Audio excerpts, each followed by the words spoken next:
if you don't mind. Sure. Really, we've been rolling out our continuation of learning plan, which we worked as administrators to develop.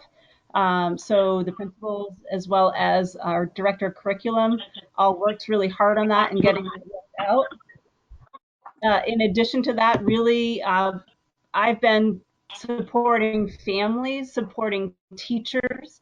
I would say that, the teachers have made an incredible effort providing remote learning to students, as well as, supporting those families as far as, making sure that they have everything they need as far as internet access. We've, provided opportunities to meet via video conference, as well as individual phone calls to families of any children with, whom we haven't connected. Teachers, have really made the transition to distance learning well. And I really feel like overall, it's been a smooth transition. I would say more recently, we finally have gotten to sort of catch our breath, and we're feeling a little bit more comfortable in the new learning environment. And as many of you know, this week is actually April break, so families and students are taking a little break this week. And really, that's my update. Thank you. Matt? Yeah, I think I was able to get my mute off. Can you hear me? Yes. It took almost We can hear you. the entire time of Tammy's report, but that's the price I pay for video. I'd like to echo Tammy's report. It's been the same, pretty much the same in Dover as Wardsboro. And if we're listing things that we've collaborated on, I'd like to really tip my hat to Tammy, because we've collaborated, I think, at every step during this transition to distance learning. We've worked together on publicity for our parents. We've worked together on PD for the staff, and it's just really been a delight to have a partnership in Wardsboro, and certainly have another professional to bounce ideas off of and to work collaboratively with. So I'm very thankful for that. I think, like Tammy mentioned, the Dover staff, they started out of the gate, like a racehorse. And after the first lap, everybody was pretty tired. But I feel like they're settling into a groove now, and we continue to support families that are having trouble accessing, or I'm trying to provide technical support over the phone via video, and having people come in and talk through the glass at school. It's working pretty well. There's still a few families that are struggling to access, but that has really been the priority. So I think the families are very thankful. They're especially thankful for the food service and the work that the food service and custodial staff have been doing on that. And we're ready to get back to school in August. Do you think that's going to happen? Come on now. We're holding out hope. Think positively. Rich, I've got two follow-up questions. That's okay? Let Laura go and then Mark. So just because we were talking about this before the meeting, I just want to say this during the meeting, not through the schools, but coincidentally, the state is putting 2 hotspots down in, well, they're putting one Microsoft hotspot in Wardsboro. And I was checking in with Tammy if there had been any communication with her. I believe it's going to be at the town hall library spot. And we were just touching base on whether or not she knew about it, and whether or not she might want to have some input on it. And we had talked about, I believe the arrangements were made with the select board. So I think that's, but I just wanted to say that during the meeting. I don't know if Tammy had anything else to say on that. No, I I had more just, to say on activity, but. Laura, I just wanted to clarify, did you mean town hall? Because you said library. It said library town hall area. I'm not sure where. I haven't talked to Peter since I first, I got the news and I sent him, the chair of the select board, and it was Reedsboro. I sent both of them an email and said, did you guys know about this? I didn't know about this. They did. So I believe they said town hall, library area. Maybe they were trying to figure out what it was. So, but if you Because the feel one like at it would be, the library already exists. We already have an existing one at the library currently. So if they're adding one, I would think it would be in a different location. But I'll talk to This is- Peter and get the details. that's exactly why I wanted to make sure we brought it up. Perfect.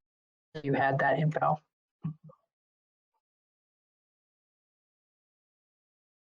Mark, you're next. So Matt, two questions. One for both Tammy and Matt. Do you have a count of the number of students that do not have internet at their homes at this point?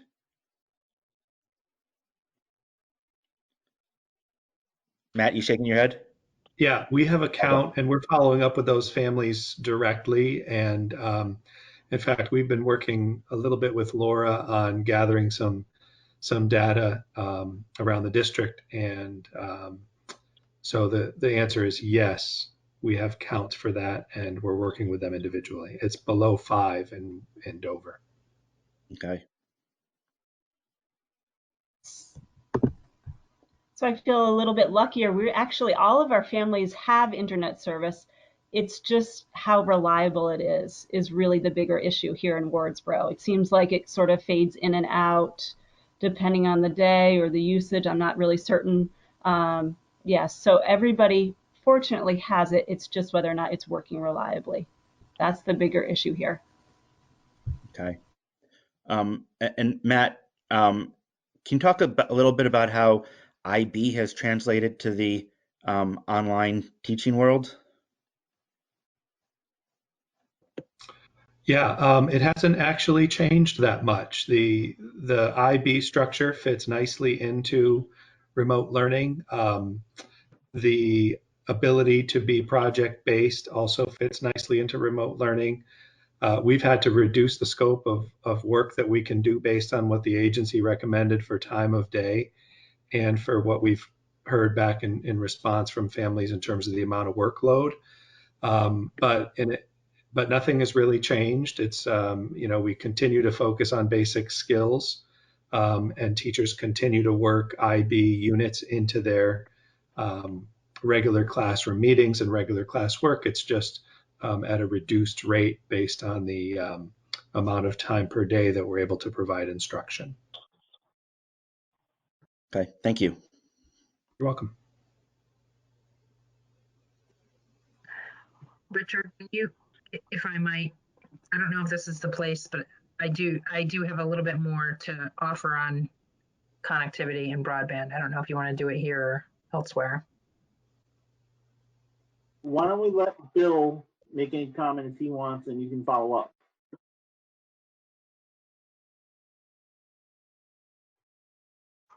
Yeah, I don't really have anything specific other than I would just tell you that Matt and Tammy have been phenomenal leaders during this extraordinary time, and their calm demeanor tonight is exactly what their colleagues are seeing on a daily basis, and that provides an enormous amount of consistency and stability that is really important. And so I would just give a big shout out to both of them for their leadership during this period. Now, how come Tammy disappeared on us? I think she just turned her video off. Okay. Yeah, I was having a poor Thank you, connection, so I Bill. just turned the camera off. I'm still here. I think it's Okay. family movie night in Mooresboro. Matt, you got anything else? If I could, I just would add that on this issue of connectivity, Bill's office has taken on this project to try to identify families in the district. And it really has turned out to be a big project, but the staff at the central office have really done a fantastic job identifying and mapping out those households, including staff, and really allowed us to actually, they've made all the individual calls, but it's really allowed us to dig in and see really which specific families are struggling to access. We got information about the ability for them to access at all versus, poorly. so we can distinguish those things. So I'd just like to thank Bill and the central office for the work they did on that project. Okay. Rich, can I ask a you, follow-up? It's Dwight. Dwight, Can I ask go ahead. just a follow-up on? Yeah, that you guys seem to be doing an amazing job, and thank you for everything.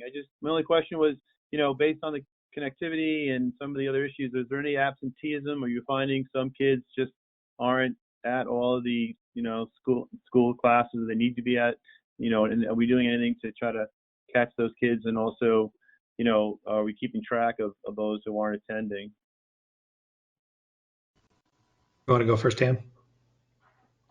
Sure. I would say that overall our participation rates are extremely high. On a daily basis, I would say all of our teachers are connecting with most of our students. If not, they definitely reach out to them, whether it's via a phone call or email. And I think parents are being extremely proactive. If their child isn't going to participate, we get a phone call or an email saying, hey, listen, we're not going to be able to make it today. So overall, our communication has been really fantastic, and participation, I would say, we have maybe one or two students, maybe once or twice a week, not, connecting with their classroom teacher. So overall, we're, I would say I'm really thrilled with the amount of participation that is happening at our school.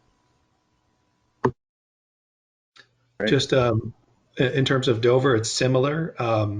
We do have, Dwight, we do have some students who are not accessing because they don't have access. So they're finding creative ways. Teachers are accessing kids by phone or by FaceTime, or parents are taking kids to work.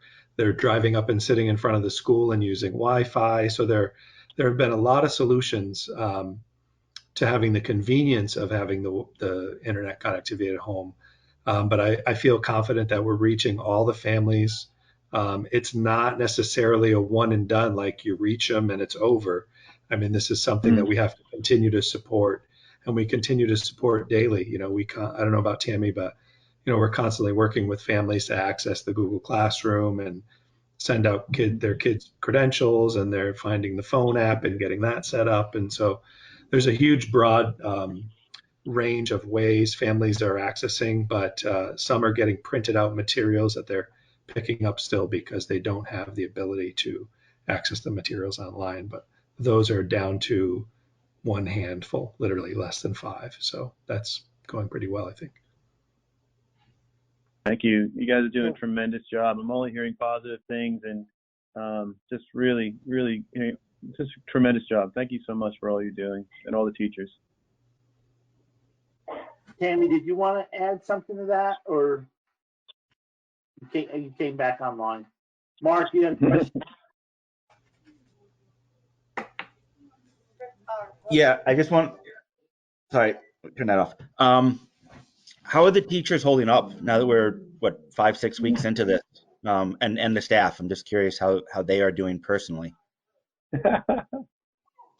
I stand corrected. You want to go, Tam? What was that, Kate? We've completed 5 weeks. So we're going to start week 6 when we come back from vacation. How many weeks is a semester? 18. So you'll have a third of your semester will have been this way. The teachers in Dover are, I think, again, I mentioned out of the gate, they were running hard and they were tired, and families were tired. There was too much work. I think they're finding a balance now after this period of time, and they're occasionally stopping into school to get materials, so I'm able to kind of check in with them. Everybody seems good. They seem strong. They're ready for this break, so I'm hoping everybody's taking this break and getting away from their computers and taking walks. But I think they're finding the balance with their family and creating boundaries with their students so that they're not Zooming on Easter Sunday, for example. But I think generally they feel pretty strong. They really miss the kids a lot. That I hear that over and over again. They miss the personal contact. They miss the face-to-face, and they're really just looking forward to getting back to normal so they can see kids and get them back in school. Yeah, I would say at Wardsboro, it's very similar to the things that Matt spoke about. I mean, all the teachers are saying they would much rather fulfill their contract in the way it was meant to be fulfilled, which is, on a day-to-day basis, teaching the kids in their classrooms. Yeah. So other than that, I think they're holding it really pretty well. There's a little bit of anxiety about, what it will be like coming back after a little break. And then we've got about 8 weeks left of school after that. So we're trying to think of ways to make learning fun and engaging and exciting from now to the end of the school year. Go ahead, Matt. Just one more thing to add, following up on Laura's comment earlier in the meeting about how you all are getting more technologically advanced. That is also something I hear a lot from teachers, is just the amazing amount of learning that they've been forced into in the last 5 weeks with all the online learning how to run a meeting, learning how to keep kids engaged. Some of those things continue to be, things that we're working on, but it has been true for teachers that they have learned a tremendous amount these last few weeks and are growing under these circumstances, which is pretty remarkable, I think. Well, thank you to you and your staffs and all the great work that you've been doing. You're welcome. Laura, you wanted to follow up on something about technology or Wi-Fi or interconnectivity?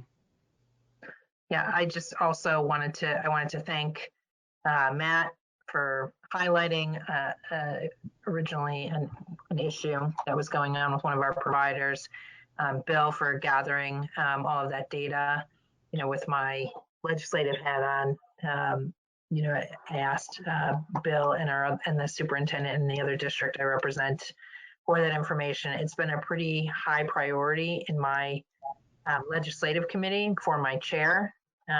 Like his number one thing that he cares about doing right now is making sure that kids are connected. I don't know that we're doing so well in that department, but we are working really hard. Immediate solutions in this type of a situation are almost always going to be wireless, I think, and we're seeing some wireless go into some additional wireless go into Wardsboro maybe, but that's not like having it at your home. So people are really trying to think about how to get these kids more connectivity. It definitely illustrates even more, the inequities that we see for our kids all across the state, and our staff and our board right now, so luckily we're all able to be on. So I also want to thank you guys for gathering that information. I think it will be helpful eventually. Thank you. Thank you. Matt, you good or? Okay. So the only other thing, I was talking to Laura earlier today about something else and mentioned, I don't know if you folks saw on Fox 25 News, they're using school buses to make Wi-Fi hotspots. And the school bus pulls into a big parking lot and they have a big piece of paper on the side of it with the connecting code and stuff. And people that have more technology than me can go in there and you can go and hook up. So I didn't know if that may be something to do with their school buses, make them hotspots and move them around the town. And I'm not sure what is required to do that or what you need. But, we have a couple school buses that are delivering meals, I guess, maybe, but it was just an idea. Kate, watch out behind you. In case it was a murderer. Are we good with the principals? Go ahead, Mark. I don't know if this is for Bill, Lori, or the principals, but I'm just curious where our budget stands in relation to where you expected us to be at this time of the year.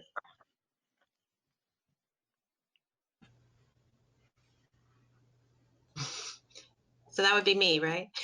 Probably. So yeah, I just looked at it the other day, and I think I had given you a basically an up-to-date last board meeting, maybe last month. And I'm not seeing, there's no big savings, if that's what we're looking for. It certainly seems to be keeping track. I will say the revenues are probably going to be off even a little further. For instance, I just heard today that the Medicaid billing that happens is not, it's still happening with remote learning, but it won't be, you can't bill for a one-to-one when you're not actually having a one-to-one service. So there may be some reduction in some of the revenues on that. Food, we may have some increases in food costs there, but some decreases in some substitute costs. So those might balance each other out. So I would say, right where I thought we were going to come out for the end of the year is what it's looking like, within a 10 to 20% range. Okay. Does that make sense? Yeah, absolutely. Of the somewhere between 27 and 31, depending on the time of day that someone says it, money that's coming to the state for elementary schools, which I know is being distributed based on Title I. Any idea on how much we're looking at receiving? So it's going to come to the SU, and it'll come down through probably the Title I, the grant funding. It's roughly about $281,000 for the SU. Okay. And then it will be distributed based on, we actually have a COVID-19 project code in all of the different databases right now. So any spending that's above and beyond what would have happened normally has been coded to that. So we're tracking expenses. For instance, when the SU was asked to create childcare for essential workers, we immediately coded all of those costs. It didn't last that long, but we coded all of those costs to the COVID-19 project code. So we're tracking expenses, and that will come out of there. The money, it will come down directly to the SUs. So it does not go to the Ed Fund. And so that is, it's another pot of revenue that will be looked at for grabbing back to go towards the Ed Fund.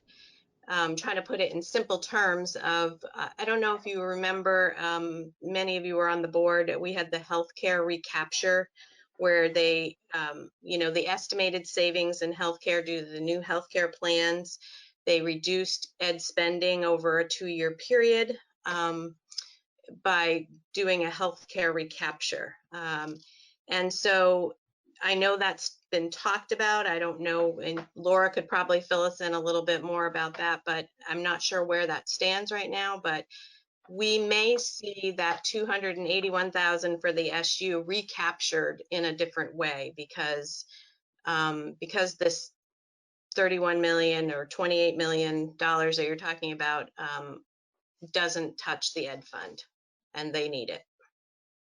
Okay. Thank you. Mm-hmm. So, just something for everybody to remember. Richard?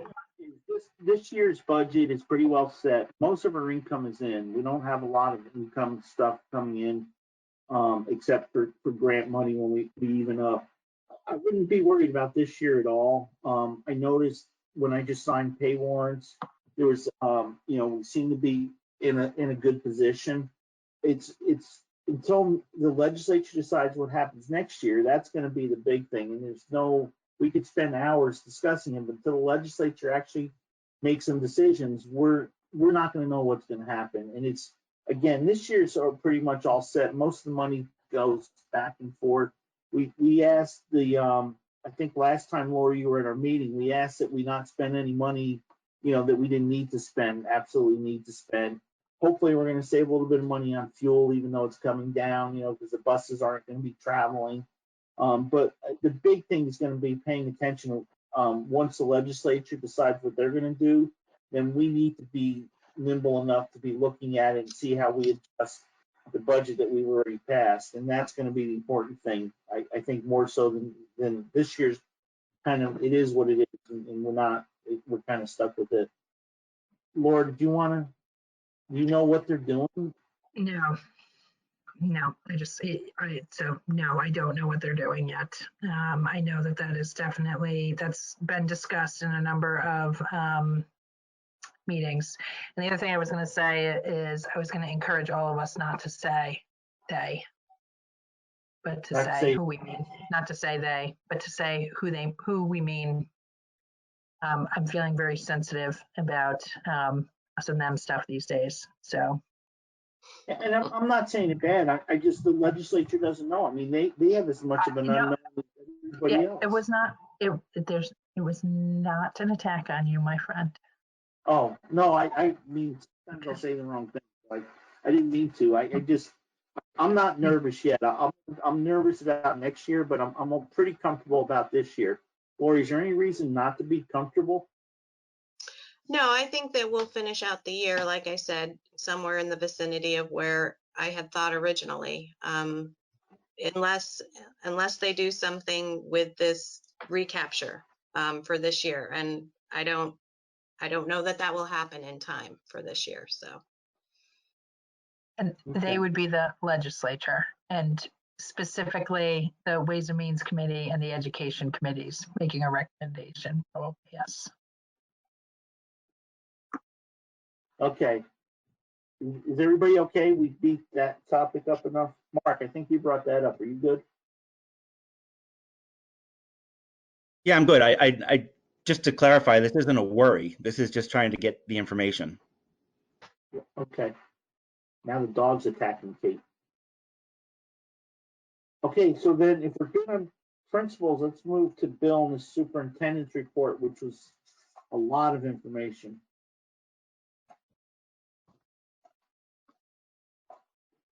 Go ahead, Bill.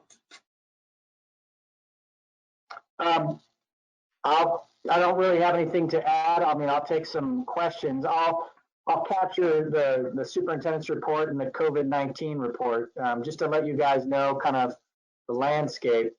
I meet twice a week with all the superintendents from Windsor and Wyndham to talk through every issue that we're all going through.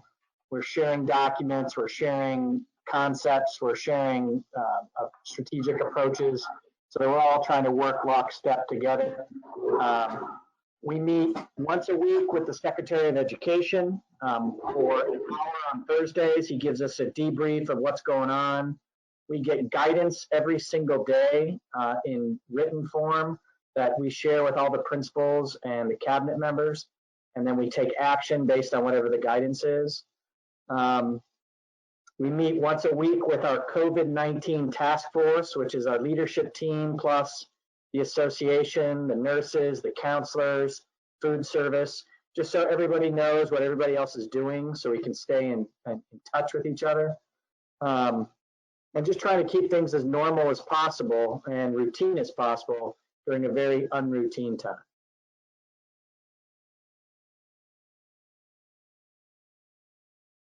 Any questions for the superintendent's report?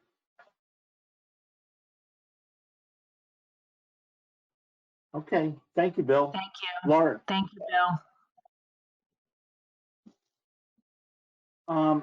Matt, one thing I missed during your presentation, I don't know how much you can say, but I don't know if everybody's aware of the situation you had up there with a staff member. Do you want to just, Mark, you have a comment? I was waving at Dwight, who just showed back up. Oh, Dwight's there. Hi, Dwight. Matt, can you give us a brief overview of what happened? Sure. I think I sent out a release to each of the board members. We did have an employee have a medical emergency while preparing some meals on Wednesday of last week. And rescue was called. Deerfield Valley Rescue came to the scene. Dover PD, East Dover Fire was there, and the employee was transported to BMH and was released on Thursday and is home recovering. And the news is all good, and we are extremely happy about that. It was not related to her work in any way. It was not related to any of the work conditions. It was a personal medical emergency. And we're just really feeling fortunate that we were there to help her, and that she's recovering well and is ready to come back to work. Although I told her she has to wait 14 days because she's been in the hospital. So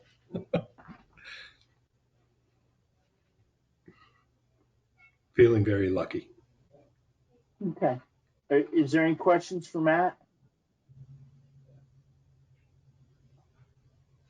Okay, hearing none. Is there anything that anybody that I missed? Is there anything anybody wants to see on the next agenda?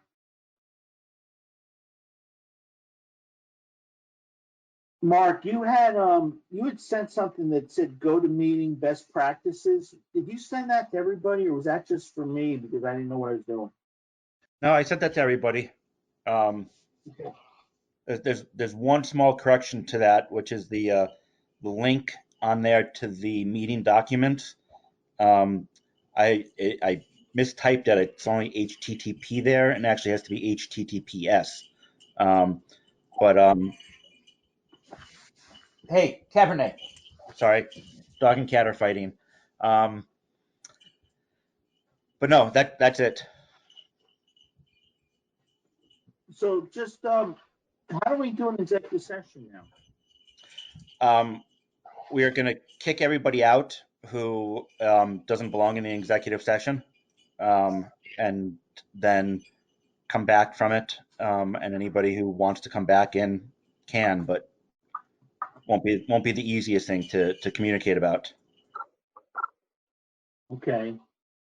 So Mark, is there a waiting room? There is. If people want to dial right back in after I kick them out, they can wait in the waiting room. And then when we come back from executive session, I'll let them in.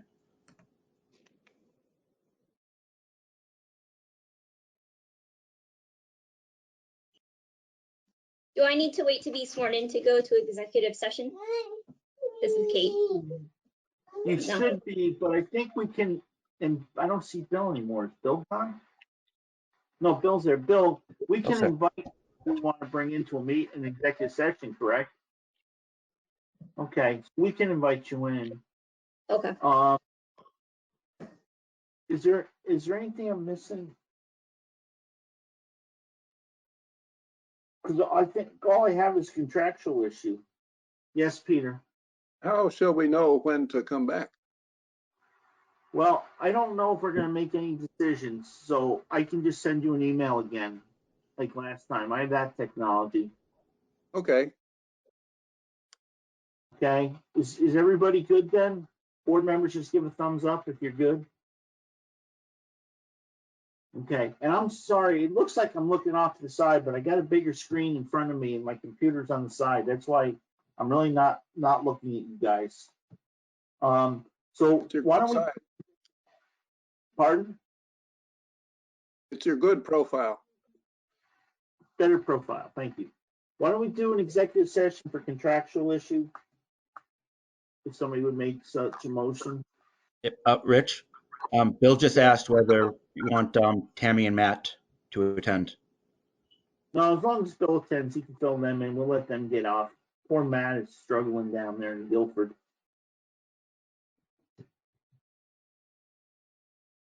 Bye, Tammy. Bye, Matt. Bye, guys. Thank you, and have a great night.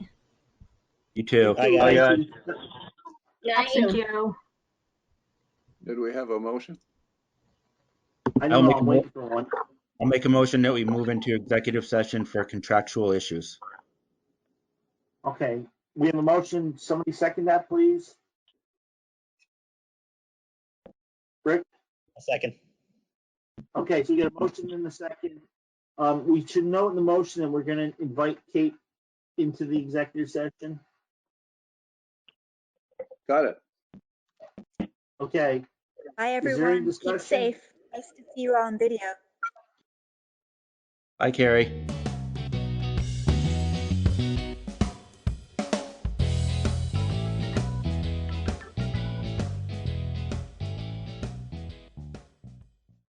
So let me just let people know that on the contractual issue, Rick and I will let the board know, and hopefully we'll have some more information at our next meeting. And then, is there anything else before we adjourn, Mark? Yeah, Bill, I was just wondering where we were on the status of the couple hiring positions that we had. Sure. Matt has posted the positions. We've received over 10 applications, many of them local. So I would agree with the board's approach to contractual negotiations and investing in what you have invested in. I think that word gets around and people see stability and durability in what you guys provide in River Valley. Great, good to hear. Okay, so if there's nothing else, Bill, I don't know, do we need to meet the first Monday in May, or what do you folks think? Do we want to put it off to the middle of May, see what's going on more? Do we want to maybe just have a written report from the principal administrators and see what's happening? I'm not sure what the board's thoughts are. Laura, go ahead. Oh, Mark, I'm sorry. No, I was gonna say, I think I'd like to meet it. It's helpful for me to hear from Bill, Matt, and Tammy about what's going on. So that's my opinion. Laura? You're good? Nothing.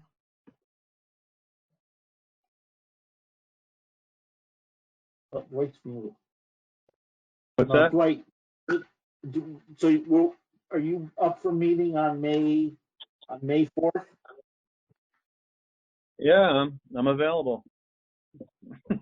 Rick, It is helpful. I mean, the meetings are, I mean, I'm not sure how much more we need to do, or what other things we have to accomplish, but I agree the meetings are helpful, and, you know, I miss you guys.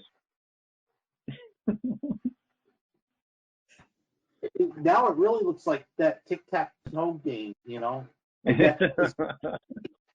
Rick, you all good? Yes, that should be fine to meet. If we want to meet, that should be Kate, you're all good to meet? I'm ready to go to meeting. There you go. Send me an email and just let me talk to Andy and see how you get sworn in. I think any notary can do it. You know any notaries over your way? I think so. I think there's actually one up in my neighborhood. I'm up in the Sheldon Hills Mountain Farms neighborhood, so I think we've got one up here. Okay, and if not, I could meet you over in Wardsboro, like post office there by the cemetery at the base of Sheldon Hill. Yep. So it can stay 6 feet apart. So let me check with Andy and I'll let you know what we need to do for you. Okay. Thank you. So if we're all set, I'll entertain a motion to adjourn. Just so everyone knows, it will be the same link for all of our meetings, so that won't be changing. Okay. Thank you for doing this, Mark, for us too. I really appreciate it. As you can Yeah, tell, if thank it you, was Mark. up to me, we wouldn't be doing it.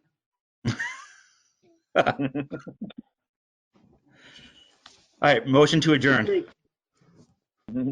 So moved. It's what is it? It's 7:37 p.m. We'll see you guys all on May 4th. Bill, and we'll get together the week before, and Bill's gone. Welcome on board, Kate. Thank you. Who is it?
I'm Representative Tim Briglin. I'm the chairman of the House Energy and Technology Committee, and we're meeting today via Zoom with a discussion of our committee on connectivity issues. Of course, with the COVID-19 crisis that's going on in our state right now, it has evidenced a number of other issues that I think we can call a crisis as well. And one of those is basically an equity issue around Vermonters, primarily in rural areas, but maybe other areas as well, that lack adequate connectivity to either access healthcare services through telehealth, to access education through the remote learning with our schools closed through the end of the school year now. And obviously many Vermonters are working at home right now. So lacking adequate connectivity is a huge impediment and an issue of equity for Vermonters. And that's something we're going to be discussing today. Some of the work that this committee has done in the first part of this biennium through the passage of Act 79 was to provide more support for communications union districts, CUDs. And one of the things that, just as an introduction to our discussion today, we've invited 4 of the newest CUDs, and Ann Manwaring, I understand you guys passed you are the newest CUD in the state from some of the work you've done earlier this week. So really excited to hear that. But one of the things we want to cover today, inviting 4 CUDs in, was to hear about some of the things that you're working on now, how quickly that work is moving forward, what some of the biggest challenges are that you're facing right now, and I think most importantly for our committee and for representatives from the Department of Public Service who are with us today as well, what are things that the state can do and the legislature can do to support your work, to accelerate that process? Again, this is one of the mechanisms we have reached for to try and accelerate the process of getting connectivity, particularly into the more rural parts of our state. So with our agenda today, we have 4 representatives of our communication union districts, Evan Carlson, Jeremy Hansen, Ann Manwaring, and Tim Scoggins. And that's the order in which you're listed on our agenda. So I thought that we would simply move forward with you folks in that order. And I've asked each of you to, give us 5 to 10 minutes, again, kind of on the background of where your CUD is kind of in the evolutionary process right now. What are some of the roadblocks or impediments you're finding in terms of accelerating, the process of fulfilling your mission of getting connectivity to the end of the road in your districts, and then also what are some of the things that you can identify that we as policymakers and the Department of Public Service can do to further help your work. So with that, I'm going to introduce Evan Carlson from the Northeast Kingdom Broadband CUD, and thanks for joining us, Evan. Thank you, Tim, for including me, and thanks for the committee. Can everyone hear me okay? Great. In March, during town meeting day, 27 towns voted to join the Communication Union District known as NEK Community Broadband.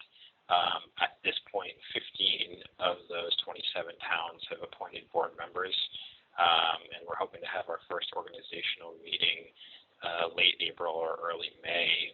We're waiting for a minimum of 2/3 of the towns to complete their appointments before we have our organizational meeting.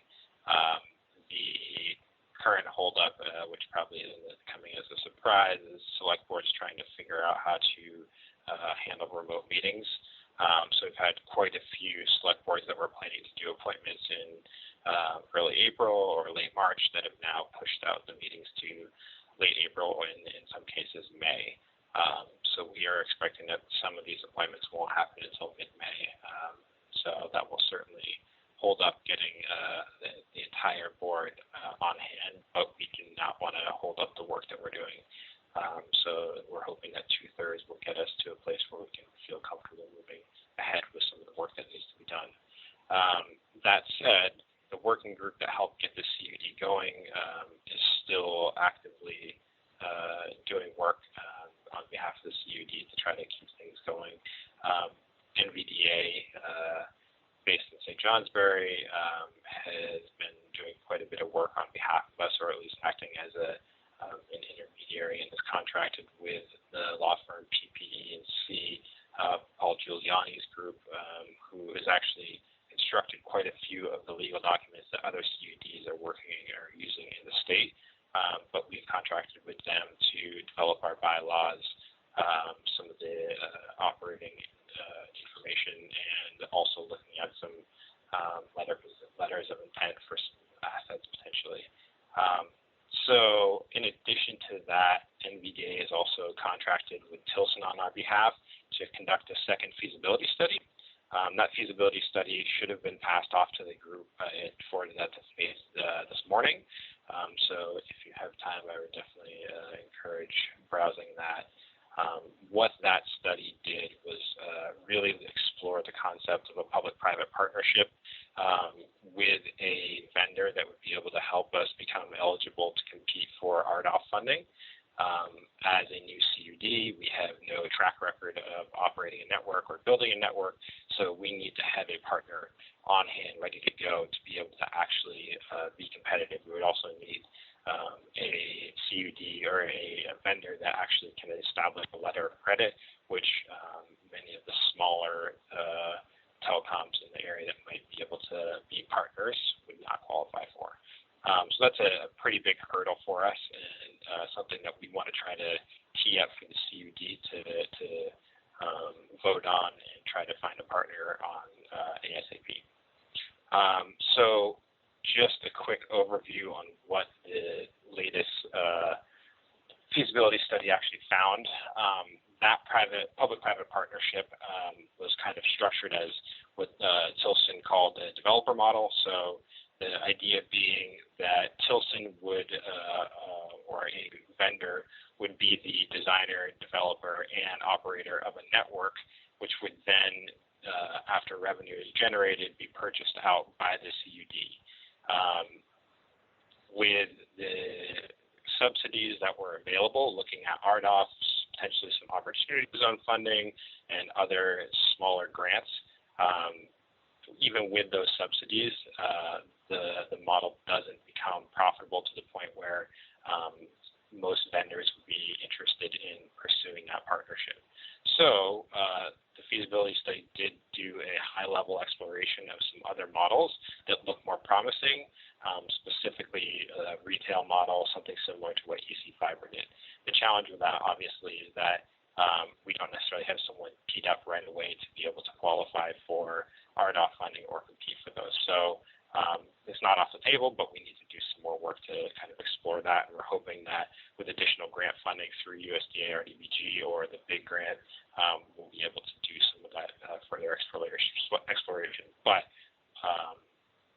as we understand it, the initial RDOF kind of round, we need to be queued up for that in early summer. And so we have a lot of work in a very short amount of time to do. So a couple things that the feasibility study also pulled out, which was interesting, looking at things like the first year's, or not first year, but kind of the annual operating expenses.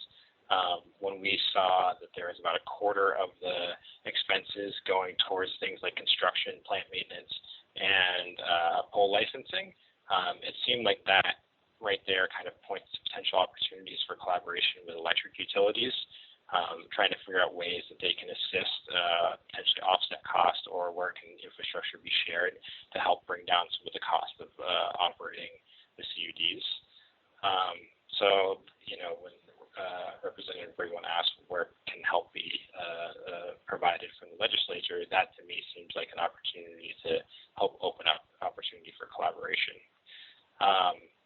So the other thing that I think, is kind of becoming more and more apparent, especially when we look at things like RDOF, where there is a really large pool of funding available, if you do get RDOF funding, then you potentially are being excluded from other pools of funding and vice versa with things like Reconnect. And so we really need to figure out ways to be able to stack these subsidies in order to be able to continue to qualify for funding in the future. You know, we obviously want to make this network work as fast as possible, grow it, and get connected. But if we 5 years, 10 years down the line need to apply for additional funds, we want to make sure that we're not going to be excluded because we took advantage of funding that was available now. So I'd love to see the legislature working to try to make sure that these CUDs are set up to be able to actually take advantage of multiple funding sources that become available. And I guess, you know, in the short term, you know, I think we're really trying to figure out how our group of volunteers can really accelerate this work. We know that there's a ton of it that has to be done in a very short amount of time, and we're hoping that with our executive committee and with the finance committee that we'll be able to have all the kind of volunteer weight behind this organization to actually make some progress. But that is yet to be seen, and so to me that seems like a pretty big vulnerability in the CUD, but you know, we'll find out what happens in the next month or two. So I guess one of the other points I wanted to bring up, I know that there is COVID funding that is coming down both from the telehealth side as well as education.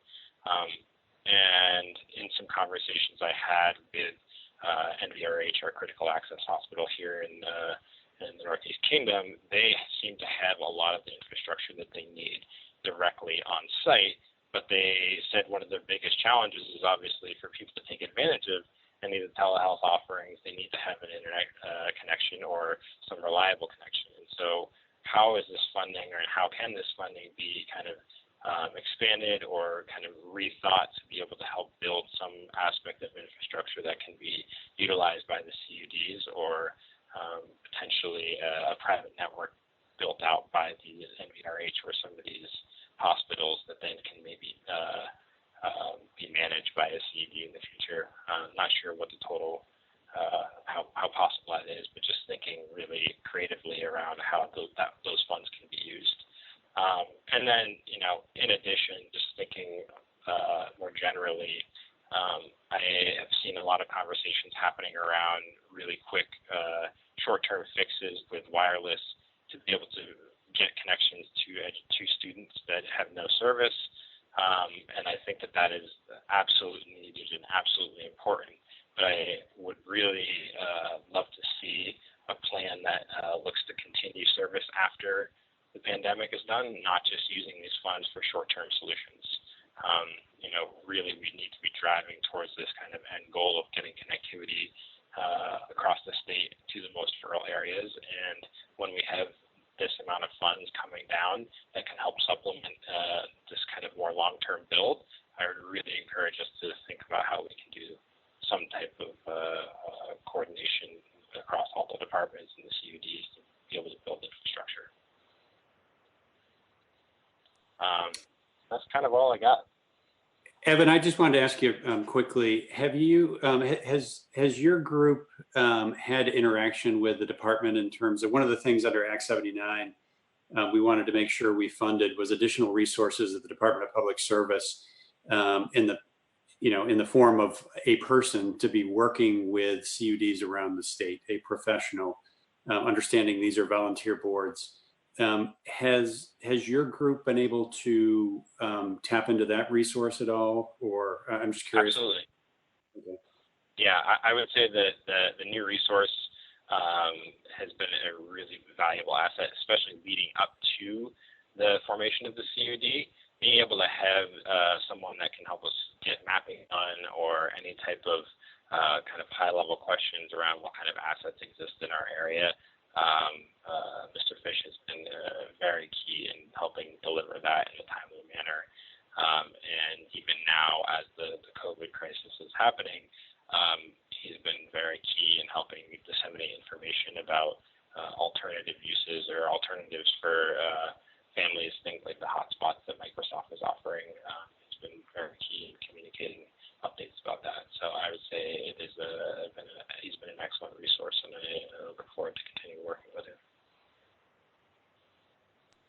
Great, thank you. We're going to hop over to Jeremy right now. Jeremy, if you can hear me and join us, I'm going to mute mine. But if you could lay out some of the work of CV Fiber to the committee. Thank you for joining us. Sure. I'm Jeremy Hansen from Berlin. I'm the chair of CV Fiber. We started in 2018 after 12 towns did successful town meeting votes to create the CUD. We then later added 6 more towns.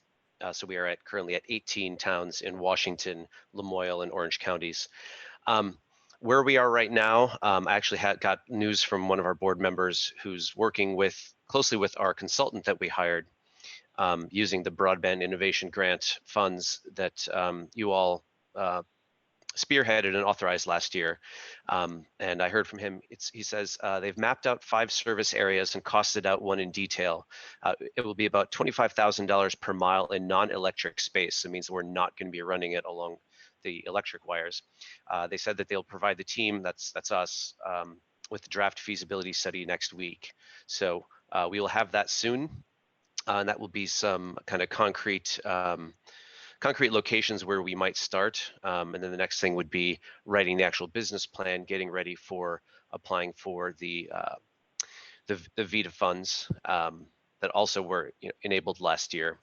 And the other thing we're doing at the same time, I think similar to what Evan said, is we're kind of putting that logistical timeline together and making sure that we have enough we have enough volunteers to actually get the work done that needs to get done before we even get to the point where we can start contracting with people doing construction. There's a lot of logistical work behind the scenes, and making sure that people step up and deliver is going to continue to be a challenge, especially when people have a lot more things on their mind right now. But so far, so good. So more broadly, we're looking at NBRC grants, and we're looking at we're likely going to work with Central Vermont Economic Development Corporation. We're also looking at RDOF funds. We're looking at probably partnering with Washington Electric Co-op with that in kind of a variety of different permutations of how that partnership might work. Like I said, we're also looking at the VITA loan. And we're also talking about stimulus funds. So we've already been in contact with Central Vermont Regional Planning Commission. They're collecting a list of, what are sort of the shovel-ready and near shovel-ready projects that could be eligible for stimulus funding should that come out of the federal government.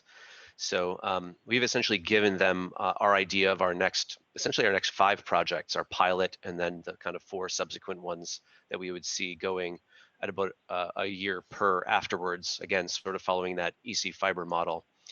And, if the stimulus funds were, if it was a big enough bucket, we could conceivably wrap 1 or 2 or all 5 of these into one much larger project and have some efficiencies of scale come out of doing all the engineering and doing a much, much bigger bite. Will make us much more financially stable in a shorter amount of time. There was also an email that you probably saw that was sent by one of our board members from Cabot. I wanted to, while I don't agree with absolutely everything he has to say, I want to just make sure that this gets out there because I think he illustrates some real frustrations and issues with the CUD structure. He says it's all volunteers, and despite having some very professional and dedicated people, volunteers are not adequate to solve the issue in a timely and effective manner. So this is something that I certainly agree with. We're slow. We're really slow, and we rely on those volunteers. And when somebody drops the ball, when I drop the ball, and that's certainly happened before, our effort suffers. We're set back. And there could be future CUDs that are just not able to deliver on what they were hoping to do simply because of bad timing or simply because something conflicts with a volunteer schedule who was supposed to be, applying for a grant and wasn't able to put it together in time. So going back to Andy's comments, we lack funding. Sort of scrabbling together this bit of funds and that bit of funds is fine, but he's saying, since the CUD is not really an ISP yet, it's difficult to even qualify for some of these funding sources, especially early on. He says there are no executive or operational resources to conduct day-to-day activities. We can't even retain or remunerate a clerk easily. We went through our second clerk, and we're actually seeking a third right now. The board is technically a public oversight body, but in reality, because of no money and a lack of an operating partner, many members have to tackle issues directly. And he goes on to talk about the number of ways that this can be a challenge, but yeah, I can certainly support that he's right there. He says, finally, having a number of independent CUDs is an uncoordinated and inefficient approach and likely to lead to non-optimal resource usage, overbuild, funding competition, and so on. I have to say, I am a fan of Murray Bookchin, horizontal democracy, select boards, town meeting, kind of individual towns and districts rolling their own way. I think, so we will get this done. Please don't get me wrong. We're all, there's enough of us motivated volunteers that we will get it done. Whether we will get it done in a timeline that's going to make everybody happy is, I think it's more questionable. But I think I do agree with Andy here. It's like, for example, grant management. USDA grant management is something that I do. That's not something I knew how to do before this. I mean, I've written grants as an academic, but it's this is a bit more financials and things that I don't normally handle. If I were to get sick, if I weren't able to take that over, we could miss a reporting deadline, things like that. The other thing that I want to highlight about Andy's comments is kind of the old divided we fall. So because we're fairly small, we're really susceptible to larger incumbent entities chasing us out of the area with, number of different techniques. So I think there's a value in being small because we can be local, we can be responsive. But I think there's also a vulnerability there too that we haven't seen quite yet, but just want to put that on your radars. So I think some practical asks. I'm not going to do the ask for funding. I'm just going to bet that that's implicit in everything that all the CUDs that are going to talk about today should be suggesting. But I think anything that we can have help with qualifying for RDOF, that funding coming out of the federal government, and to ensure that we win over other applicants that aren't going to cover 100% of residents and businesses. Our mission that we adopted is to make sure we get 100% coverage. Every person, every business, every municipal public institution needs to have high quality, high speed coverage. And there are applicants for these funds that will not provide that will not provide future-proof connectivity. And I think that if the legislature, if the executive branch of the state can take a stand and make a policy statement saying this is what we want and be really abundantly clear. I know some of that is in the plan that's put out by the Department of Public Service. But I think there's a value in the legislature saying, hey, fiber goes to everybody. And that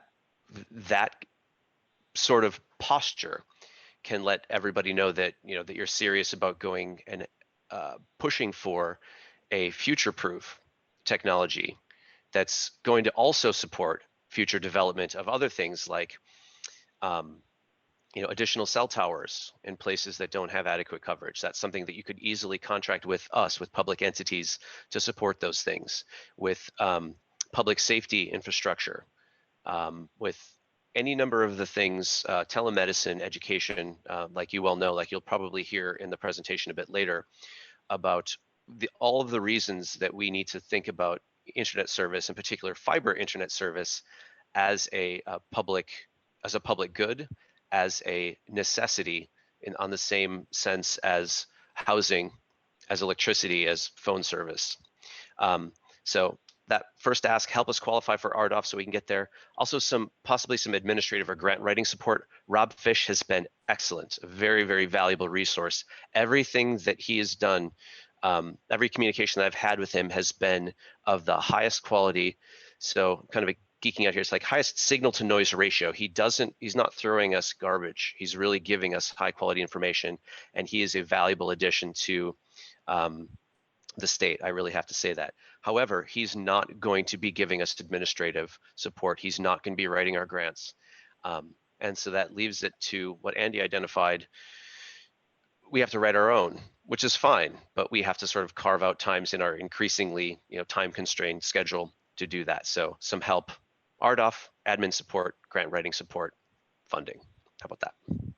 Great. That's great, Jeremy. Thank you. We've got a number of hands up here. So Anne, before we move on to you, I just want to make sure we get a few questions in here. First off, Representative Sibilia, then Representative Chestnut Changerman, then Representative Yantachka. If we can go in that order, that'd be great. Mr. Chair, I have a couple of questions for Evan as well as Jeremy. How do you want to handle that? Do you want me to hold until the very end? Do you want me to go back and forth? Why don't you go ahead right now, Okay. and if you can be brief, that'd be great too. Yeah, okay. So for Evan, Evan is still with us.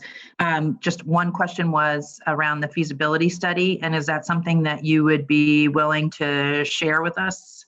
I'd be interested in seeing. Yes. Okay, great. So they should have shared that with the group, and if not, Awesome. please let me know, and I will get the PDF to you. It is on our website now. Thank you. Great. And then my other question for you is on Vermont Electric. All right. So I saw that in addition to VEC also, I believe, applied for one of the BIG grants. Are you working with them at all? So we had spoke with Rebecca Town before they had decided to apply for the grant, and Okay. I absolutely that we'll be going back to continue conversations with them. I think that the electric utilities are going to be absolutely integral to being able to get this network deployed. So conversations to come. Okay, great. And then I'm sensing a theme that I will not press on, Mr. Chair, until the end. I'll come back to it around additional capacity needed. But for Jeremy, can you tell me what type of entities? I actually don't understand, and maybe this isn't a question for you. Maybe this is something from Maria or Commissioner with RDOF. I guess I don't understand. You can apply for those funds and you don't have to cover 100%. Is that correct? And so those, I guess, would be the traditional providers that we see in the state that haven't covered everybody.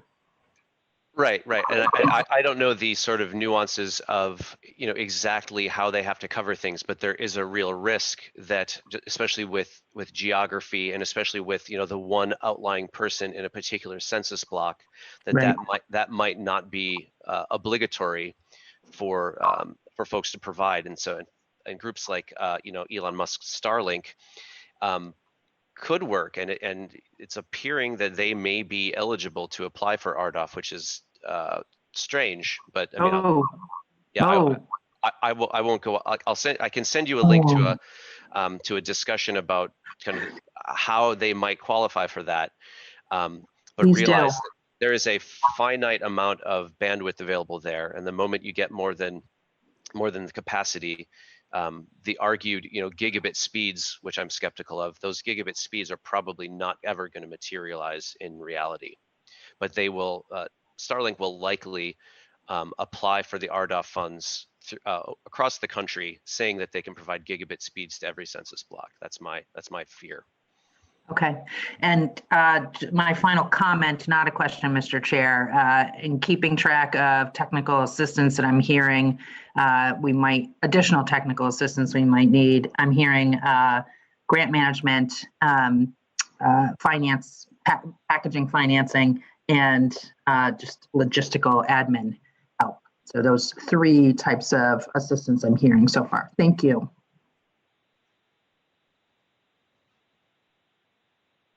Go ahead, Robin. Thank you. So my first question was prompted by Evan talking about getting these studies done, and I'm just curious if they were towns just joined this year and you're still waiting for representatives from towns to be appointed. Who authorized the studies? The Carlson I'm sorry, the Tilson study. Yeah. Tilson did the study on behalf of NVDA, the Area Economic Development Group. Okay. Thank you. Just wondering what the structure is there. And also, just Northeast Kingdom, are you focusing on last mile only, or do you have to provide middle mile and backhaul as well? Yeah, I would say everything. The current backhaul through a large percentage of backhaul and middle mile through the large percentage of our region is non-existent, especially when you kind of look at the core towns through Lindenville, Sutton, up to Glover. There's not a ton of accessible backhaul or middle mile. Okay, thank you. And I guess, so that leads me to, and some of what Jeremy was talking about leads me to build onto Representative Sebelia's question, but broaden it about necessary support. And I'm wondering, Jeremy talked about that letter critical of some of the weaknesses of CUDs, and recognizing that it's not the ideal structure, it's what we have to work with. So in light of that, what do we as a state need to be doing in terms of either making CUDs work or unifying structure, unmothball the VTA, statewide neutral host carrier, that so CUDs just do last mile, some kind of integrated planning that combines all the CUDs as members. And I know that's a bigger question that takes a lot more than today. So I just want to plant that seed, I guess, and I would love to follow up later with that. And that would, of course, go to Ann and Tim as well. I think that's an absolutely great question, and certainly something that all of the CUDs and I would hope the PSD and electric utilities are all thinking about. What is the best structure to be able to keep this process going and accelerate it wherever it can be accelerated. We know that there's funding that comes in to a lot of different departments and a lot of different places. So how can we best utilize it to ensure that really last mile connectivity is happening across the state in an efficient way? So I appreciate the question. And I also just want to say that, June, we can include you in that conversation too. Tim, I see your hand up. That's kind of the old-fashioned hand up, but if you wanted to hop in here. Yeah, I don't see the button on. That's fine. Up on mine, but yeah, just relative to that question. For example, Rob and Clay were kicking around the idea earlier this month of applying for a Northern Borders grant on behalf of multiple CUDs. That kind of thing would be very helpful in clustering our effort and saving each of us a lot of effort in doing that individually, and probably increasing our chances, I would think. Thank you. Yeah, if I could pop up here real quick too. I think the other thing is some bookkeeping. If that could be another valuable resource, and in addition to just the note taking, the logistics, having some help doing that. We're lucky that we have someone on our board who's an accountant who lives in the district who's willing to do that. But if we didn't, it would be harder. And I think Representative Chestnut Tangerman's questions are good, and I'm not sure that there's it's like a choose your own adventure from that. I think you pick from the palette. I think there's both and rather than either or. I think that there's a bunch of good creative possibilities that could work. I mean, ultimately, it's the legislature as the body to decide how that's supposed to work. But I would say any of those ideas could be valuable, a valuable step forward from where we are right now. So Representative Yantochka, Representative Pat, you guys both have your hands up. I guess the question I have for you is, are your questions specifically for Evan and Jeremy? Can we let Ann and Tim get their testimony in here and then you have your question, or it's totally up to you guys? Yeah, my question is for Jeremy. I just needed a clarification on something that I thought I heard him say. Sure. So Jeremy, I thought I heard you say something about you're not relying on electric distribution utilities to support the broadband infrastructure. Did I get that correctly, or? So yeah, so the note I got from one of my board members who's kind of running the project with the consultant is that the feasibility study that they're doing is looking at running the fiber not with the actual electric wires, not up in the electrical safety space, but rather running it down in a more conventional place where you would hang cable, other fiber, phone lines, and that sort of thing. All right, so, okay, so the conventional way, but you are going to use the same utility poles. Definitely. Okay, thank you. Robert?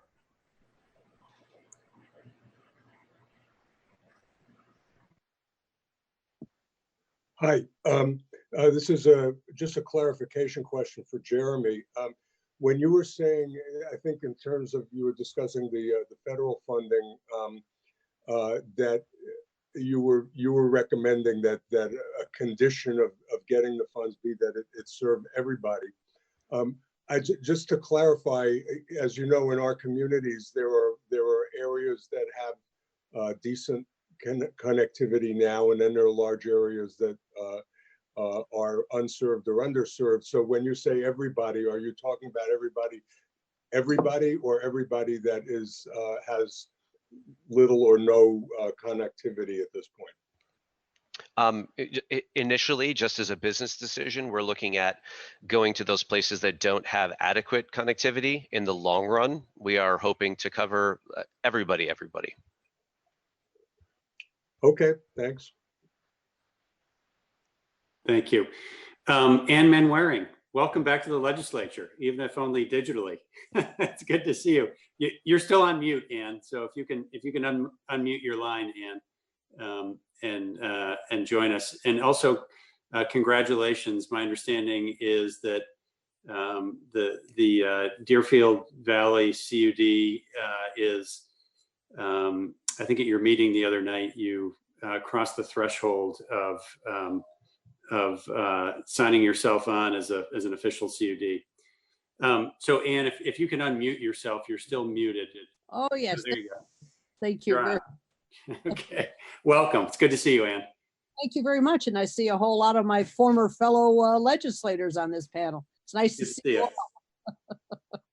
Hi, Mike. Yes, we are, I believe, the new kid on the block. We were just formed officially last night.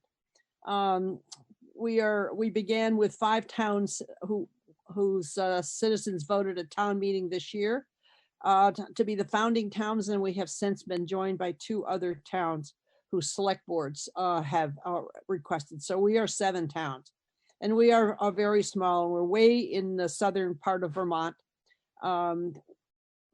We are actually mountain towns for the most part, so there's a whole lot of parts of our area that have the limitations of not being able to get wireless signals across granite rocks and trees and all of that other good stuff. We also have another thing that I believe is unique among all the CUDs that now exist, and that is that our Windham Regional Planning Commission has gotten a broadband innovative grant to actually do a feasibility study and develop a business plan for all of the Windham regional districts, which is Windham County plus to a few other towns that are adjoining us. And so they're actually doing some of the real work that some of your other CUDs, larger and more ones who formed more a longer time ago, have been able to contract out and do for yourselves.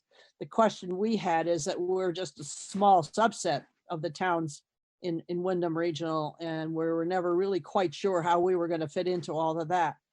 And thanks very much to Representative Sibilia, who set up a conference call between several of us and the Wyndham Regional folks. And I think we have figured out a way that we will be able to work with them with the idea that we are probably the forming kernel of CUDs that will end up probably in the final analysis being a much larger CUD that likely encompasses a great deal of Wyndham County, and that we'll work with them to move down that path.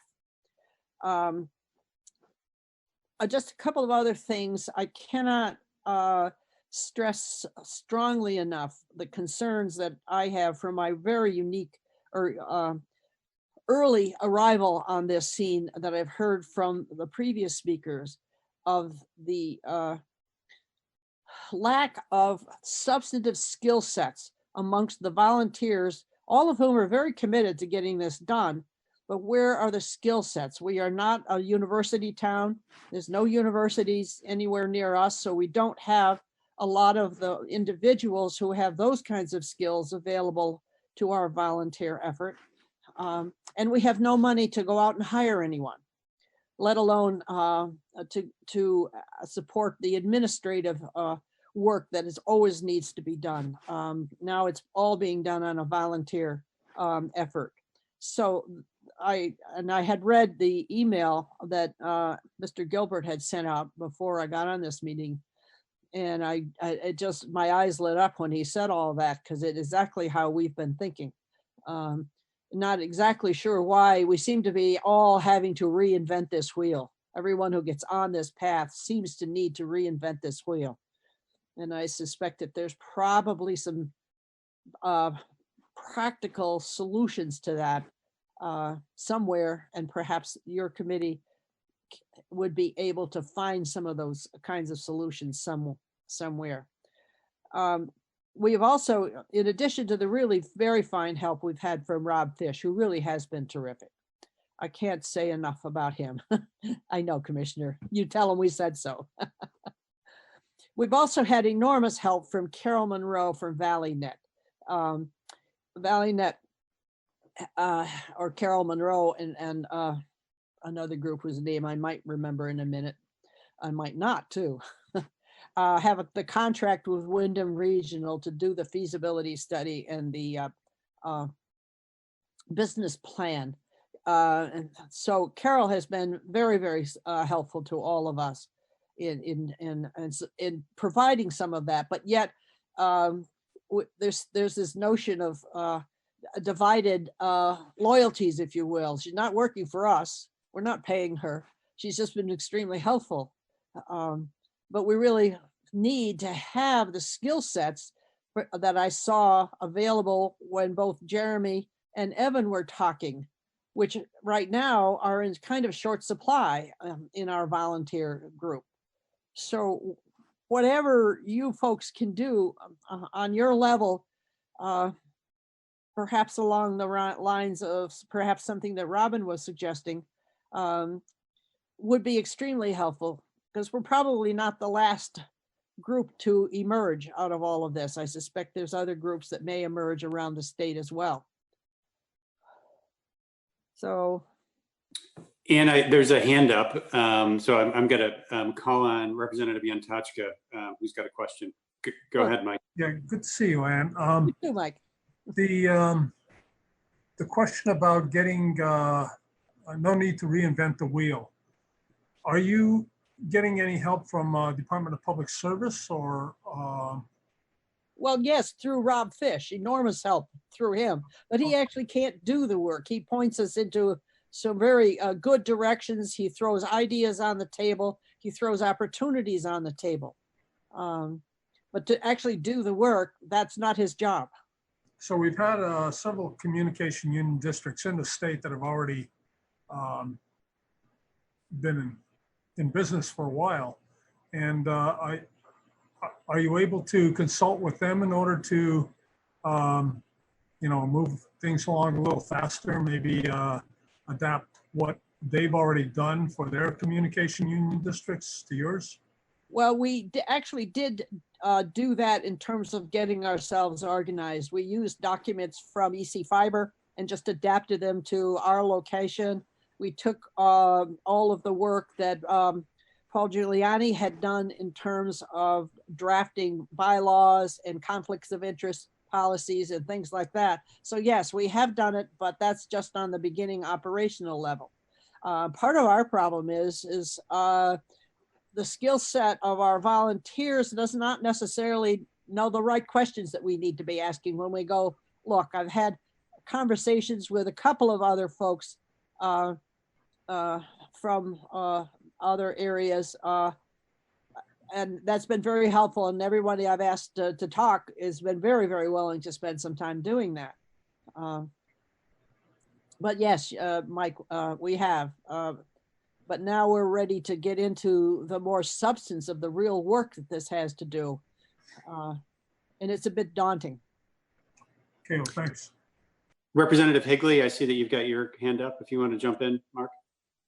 Yes, if I could, both Ann and Jeremy have talked about these folks that are volunteers on the CUDs having some technical ability.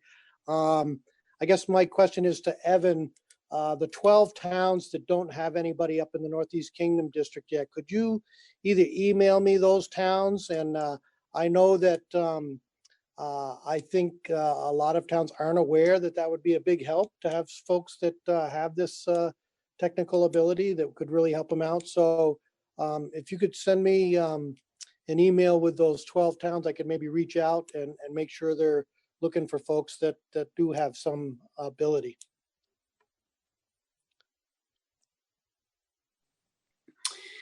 Tim, I wanted to introduce you as well. And before you take the mic, what I should have pointed this out to members, both of the committee and the public as well. On our website today, under Clay Purvis's name, there is a link to a map of Vermont that shows the geography covered by all the CUDs, including the folks who are testifying today, which I actually, it's a helpful graphic. It's a helpful map to take a look at to get a sense as to the, just literally the land mass that is covered by various CUDs, including EC Fiber. But the other four are also mapped out here as well. So if members want to click on that link, that might be helpful. So Tim, welcome. Thanks for joining us today. And if you could take it away. Yes, thank you. I won't repeat a lot of what you've heard here because a lot of what I would say to you has already been said. Just by way of introducing our group, the Southern Vermont Communications Union District. We also formed this March. We have been on a sprint our entire existence. We just started coming together as an idea in November at a meeting that Representative Kathleen James called. And from that, we were able to get 12 towns on the ballot for March, and they all approved forming the CUD. All 12 towns are in Bennington County. We have had an organizational meeting, elected officers, and got quickly about the business of trying to find some money, getting grants. The BIG grant is, of course, looming largest in our sites, but there was a rural business development grant, which had a sooner deadline, which had some planning money available that we're working toward trying to wrap that up in the next week. As far as help, I would say we have been helped tremendously by our Regional Planning Commission, BCRC, Bennington County Regional Commission. We wouldn't be moving nearly as quickly on this grant writing process if it were not for them. They agreed to help us out gratis, which was great. I was able to convince my select board in Shasberry to come up with $3,500 to give to BCRC to to help them, at least cover their expenses while they're helping us out. And that's, like I say, they were willing to help us for free. We felt we needed to do what we could, but it just points to the difficulty of spinning this kind of thing up from nothing. So if the legislature could see its way to provide new CUDs with, pocket change, a few $1,000s to get some help from their regional commissions, $1,000 for just office supplies. I mean, I'm trying to get a website up on my personal ISP so we can post our meetings. We're borrowing the town's go-to meeting software to do our teleconferencing, just all those kind of things that are just really difficult when you're really starting from nothing with volunteers. But everything everybody has said about trying to spin this kind of thing up is true. And I also agree with Andy and Jeremy about all the things that they said, that really we all wish the state saw communications infrastructure with the importance that we feel it has, that it's as important as roads and bridges and electricity and sewer and water. And no one would contemplate volunteer organizations independently building roads and bridges. So it's just I know it's what we have to work with, but it's certainly not the ideal way to go about delivering this sort of thing. And I think that's all I have. Like I say, most of it has been said and well said. Well, and I think your last point was incredibly articulate. And we're seeing that right now, frankly, with the COVID-19 crisis, that we're not using our roads and bridges a lot, but we're using our internet access a lot. And if you don't have access to it, it's just the same as the bridge being out. A question I have for the group, and this is something I'm sheepishly asking, I feel like I should know the answer to this, but I don't. Are CUDs precluded from raising private funds in some way? Kind of passing the hat to private investors, whether they be philanthropic or folks who might invest in a initial bond that you do. And I know that EC Fiber had raised money privately. My recollection was that was more as infrastructure and fiber was being rolled out. But I'm just curious if that's something that any of you have contemplated or are doing. Yeah, so we've already raised some money because we're arguably a nonprofit as a public entity, provided that we use the money for public purposes. We have raised several $1,000s to that effect of donations, tax deductible donations, which is even easier to sell. But we're also in the process of drafting legal promissory notes, so high risk investments that if somebody wanted to write us a check for $10,000 or $100,000, that we would then be on the hook to pay them back at some point, but they would be investing in us at the beginning. Usually I think we're structuring it so that there's a deferment of payments and a deferment of interest possibly. The idea is that we would then pay back those initial private loans with money from the municipal bond market once we get rolling. Got it. Great. I would also say that in the latest feasibility study, there was exploration of different investment vehicles, one being opportunity zones, and there are 3 opportunity zones in Northeast Kingdom, one in St. Johnsbury, half of Lindenville, and the other in Newport. And so we certainly see those as potential ways to get some investment dollars. But I believe 90% of the dollars invested in an opportunity zone need to stay in that zone. So only 10% of the infrastructure can be built outside of that with those investment dollars. That said, there was exploration into other investments, but the IIR, which is explained in the feasibility study, is pretty low over a long period of time. So unless it's a social investment, or someone not looking to get a huge return, there's not a ton of value in just doing a hard investment into the CUD. We might find ways to be able to do some type of combination of investments, grants, and other dollars, but I think that it's not on the table yet. It's just if you're looking for big returns on it, there's not a lot of return there. Great. Thank you.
Tom's going to be the technical side of the operations, and I will be more of the agenda side. So I will formally call the meeting to order. It looks like at 7 o'clock. Welcome, everybody. Thank you, everybody. And pursuant to the changes of the open meeting law, we will be doing this with application. Everybody's online. BCTV will record it and post it onto their cable network and we'll get it posted onto our website like we normally do. And then the only other thing I was going to add is, for the most part, we'll run the meeting like we usually do. That we'll have just discussion within the board. If it's there's something that's pertinent and we see that there's someone who wants to make a comment, then we'll try to get those people involved as much as possible. But then we'll save any other kind of discussion and open comments for the public concern at the end of the meeting. All right, and so I guess first call would be any additions or changes to the agenda? I do have a couple if nobody else has some, or anybody? I've got one. Okay, Paul? We've got a letter today in the red box talking about the Arts Council. So at the end, if I can make a quick comment about that. Okay. Okay. And I do have, there's a couple that have just come up that Terry made note of. There is one overweight permit request, and then there are 2 liquor license requests. So we'll put those on. We'll put those on at the end, I guess, as item number 7 and 8 and 9. Hello. Oh yeah, Jackie. Can you hear me? Jackie Yeah, would hi. like to add an item. Yeah, I don't see the raise my hand feature, so I'll just raise it the good old fashioned way. Yeah, okay. And I apologize. I should have, obviously you're on the meeting. We'll bring yours up as part of public concerns and which will more or less be at the same time. I'm assuming that's why you were raising your hand. Yeah, I would just like to inform folks about the new monthly e-newsletter that I'm starting. Okay, we will certainly add that. I think that's going to be beneficial for a lot of reasons, a lot of people. Okay, is that anything else? All right, thank you. So the next item is to approve the minutes from the March 24th Select Board meeting. Any comments on that? Or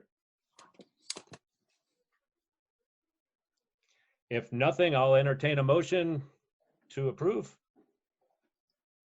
I'll make a motion to approve. Second. Okay, thank you. Any further discussion? Anything else to change? Hearing none, I'm losing track of the right terminology, but all in favor of approving the minutes? We're going to raise hand or say aye? Aye. Aye. I guess actually this is another point, and I've taken this as a learning point in the last meeting that I attended that actually had 9 voting members. So it'll be a little easier with 5, but let's leave it to say, because we do need to record, not who voted yes, but how many voted yes. So let's leave it to say that if anybody opposes, they shall speak up. I'm abstaining. Any opposed? I'm sorry. I'm abstaining because I wasn't there. So. Okay, any opposed? So I hear 4 affirmatives and 1 abstention. All righty, thank you. On to the next thing. Next 2 are actually 2 separate items, but they're more or less the same. Approve the timesheet for the town office, listers, highway, transfer station, and approve the select board orders. In the past, we've typically moved them to the end just for a matter of convenience, I guess, rather than hold up the whole meeting. As of now, as of our last meeting, we voted to authorize myself, and if I'm not available, Andy, to approve the select board orders and the pay orders. And so I'd like to hear if there is any comments on any of those, and we'll take that into consideration. And then, if not, nothing opposed or anybody, no objections or anything to anything, then I'll sign off on those. Any comments on the pay orders? I looked Yes, through them. Oh, go ahead. I just put my hand up. I don't know if it shows up on yours. I've got a couple of questions, but I can put them off until we get to the actual end of the session. Okay, are they related to the, I mean, I guess if they're specific to some To the other pay item on the orders. agenda. Not to the pay orders, but to the, yeah, the pay orders.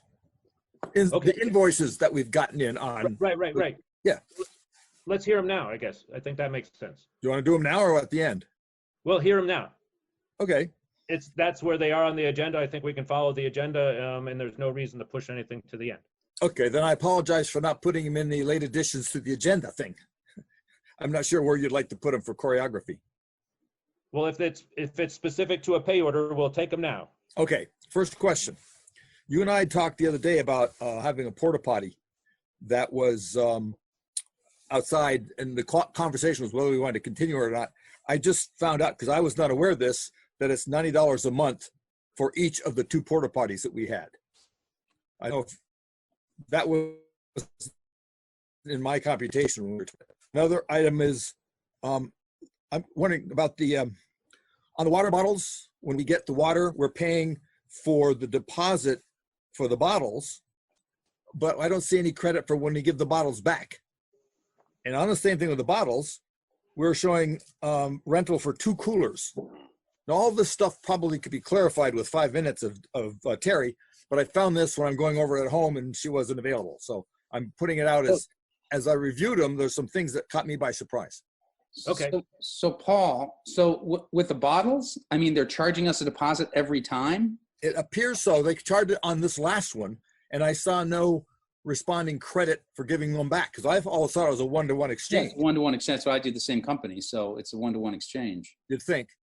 But I saw them charging us the rental.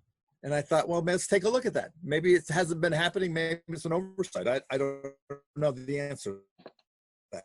Well, that's information. I can bring that back. I'll bring that back to Terry tomorrow just to answer those questions.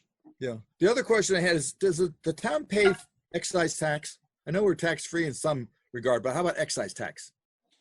Specifically on our gasoline, fuel. I have no familiarity with that at all. So that's a question I had as I was going through there. Surprised to see us paying taxes.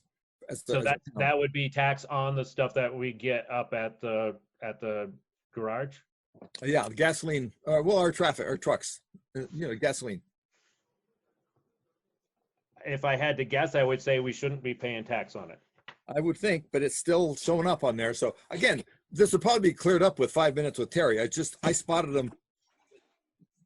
This is the first time, I don't know in how long, where I've had the time to sit down and go over those things. Usually we're in such a rush that I just glance over, but I took this time to look at it a little more. Well, and I guess being the person tasked with approving the pay orders, I will take that back and run it by Terry and make sure that that's all all covered. And if there's any further concern, we can address it at our next meeting, or have Terry take it up with the vendors. Sure. And then the other thing about the porta potty that you and I discussed earlier, I didn't have the amount that we were paying. We're paying $90 a month. That was a surprise to me. So that maybe ought to be figured into our conversation. When we get to that conversation. Our conversation, just to familiarize everybody else, was whether or not we still wanted that there at the town office. Obviously, we want the one at the transfer station. But the one being at the town office being one of a more public, it does get cleaned on a regular basis. There are obviously lots of concerns about those things these days, and there's a lot of public locations that have been closed down for the coronavirus concerns. Our quick discussion was that it made sense to keep this because a lot of people that are transportation, the delivery people, the drivers, there's a lot of, we felt there was a need to continue it there, but that was a quick overview. We never talked about cost.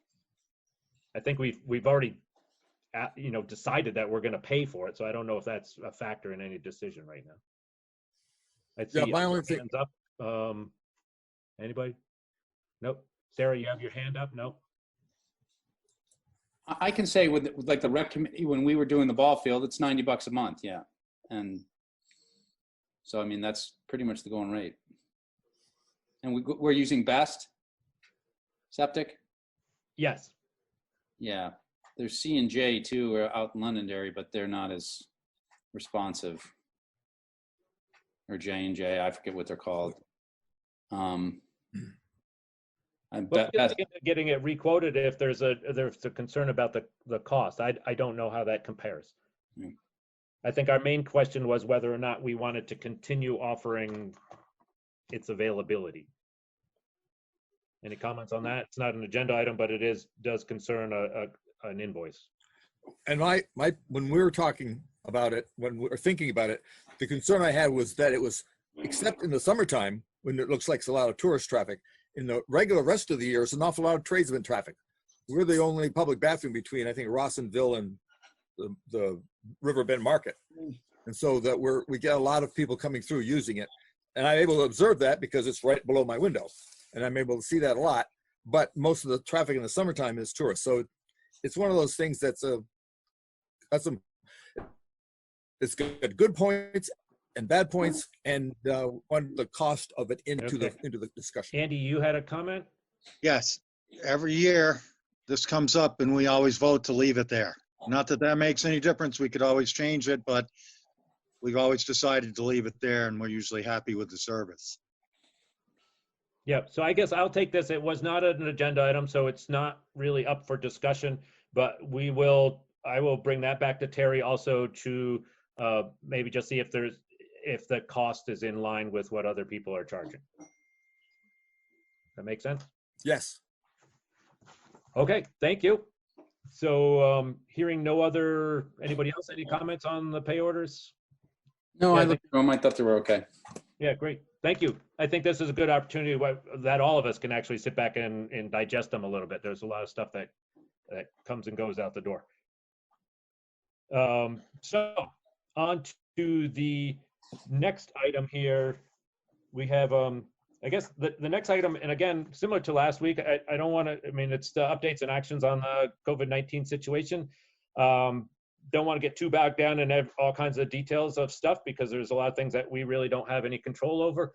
So I'd like to kind of focus this conversation on things that we can make a change, that we have purview over and what people are hearing out in the community. I will comment on the first one just as a quick update, and Paul can chime in then too on the office and other town operations. Currently, the office is staffed by one person, alternating days, Sarah for 2 days and Terry for 2 days, while the other person works from home, and that seems to be working fairly well. Most of the stuff that needs to take place, short of going in and researching land records in the vault and that kind of thing, but most of the things can be taken care of over the phone, email, questions answered, things like that, and that's why we kind of decided that to at least have one person in the office. A lot of the other functionality of the office can be taken care of online through NEMRIC for the pay orders and things like that. So any other comments on that, Paul? I'd just like to ask Sarah if she has a thought on that, since she has to live it. Yeah. Yep, unmute. You gotta unmute. You're muted still. I can't hear anything. It keeps out, like heard maybe 5 words of. The question was, Sarah, how is the remote working for you as far as getting what you need from technology and getting into the systems and services that you need? I'm sorry, I still didn't get any. Okay. Yes. Okay, well, we can take long and see want it to work. Greg, I just have, it's Jessica, I just have a quick question on terms of town operations. Just from what you said, is it the case in Jamaica as of now that non-employees are no longer, so for example, a lawyer who wanted to do a title search for a real estate transaction, they could not spend time in the clerk's office doing the work that they would have to do to clear title. Is that correct? That is correct, and that is Okay. true. And that actually has been much more clearly defined. I mean, I'm not an expert on the governor's executive order, but I believe that's been much more clearly defined in the executive order, that that is considered non-essential. Yes, that's correct. And for towns like Jamaica, where our records are only in hard copy, that's the net result. I just wanted to make something that was said just in the description now. I thought maybe it was those types of appointments were still being held. No, right. Okay. They're not. And probably, if anything, we should make that more clear. And that'll be something that we can follow up with Right. Sarah. Yeah, I don't know if Sarah's getting requests, and if she is, it might be helpful to her that we make that a little more clear. Yeah. Right. Okay. Okay, great. Thank you. Paul, any other comments there on office operations? I just want to make sure both of them are finding it's working out okay. Right. We've only had this is the really the second week where we've tried this 2 and 2, and I want to make sure both of them are satisfied with the way it's working. Right. And I'm not sure Sarah's tuned in anymore. I don't know if she can hear us. Sounded like she was having trouble with the audio, and that right now It looks like it's that her camera's not working. Sarah, did you turn your camera off? Can you hear us better now that you've turned the camera off?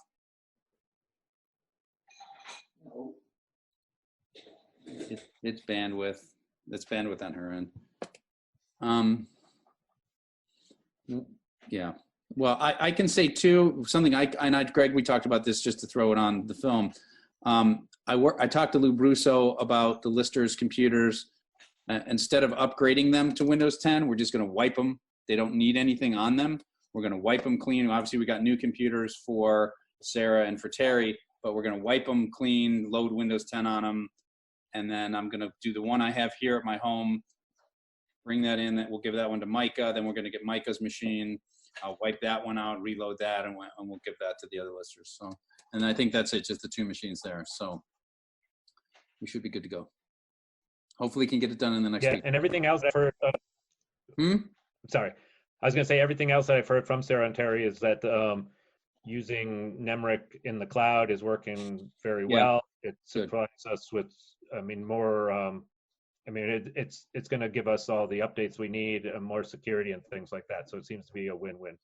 Yeah, unfortunately, due to the timing of everything, I haven't had a chance to go in and look at the new machines. And I know Terry got Office 365 loaded on them.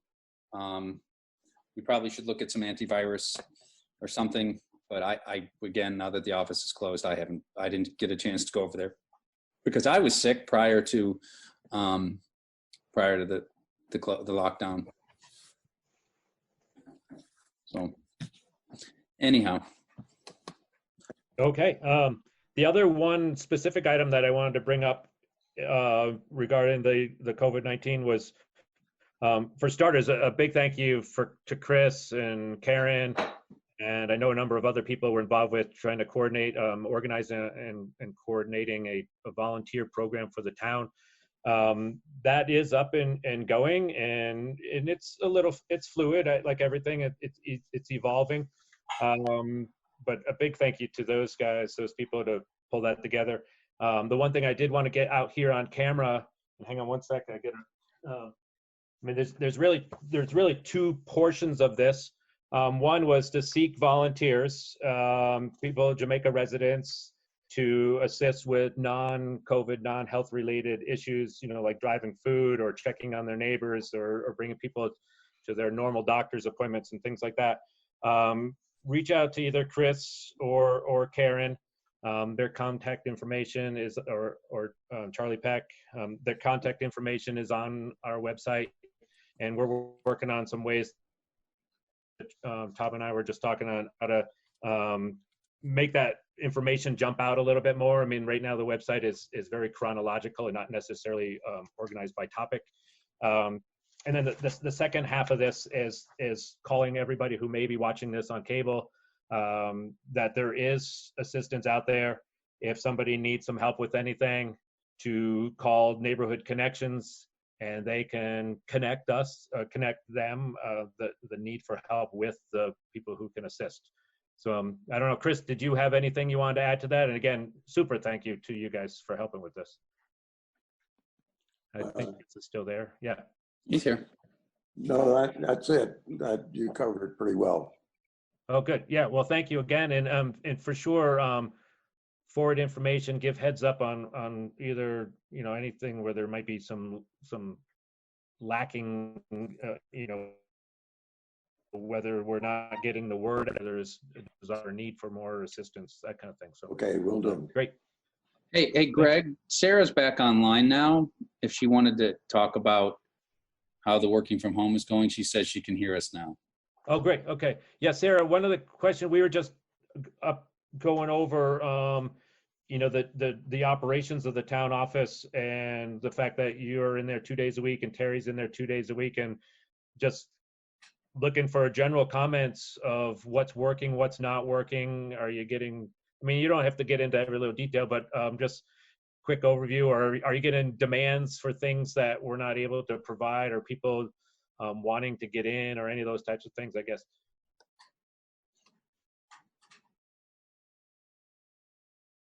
Hello? Oops. Yeah, don't want to put it on the spot. Maybe, the technology, it seems like the internet connection is not always so good all over the place. Like, funny that we didn't know that, huh? Okay, well, we can bring that up with Sarah and Terry, get that kind of feedback. And then I know there's a lot of other things that are going on. There's we're definitely doing updates every 3 days a week. Things are changing. I know recreational facilities have, a lot of trail networks are closed. The state park is open. The Army Corps properties are open. There's no facilities, obviously, and people should be adhering to all the distancing rules, not traveling far from their homes for recreation. If you can go walk in your backyard or down your street, that's better than going to these popular trailheads. That came up. I know there is a lot of concern with rental units still being in operation. Some just anecdotal observation is that those seem to be kind of winding down. If there are people observing that there's still rental units or hotel operations that are still going on, to contact the non-emergency state police office. I do have that number here. I'll try to find it somewhere, but it seems like that's kind of tailing off a little bit too. But don't know what other people's comments are and or what they're hearing. We want to direct that, people's concerns, the town's concerns. As a board, we're not always able to do everything, but we can usually point people in the right way. Yeah, I can say in town here, there are some people who are here from out of town, but I don't know the situations. And it appears like I know one of the Airbnbs up here, the people have been here for a month, yeah, and I think longer that's than acceptable. that. Yeah, so maybe they've just they're just stuck here or whatever, Sorry. No, and then people are staying in one location. That's good. It's the back and forth that's really not good. It doesn't matter if it's an Airbnb or in their second home, but if they're staying here full time for the next foreseeable future, then that's great. That's fine.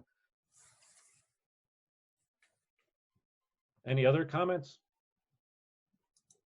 Andy here. Just one more resource.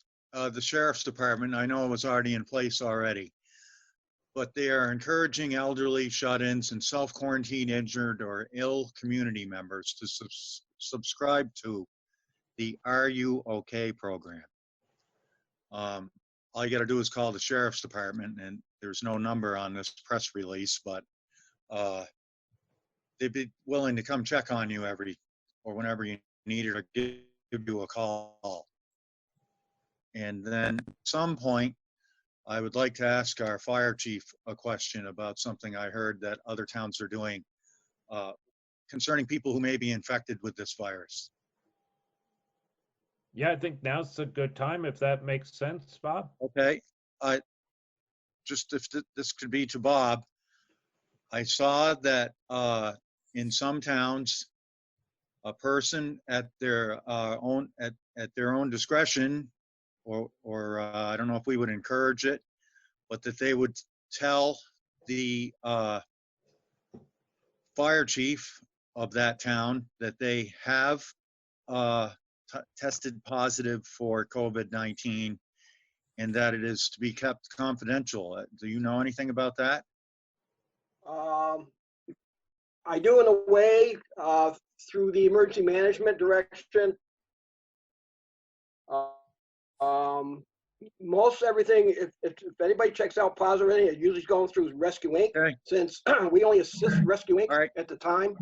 So in that case, we try to keep clear as much as we can with our personnel, only to assist. Rescue Inc. is to report any cases of positive testing and the results. If we hear anything back, we can let the town know. Thank you. Yeah, thanks.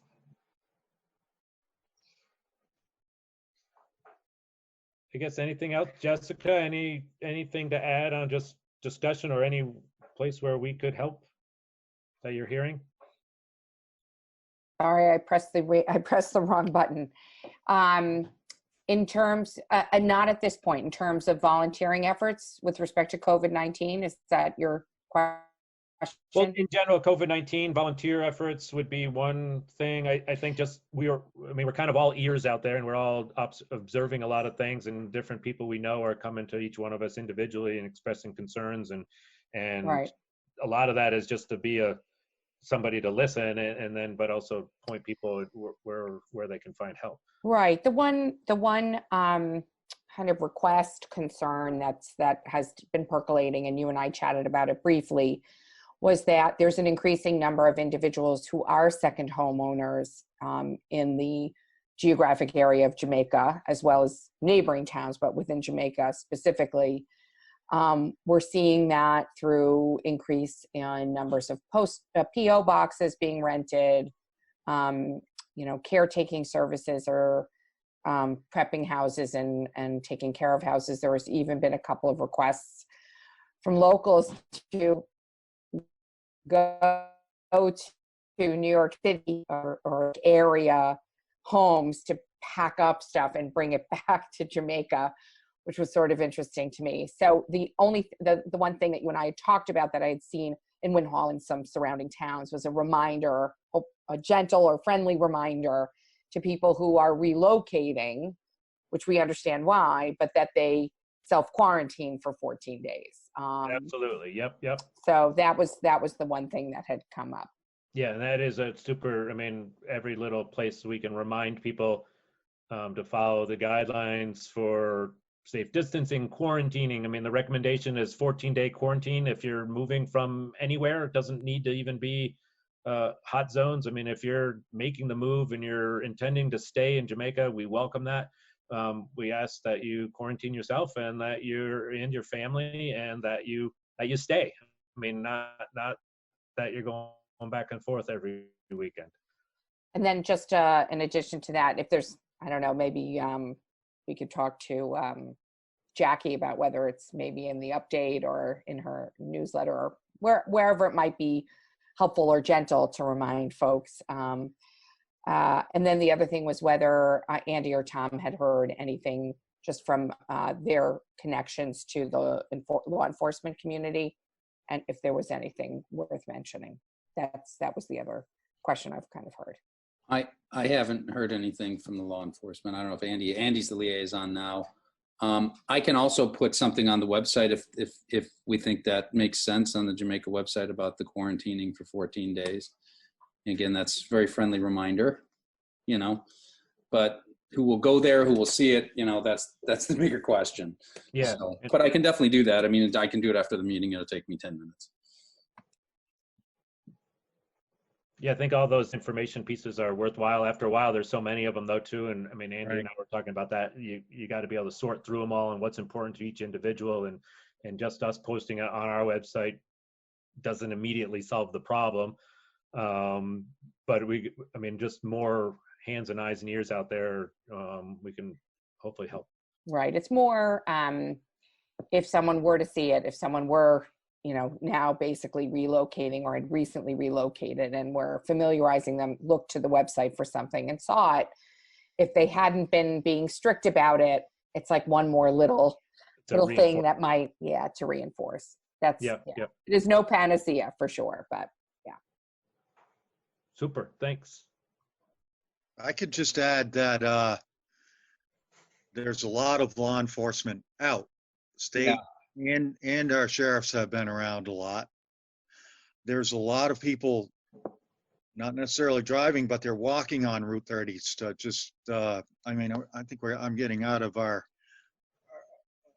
scope here a little bit, but just an observance I've made when I am out on the road, which isn't very often. There's more people on the road than cars. And just as a select board member, back to what we were just talking about, our second homeowners or our residents they're all, U.S. citizens, nothing we don't know. We welcome you to come to Vermont. I don't want to come across as being on the select board and us saying, these second homeowners whom I'm friends with some of them and I work for a lot of them, and that it's just the same thing. I've been hearing, we hear so much coming down from the governor's office, over and over again, that what Greg just said, self-quarantine and all of that, but it's not really being enforced. And if it is if it's like like a blatant, like a thumbing their nose at the idea of that, then you can call state police, I guess. Mm-hmm. But I don't feel obligated to call someone. It's a really touchy situation for me as a board member to talk about, but we're all in this together, and if I had a second home here, I'd get here and stay here if I was coming from New York City. But so I have some empathy for these people, and at the same time, I don't want to get sick. I don't want you guys to get sick. We want to be able to keep running the town and this thing to settle down. So.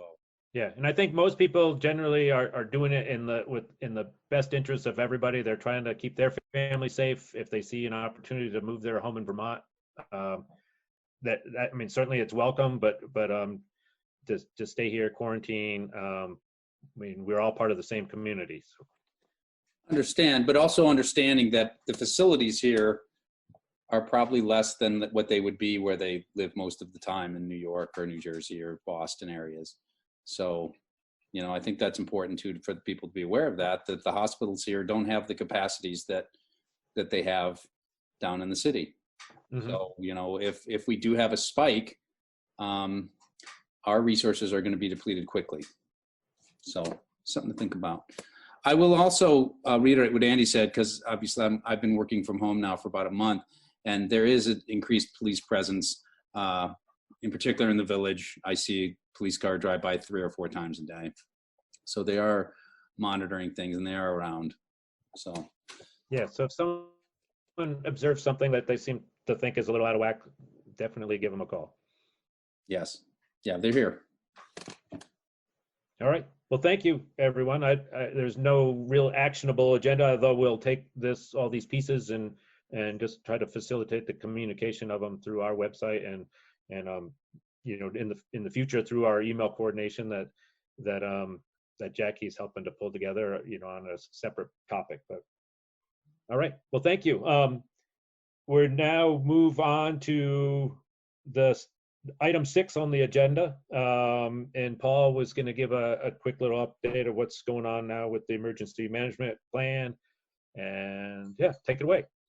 All right, thanks. I sent the current updated the local emergency management plan to everybody on email. As I sent it to Wyndham Regional Commission, they reviewed it and sent it up to the state. The state will review it, send it back to Wyndham Regional, who will send it back to me, and then we'll adopt it with the expectation of adopting it around the end of the month, 27th. We've got until the 1st of May. We have 2 weeks of public comment starting today. We put some posters around town.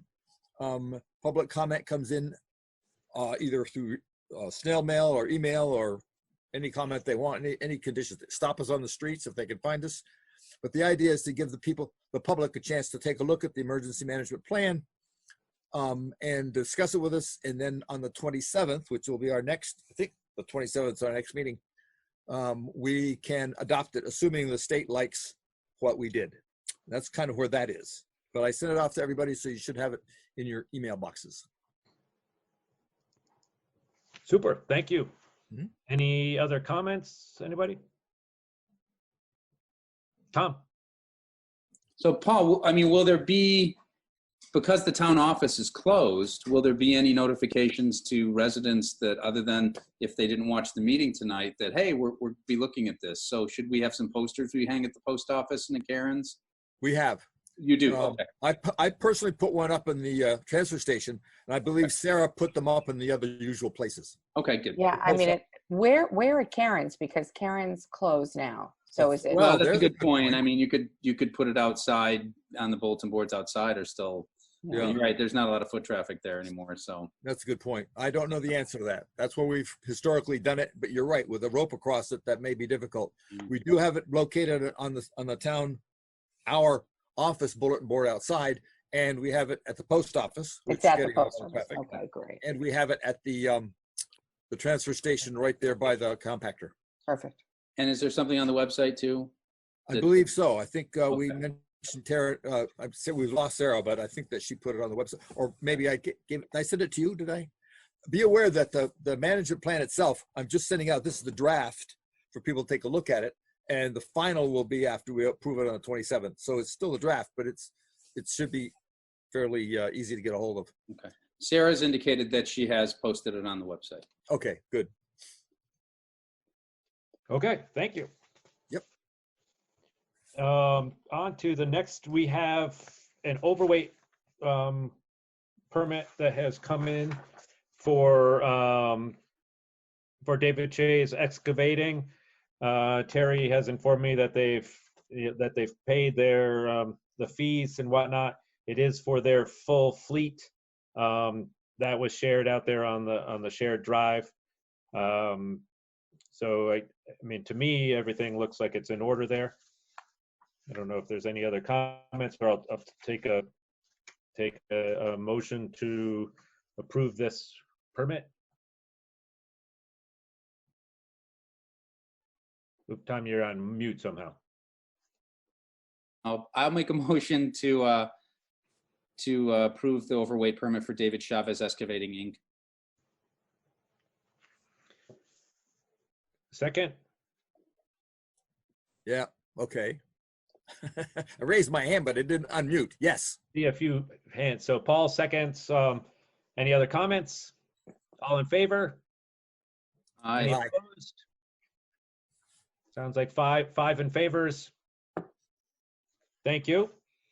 All right, and the next item, there are two liquor license renewals.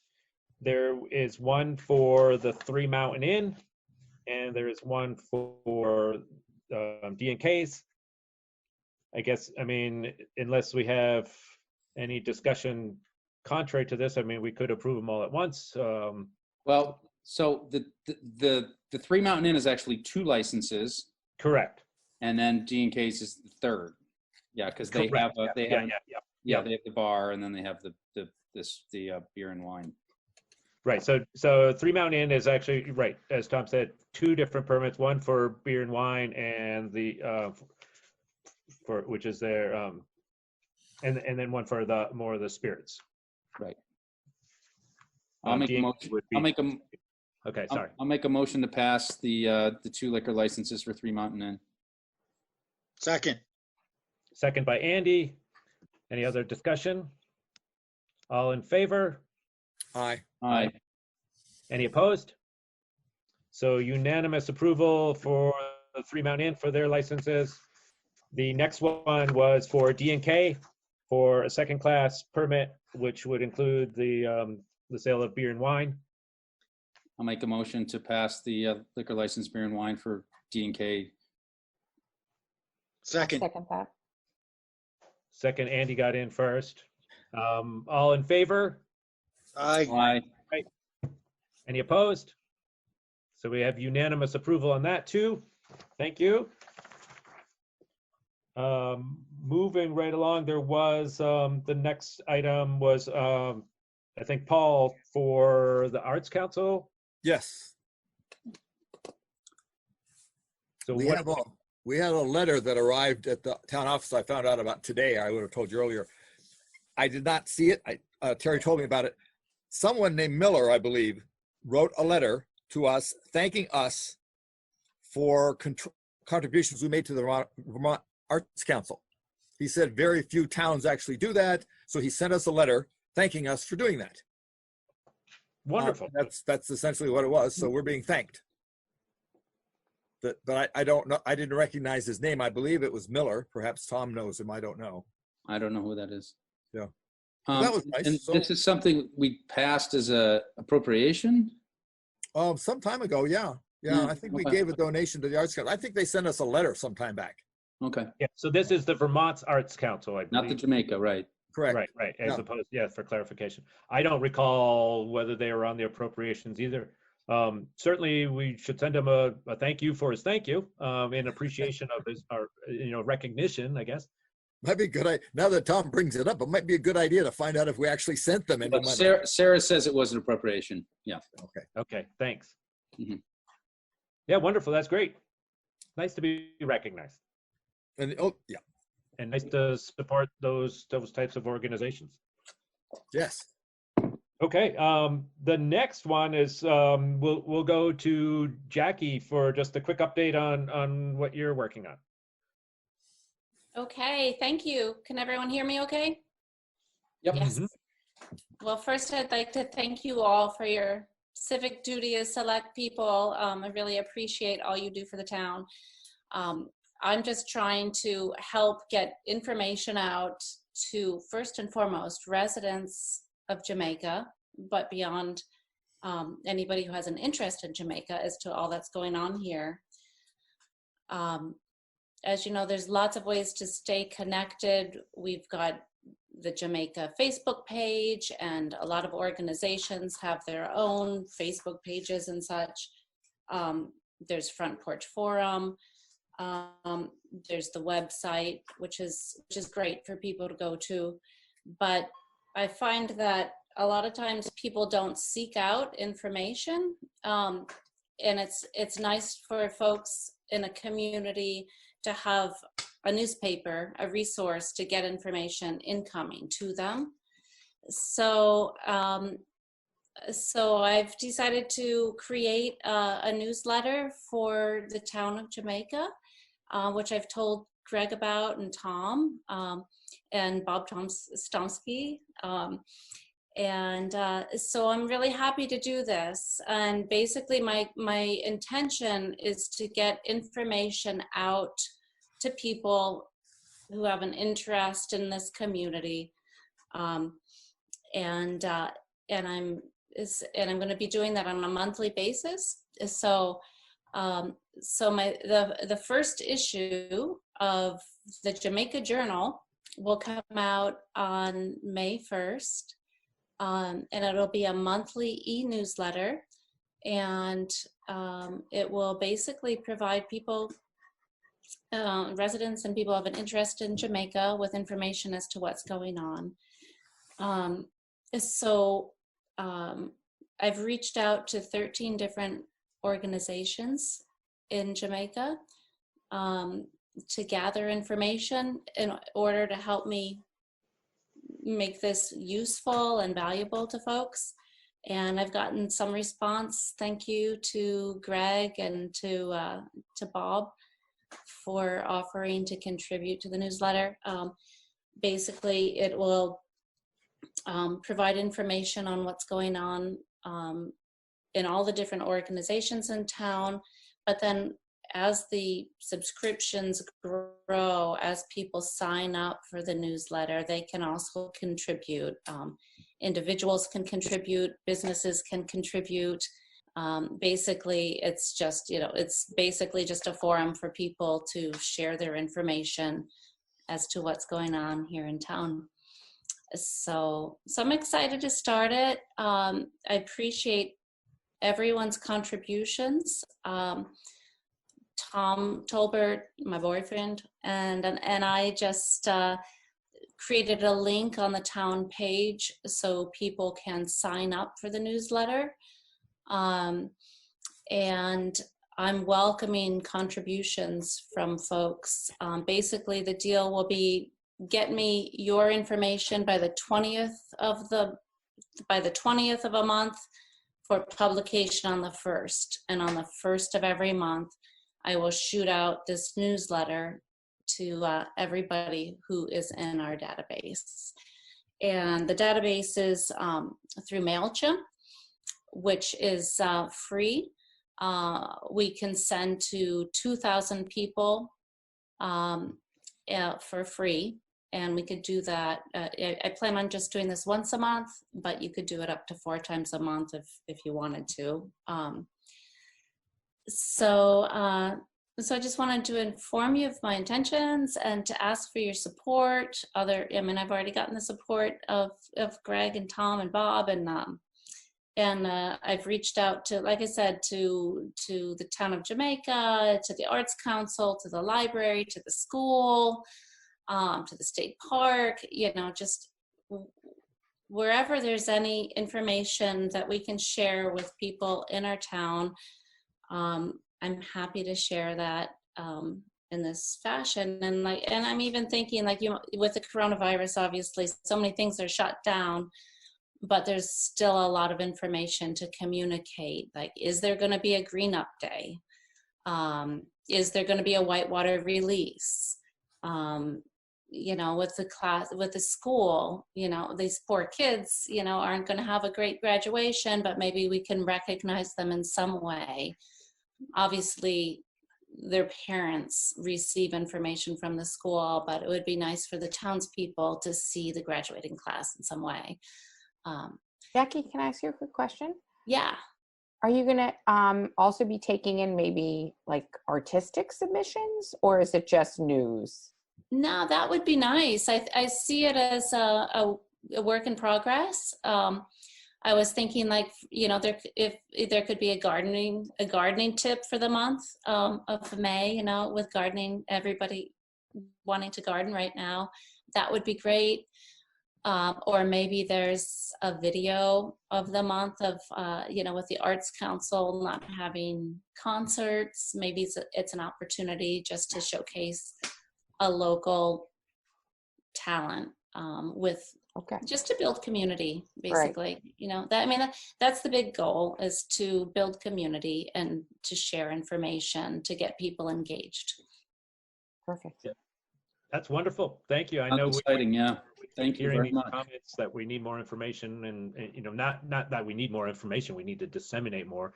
And I say we, not necessarily as the select board of the town or town governments, but more as a community. So this is a true full-on community effort on this one. Thank you, Jackie. Yeah, let me just add that if somebody wants to contribute, they should send a little blurb, press release, so to speak, to jamaicajournaleditor@gmail.com.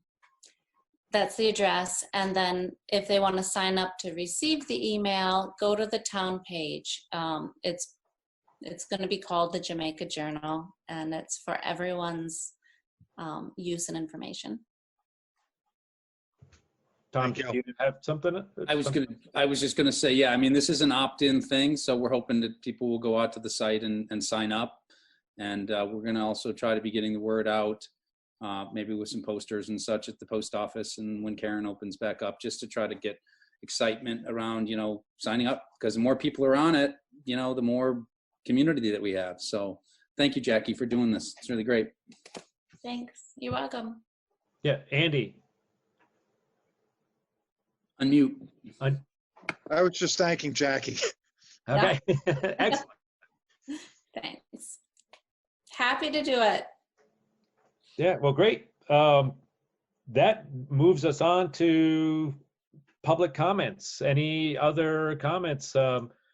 Bob or Chris. And John, welcome to the meeting. Thanks for joining us. Welcome to the Planning Commission. Yeah, if I may, Greg. Thank you. Yeah, sure. Go ahead, Bob. Just so you know, I attend a weekly meeting, which is usually on a Wednesday. It's with the Vermont Public Safety Department. They keep all the fire chiefs and EMS people up to date on what's happening throughout the state, as well as I get tons of emails that come in. I know Paul does as well. We're starting to turn the curve a little bit, but again, in our areas, we could still see it still continue on. And again, it is coming a concern of people using the state park. I hate to go back to this subject again, but I went down last weekend and I had noticed there was several cars down there and people walking around without the face masks, even though the governor has now ordered everybody to be wearing face masks when you're outside. I did bring this issue up at the meeting. Hopefully that the state parks and recreation take note, and maybe they can put somebody down there, a park ranger, just to notify people as they go in that they should use precautions and stuff. It could have a big effect on our town if anybody comes down with this virus. So, it's an issue with the fire department.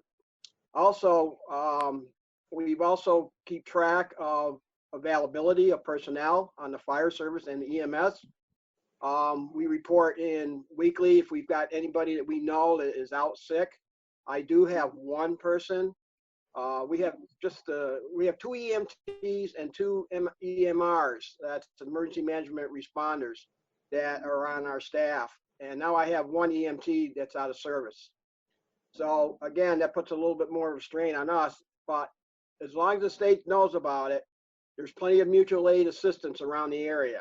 We all have these mutual aid agreements and stuff, and this is why they were in place for any services of any type. So with that being said, I just want people to be cautious again out there. Adhere to the governor's requirements and recommendations and stuff. The other thing I want to add in as well, people have been looking at burn permits, and I know Stuart is the forest fire warden for the town of Jamaica. I'm his assistant. And with that being said, there has been some directives to come down to prevent people from burning until further notice, until it occurs virus, but they're leaving it up to the individual towns to manage that. So there might be times that Stuart and I will put permits out. If it's raining out, it's probably the best time than when it's dry periods where it dries out faster. So again, just to make people a heads up that right now the state is asking for a ban on burning, but again, it's going to be up to the locals to whether they decide to issue permits or not. The reason for that is, again, you're going to tie up personnel from all departments. And if you've got people who are sick in your division, then you just have to rely more on mutual aid people. And again, you may get quite a few, you may not. So I just want people to just be heads up out there, to use common sense out there and be cautious. That's all I have. Yeah, thank you. I mean, certainly everybody should call the fire warden as far as getting a permit, and be aware that they may err on the side of being conservative. I mean, certainly the virus is a respiratory illness, and it's typically in the spring. I mean, not today, but typically it's fairly dry in the spring, and all those reasons. So thank you for pointing that out. You're welcome. Hi. Yeah. It's Andy. I don't know if he still goes down, but there's been a Vermont state game warden stationed quite a bit more the last couple of weeks, but for some problems in the park before the suggestion or the whatever the governor's directive of wearing some sort of mask outside, there was some garbage getting thrown around, and he was down there every other day I noticed him coming in quite a bit. But that was another thing I wanted to mention, that where I have been walking around my house, that there's been more garbage thrown on the side of the road. And if you would like me to, I could bring that to the sheriff's department their attention. But I don't know why that's happening. It's happening all over the place. But So I've noticed a lot more cars than that down there. One time, me and my wife were going to bring the dog somewhere, and we didn't go because there was probably 15 cars down there. So we didn't bother. But they're not, they don't intend to close that park right now, so we can still use it, but you know, at your own risk, I guess. Yeah, there's a lot of great places to go for walks, and even if Right. it's just on the back road somewhere, you know, don't necessarily gravitate to these very popular locations. It's not the only place to go. I've got a question as a resident. Sand sweeping in the village? I know that usually happens in May. I know we're a little ahead of the game this year, but it's pretty bad. Yeah, that was a point I meant to ask Keith about that today. I know that I think if we get into line sooner than later, my guess is that's probably considered non-essential. I don't know if those guys are out there sweeping, although you can make an argument it's for cleanliness, but we need to be bringing that up. I mean, we are ahead of the game, and let's stay that way, I guess, and get it. Yeah, I mean, it's pretty brutal now, especially with, you know, you want to be opening windows and such, and it creates a lot of dust. Obviously, last couple of days it's been raining and it's been okay, but yeah, it gets pretty bad. And the town looks bad with all the sand on the roads and the sidewalks and stuff. I know they swept off some of the sidewalks. They actually swept in front of my house. But yeah, I'm just bringing it up. If we should get in line at very least. And that's a date super scheduled. reminder. Okay, Yeah. Thank you. Yeah, and John, I saw you trying to chime in. No, I was just about to say thank you for welcoming me to the Planning Commission.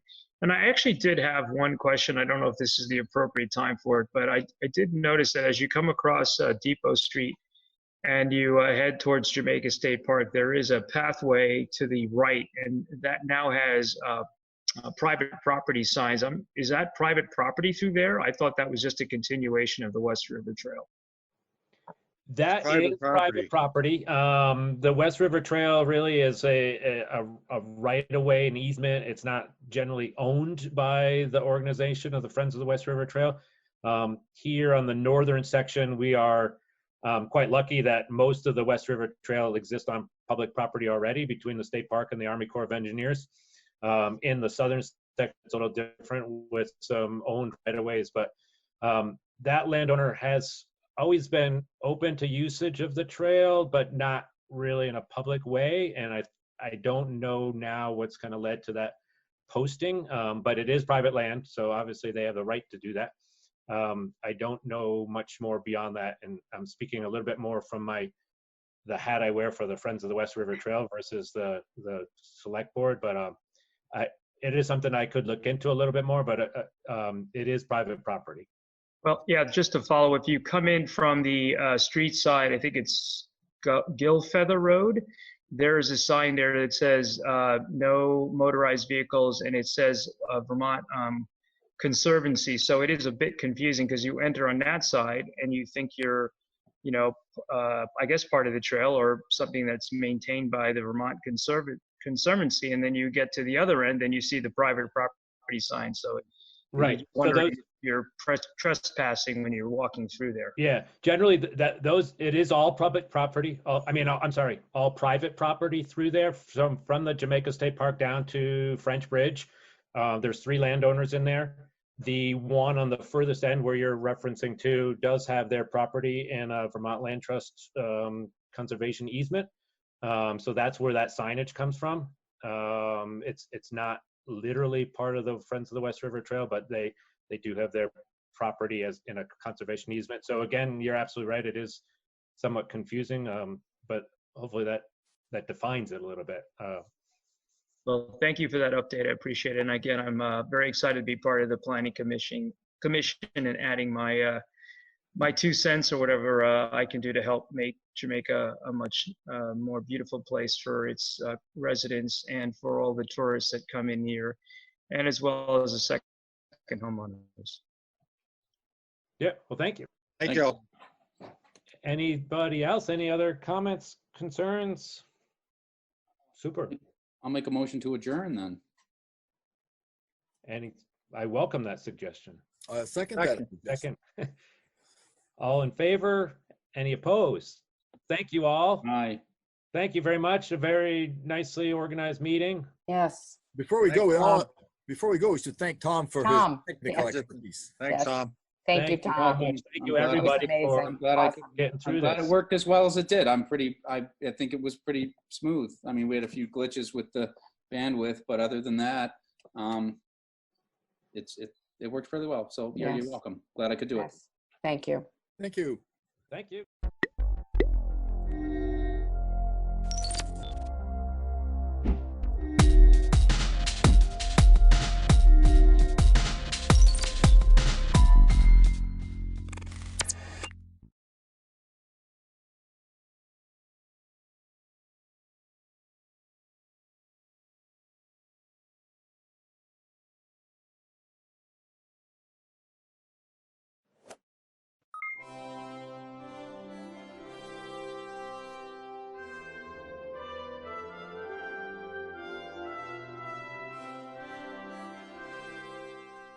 Sorry, I had a little problem with my dog.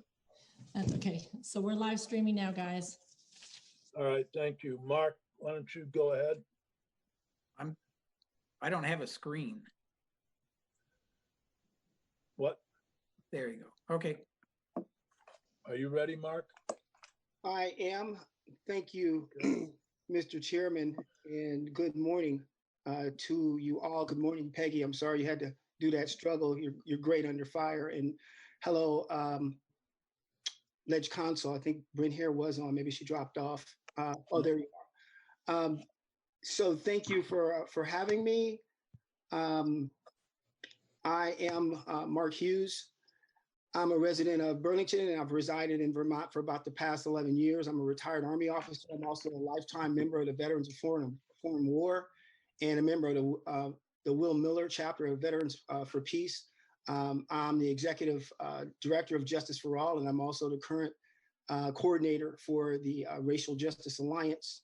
I'm a commissioner of the Burlington Police Department, and additionally, I'm the architect of Act 54, 2017, the Racial Disparities in the Criminal and Juvenile Justice System Advisory Panel. Is also Act 9, 2018 Special, Executive Director of Racial Equity and Panel. I think it's a result of Justice for All and the Racial Justice Alliance and the commitment of countless Vermonters and the tireless hours of legislators that these particular laws exist. So thank you so much for having me today. I came just to share a little bit about it, and I understand we'll be following up in Gov Ops at the end of the week on impacts of people of color across the state of COVID-19 rather. I just want to qualify, I do not speak for every Black and brown person across the state, obviously. We do have a local constituency. We have been reaching out fairly effectively to that local constituency. Our steering committee is about maybe 15 or 20 Black and brown folks right here in the Burlington area. So a lot of stuff is coming from them and also from concentric circles from there. What I'll do in the testimony briefly today, it's looking like I started around a minute or so ago. Try to just go for 10 minutes. I'll probably just go like full out just for a bit and then and pull back because there's a lot to say. Obviously, Black and brown people are being impacted adversely exponentially in times like this. I want to go over a few issues in particular that we have identified and that we are working on. Some of them, all of them you are familiar with. I will hopefully, I can probably even share with you some visual aids along the way here in this brief conversation. And then I want to leave about 4 or 5 minutes on the end so we can answer some questions. During the course of this conversation, I will try to drill down into one or two of these. We got about 12 minutes, Mark, so. I beg your pardon? We have 12 minutes. Okay, so just so you know, the work of Justice for All, we've always been involved, and we continue to be involved with the dismantling of the root causes of systemic racism. Also the elimination of poverty, and also in addressing the impacts presented on Black and Brown and poor people on a daily basis. Systemic racism and poverty, they're at the heart of and the source of COVID-19. And unfortunately, these vulnerable demographics are among the chief benefactors of the most severe impact of this particular pandemic. Today, all of the disparities associated with this systemic racism and poverty are being simultaneously exacerbated. So that's what I came to tell you about, just a little bit about. I have just some couple of numbers I'd like to share with you, if that's okay. If you take a look at your screen, you'll see what we have here is there are, some pretty compelling numbers just in terms of poverty across the United States, and proportionately, I think that's where that conversation starts. But the implications on just what it is that we're experiencing here cannot be overstated. There have already been, we already struggle, pre-COVID-19 with disparities in employment. At no time in history has the unemployment rate for Black people been less than double that of white people. So this is a very difficult time, obviously, in housing and education. And yes, you can see and appreciate the rest. Even the folks over, at the Census Bureau, as well as, and these are slides that came from our folks at Paul clearly on those guys over there. What's the name of that organization? Vermont. Oh God. I get stuck. I'll come back to it. Steph Yu and Paul over there. You know what I'm talking about. So just laying out, if you will, the case of where people of color in Vermont are likely to experience poverty, and comparing that across different areas. And you can see there was actually an increase from 17 and 18. It goes without saying, and maybe it doesn't, but just to know that the average median wealth of Black folks across the United States is 1/13 that of white folks, because that's just an empirical fact. Those are just the data. And I'll just conclude this part of this discussion with just some of the things that I mentioned in Act 54 at the top of this conversation, and there was a part called the Attorney General's and Human Rights Commission's task force that went in and took a look at housing and education, employment, health services access, and economic development. And these are some of the comments that were made, and for the benefit of some of you who are on the phone, I'll just read a couple of them. One says, the need for white people to understand implicit unconscious bias, white privilege, white fragility, and how these contribute to the maintenance of an all-white systems we currently have. Again, these are quotes that came out of the final report from the Attorney General and the Human Rights Commission Executive Director at time. The other one that I'll leave with you is we must undertake a system-wide analysis of ways in which state government actively and passively contributes to these disparities, collect data and determine our baseline, and set goals for reducing these disparities across all agencies. So yes, what we're dealing with here is exacerbated again, as I said, by the challenges. I see David Sure has joined us.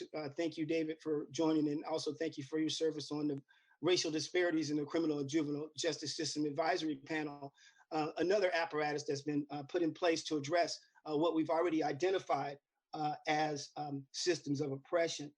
Some of the things that we're working with right now, Justice for All, is we're taking a close look at education technology disparities right now. Obviously, with all of our children in school across the state, well, many of your children, I don't have any children in school across the state, but with all of our children in school across the state, obviously their ability to access the internet, their ability to have those technology platforms to do so, and the internet, obviously increasingly important, again, the disparities exacerbated by the COVID-19 issue. Here, some of you may have seen correspondence from us, voting and open meeting equity.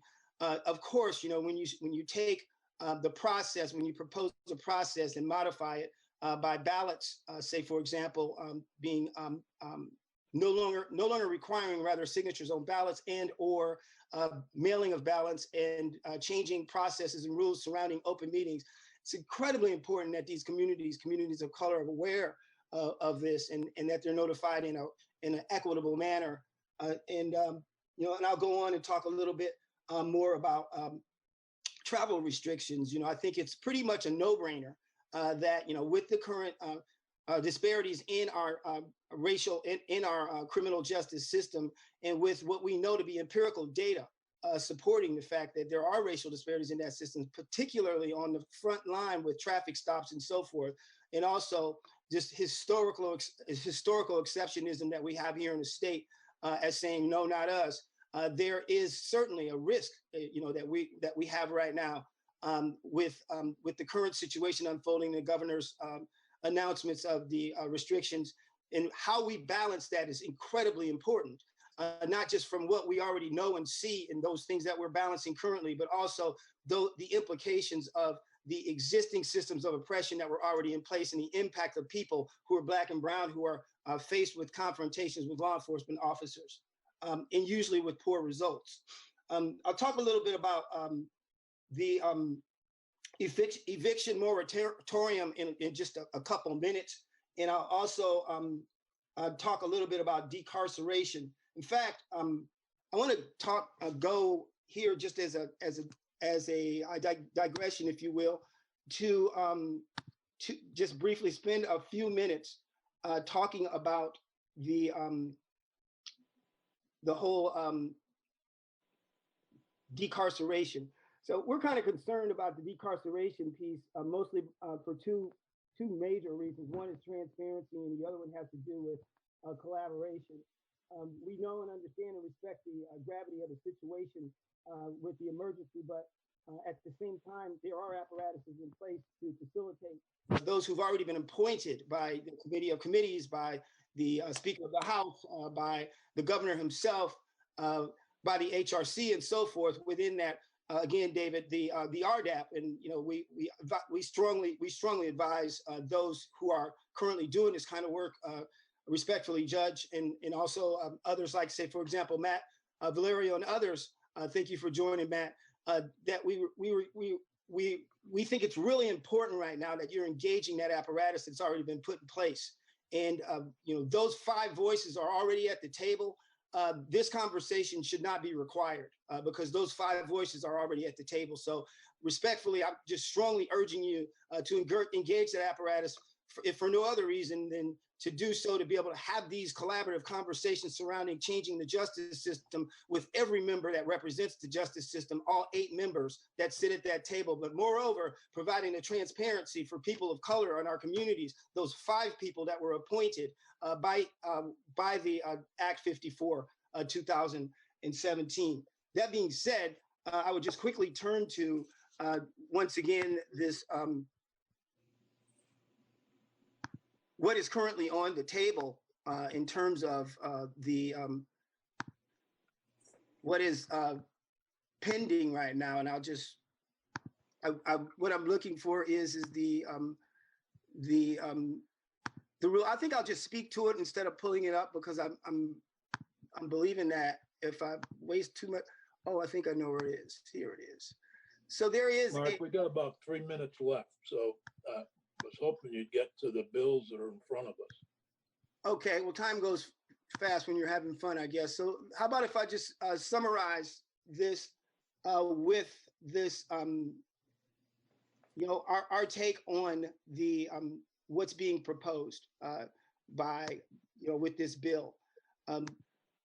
What I would say is that, although we're in agreement with much of what is being put forward, the recommendations on the changes of Title 13 and also in Rule 35, we still strongly believe that there could be a more of a collaborative effort, and also we also feel that there should be more transparency in this process.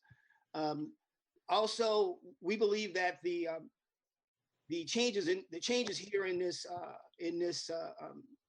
statute, as well as proposal in the rules,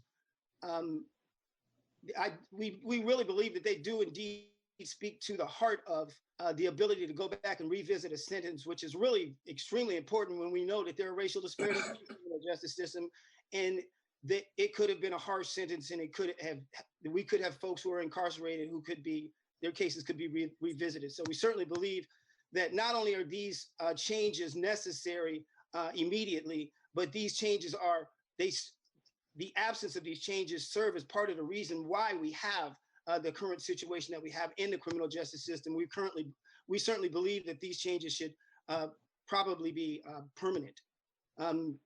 Regarding, and I'll conclude with just the whole idea of, and I'll just in the absence of time to be able to go back and talk and speak really to eviction moratorium. We'll just come back to that another time, but we certainly have a position on that we wish we had time to talk about.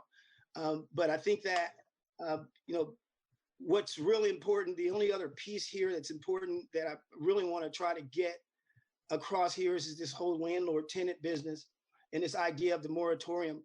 We understand, on all fronts, the legislative, the executive, as well as the judiciary approaches to this, but those approaches in combination still leave the latitude for a discretionary decision to be made in terms of eviction. And we believe that should be off the table. And whether that involves the removal of that as an option with the emergency judiciary procedures, or whether it be a legislative action, we'd like to get some rest at night, not worrying about whether a sheriff knocks on our door. And yes, sheriffs are still knocking on doors, because one knocked on my door just a few days ago. So I'd like to, conclude the whole eviction and moratorium conversation simply by taking to one other, what we believe to be as an oversight is this is Title 12, 4773. What concerns us is that a defendant in the last Mark, we've already gone 15, so you want to get another 2 in, please wrap up. Yes, sir. What concerns us here is that a defendant may not defeat an ejectment action by payment of all rent in arrears, interest, or court costs more than one time in 12 months. What this essentially is saying, and I speak from experience because I've experienced this myself, and I certainly wouldn't want to experience this at this time.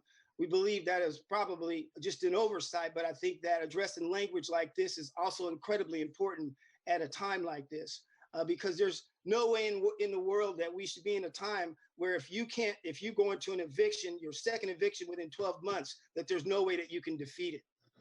So in conclusion, I would want to thank the committee for the hard work. I've been monitoring much of the work that you were doing on your off time.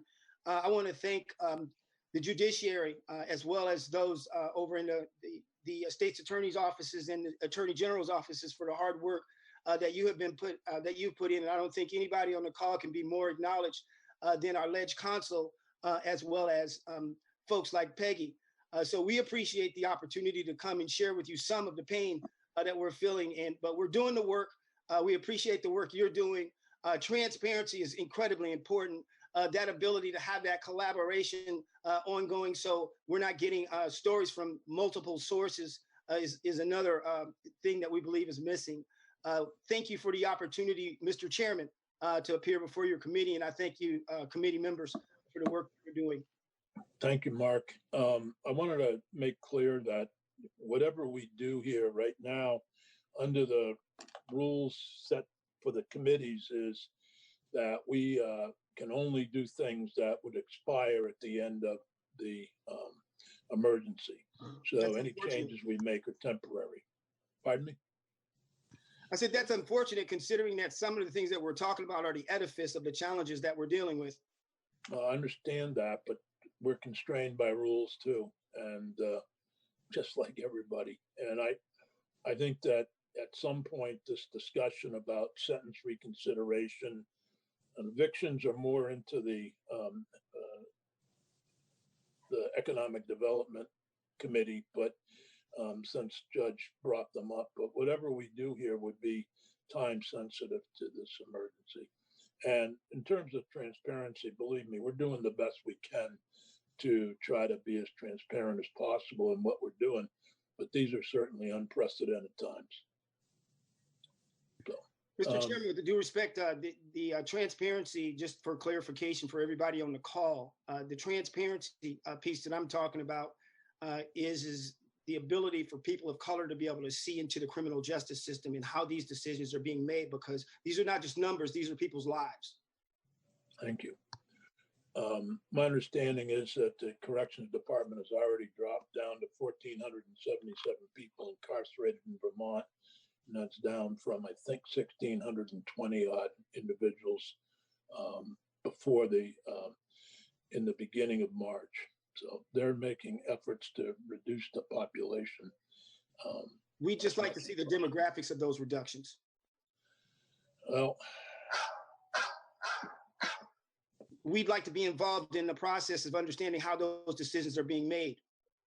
That's the transparency that I'm talking about. You can reduce the numbers all day long if you know you're dealing with a system that has disparities. Then of course you want to manage that process in the same manner. Well, thank you. Appreciate that, Mark. So unfortunately, I don't have an agenda in front of me because I'm working remotely and I'm working with 2 different computers, and I'm getting frustrated here today.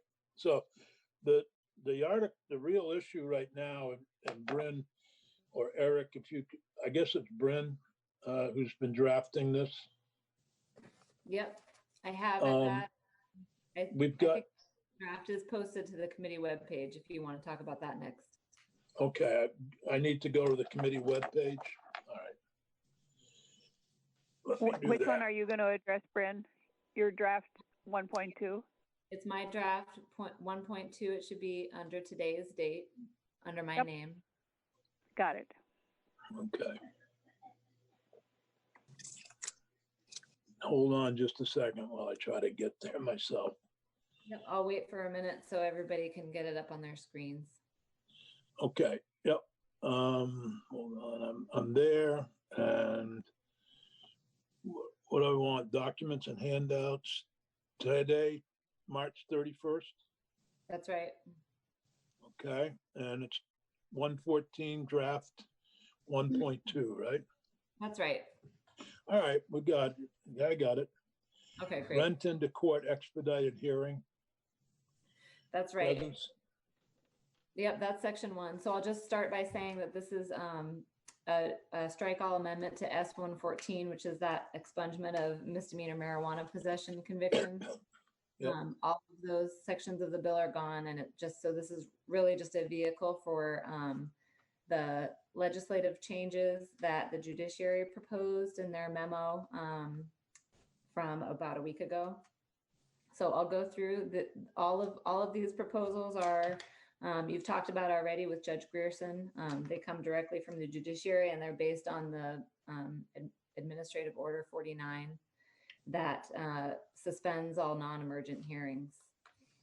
So there is one additional section that was not in that proposal, and that's the last section of the bill. So and that's the proposal to suspend statute of limitations for civil proceedings.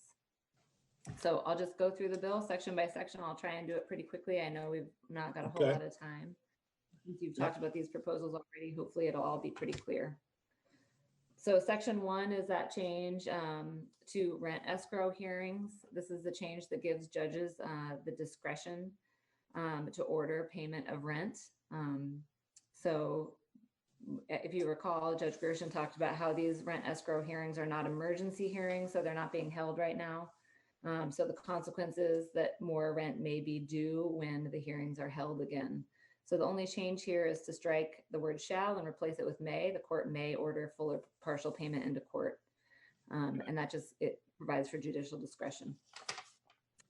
Section 2 is an amendment to Rule 42 requiring the presence of a defendant at criminal court proceedings. It adds a new section of law on page 2, subsection D, that just says that for purposes of Rule 43, the defendant shall be deemed present in court if they make an on-the-record waiver of their right to be physically present, and instead they're contemporaneously present via video or audio conference transmission.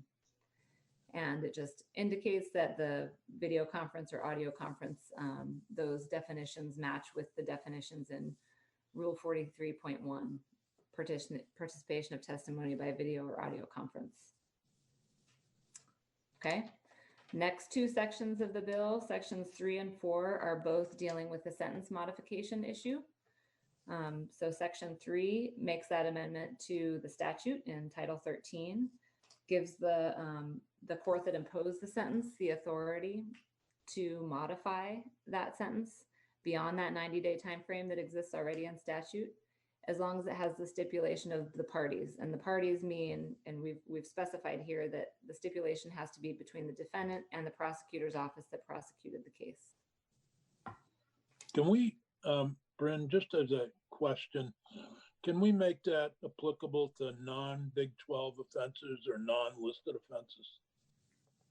You could do that, certainly.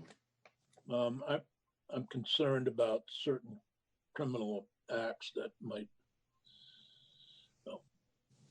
But if you had, this is Jeanette, if you had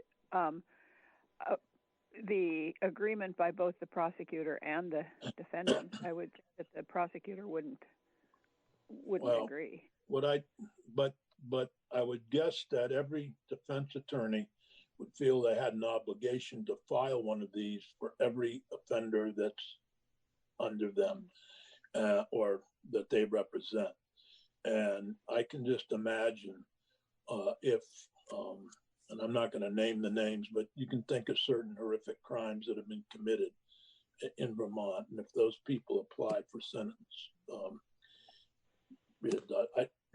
I just think you'd have this outcry in the public. And I think though, hey, Dick, if I can chip in there, as the only defense attorney on the committee, we can't file anything without a stipulation from the prosecutor attached to it. If I'm reading this correctly, and Bryn, correct me if I'm wrong, but you can't approach the court and file something unless and until you've got the prosecutor on board with it. I understand your concern. I've heard from some people as well that this might be opening up something that might cause problems. But that prosecutor is the gatekeeper. I understand that, but do you want, then make this bill separate, because I suspect you're going to run into trouble with the governor.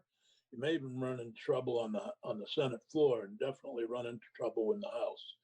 So I would say, Dan, if you're going to do this, I just wouldn't, given some of the things that I've already heard about this proposal and concerns expressed, I'm concerned that we have a provision here that's not going to be like some of the others that we adopt with voice vote and no debate.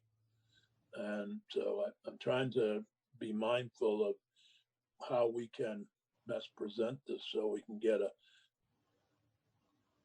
less problems with it. So I'm fearful that this section will drag down everything else.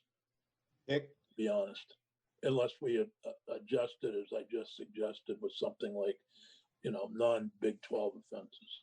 Can I chip in, Dick? Yep. So this is similar to a concern that I have even with this revised language, but coming at it from a different perspective. So I raised the issue last time. It says otherwise modify, but everybody's talking in our discussions about reducing sentences or vacating sentences. And so I'm wondering why we're holding on to such vague language as otherwise modify. It seems as though we should be more specific rather than less, unless we're okay with, in your case, having Big 12 offenses reduced, and in my case, living with the possibility that those other modifications may be things that we didn't intend. So when it comes maybe to Judge Grierson's testimony, maybe he can explain what other than reducing or modifying a sentence is contemplated by the language or otherwise modify. Because I would be more comfortable if it was just limited to reducing or vacating. And Alice here, I would be more comfortable if it was in another bill. Okay. maybe we could hear from Judge Grierson and then Matt and then Pepper. I see Pepper. If Campbell's on, he can speak too. And David, sure, certainly. So Judge? Or, thank you, Senator, and thanks the committee for setting this up via video. As I indicated in my earlier testimony, this is obviously purely a policy decision. I would not want this provision to jeopardize this bill. This is so to the extent that this was changed, either removed or limited language to reduction of sentence. I think there are other parts of this bill, at least from the judiciary's perspective, that are critical to our operations. And by that, I mean the video appearances and some of the deadlines that need to be extended. This is purely a mechanism that was, at least the language was, as Senator Benning indicated, subject only to agreement of the parties. This is not the court trying to usurp anyone's authority. But I'm concerned if this piece would jeopardize other parts of the bill. Okay. Pepper, do you want to chime in? Yeah. With respect to just the modification language as opposed to just reduce, I'm working on an appeal right now where I'm trying to get an offender, an incarcerated person out, got a split sentence.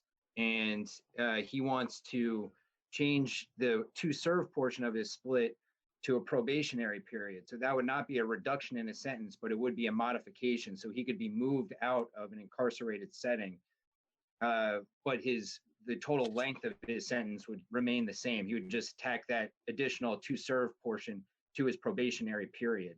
So that would be a modification, not a reduction. And I think that, the state's attorney would be more than willing to stipulate to something along those lines, but not a just straight up reduction. And it would be under the idea that, he's a risk to, if he's got a pre-existing condition that puts him at risk for COVID. So get him out of the kind of jail setting, the prison setting, but don't actually reduce the sentence. And that would be a modification that would be permitted under this language. If I could. Dick, this is John too. Can you hear me? Yeah. Yes. Oh, okay. I just want to make sure that because I've got other matters we'd address. I just want to make sure we'll be able to have time to do that. If I could just speak to Pepper's point. Pepper, I take your point. I think the larger problem I'm having with this piece is that it's situated within the COVID-19 frame, but it's giving a huge amount of discretion post-conviction that doesn't otherwise exist. And it's got no real guardrails on it unless they're agreed upon by parties that are not us. So I would, if we continue to pursue this language, I would want more specification. So the kind of swap that you just mentioned, that makes sense to me, and that could be stipulated in the language. But on its face, the language now would allow for things that I might not agree with, or the chair voiced some concerns that it might be used for someone who had committed an egregious offense in ways that this committee doesn't go along with. So I guess I'm in a roundabout way echoing Alice's comment. This seems more controversial, more thorny the more we talk about it. May I respond, Chair? Yep, please. I just our testimony today, when we were asked to testify, is exactly along the lines of what you just described, that there are a number of issues that these two paragraphs in two different sections of the law or the rules don't address. And John will go through those later. So. Okay. So I'm hearing concern. So I'm fishing around here to where we are. So it may be that we decide to put this section in another bill and deal with it separately. Can you keep going through it, Bryn, through the draft? Sure thing. So I'm going to skip section 4 since that's just the same change made to the rule, and move to section 5. So I'm on page 4 now. Yep. This is the heading that's titled Administrative Order Number 49, Judicial Emergency Response. Yep.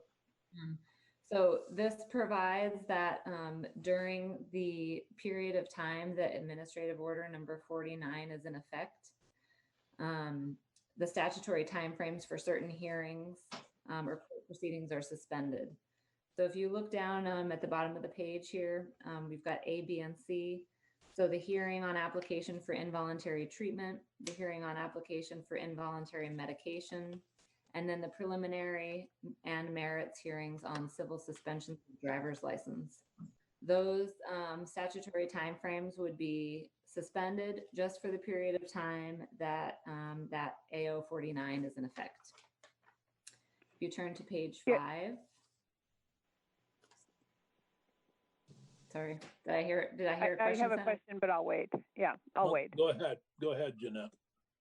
Well, I just wondered what does it mean to suspend the time frame for involuntary treatment and medication? What would be the effect of that, the practical effect? So the practical effect is that currently, under current law, there's a time frame that's required to hold those hearings, and I can't remember what that is at the moment. But that time frame would not apply just for the duration. So I think for involuntary treatment, it's 10 days after the application, and 7 days for involuntary medication. So those required timeframes would be waived during the period that AO 49 is in effect. And has the Department of Mental Health weighed in on that one? I don't think so. I'm just curious because that is such a touchy subject already about when those are held, and I would really want to hear from Jack McCulloch on that and the Department of Mental Health.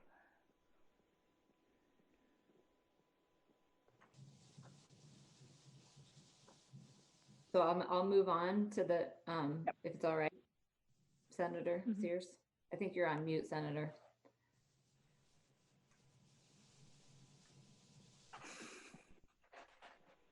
Senator Sears, I think you were on mute there. So shall I keep going? No, I'm unmuted now. Okay. I'm sorry, Bryn. I was saying, hopefully Jack McCullough and Sarah Squirrel can get a copy of this. We're going to be briefly talking with Sarah tomorrow anyway, and if they have a problem with this, let us know. I'll make sure they have a copy. Thank you. So go right ahead.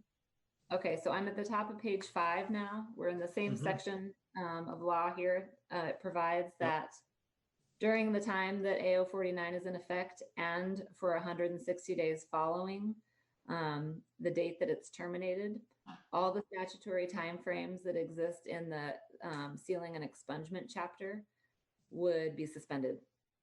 Okay. And then finally, subdivision 3 here on page 5, this says that for the duration of AO 49, courts can't suspend driver's licenses until and unless the court holds a hearing on that civil suspension on the merits. Okay. Any comments on any of these sections that Bryn just went over? Everybody good with it? Okay. Yeah, except for that mental health part. Except for the mental health part. So later on this morning, we have on the agenda to talk about the statute of limitations, but if you want to cover it now, and that's section 6, right? Yep, that's the last section. Did you want to cover that now? We're going to hear testimony on it later from Terry Corsones and I can't think of the man's name, but an attorney from Burlington. Sure. If you'd like me to, I'd be glad to talk about that one now. So yeah, why don't we? Okay. It's pretty straightforward language that tolls the statute of limitations for all civil actions. during the period of time that the governor has declared a state of emergency arising from the spread of COVID-19 and 60 days following the termination of the state of emergency. So it also provides lines 16 through 19, any deadlines that are imposed by court order for pending civil cases would remain in effect, but could be extended by the court for good cause shown, and that good cause shown could include any cause that's related to the COVID-19 public health emergency. Okay. What does told mean?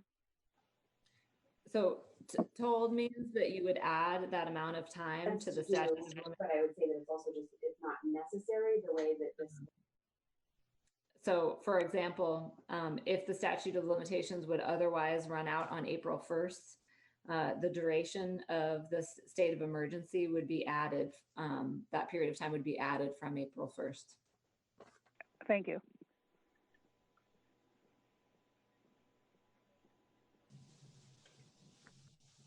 And then lastly, it would take effect on passage, and then the title of the bill is just renamed to an act relating to the emergency judicial response to the COVID-19 public health emergency. And that's it. Dick, can I go back and ask a question? Yep. Bryn, back in section 1, we are changing the mandatory shall to may, but it's not connected in any way, shape, or form to the current declaration of emergency. That's right. And I was not aware of the rule. So now that I know that the Senate is only working on legislation that's tied to the emergency, I would think about either adding language that ties it specifically to the state of emergency, or we could also put in a repeal date. Yeah, I don't know about the rest of the committee, but I'm a little nervous about eliminating the shall provision to extend beyond the current emergency situation, because that opens up another can of worms that I don't think the rental community has had an opportunity to weigh in on at all. Agree with you. Yes. I do think that that Senator Sears, you mentioned this, that the Economic Development Committee is working on some landlord-tenant issues outside of. I'm not sure the extent of the things that they're working on, but I can find out and let the committee. All I can tell you is every time we have a meeting, I'm told that they're dealing with it, and that's from Senator Clarkson. But I don't think they're doing any legislation. They just keep, but I don't know. Senator, if I could jump in, this is Jeff Grierson. I'm supposed to be in Senator Clarkson's committee meeting now on, there is a bill. I don't know if it originated, I don't think it originated with their committee, but they are taking up a bill this morning, as I understand it, that would deal with landlord tenant issues and foreclosures. Okay.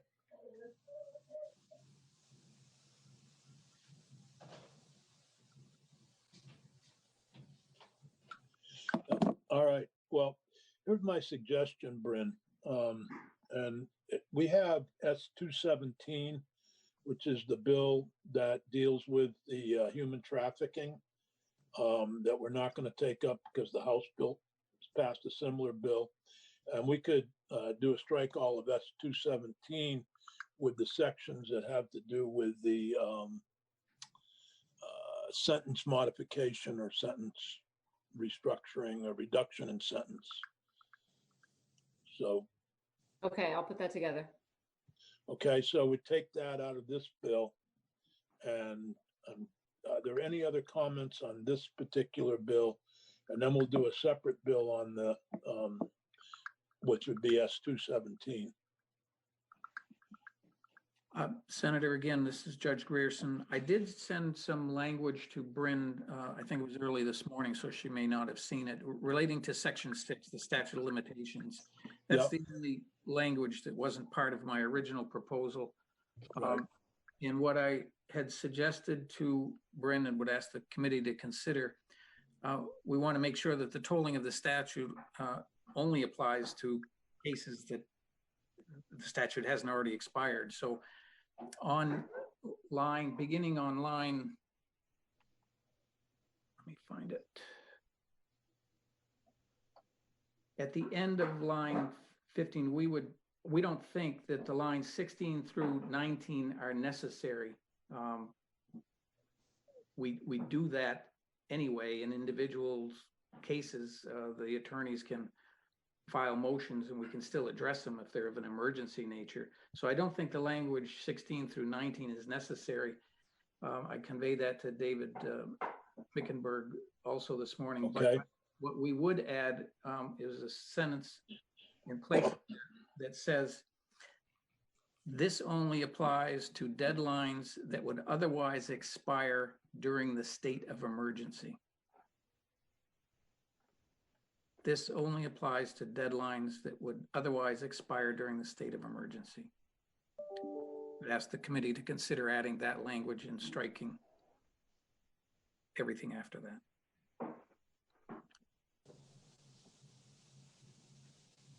Okay. And unless committee members or anyone has any other questions for me, I'm supposed to be there. Okay. On the committee hearing. Thank you, Judge. Thank you. Actually, if I can weigh in there, Dick, Judge, the classic example shows up if the governor removes the declaration of emergency, but 4 months down the road reimposes one because there's been a flare back. Would your, you still would like to have that opportunity in the event of the second declaration? Am I safe in assuming that? Yes. Okay. Yes. Bryn, I don't know how you're going to word that, but that's one of the things we've been struggling with on rules, trying to make sure we give the opportunity for all of this to come back into play immediately upon a further declaration.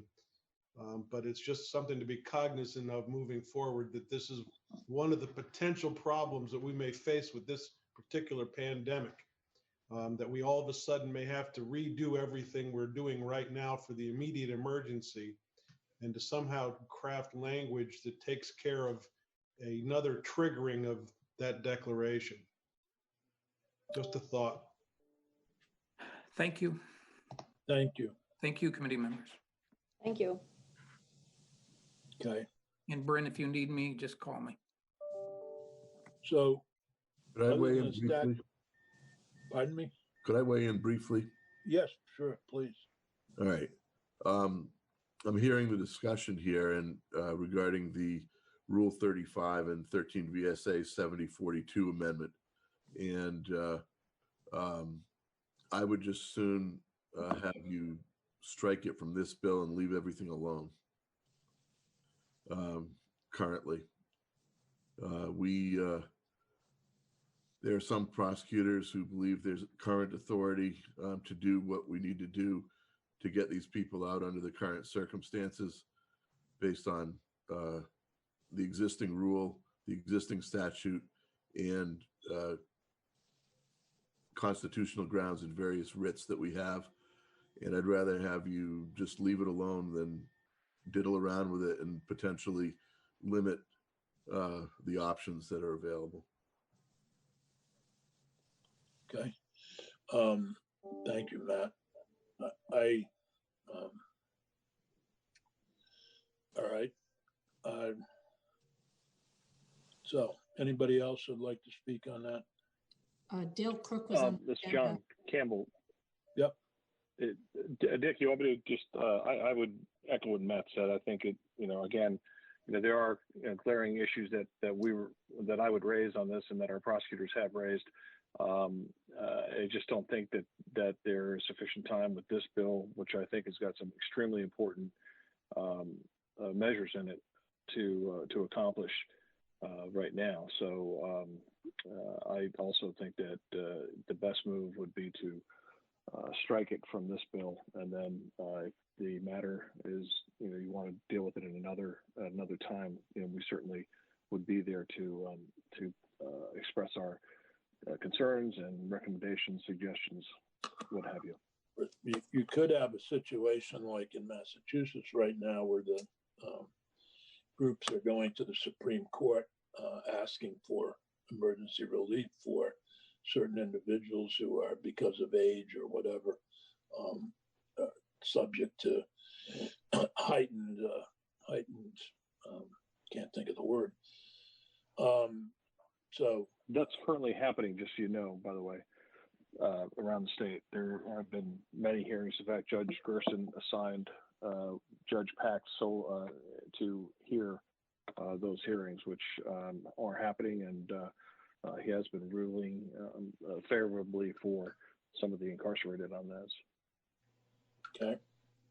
This is David Scher. Just real quick on that point, I certainly understand it. Maybe it makes sense. It does make sense to move that piece to a different bill.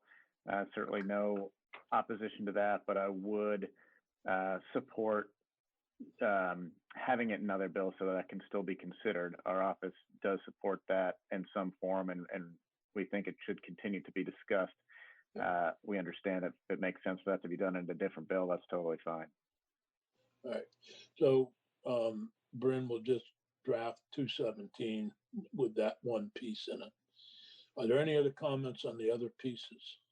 Can I just weigh in on that piece? Is Matt Valerio saying to put it, Matt, are you saying to put it in another bill or get rid of it totally? I'm saying for now, just forget about it. Don't put it in another bill. I mean, I'd like to, if it had any chance of passing, I'd like to see it in another bill, but I'm not hearing that right now. And I'm not, this is too important of an issue for it to be for the rights that are currently being exercised with petitions for extraordinary relief and the like to be limited by legislation that's considered on the quick and under odd circumstances like this. I'd rather just go with what we have than have you limit it, frankly. Okay.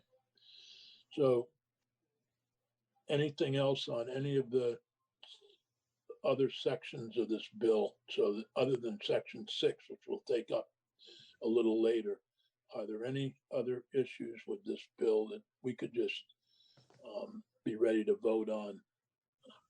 Yeah, Matt? Yeah, just one. And I'm using 2 computer screens here too. So let me just get back to where I was. It's page 2 of 6, line 5. And the only thing that I would suggest here is that after the words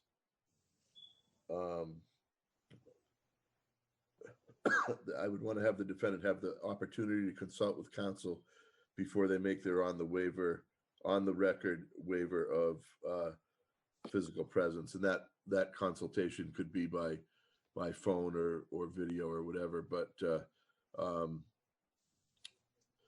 so for purposes of this rule, a defendant shall be deemed to be present in court at the time of the proceeding if after consultation with if after having had the opportunity to consult with counsel, the defendant makes it on the record waiver. That's the suggestion. Any concern about that from anybody? No. Okay. None so, for me. Bryn, could you add that to the draft, please? Yep, will do. Anything else? Are we ready to take our first vote, or should we see a redraft tomorrow? We could always. Yes, and I would like to hear about the mental health thing before I vote on it. Okay. Dick, did we clarify whether we need to ask the Rules Committee if we can vote remotely? I think we already have that. Joe, am I correct on that? We authorized the Rules Committee to allow it. No, that on a case-by-case basis, I think. Yeah, my memory, Dick, is that we were granted permission to meet. I'm not recalling that we were granted permission to vote a bill. Well, when I check on a Friday meeting with Peter, I'll check on that too. Okay. Okay. Thanks, Bill.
point out that the sun shines down its power to all the world and makes the wind blow strong as it will. I wanna hope gentle rains can fall upon the land, so lovely earth can stay lovely still.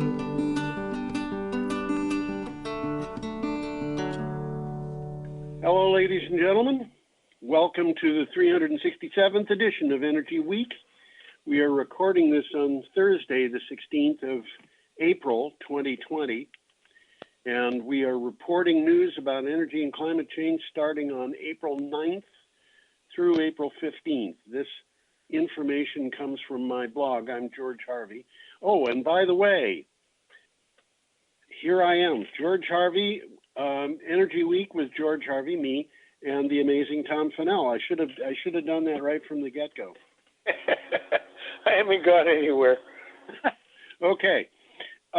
We're starting on April 9th, and as I was saying, the news items here are all at my blog, geoharvey.com, geoharvey.com. Most people watching this are going to have some sort of representation of a website that they can visit or a file that they can download. But the geoharvey.com website is one that you can go to. And if you want to read a particular article, we'll try to keep you apprised of the date that it appeared at the blog. And you can click on that date on the calendar and find it among the 15 or so items that appear there. So some of them are well worth looking at. Yeah, they are. I'll try to mention some of the better ones as we go. Yeah. I had quite a lot of fun with this first one. The first one starts with a picture, excuse me, of an oil tanker. And this particular article, which was in Clean Technica, I didn't see a picture there that I liked, so I went to Wikipedia Commons and got the picture of the oil tanker. This looks like an ore boat to me. It looks like an ore boat to me. I looked at that thing and I saw a thing that said it was a super tanker. And you know, Tom, what I did with this was I actually did a search on the image, and I found that this is probably an ore bulk oil carrier of the bridge class. I looked that up. I can talk about it. What's that? I've looked that up and I can talk about it. There's a couple of interesting things about it. Yeah, the thing that made me think, and probably the same thing that made you think that this looked more like an ore ship than an oil ship, is that it doesn't have pipes running along the deck. It looks like it's got it looks like it's got a series of hold covers. That seems to me to be what it had too. Well, it did. Yeah, it did. It was designed to carry either ore or oil. And the idea was it would carry oil going in one direction and carry ore in the other direction to make a little bit more money for its owners. Yeah, because it might work out. If you think about it, an oil carrying ship that's leaving the United States, say Seattle, to take oil to Tokyo, for example, what's it going to carry back in the hold, which is designed to hold oil? It's not going to carry oil. They should have figured out that it could carry back cars. Yes, which will arrive in Seattle all smelling like oil. But anyway, we should probably deal with the article. This is from Clean Technica. Well, it was interesting because I did look up into this particular ship, and it was star-crossed. They made about 7 of them. They had hard luck on all of them. It wasn't all because of the ship. I mean, they had typhoons. 2 of them sank. Yeah. They only made 7, and they're all out of service now. They've all been scrapped. I should mention, by the way, this ship is supposed to displace 91,655 tons, and that is roughly twice. Wrote that 91,655. Yeah, roughly twice the displacement of the largest battleship in the world in 1940. Was it? I never compared to that, but you can see it's a little bit bigger than a battleship. You can tell just by looking at it, right? Yeah. Okay. Well, let's get going on the article because it relates to this. Yes, it does. What do you got for a title? Millions of barrels of oil nobody wants are floating in the ocean. I think we're going to touch base on this more than once. We're going to do that. Oil demand is in free fall. By the way, this is no longer the situation, but oil demand is in free fall thanks to green technology and a pandemic. Oil is at its lowest price in decades, but that hasn't stopped production. And now millions and millions of barrels of crude are stuck in massive oil tankers waiting for things to go back to normal. The thing I was going to say about this is no longer the situation is that one thing that I just didn't mention was the trade war, which according to reports has ended. But we'll get to that later. Get to that. That's it is a significant thing this week. Yes, it is. So there's a little takeaway here. Yeah. Our illustrious leader said, every ship is now loaded to the gills with oil. There's oil all over the oceans right now. Yeah. It's a great time to be in the fuel storage business. And there's a picture of a graph of some profits, and they're up. For storage. Yeah. But profits for oil are not up. No, that's profits for storage. Yeah. And it hasn't even mentioned the effect of electric cars, which is going to affect oil very seriously. Yes. In the very near future. In the very near future. It's already starting. It's happening already. It is. Okay. Well, we got another one coming up here, and I'll read the title. Okay. We have a picture here of a black squirrel monkey. Yeah, I was going to say, that looks... well, we don't have a... We're not up. Yeah, that'll be up on the web, won't it? Yeah. Well, it's not black, but here's the interesting thing. It looks like Groucho Marx. You're seeing a mustache on this little guy. Yeah. But the colors aren't black. It looks more like a bowl of sherbet for the colors. Yeah, a little orange there and a little cream on it. Yeah. Interesting. This is an interesting article, by the way. It's from The Guardian. Yes. You got a title? Wildlife destruction, not a slippery slope, but a series of cliff edges. By the way, this was written by someone named Fiona Harvey. Do you know her? No, I've never met Fiona Harvey. And I would say that she's probably young enough to be my granddaughter, but that's okay. Maybe I could say that she's young enough to be a niece or a great niece. Okay, wildlife species will die out and natural ecosystems collapse in the near future if the climate crisis goes unchecked, scientists have warned. New research shows that the natural world is at far greater risk from climate breakdown than previously thought. Well, the article says that species in Indonesia, India, the Amazon, Northern Australia, and sub-Saharan Africa, and the Congo are likely to disappear in the 2040s. Yeah, this is, and basically they say not a slippery slope, but a series of cliff edges. It sounds to me like these species could get into trouble and disappear very quickly once this starts happening, it's irreversible, it seems. Well, the species dying out and going extinct, I don't know what they would do about that. Well, it says that ocean ecosystems will be the first ones hit. Well, they're already being hit. They're already being hit, yeah. And there's tipping points. Yes, tipping points. Right. By the way, a very interesting thing here, if you really want to, you can go to the website, and you can listen to the sound of an iceberg melting. And I'm not kidding. No. It doesn't sound very thrilling. No, it doesn't. But it is an interesting article. Yes, it is. Okay, going on? I think we can go on, yep. still on Thursday, the 9th of April, and we have an item from Renew Economy. We got a picture there of a coal-fired plant in Wyoming. That's right, we do.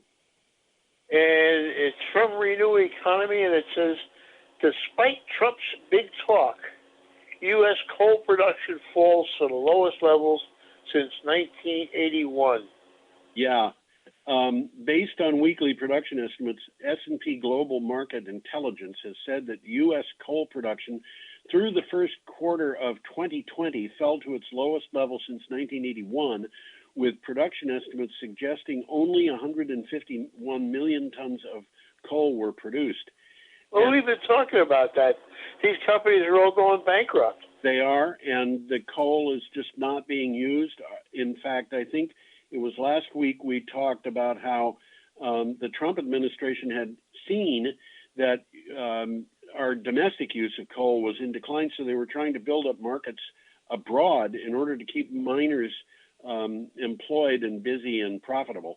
And unfortunately for that effort, our exports are in decline too, and that was even before the coronavirus hit. Well, coal is it's a thing of the past, really.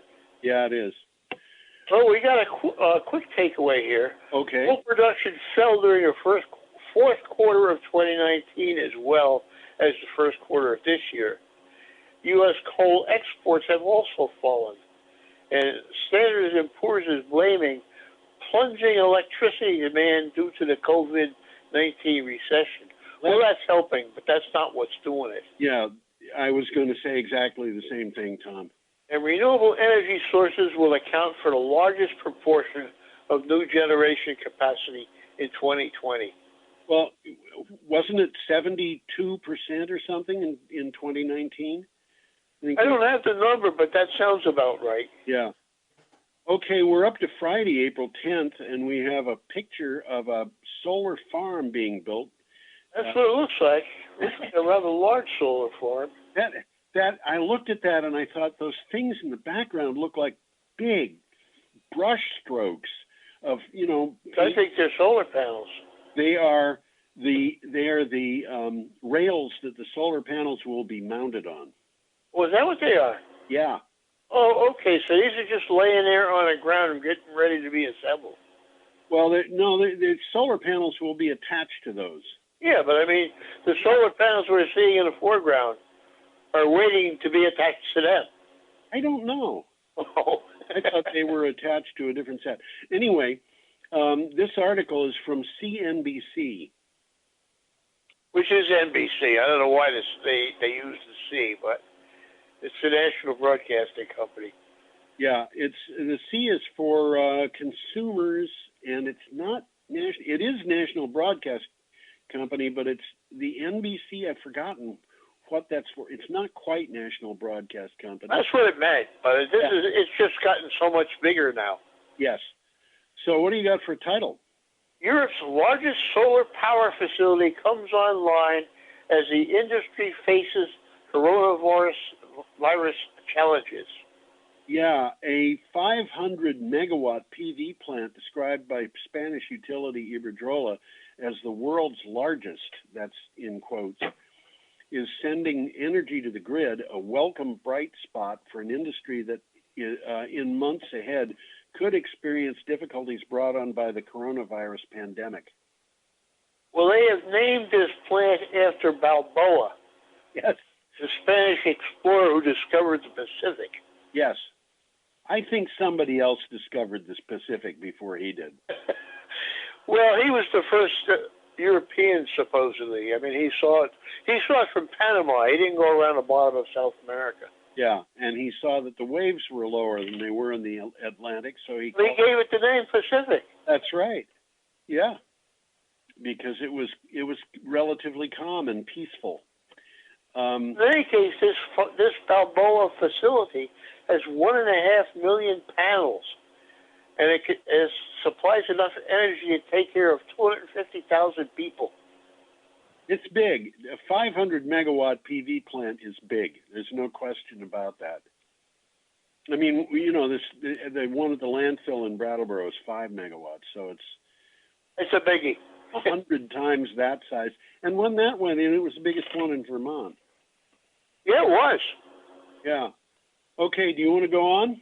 Yeah, we got an interesting picture here. Yes, this is a funny picture. This is from PBC.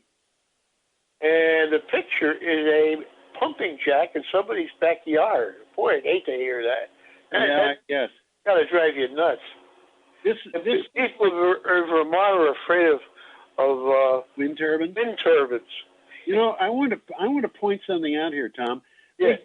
On the roof of that building, they have rocks. Looks like rocks, yes, to hold the roof on, I guess. It looks like sheep grazing in that backyard. With It looks like that too, and you can see some rebar sticking out of the roof.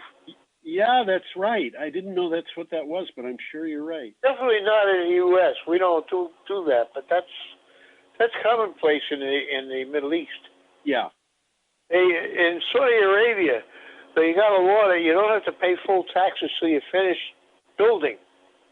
So they never finish building. Yes.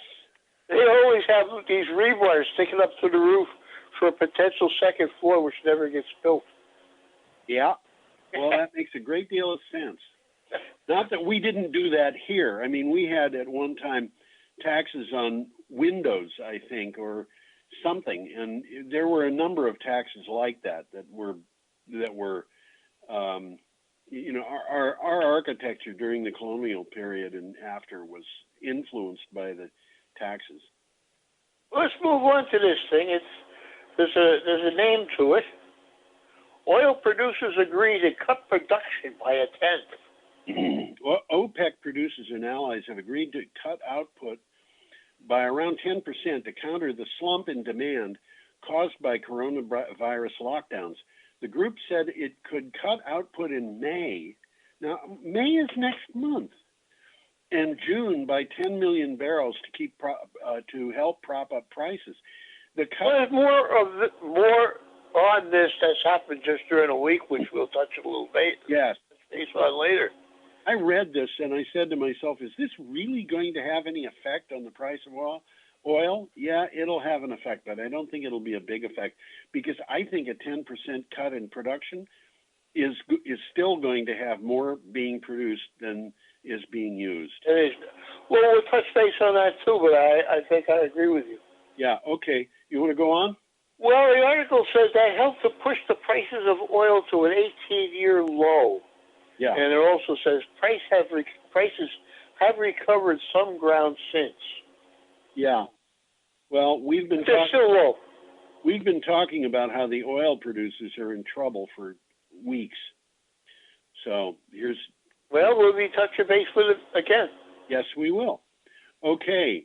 An interesting picture here of a hydrolyzer. Electrolyzer. Electrolysis, electrolyzer. That's right. This high school chemistry brought up to date. Yeah, this is from Green Tech Media. Green hydrogen pipeline surges on a wave of announced mega projects. And this is an interesting thing. Green hydrogen is something to keep an eye on. It sure is. The pipeline of electrolyzers to produce hydrogen from renewable energy has nearly tripled in just 5 months. We're talking about this is growth that is just unimaginable almost. Wood Mackenzie said that. In updated green hydrogen data, it updated green hydrogen data in a report published last October following an avalanche of new projection announcements. In other words, I'm going to have to say this again. It made the report last October, but it had to update it because things were so different. Well, the article says that as of March, that pipeline had increased to 8 gigawatts. Yes. That's 30 times today's installed capacity. Yeah. I mean, this is like, I don't remember anything coming on this fast. I mean, computers didn't come on this fast. Well, it's an answer to the problem of storing electricity. Yeah, it is not just that, though, Tom. You know, you can store the electricity in hydrogen in one place and then move it to another place. And that's what's happening. Yeah, and they're actually talking, and I find it kind of mind-boggling to think about this. I can't imagine that it would actually happen, but they're talking about green hydrogen being produced in Australia. Big in Australia. What? It's big in Australia. And then the hydrogen being liquefied and shipped to Japan. Interesting, isn't it? Well, who'd have thunk? Hydrogen liquefies at like 20 degrees Kelvin. This stuff is not just. You gotta keep it cold. It's not just cold. It's unbelievably cold. That's true. Yeah, it is. You know, I mean, it's so cold that, well, it's just unbelievable. I've seen people take, for example, a goldfish and drop it in liquid nitrogen and then pull it out and hit it with a hammer. And it shatters. And it shatters. Another goldfish going in and coming out, put into water, will be swimming around in a few minutes. Yeah, it recovers. That's amazing, isn't it? Isn't it? But this stuff is so cold by comparison with that liquid nitrogen. It's crazy. You don't want to put your finger in it, I'll tell you that. Man, I think you'd leave your finger behind. It would just fall right off, huh? I don't know. I've had a little bit of experience with liquid nitrogen, and one of the weirdest things I ever saw was because of liquid nitrogen. But I think I'll tell that tale another time. I'm not sure that we have time. That could take a while. It could. Oh, well, let's move on here. We're up to Saturday, April 11th. Are we ready? Yeah, we certainly are. And we have there are plenty of coal. That was my caption I put on, and that image actually did come from the U.S. DOE. Well, it's true we have more coal. It's also true we don't know what to do with it. Yeah. It's like having Confederate currency. Well, in any case, the title says coal companies want you to pay their debts. That doesn't surprise me any. Clean Technica had this. The coal industry and what is left of it wants American taxpayers to cover more of the debts of treating black lung disease and cleaning up abandoned mines. Well, why should they pay for it? Yeah, right. You know, and the Washington Post reported this. This is precisely the kind of corporate money grab that some apologists of the so-called free market celebrate. You know, I read that and I thought, no, free market apologists don't celebrate that. Well, the free market people don't really want free markets. Well, maybe what we should do, Tom, is distinguish between people who really do want a free market and people who say they do but don't. Bingo. Because the guys I've known who were, and I knew a lot of them, who were really into the free market, you know, and thought it was such a wonderful idea, would not tolerate this. Absolutely not. This, you know, the free market is not there so people can get tax giveaways. And just imagine this. This is something that, you know, an administration that was largely put into office by libertarians who hate taxes. Yeah. This is the result. The little takeaway from it sort of explains it. It's heads I win, tails you lose. Yes.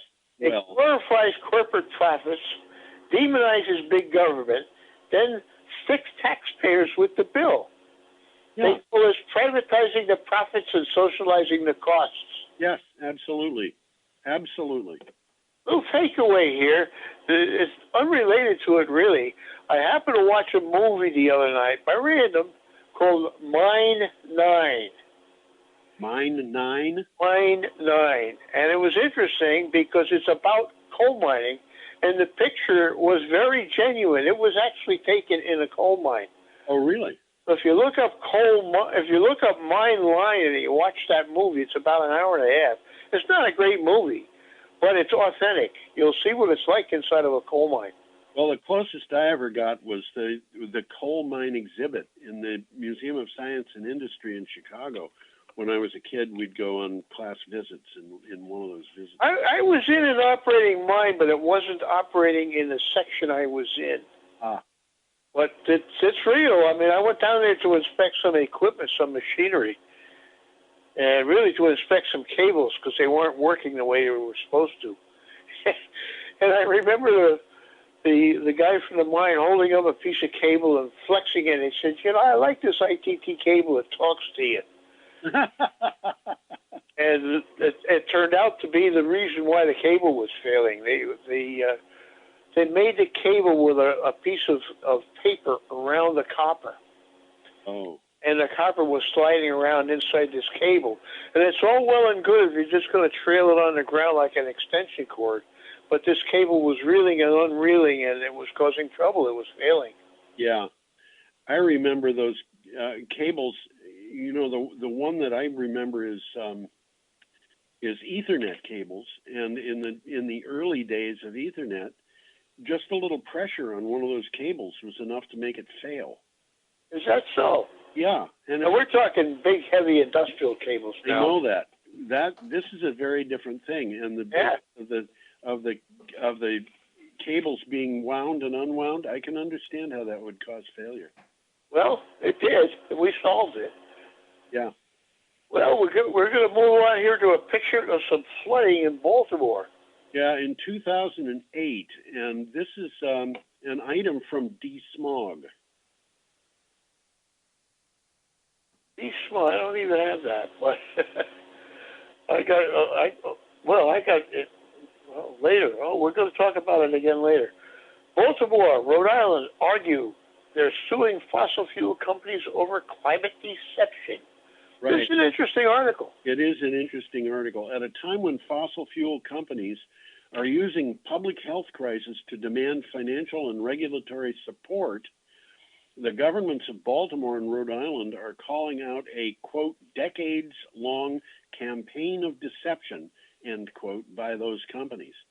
Well, the lawsuits target major fossil fuel companies, ExxonMobil, Chevron, BP, alleging that they deliberately deceived the public and policymakers on the dangers of fossil fuels. Now, they wouldn't do a thing like that. You know, we're back. They claim that the energy companies wrongfully promoted products they knew would cause climate change.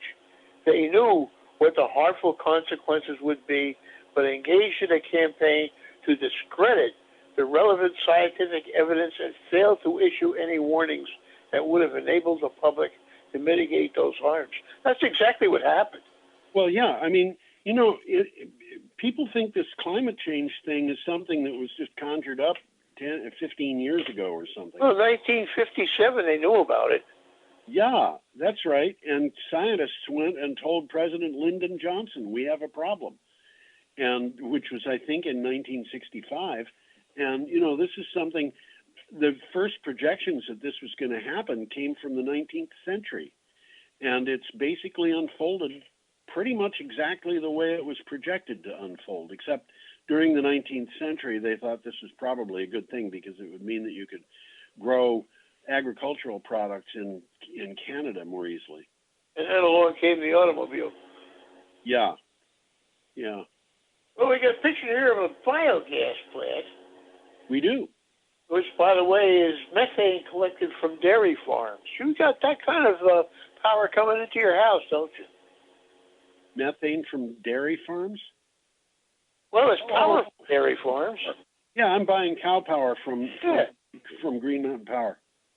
Yeah, Green Mountain Power has the cow power thing. A lot of places have got that kind of thing where you can buy power through a utility at a slightly increased price and know that the electricity that you're using is not coming from fossil fuels. Bingo. This article is... Good idea. Huh? It's a good idea. This article is from Reuters. California sets a goal to double clean energy by 2030.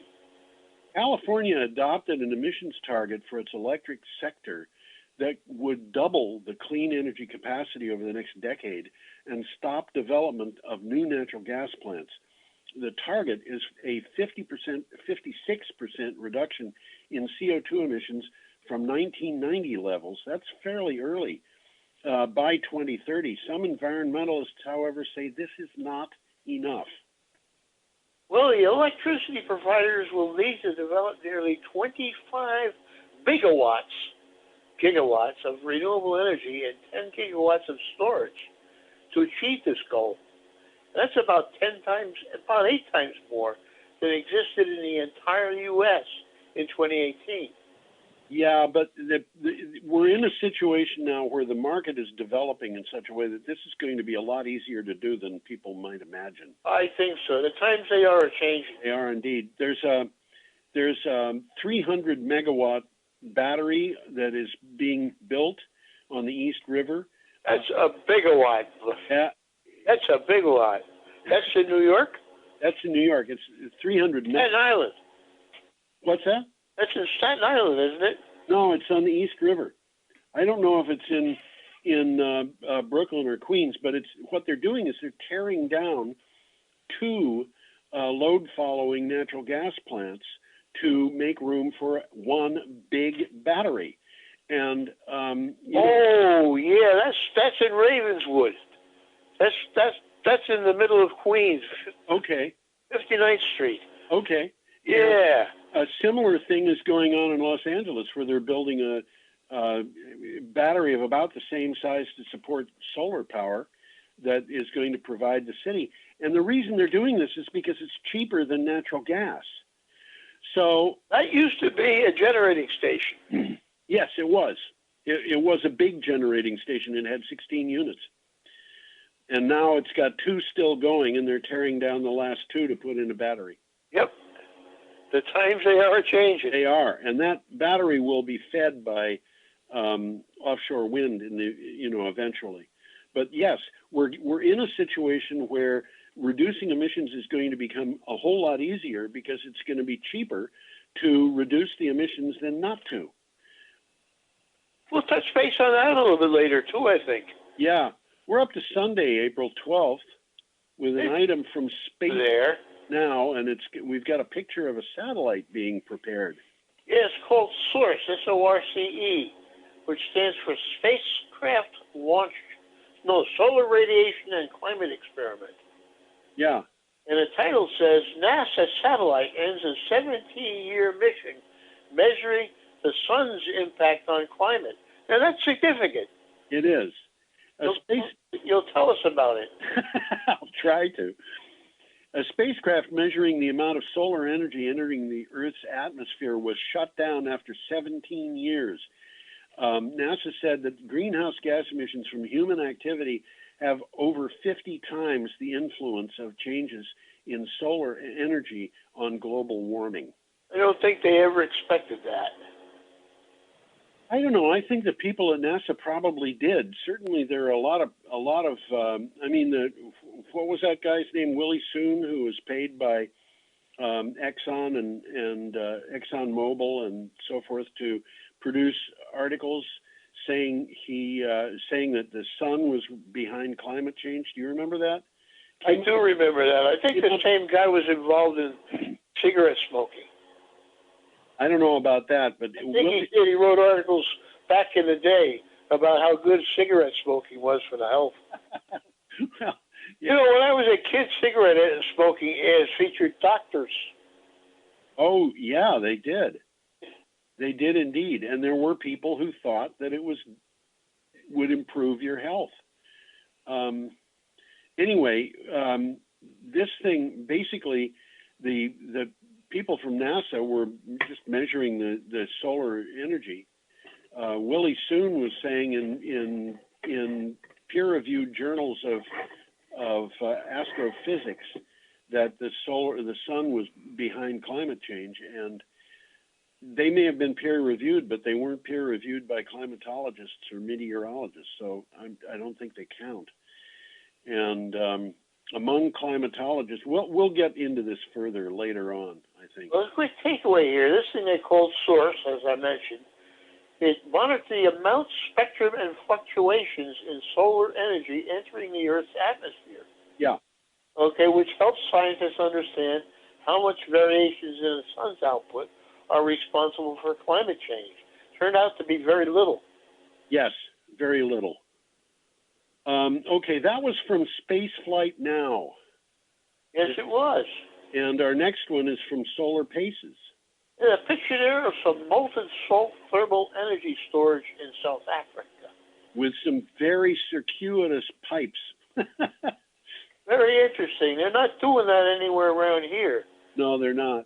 The reason those pipes, salt is a good way to store energy. yeah, the reason those pipes bend all over the place is because Expansion, isn't it? huh?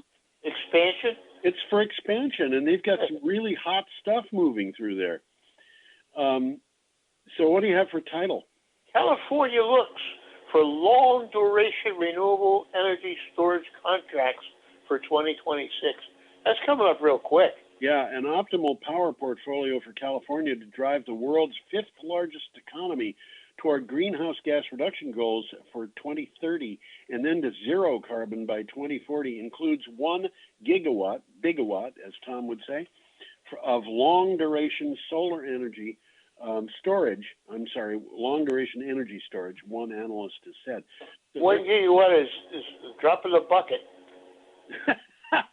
It's a bigawatt that's a drop in the bucket. Yeah. The roadmap includes 25 gigawatts of all new renewable generation. Yeah. With a target of supplying 100% of retail electricity with renewable resources by 2045. Yeah. Okay. It's going to happen. Economics going to do it. Yeah. Our next item is from Taiwan News. Now, okay, Taiwan News, but they're writing about the Arctic, and we have a picture of a research station. Yeah, I wonder what that great big black thing is. Well, if you look at that on the top, it looks like there's a little house or something. Yeah. There's a window and there's a guy in there or a girl. That looks like it. Yeah. So what do you have for title? Coronavirus puts Arctic climate change research on ice. Yeah, this is not good. Every year, 150 climate scientists of the East Grip project fly to Greenland to bore deep into the largest glacier to melt ice streams beneath it. The ice streams empty into the ocean, raising sea levels. This year, ice streams will go unmeasured because of the coronavirus. They can't put people up there because they're worried about the sickness. Well, Greenland is presently closed to foreigners. Yeah. You know, they won't even let you into Greenland. They're trying to protect their own population, which is largely Inuit, and apparently susceptible to this. Well, you know, the last time I looked, they'd had 11 cases in Greenland, and all of them were people who recovered. Well, that's good. They had no active coronavirus at all anymore. But the only way they can maintain that is to be very careful about people who might bring it in. Well, they're basically shutting this whole thing down this year. Yeah. Which is unfortunate because it was good research that they're doing. Yes. Okay, we're up to Monday, April 13th, and we have an item from Clean Technica and a map of the United States. A map of the United States that shows that coronavirus and flooding are set to collide in the USA, according to the new Union of Concerned Scientists. And this is not to say that coronavirus is causing the flooding. Although the two it's happening in the same spots, though. Yeah, the two of them are problematical. The governments of a number of the states, including South Dakota and Iowa and, you know, states in the Midwest, have been reluctant to try to get people to stay home. And the result of that is that there may be some big increases in the number of people with the coronavirus in the days to come. It also happens that we're going to, well, let me read this. For communities already strained from dealing with the coronavirus, NOAA's flooding forecast paints a grave picture in which they must somehow meet the intertwined challenges of severe flooding and pandemic present them. This map shows intertwined challenges. Yeah, this map shows counties that have have moderate to major flood risk, not minor, just moderate to major. And of those counties, it shows the likelihood of large percentages of people getting the coronavirus. And we can see that southeastern South Dakota and eastern Iowa are places, for example, where you could have have a large increase in the number of people. They're talking about up to 60% of the population getting it. And all of a sudden, you've got a flood, which means the people who are self-isolating at home have to go sleep in a high school gymnasium along with everybody else. This is it's a problem. It sure is. It sure is. Okay, that item was from Clean Technica. Do you have any more on that, Tom? Yeah, did you read that yet? I read the thing, yes, the synopsis. Well, this spring, 23 of our 50 states face elevated flooding. Yeah. 28 million people are at risk for moderate or greater flooding, as the map shows. Yes. 1.2 million are at risk for major flooding. It's all rural places. This doesn't even include flash floods, which happen without any warning. These are the traditional Mississippi floods where everything gets wet. Yeah. The areas facing both links tend to be rural, and it's putting a strain on hospitals. Yeah. This is a situation that hopefully, it won't pan out the way the scientists are worried about it happening. Well, they got two unrelated problems coming together here. Yeah. Okay, our next item has a picture of a pump jack. Another pump jack, amazing. Pump jack, and I would think that pump jack would be in Russia because it comes from TASS, but it looks like there's a G on the pump jack itself, and I don't think they have a letter of that shape in Russian. I didn't go that closely. Yeah. You're probably right. Record deal to cut oil output ends in a price war. Okay. BBC said this. OPEC and its allies agreed on a record oil deal that will reduce global output by about 10% after a slump in demand. We talked about this earlier. They were fighting about that. They were indeed, and the Mexicans didn't want to have this cut at all. At all, but they finally succumbed. Right. The deal made by video conference, of course, is the largest agreed cut in oil production ever. OPEC Plus had announced plans on the deal for the 9th of April, but as I said, Mexico didn't agree, and they had to work the thing out into a final deal, which Mexico did agree to. Well, global oil demand is estimated to have fallen by a third due to the coronavirus outbreak. Yeah, and Tom, this is why I'm sitting there saying if the demand's diminished by a third, and we have no idea when this outbreak is going to end, what does that say about the future if the production cut is 10%? It means that the amount that they're producing is still going to be going into oil tankers that are at sea, except there's no oil tankers to dump the oil into. We'll talk about that in a couple of minutes, too. Yeah. Well, OPEC will reduce production by 10 million barrels per day and put some of that into storage. Another 5 million barrels are expected to be cut by other nations such as U.S., Canada, Brazil, and Norway, which aren't part of OPEC. Right. And the Chinese are buying a lot of this, by the way. They're buying the oil because it's very, very cheap. And they're storing it. They're storing it. Yeah, they're figuring that the price is going to go up, and they're not planning on storing it to sell it. They're planning on storing it to use it. Okay, our next item is from Renew Economy. Australian renewables hit 50% of the main grid's net demand on Easter Saturday. I'll mention what the main grid is a little bit further on. And the picture here, by the way, is the Murra wind farm in Victoria. I think the people in Australia have weird names for that. I was thinking that same thing. Yeah. Okay. Renewable energy hit what may be a record level for renewable energy on the grid demand in early in the afternoon on Easter Sunday, when a combined output of rooftop solar, large-scale solar, wind, hydro, and so forth accounted for 50.4% of net load. And I'm sorry I did such a bad job of delivering that. But rooftop solar... Plus, Australia is such a large and sparsely populated country. Yeah. Main grid doesn't cover the whole country.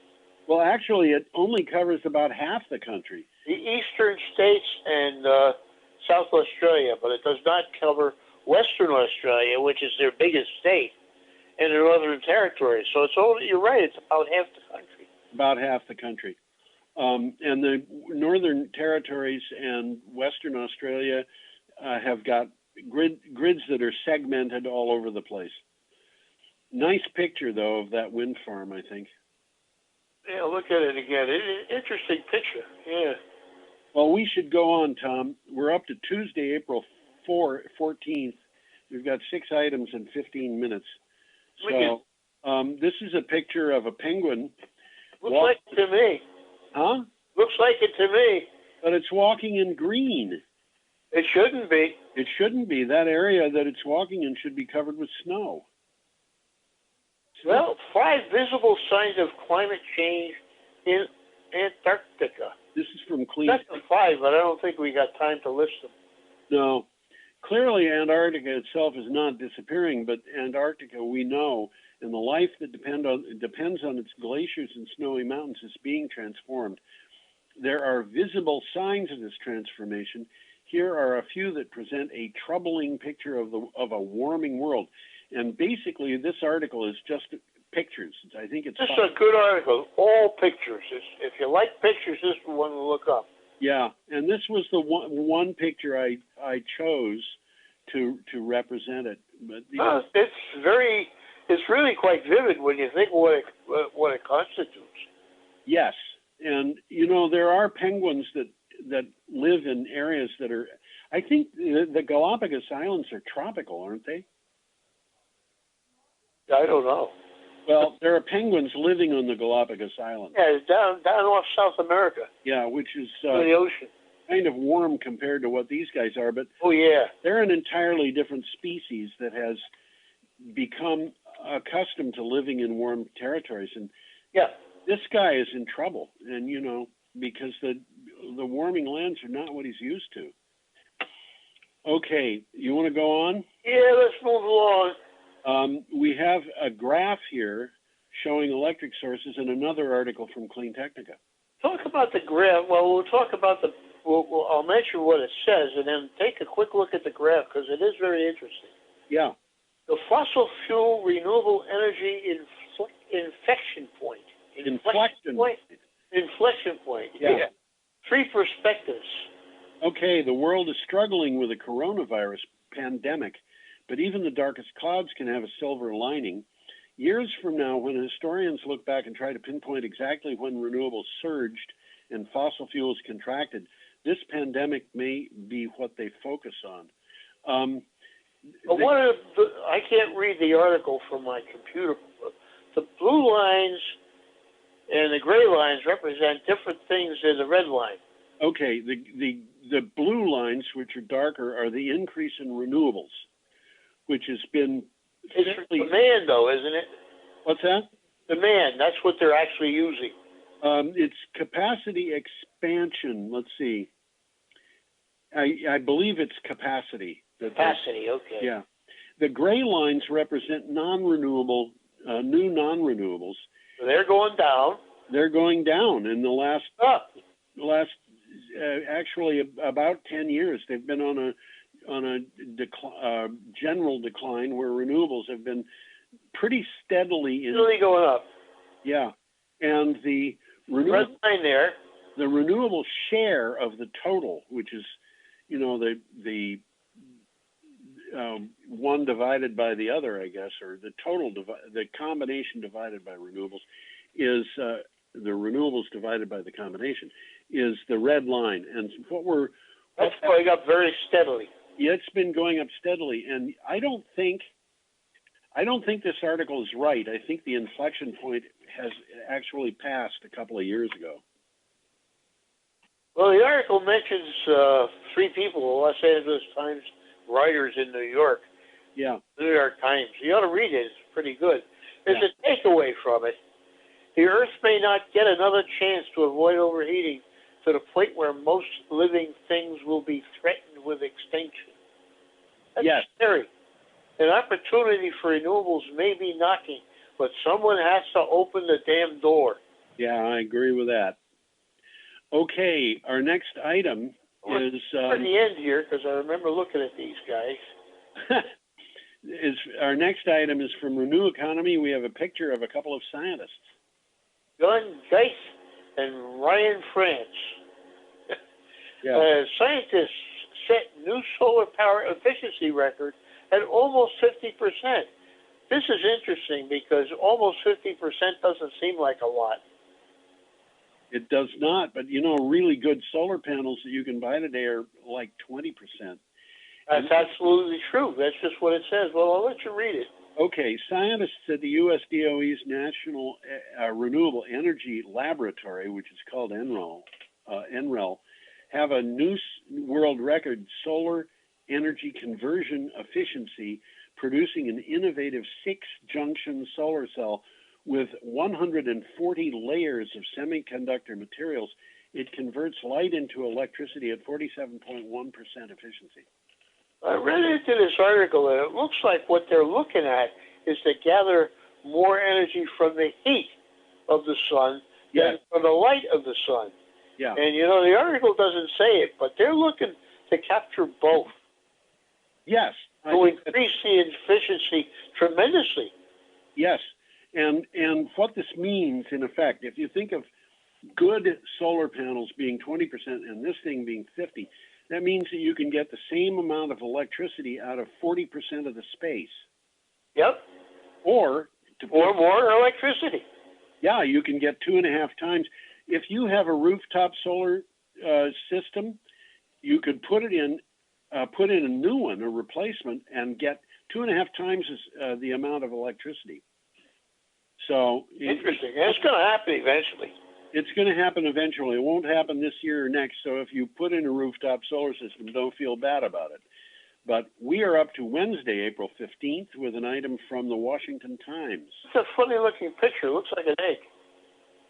It looks like a what? An egg. An egg? Okay.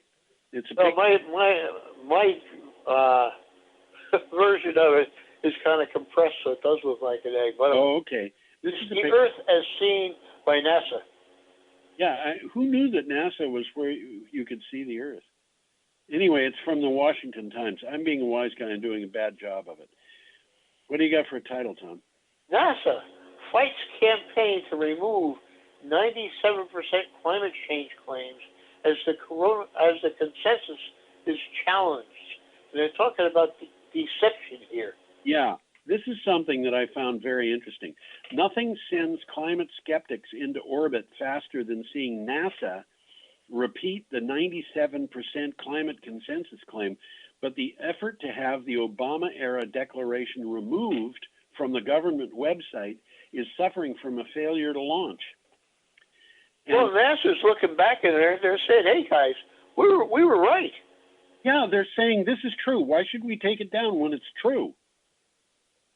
Well, I don't think people like the 97% there. Well, I don't like the 97% because everything that I've seen that goes into this in more detail and more carefully says, no, it isn't 97%.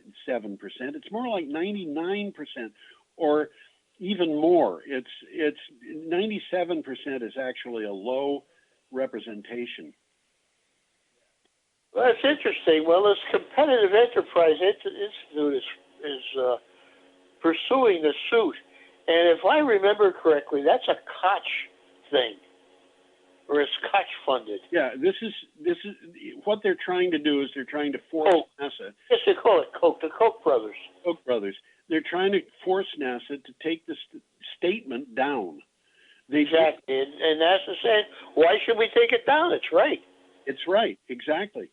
And you know, it's one of those things. People don't like the 97%. And if they don't like it, they should either show that it's not true, which I have not seen anybody do. I've seen some attempts at it, which were pretty ridiculous. That's what this article is basically about. Yeah. Okay. There's a picture coming up here of some solar cells. The Cascadilla Solar Farm. I thought Cascadilla was a tortilla with cheese. Well, it's just a name for the solar farm because it's not in Cascadilla. Okay, and this is from the Cornell Daily Sun. The new Cascadilla Solar Farm sustainability powers 10% of Cornell University's annual electricity usage. Just this one solar farm. Yeah. Cornell celebrated the opening of its 6th and largest major solar project on the 1st of March. The newly minted 18 megawatt Cascadilla Community Solar Farm will be responsible for generating 10% of Cornell's energy. Now, this is Cornell University. So yeah, which is in Ithaca. Yeah. And this farm is about 10 miles east of Ithaca. They got farms all over the place down there. They do. And it's farms. Cornell University is not small. So 10% of their electricity is not a small part of a load. No, it's significant. Yeah. No, it's part of the university's goal to become entirely carbon neutral by 2035. Right. And, you know, if you think about this and think about the various organizations, companies, and so forth, states that have that goal, it paints a picture of somebody having really stiff competition and losing customers, which is why they're fighting it so hard. Well, if you got to look at it, why should you pay for the fuel when you don't have to? Yeah, well, you know, Tom, there's another thing, too. If you're going to burn oil or burn coal or burn gas, you got a machine that's going to happen in that has a lot of moving parts. Yeah. Be kept clean, they have to be lubricated, they have to be replaced when they break. Yeah, sure. Down. You don't normally think about that, but that's absolutely right. And solar farms, where are the moving parts? I guess you could say the guy that keeps the panels clean. Who may or may not show up. You know? Yeah, we're entering a new era. We're entering into an era when, you know, we've got cars and we don't need buggy whips anymore. And what they're trying to do is use the Supreme Court and the legislature to make sure that we need buggy whips. Nice try. Yeah. Nice. Yeah. Well, we got one coming up here. Stronger action on climate change would benefit the economy. Yeah, and we have a solar test facility in Widerstall. That picture, yeah, that's interesting. It is. Well, those different solar panels are different. Yeah, and they're strung up in ways that I don't quite understand, but you know. Well, they're testing them. Yeah, they're testing them. They've got ideas about what they want to find out that, you know, are different from anything that I can imagine. Okay, one main argument against taking action on climate change has always been that it's too expensive. But research published in the journal Nature finds the opposite is true. The net global economic benefit would range from $127 trillion to $616 trillion by 2100. And you know, it makes it's going to cost you money if you do it, but it's going to cost you more money if you don't. Well, not only that, but this is a huge business opportunity. We can save an amazing amount of money by switching to renewable energy. And that's, you know, if we look at that, it looks like we could pay. Look at that from the standpoint of the economy. It's a winner. Oh, it's an absolute winner. Do we go with fossil fuels and spend a lot of money, or do we go with renewables and make a lot of money? And that's basically what it comes down to. Millions of people, millions of jobs. But it's a completely different paradigm than what we've had in the past. Well, what it says is the more the globe warms, the greater the economic damage. Yes, but on the other hand, the more we switch to renewables, the greater the economic benefit. Well, the last sentence of the paragraph says aggressive action would be beneficial to both the earth and the economy. Exactly. Okay. That's the last article. We've run out of articles, and it happens that we did that just as we ran out of time. Amazing. Isn't it? Well, George, it's been fun. Yeah. And for all the people who've been watching, we hope you have a lovely week and come back next time.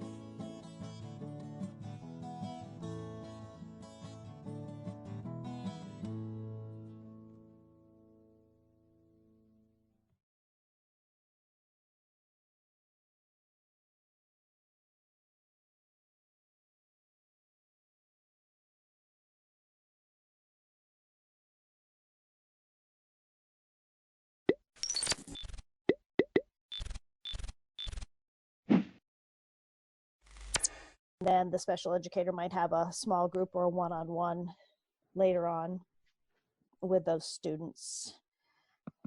We've been worried about burnout, both for teachers and for families. So as of the week after break, new learning will be assigned Mondays through Thursdays, with Friday a day for students to catch up, take a break, do outside projects or family time, and teachers will have that day for planning, collaborating, and we'll have some professional development activities. Paras have been doing a wide variety of activities, and the majority of the food preparation and delivery has been done by paras. We also have paras doing wellness checks for families.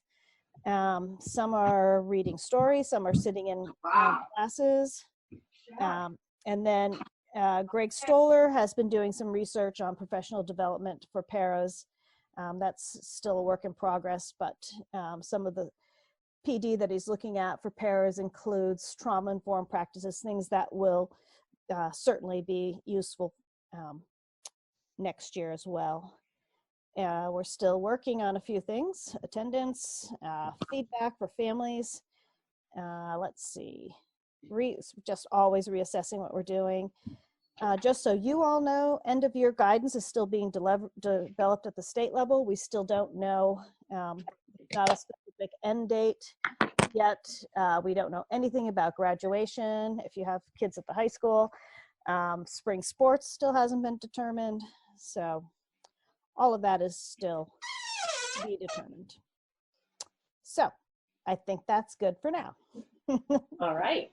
And I do see the email, so I will send it to everybody on the board. Any questions for Lyle on all of that? That was a lot of information.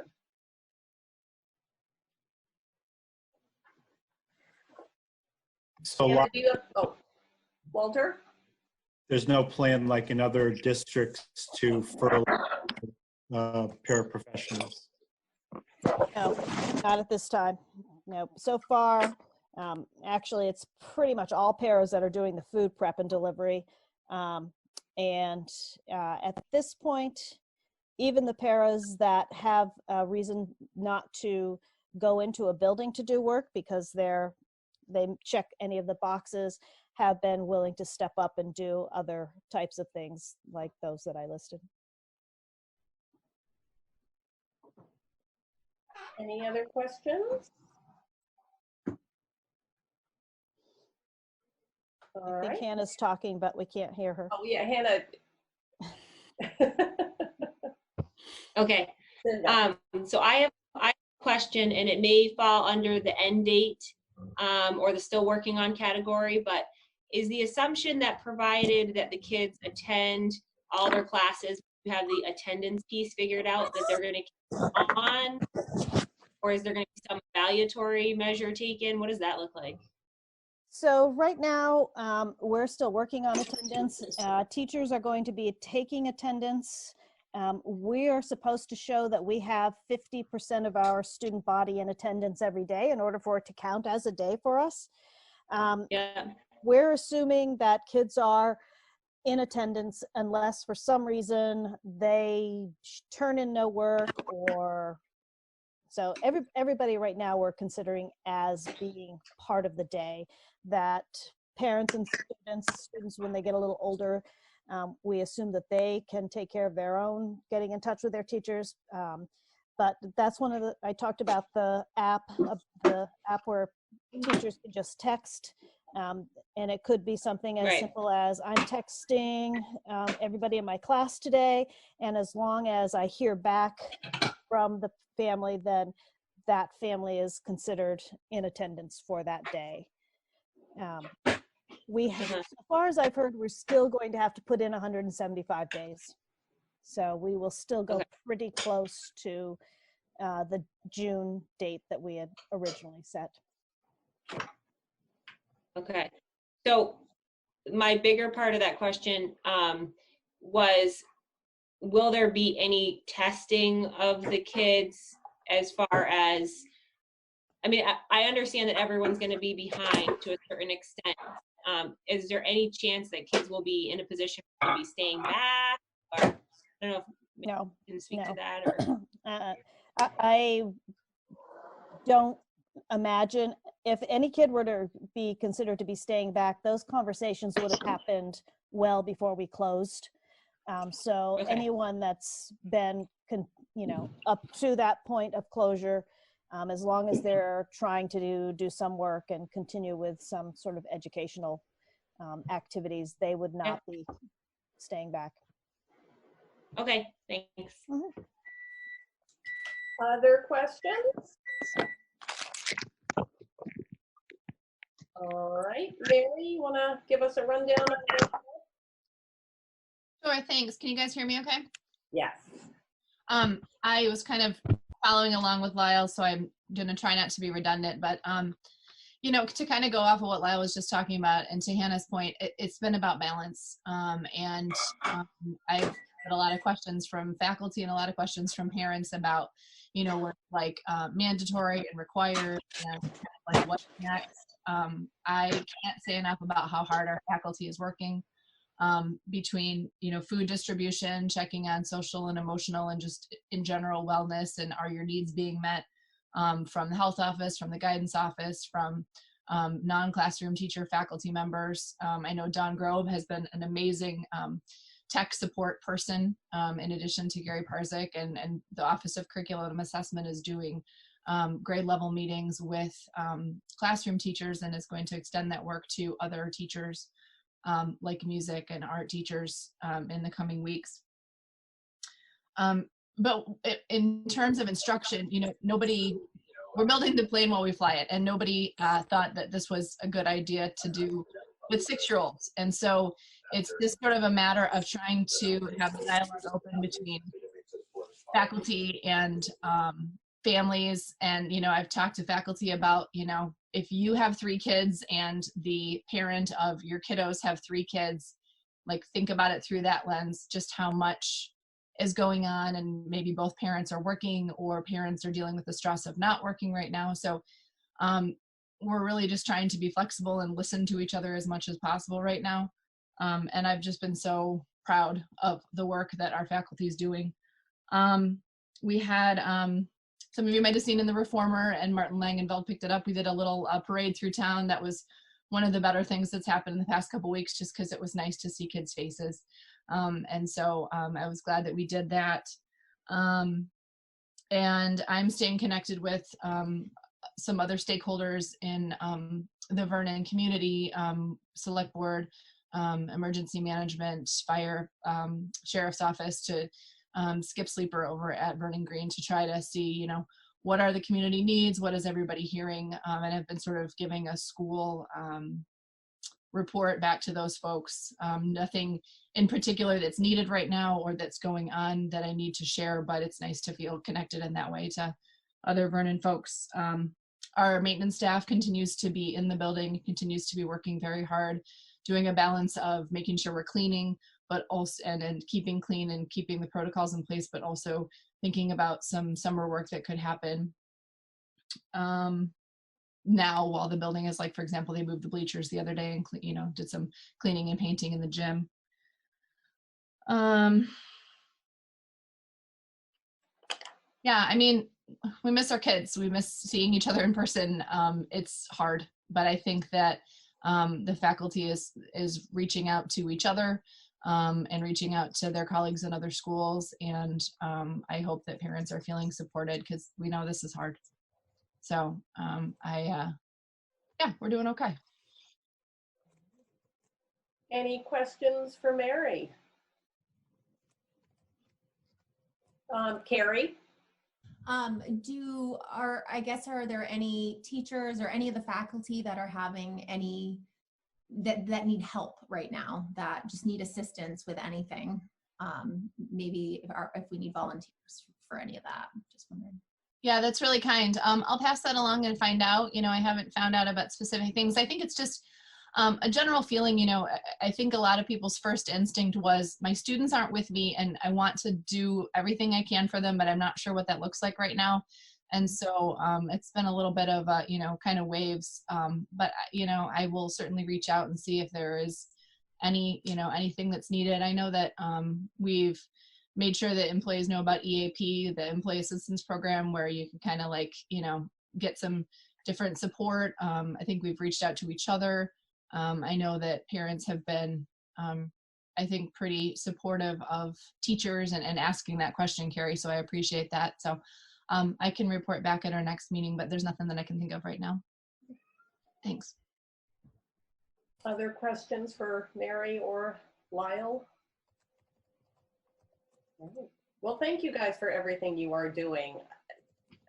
I think I used this analogy at another meeting where you guys really look like swans on a lake because everything seems seamless and effortless, but I am sure underneath you are all going crazy. So thank you for, yeah, you gotta be going nuts there. So thank you. And it just seems like things are moving, and I hear my kids up on their computers every day. They had a Beams after school program today, which I thought was fun. I'm like, they're going, no, we have after school. I'm like, okay. So it is amazing what is being done. All right, so certified staff master agreement. Lyle, you want to fill us in on this? Sure.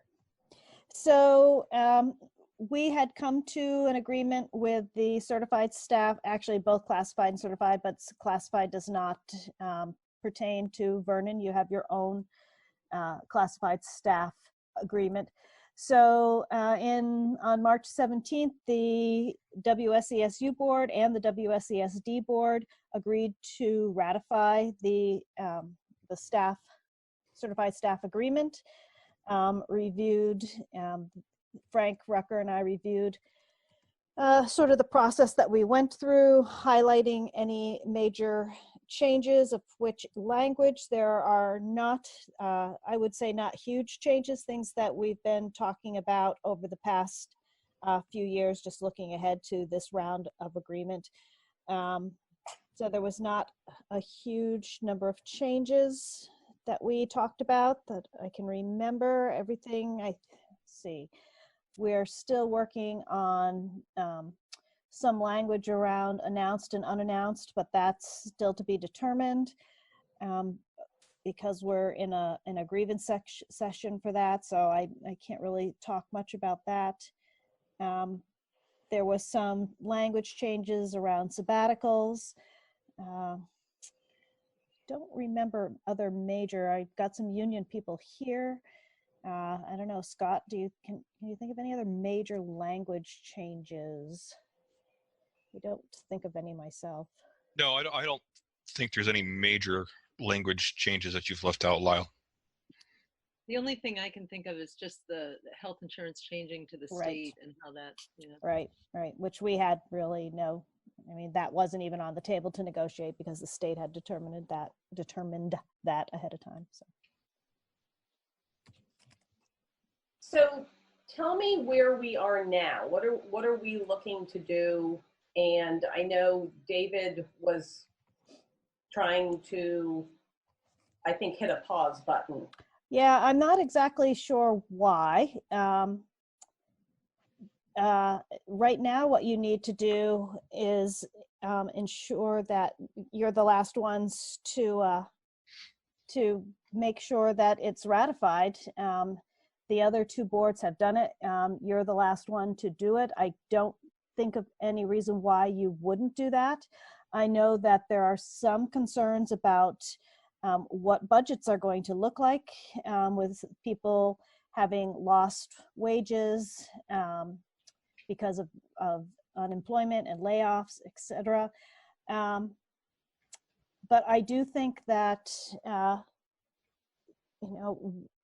principals are looking at that and knowing that we have to be very thoughtful about moving forward with budgeting. And Mary and I had a conversation. We've had more than one, but we had another one today. So we need to think about very carefully about what budgets can bear.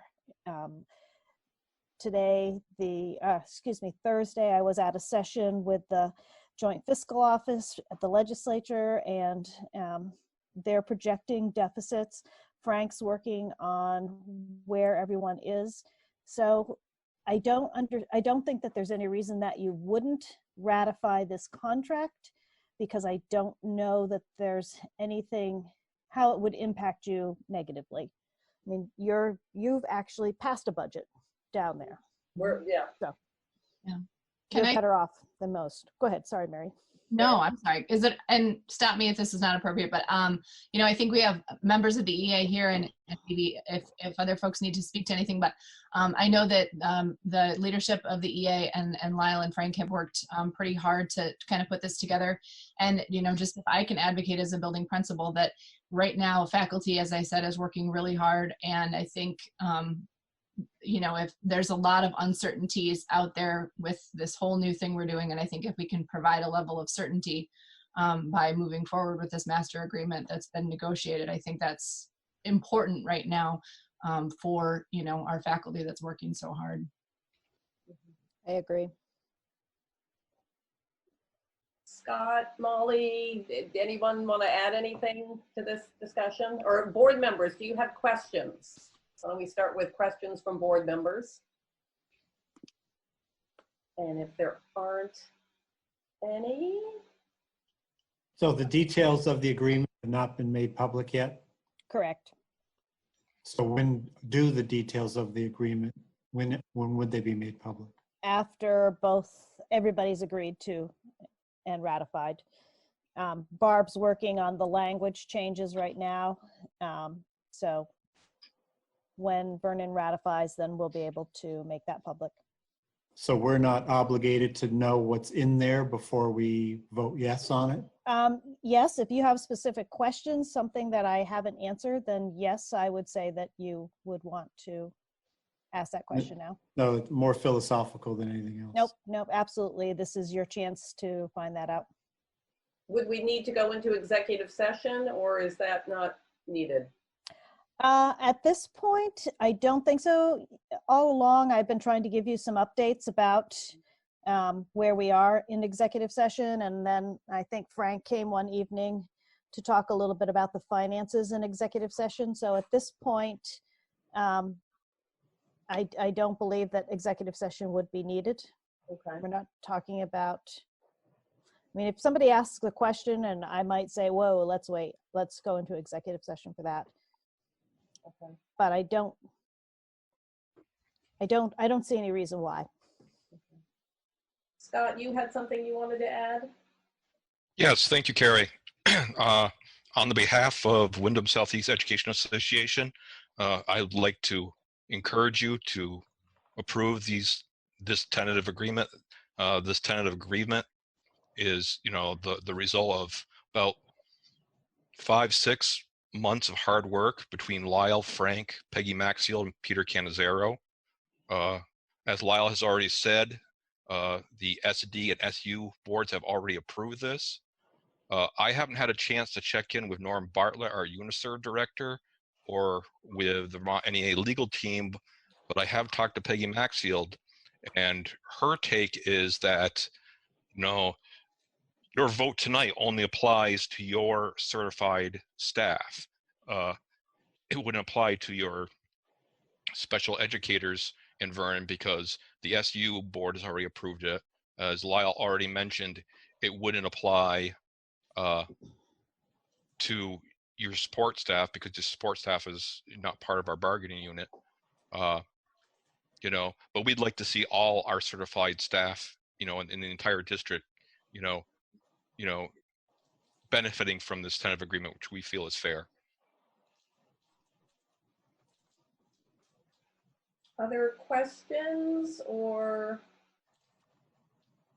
concerns at all? Did any, I think I sent around, or I'm hoping I did, the joint fiscal office incredibly depressing outlook.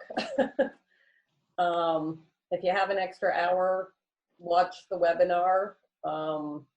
I feel like we're going to be, and maybe this is at our next meeting if Frank is able to join us. I guess my personal belief is we're going to be okay to finish out this school year. I think the next school year is where things are going to get really tough. I'm hoping that everyone is back in the classroom and back teaching and back doing all of the wonderful things that they do for our kids. I worry about property taxes. I worry about the education fund. We are lucky that we have a budget that was passed by our town. But it's going to be a really tough town meeting next year because we've got to figure out a way to make this sustainable in times when everyone's personal finances are probably less than sustainable. So Molly, do you have something? Yeah, I wanted to speak also maybe a little bit philosophically, as Walter used that term earlier.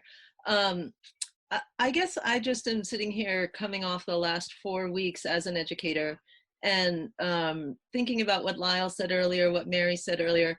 I really have just been phenomenally moved and impressed by the professionalism and the commitment and the energy, frankly, the creative energy of our staff in the district, the whole district wide, but Vernon, of course, as well, you know, as part of that district. And I guess I feel like this is an agreement that was argued in good faith. And I would agree with you, Carrie, that what's coming down the pike is not going to be a pretty picture and have a lot of challenges. And I would encourage you to see the staff and the teaching staff as your teammates in that challenge. And I think the way to do that is to join with teachers in this agreement that's been argued in good faith, and then work collectively to do creative problem solving. Because what I've seen in the last 4 weeks has just blown my mind, the kind of creative problem solving and the kind of just tremendous growth that the teachers in this district are capable of doing, of just jumping, as somebody already said, onto I think Mary, onto a plane that's in construction and like being less than half a step ahead of where that plane is going, but making it happen. And so the challenges that we have coming down the road to us, I think will be best met if we're collectively together facing them. And I think the ratification of this contract is the first step in that direction, because it's already been argued in good faith, and you know, both the other boards have already approved it, and I think we can face the challenges together. So that's my 2 cents. Thank you. Other questions, comments? Henry? Are you unmuted? I am unmuting. There Thank you. are. Sorry.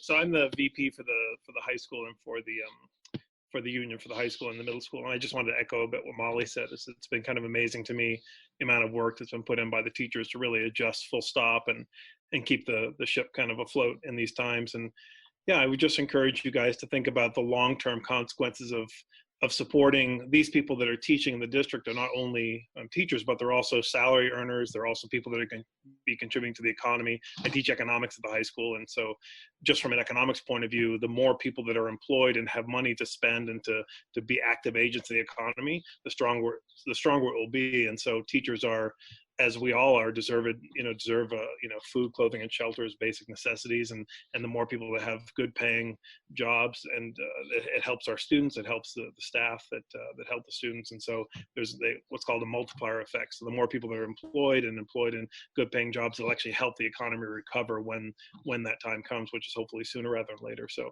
I just want to echo the other union members in saying that I think it's I strongly want to encourage you to vote to ratify, and I think we'll be seeing more help from the state and the national government, hopefully, to support us in the crisis too. So I'm assuming the crisis won't be quite as bad as the projections for the Ed Fund won't be quite as bad as they seem right now, because I think there's future legislative action that's going to take place too. So thanks for your time. Thank you. Other comments or questions? Hannah. Unmuting Okay, there I am. No, I just would like to encourage us to move forward with accepting it. I think this has been a long process, and I feel like they've done their due diligence on it. And I think we would have supported it prior, all their efforts prior to this. And I think that that probably won't change in light of this, and that it's the security blanket that folks need right now. And it's extending the olive branch to our educators that are working so hard. So I would encourage us to support it at this point. Anybody else? Questions? Or Hannah, would you like to make a motion? I can. Chad, do you have any feedback? I'm surprised Yeah, I really you didn't do it. no, I'm pretty quiet tonight, and I don't have any feedback on this necessarily. I think it's the right move to move forward and support this this contract given our situation. Okay, then I would like to go ahead and move that we, how would we do this? That we approve the contract. Think certified as staff master agreement. Can we approve the certified master agreement that's been proposed? Is there a second? I second. Sorry, Chad. can I make a suggestion that you put ratify in there somewhere? Oh, ratify? Yes. Okay. Friendly amendment? Walter's on it. Thank you, Walter. He's nodding. It's in there, yes. Thank you. All right. Any other discussion on this? All right. Hearing none. All those in favor of ratifying the certified staff master agreement, say aye. Aye. Aye. Any opposed or abstentions? Hearing none. That is done. Yeah. Everyone applaud. Oh, Scott? I would just like to say again, on behalf of the WSEA, we thank you for your unanimous support. We really appreciate it. And we look forward to working with you in the future. Thank you very much. Thank you. Yeah, really appreciate it. And if you want to see a really cool little applause symbol on Zoom, you can go down to the bottom right-hand part of the bar where it says reactions and put that cute little clap. Oh, I like that one. People are clapping and I got a thumbs up. That's just, my kids are going to have to teach me how to do that. I can't handle it right now. Thank you so much. Thank you. Yeah. All right, so I think our final thing tonight is agenda items for the next meeting. So you had said something about Frank. Can you tell me exactly what that was so that I can make sure? I guess it's more of the, having watched that really depressing webinar. Yep. It's, I'm one of those people who prefers knowing the whole story. I'd rather be told worst case, best case, and then know it falls somewhere in between. Okay. And I guess it's one of those, the earlier we know what options we might have, the better. Hopefully no options are necessary. Hopefully come September, everybody is back in the building and we figure it out. You know, hopefully, I guess my bigger concern right now for Vernon is the town going to be able to make their payment to the Ed Fund? Yep. Because they have to. I think my other concern is if they can't make it, we're in a really good spot right now. I feel like town and school are working really well together. That hasn't always been the case in Vernon. There have been times when town and school have clashed. We are working really well right now, and I just am fearful of if the town says they can't make the payment, is it going to set us up for new fighting? You know, Yep. a lot of personalities involved, and right now everybody's playing nice, but this could turn not so nice. Okay. So one of the things that Mary and I had talked about today was she does have classroom teachers, and I don't know if you have them tonight, Mary, that you want to bring to the, yes, you do. Okay. But we did talk about holding off on the new positions that were in the budget until after Frank can meet with you, talk about that.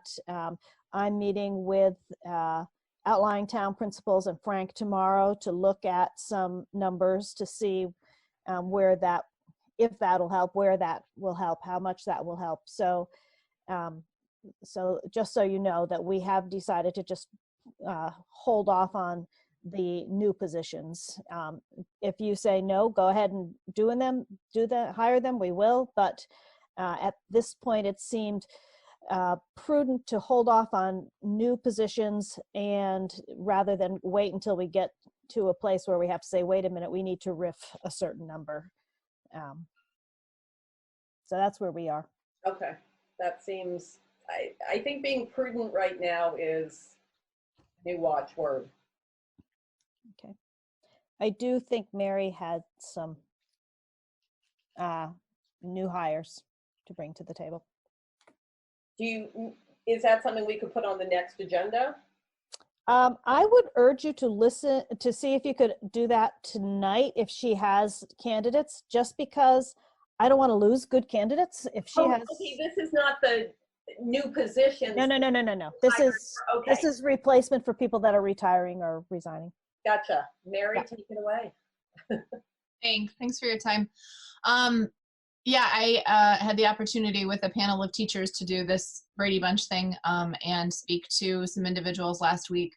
And I have, I could email the board. I thought about emailing it ahead of time, but I didn't know if I should. Sorry if I goofed by not emailing ahead of time, but I have resumes and cover letters for these individuals. So I'm just going to do a quick pause before I speak and email those to the board real quick, if that's okay. And I can't do two things at once. I'm sorry. It's like walking and chewing gum. But then I can kind of speak to their attributes. Carrie, Hannah, Jim. Okay.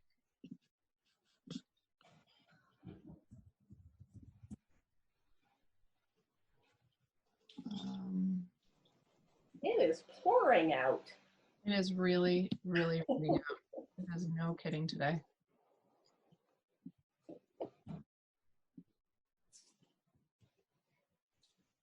Okay, so I just sent the email to you, and I have 3 candidates for open positions in first grade, second grade, and fourth grade for next year. I haven't done this in a minute. I'm feeling a little strange because I'm online here. But essentially, we were incredibly impressed by all 3 of these individuals. All of them have some experience, certainly not the same level of experience as the ladies for whom they will be filling their shoes. They're 6 big shoes to fill, as you know. But these individuals have teaching experience, have experience near or at the grade level that we would be putting them in. All of their references I spoke to speak effusively about them. I would urge the board to accept, and I can go through one at a time, the 3 individuals. My recommendation to hire these 3 as one in particular, when I spoke to their supervisor, was looking for a way to keep them, so to speak. So I think there is a sense of urgency that we might lose one in particular that was very impressive if we wait. So I don't know if you want to take a minute to take a look, if you want me to kind of talk about these folks, what's helpful to you? I mean, you want to just give us a quick rundown on each one? What is it that captivated you with them, Yeah. So Katie Costa is coming to us originally from Rhode Island. She is currently at Newbrook Elementary School. She kind of came in at the last minute and then was moved over at the last minute when there were urgent needs. Her supervisors and colleagues said she is incredibly tech savvy, is a really well-rounded teacher, responds really well to supervision and collaborates well, and can kind of go in a lot of different directions, but also is a very gifted teacher in her own right. She was incredibly energetic and seems like a person who is really going to be a great team member. our panel was really impressed with all three folks that we talked to.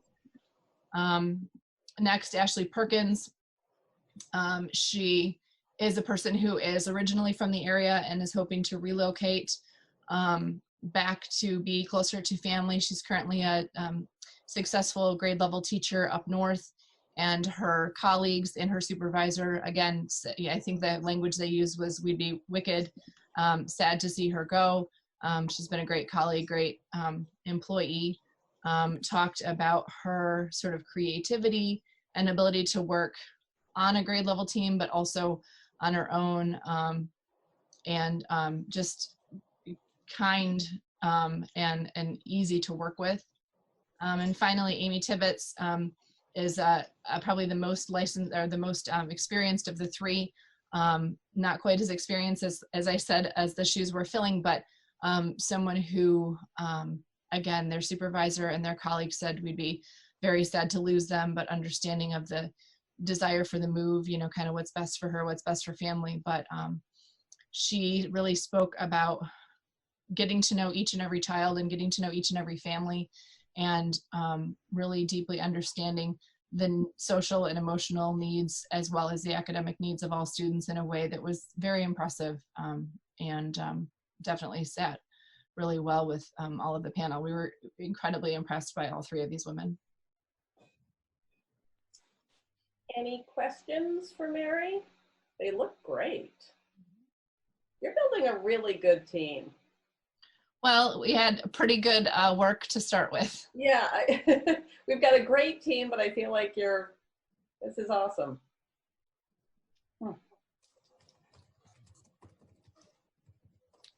All right, if no questions, I move that we take the recommendation of the principal and hire the three individuals. Walter, you can make that sound pretty. And Walter, if you need for the notes which position and which person, I can do that for you too. Yeah, I was wondering about that. That would be great. Thank Sure. you. So Ashley Perkins, 4th grade, Katie Costa, 1st grade, and Amy Tibbetts, 2nd grade for the 2021 school year. Wow. Thank you. Sounds like space age date. Is there a second? Yeah, I'll second that. Chad seconds it. Thanks, Chad. All right. Any final questions? Seeing none. All those in favor of the motion as stated? Aye. Aye. Any opposed or abstentions? Okay. Hire them. Great. Get them in now. I'll put that out to the staff tomorrow, and I'll let those folks know. And also, I did let the candidates know that, you know, it was pending board recommendation, and also that it might take a little bit more time than usual with, you know, things as they are to talk with HR and things like that. So they'll be happy to hear that. Thanks. You're welcome.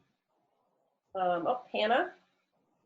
Can I just ask a quick question? I'm just curious, how deep was your candidate pool, just out of curiosity? Did we have much interest? I think we had about 16. Oh, wow. Okay, cool. Great. Yeah. Nice. Nice. All right. Anything else anybody has? So I think, you know, next time we'll probably have warrants and all. And Lyle, is Heller in the office? Do I need to go in and sign, or? Oh, you're muted. There we go. Yeah, you probably should email her and ask her the easiest way. There is somebody there all the time. Okay. But we're careful about who's in what office when and how long and that type of thing. So yeah, if you email Heller, she'll let you know the best way to get those signed. Okay.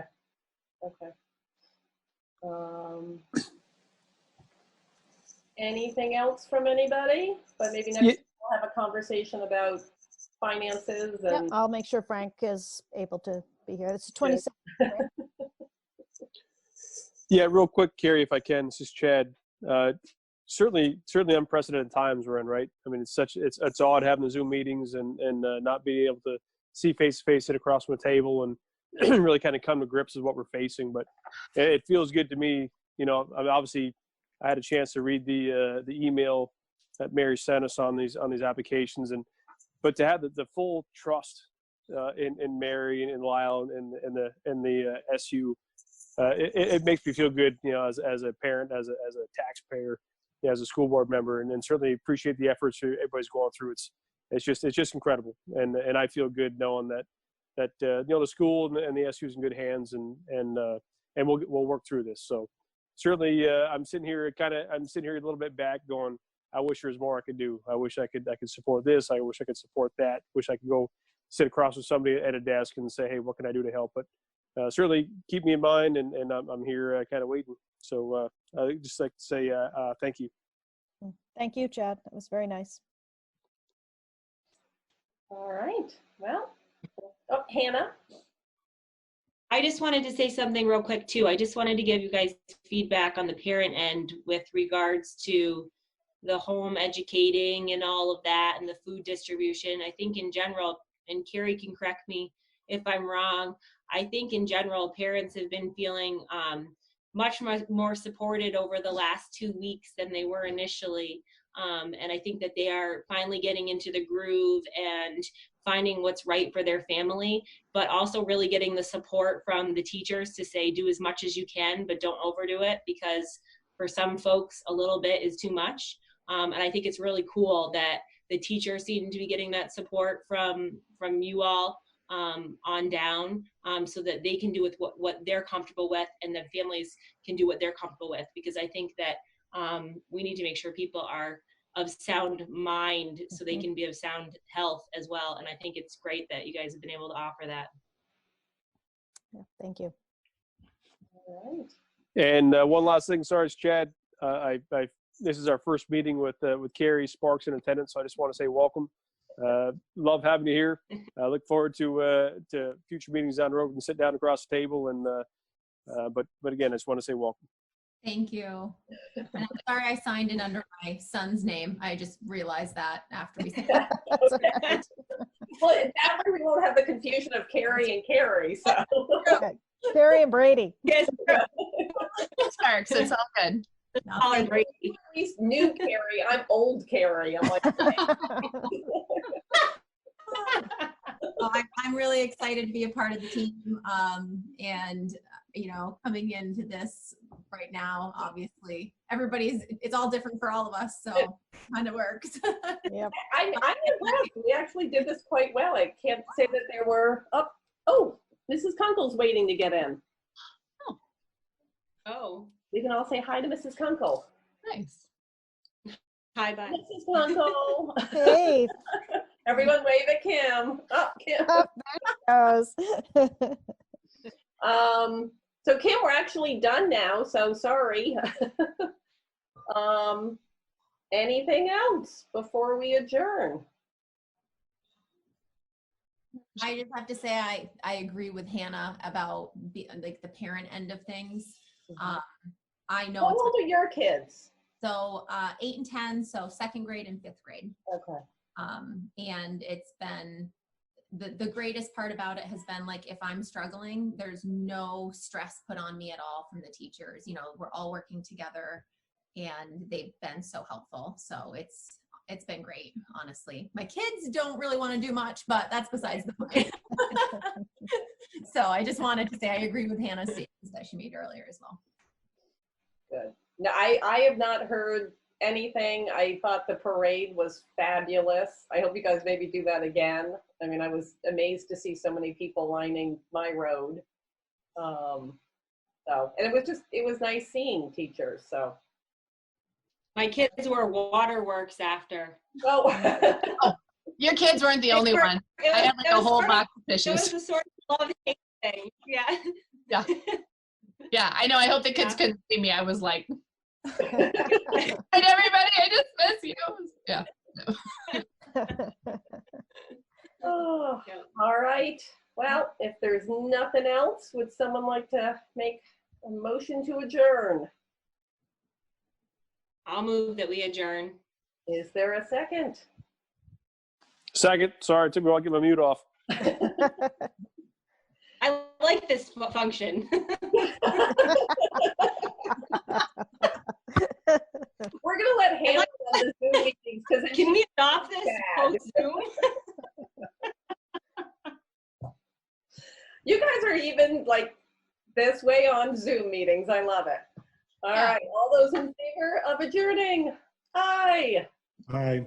All right, any opposed or abstentions? Well, thank you, everybody, and Thanks, Carrie. Thanks.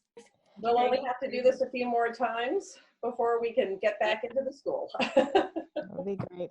Great. Good night. Thank Night, you. everybody. Bye. Thank you for including us too. You're welcome. Thank you for coming. This was our best attended meeting ever.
Okay, I'm going to call us to order at 6:01 p.m.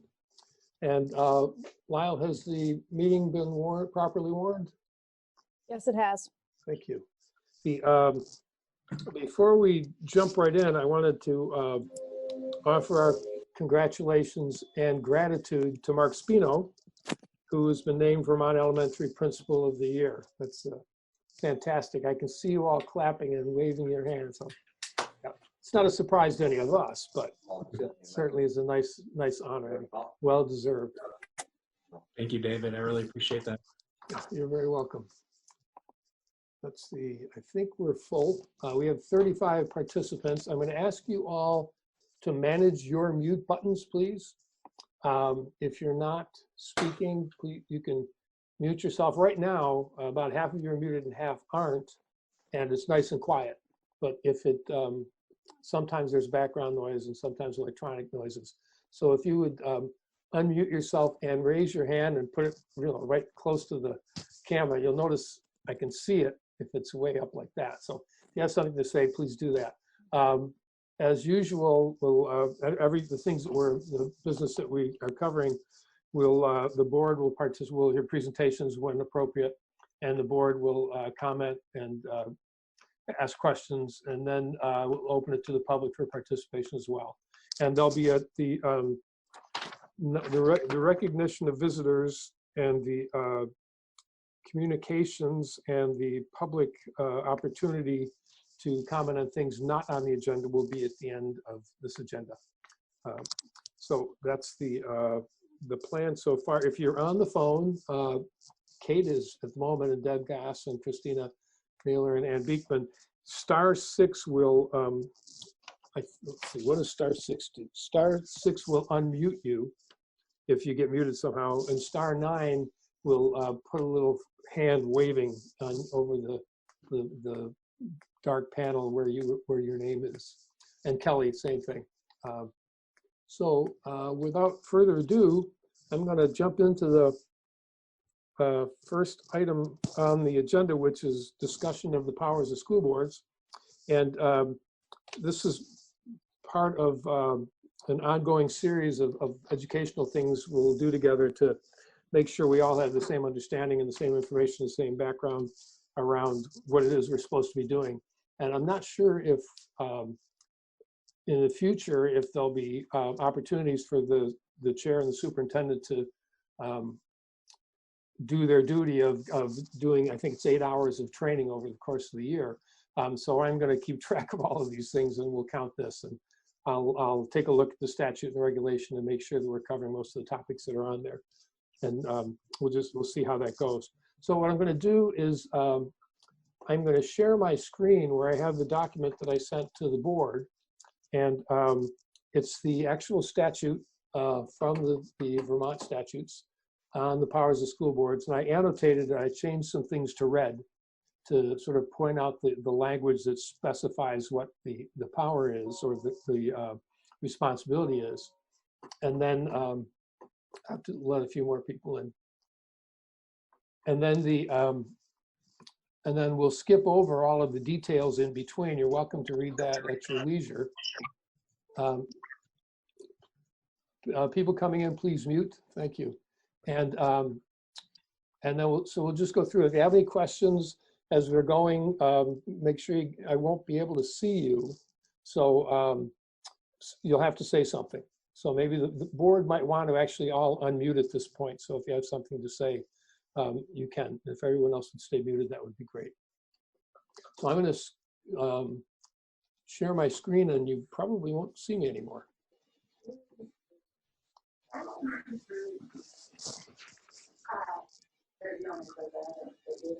Okay. So you should have on your screen Title 16 Education, Chapter 009, School Districts. I hope that if you're a board member and you don't have that, please let me know. Okay. So the first power is the board shall determine the educational policies of the school district. And this describes about how to do it. We need to give someone is I'm getting some feedback on somebody's other conversations in the background on somebody's mic. So if you could mute, please, that would be great. The school board has to give public notice of its intent at least 10 days prior to adoption of a policy. And we have an extensive manual of policies that we'll be looking at. The policy committee is working on sexual harassment policy right now. So we'll see that in operation fairly shortly. The second power enumerated is to take any action required for the sound administration of the school district. Any of the actions that we take can be overruled by the Secretary of Education with the advice of the Attorney General.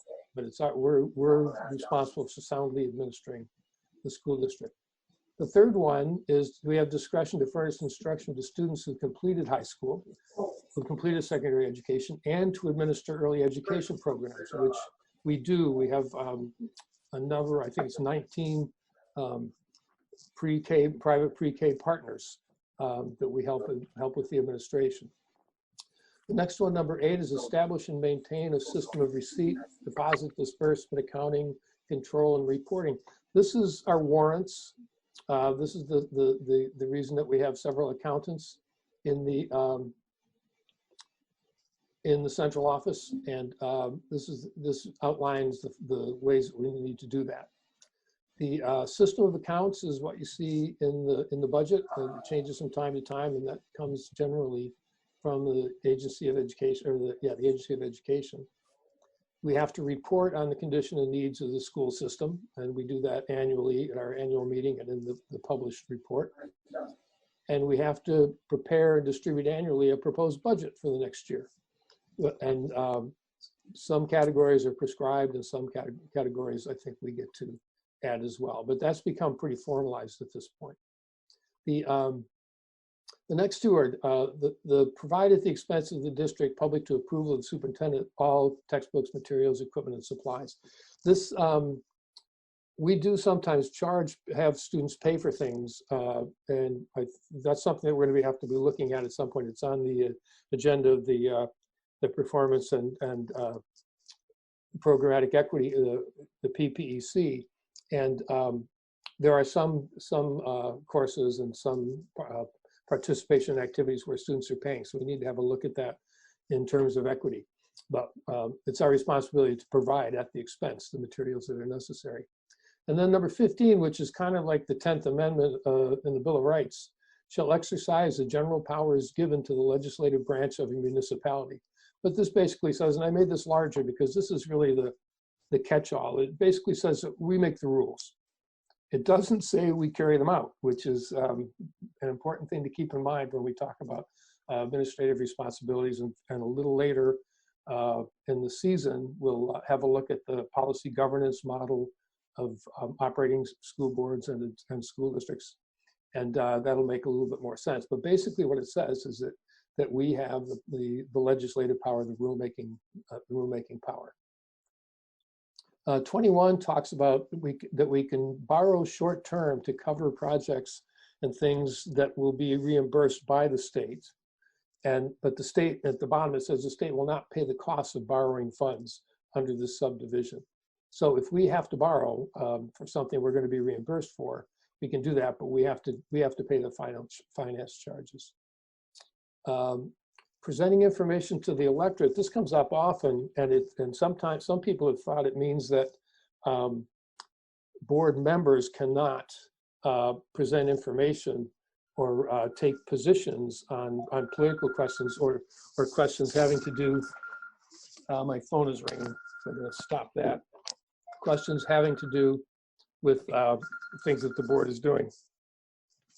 So let's see. And so we can present information and materials designed to inform, educate, and explain to the electorate the board's position on the matter. And 24 is adopt. We can integrate homeschool students into the schools through enrollment in courses, participation in co-curricular and extracurricular activities, and use of facilities. So that's a quick run through of the I got to admit a few more people.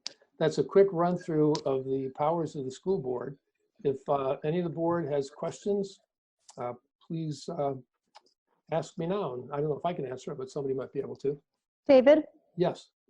So I have a question. I think it was on number 21, talking about the borrowing.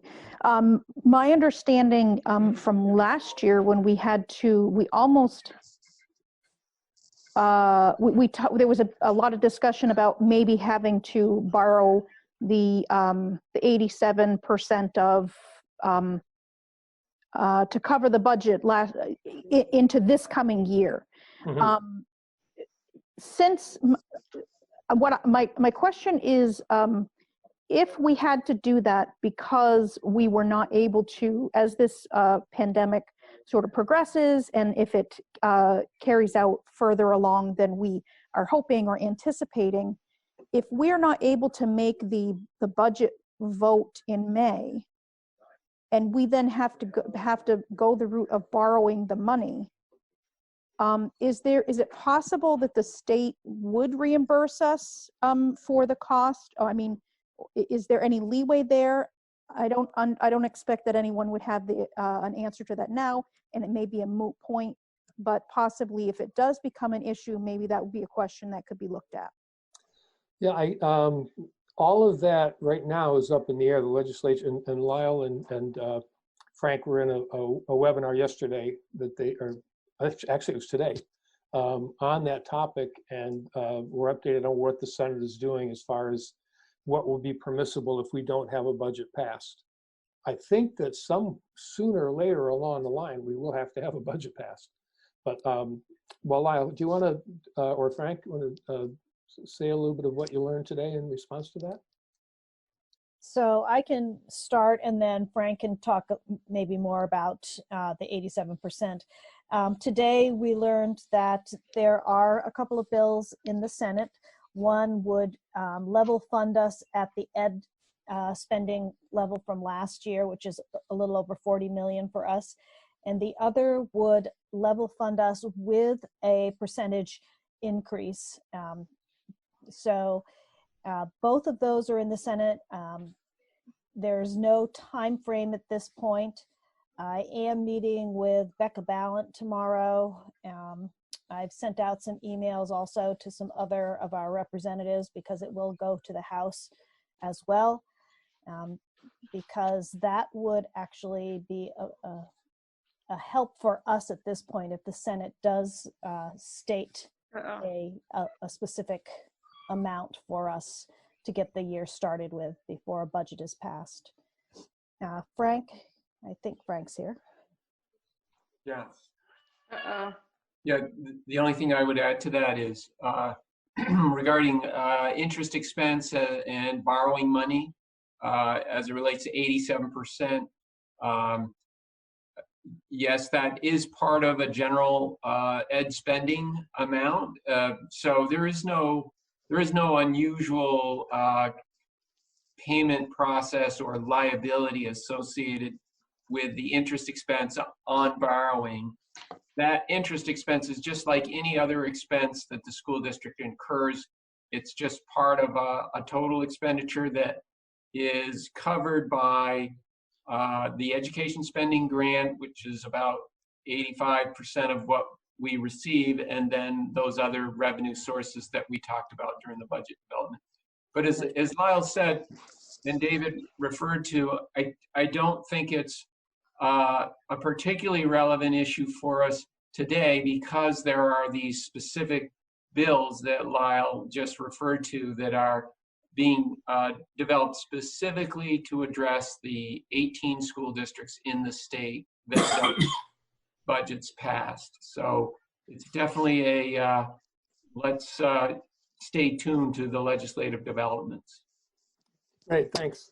Any other questions from board members about I can't see every board member, so I've got about 25 of the 45 participants on my screen. So board member, if you have a question, please speak up. You'll have to unmute if you want to speak up because I can't see any waving hands right now. There we go. Sean, great, thank you. Yeah, I would just like to say out of the 18, 9 were because of their budgets were not passed, and 9, of which we fall under that category, were because the annual meeting was canceled due to the COVID-19 pandemic. Great, thanks. Any other questions having to do with the powers of school boards? Not hearing any, and I don't, as I said, I can only see about half of the people in the meeting. So you'll have to just speak up. Yeah. Okay, so the next topic is we'll hear, a couple minutes early too. Corey Frazee is here, and I think also, Nada Moline is also here from Building Green, and Corey Frazee from Stevens Associates. And Frank have some information for us on the Academy School project. So, gentlemen, take it away. Very good. I'll just turn it right over to Corey and Nadeb. We've met. We have some follow-up points to review with you from the last meeting where we discussed school board goals as it relates to this project. And so they're ready to give you sort of an update and a follow-up to that last conversation. And of course, we all wanted to be sensitive and very upfront about the fact that we understand that there's going to have to be a very careful sort of step-by-step process in dealing with the financial concerns that obviously we all have, the community has. So we know that no commitments to a major project will materialize until the board feels comfortable with with our financial ability to make school improvements. So so I'll turn it over to Corey. Great, thank you, Frank. David, can you hear me okay? Yes. I'll use you as my guinea pig. Great. Great. I'm Corey Frazee. I'm a principal with Stevens and Associates, and I'm a civil engineer. So we're talking about a building addition. So I also have with me tonight Diane Abate, who is a longtime architect, has worked on a lot of schools and works with Stevens and Associates, and Nadev Malin with Building Green. He is the president of Building Green right here in Brattleboro, and we reached out to him after actually at your direction or request a couple months ago. We've had a couple good conversations with Nadev, and he can speak in a lot more detail about the different ways that we could approach this project from not only an energy perspective, but from kind of the broader sustainability perspective, going beyond carbon footprint, climate change, but looking at it in a really holistic way. And unbeknownst to me, Nadev is also a facilitator. He does a lot of facilitating across the country. So he has added value to this conversation in helping us kind of ferret out what the appropriate goals and objectives are for the meeting.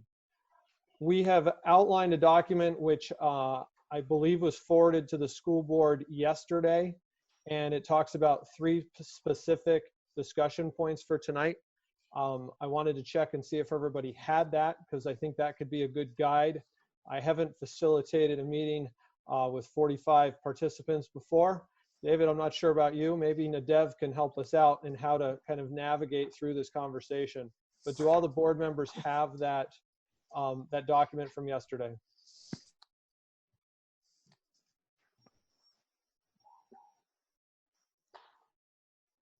David, is it agreeable to you to kind of move down through that? Yep, that'd be fine. Would you like me to read it? It probably would be helpful. Do you have a share screen option there? Do you want to share it? Is it on your computer screen? I'd be happy to do that. It says I can share the screen, so well, let's see if it works. let me give that a try. Yeah, give me just 1 second.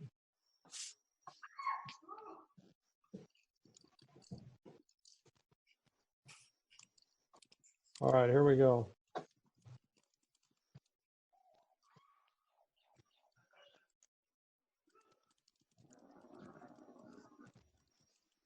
So this is an outline of things we thought it was important to talk about tonight, and ultimately goals. if we could move through these goals, it would position us to take the next steps in the project. And I want to reiterate what Frank said. We're very cognizant of our current kind of global situation. And so at the bottom of this page, we've identified that we think there's some good timely steps to take. It would kind of keep the momentum going on the project. But this would ultimately culminate with a bond vote, and the school board would set the date for that bond vote. So we are in no way suggesting that that should be pursued at this point. It would more be the work to get prepared for those public hearings, but not to actually schedule any public hearings yet. So first bullet point, confirmation that architect and design team will include an energy consultant for next phases of design. And we're going to actually propose to change some of that language, and I'm going to ask Nadev to speak to this. But Nadev has a great background in the sustainability side of things and can speak to the energy standards. And given the size of this project, we feel that if Nadev were to come on board and team with us, that he would play an important role, and maybe more as a sustainability consultant. And then we could use the mechanical engineers to do the energy modeling that would be needed for this project. Nadev, could you add to that, please?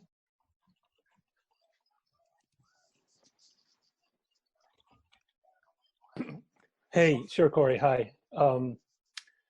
So first of all, really glad to be with you all on this, and I'm excited to be sharing a little bit about this project. David, one facilitation tip with a group this big, I think it would be a good idea. I think you as the host can mute everybody and then just request that people unmute when they want to speak up. That would be safer in terms of. That's the way we started, and it was problematic. So. Oh, was it? Okay. Yeah, so we're stuck with this for now. Okay. Thank you. And okay, so yeah, in terms of the sort of energy consultant versus sustainability consultant role and the energy standards, what I understood from speaking with you all is the board and saw in the goals that had been talked about that there is certainly an intention that this project be as energy efficient as possible. But also there are goals in terms of water efficiency, in terms of looking at the sustainability of materials and where they come from. Certainly the indoor environment is a huge priority to make it optimal in terms of a learning environment for students and the connection to the community. And so that really almost defines what a sustainable building project would address is that whole scope of areas. Energy along with all these others. And I believe in your last meeting, you looked at, there's a number of different standards that were proposed that could be referenced as setting the standard for what this project should be trying to achieve. And some of them are more specifically targeted at energy and others are broader. So we'll get into that. But from an energy consulting point of view, I'm not an engineer, I'm not an energy modeler, so it would be very important to me that there's somebody on the team with the project who has those capabilities. And what I expressed to Corey is I would be comfortable working with that person and trusting that that could work as long as as the mechanical engineer that's selected is not somebody who focuses strictly just on mechanical systems, but really has experience contributing to and advising on energy efficiency of the envelope as a whole, and doing the kind of energy modeling that really helps inform the design process right from the start. So there's two different ways of thinking about energy modeling. One is energy modeling that answers questions and provides data to inform the design as it moves along. And the other is what we call compliance energy modeling, which is when you've completed a design, you might run an energy model just to show that you've met the code or the standard. And they're both valuable, but in this case, we want to make sure that we've got somebody on board who can do that energy modeling early on to really inform choices and make sure that we're optimizing systems. So with those two conditions, that whoever's doing the mechanical engineering understands the whole building systems and is comfortable talking about the entire building, not just the mechanical system, and can do that early design energy modeling to inform the process. I think it would be appropriate, especially for a relatively small project like that, to basically utilize them as the energy consultant, include that in their scope, and then I could help participate in those conversations and review what they're doing with that broader sustainability lens. I or somebody like me. It doesn't have to be. I don't want to assume it has to be me in this case, but that's the way I would think about that. Great. Corey, could you unshow your screen now, please, so we can see each other again? Thank you. The great, thanks. Any well, Corey, keep going. You have other points to make? I think that I've raised a couple of questions that I think you'll want to explore and get unpacked a little bit. Yeah, definitely. I would just add that the mechanical engineer having that energy experience and ability to do that modeling is you'll see that in another slide. It was actually part of the documents that we gave you last month or 6 weeks ago, and we fully support that the design team should have someone with that type of experience as the mechanical engineer. So I think that really opens the door for NADEV to play an important role and a valuable role if that's something that's agreeable to the school board.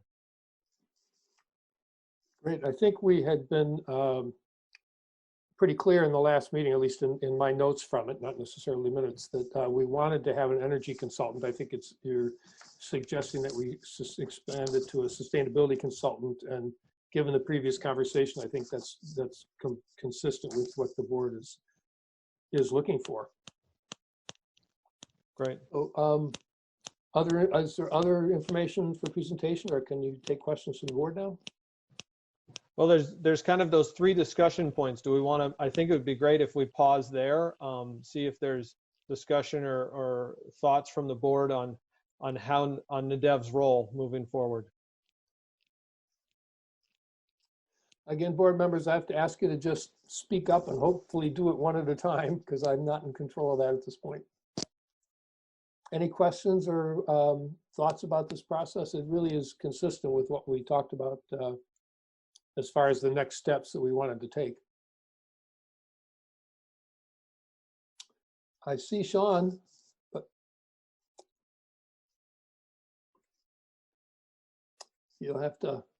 David, there is a raise hand feature within Zoom. Have you tried to use that and found it not Well, I working? only have 25 of the 40 some faces on my screen, so raising hand won't.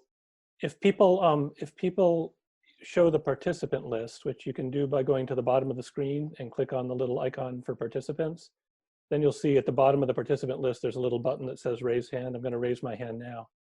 And then you can see me on the list with a raised hand, and I think you can see me in the window with a raised hand as well. I can see you in the participants list, yeah. Yeah. Yeah, Okay. so actually that's up. So yeah, that's very helpful now. So I hope everybody got that. If you go to the bottom of your screen, participants, and click, you have the option to raise your hand, and that would help me see your help me see that you want to speak. Although again, the list is longer than and I've got a big monitor here, but the list is longer than my screen can handle. I learned today in a meeting, when you raise your hand, you actually get bounced to the top of the list. So Well, that would be very helpful. So we'll see how that works. Good. I hope everyone is as patient as I'm trying to be with this process. You're doing great. Sean, you were muted when you talked before. Yeah. You still are muted.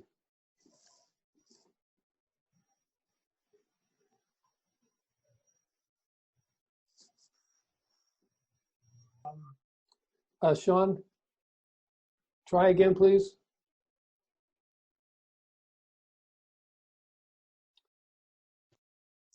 Sean, press and hold your space bar while you talk. Or there's the unmute button down the bottom over there. Just hit that. So does that make a difference? All right, I'm sorry. Yes, you got it. You're there. Thank you. Yeah, so I went over the material that we received before, and one of the things I was wondering about is there were different categories. As an example, the stretch guideline categories. And was that going to be part of the discussion today? I think one of one of those goals is to reach consensus on which set of standards we wanted to follow. That was what we asked for at the last meeting. So yes, hopefully we'll be able to find a way to do that through this online process.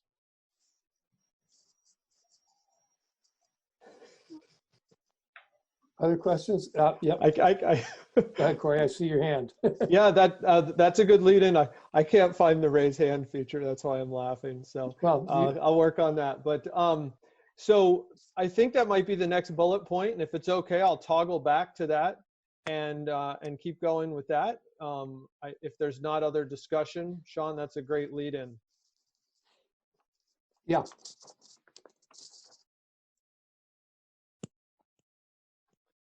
So,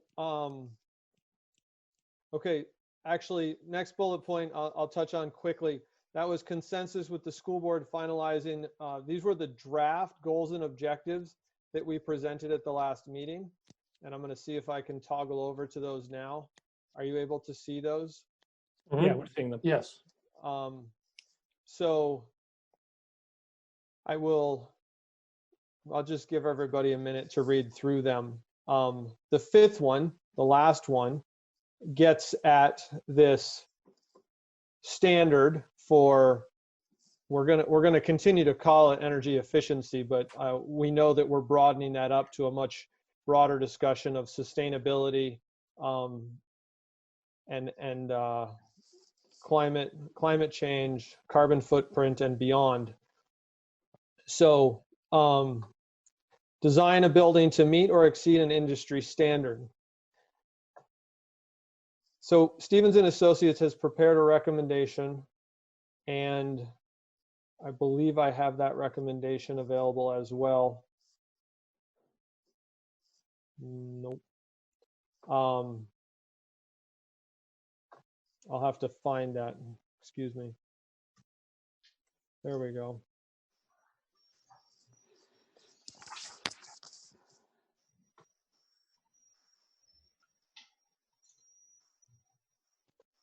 So I'm going to go ahead and read this, and then we can have more discussion about it. We took into account the feedback from previous discussions. We understand that it's important to broaden this beyond just energy, and I'm happy to hear that that's important to the board. One of the documents we looked at our last meeting with you had 6 overarching sustainability topics that Diane had identified, and LEED actually folds into those nicely. Nadav is very experienced in LEED, but it's worth noting that Diane and I put our heads together, and Stevens and Associates came up with this recommendation independently. And I'm going to ask Nadav to speak further to the choices and his opinion on using LEED as well. So briefly, we're recommending that this project utilize leadership in energy and environmental design, which is called LEED in the country, to guide the design and decision making for the project, to the extent that this standard can be applied in a fiscally responsible way. So we're trying to respond to both the sustainability goals for the project, but also the budget and making sure that we're fiscally responsible in those decisions. So we currently believe the project is going to be required to adhere to the Vermont Energy Stretch Code because it's going to be permitted under Act 250.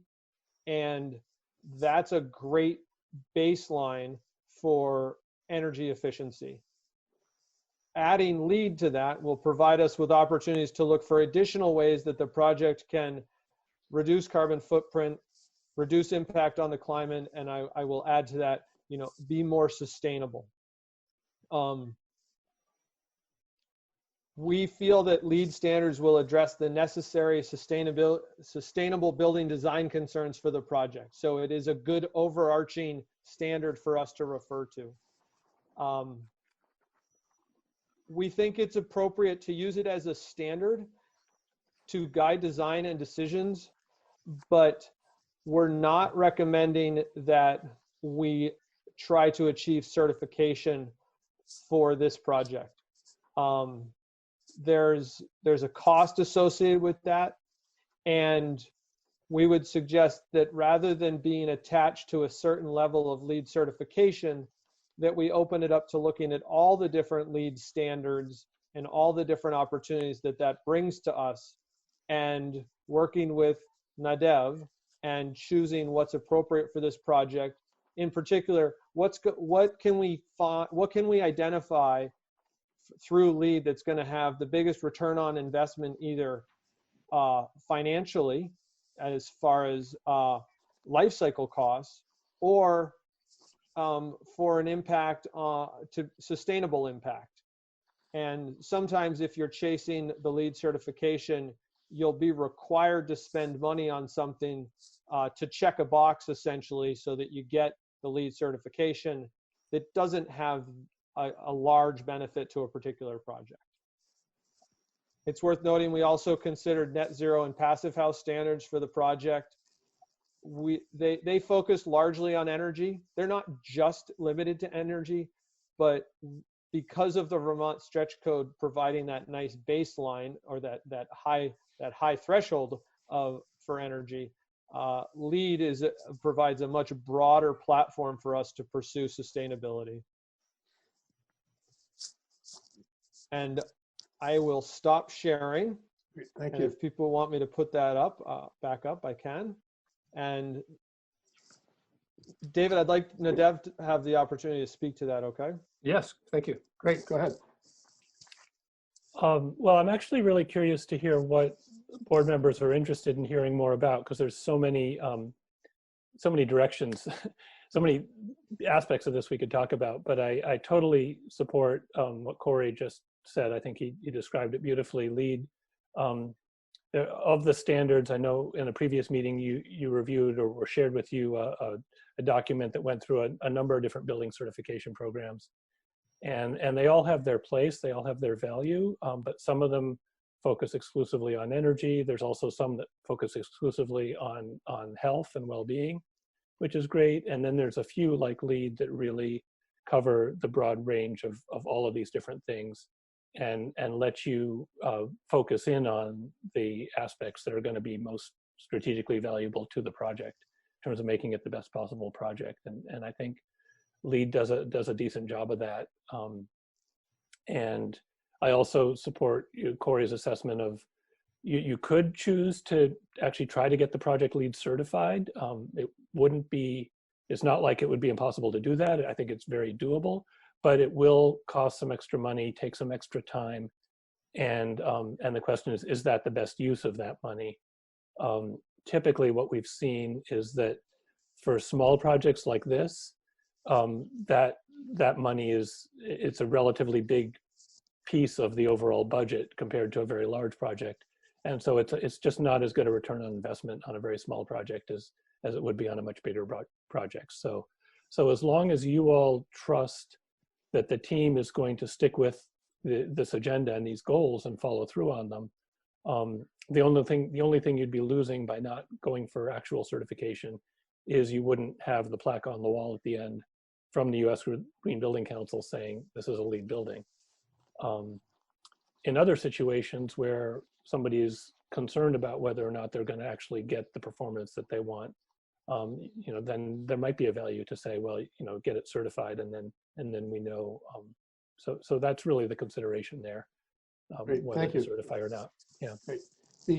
So we have a proposal which does what we asked, which is to identify, well, it gives us a way to do what we wanted, which is to reach consensus on a set of standards, and this is the proposal. So I'd like to hear from board members. Does this fit the parameters and the requirements and the interests and the values that we want to make sure that this project incorporates. It sounds reasonable to me. It sounds like what we were asking for originally, and the LEED certification doesn't seem like it's important to me. Just means it's just important that we're getting the standards that we asked for. It all sounds reasonable to me.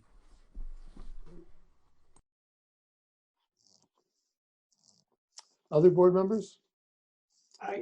Sean, go ahead. Go ahead. I have one comment. Yeah.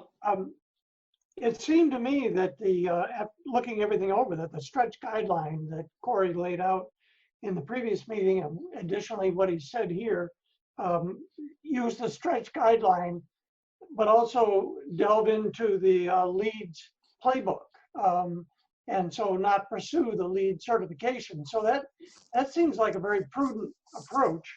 I did have two specific questions. I don't know how much we should get down, but I was kind of wondering about the under slab insulation of R10, and then the windows. They didn't mention argon. They mentioned the John, I want to ask you if you would please hold those sort of details for after we decide, see if we can come to consensus on this process. Yes, and there'll be plenty of opportunities along the way for you to use your expertise. Thank you. Other board members? Again, I can see Liz and Michelle and Thomas, and all the rest of you are invisible to me. So just speak up if you have any comments. Otherwise, I'll ask for a motion to approve the recommendation. Emily has her hand raised. Great, go ahead, Emily. So my question is, so I know we were going through net zero and LEED and passive building, and I heard a little bit from, was it Nadev, I think, who said that, you know, this one was more all encompassing. So I guess, is it also the case that this one is more used than net zero and the passive building standards that we talked about last time? Is it like more common because it's more comprehensive, or harder, I guess, a harder standard to reach? That's kind of two questions. No, good question. So LEED is, of all the standards you looked at, the most widely used. And I think part of that is because it's been around longer than most of the others, and it was very well, it kind of fit when it was introduced to the market about 15 years ago, actually almost 20 years ago now. It met a need that was it just seemed to hit a sweet spot in terms of demand. And part of that was, with any standard like this, it's trying to find the bar that's better than standard practice, but not so far out there that it feels unreachable or like it's going to, you know, throw people's budgets out the window. And so LEED seems to have done a good job of that. It's gotten a lot of market uptake. And so, yes, it's some of the standards on that list are more rigorous than LEED. Some, I think, might be a little less or more narrowly focused. Does that answer your question? Yeah, so it's pretty common. That's a common one for folks to use, it sounds like. It's the most common of the ones that yeah, of all the ones that are basically out there in the US market. I mean, other than, of course, codes, right? Things like energy code is mandatory, so every project has to meet that. And my second, I have another question too, and then I'll put myself on mute.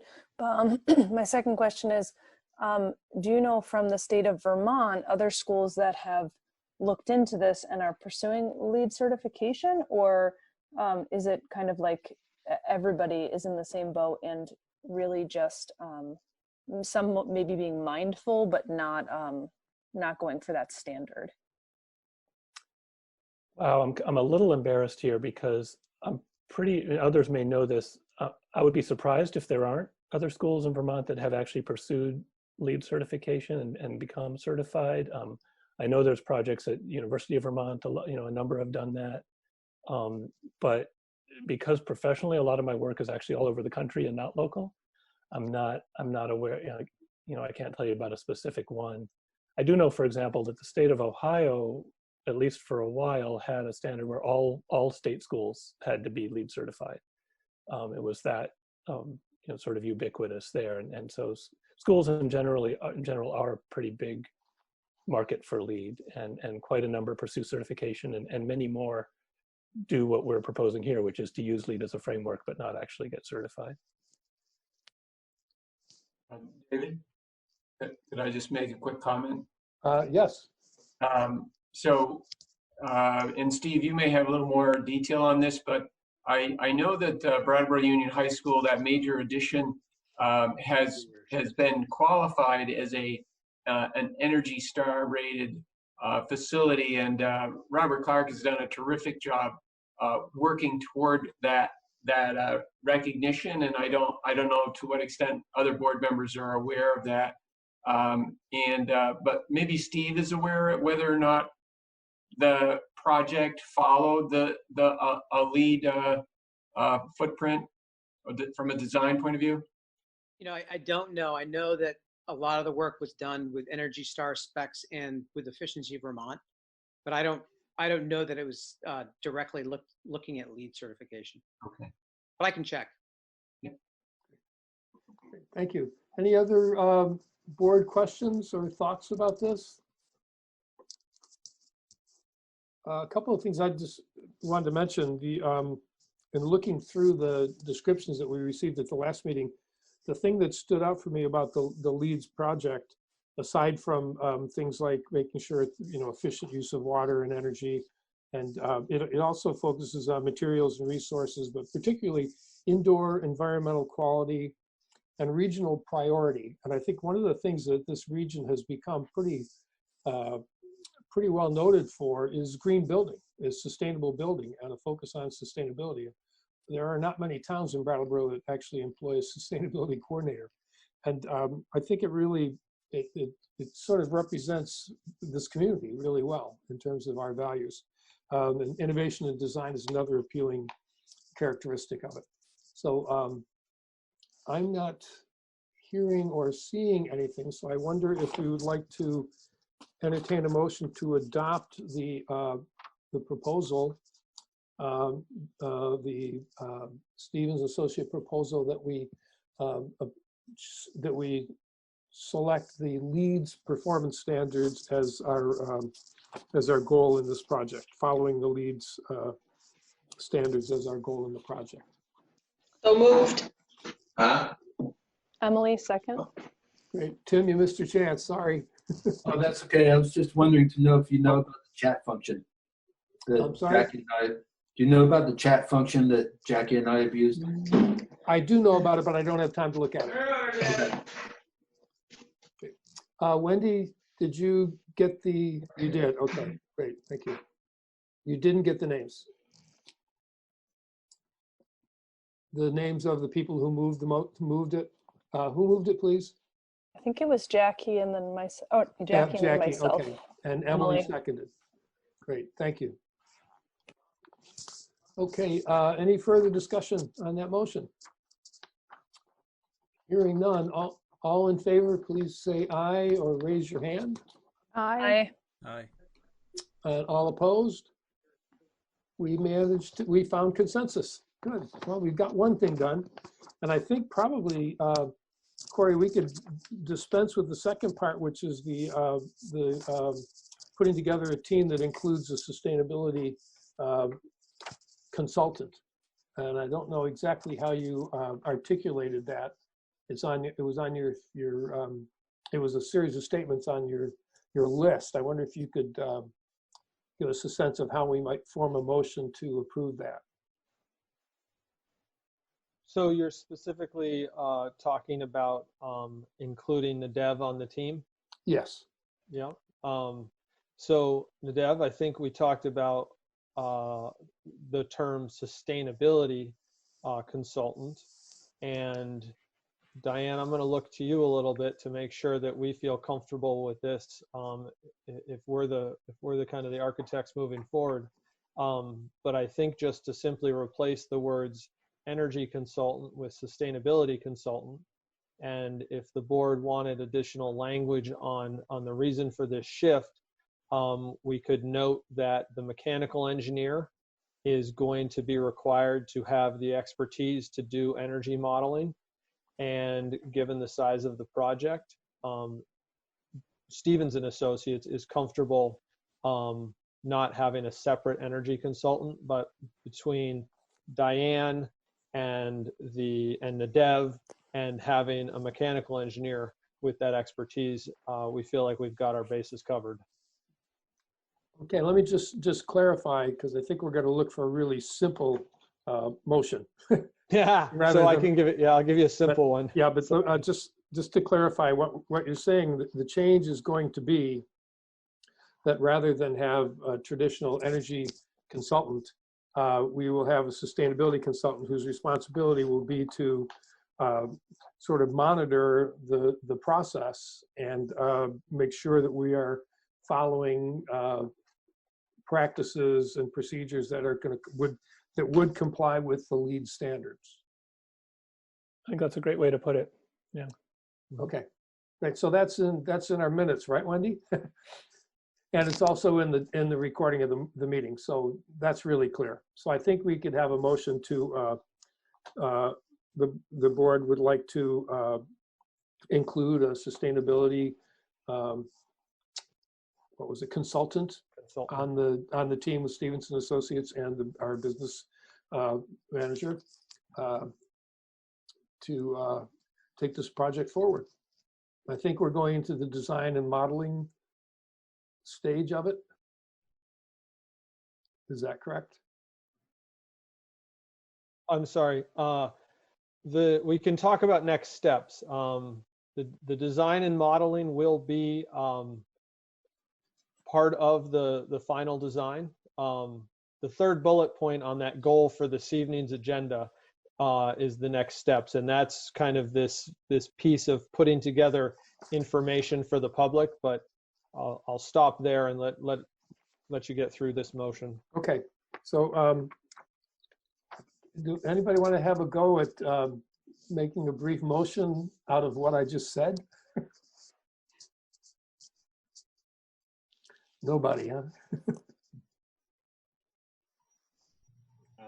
David, I would Yes. be glad to.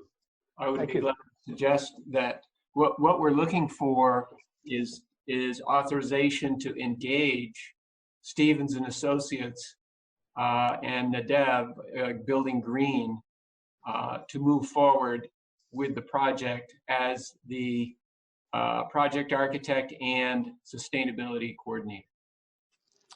Okay, how much of that did you get, Wendy? Not enough. Not much. Okay. Maybe somebody could write it down and email it to me. Or how about putting it in the chat? Yeah, let's go in the Sure. chat window. Yep. Yeah, that'd be great. Thank you. Okay. I'll send it to chat right now. Great. Thank you, Frank.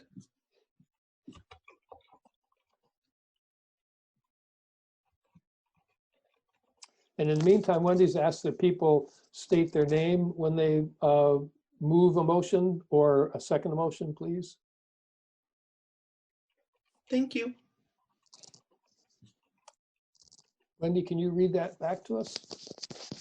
Not yet. Oh, you don't have it yet. Okay, I didn't see it yet either.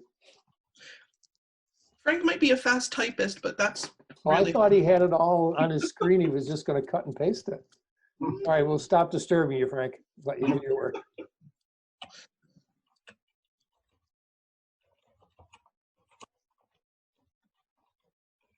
Okay, I think I've got it. There might be a spelling error in there, but let me read it. I have the motion is to engage Stevens and Associates as the project architect and Nadev, I've got / Building Green as the sustainability consultant for the Academy project.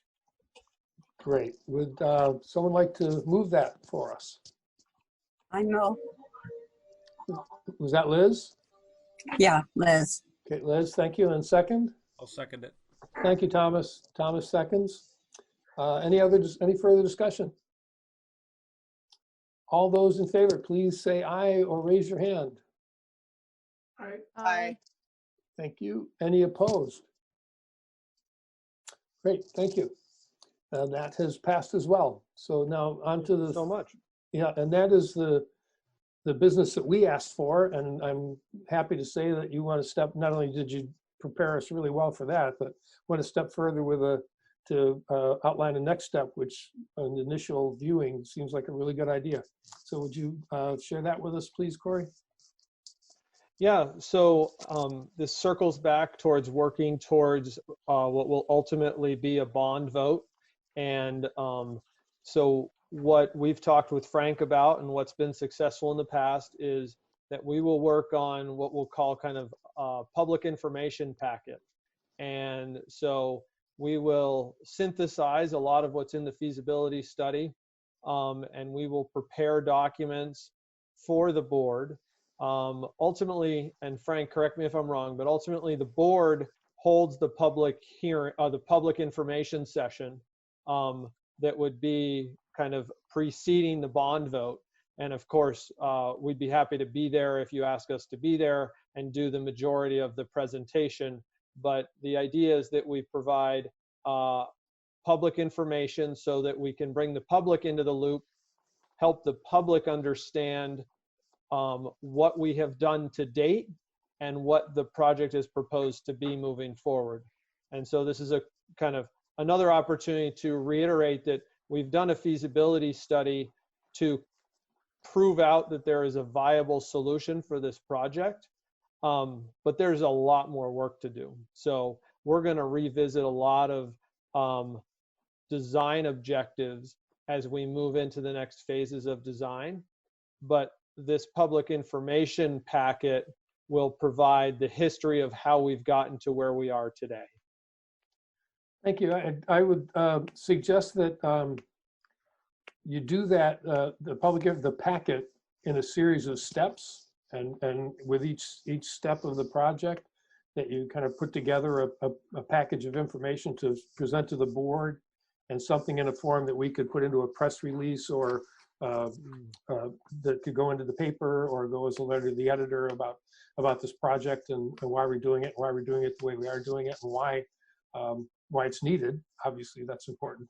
And another component I just thought of as I was looking at all of the parts of the LEED certification, is how much value there is in there for Career Center students in the building trades.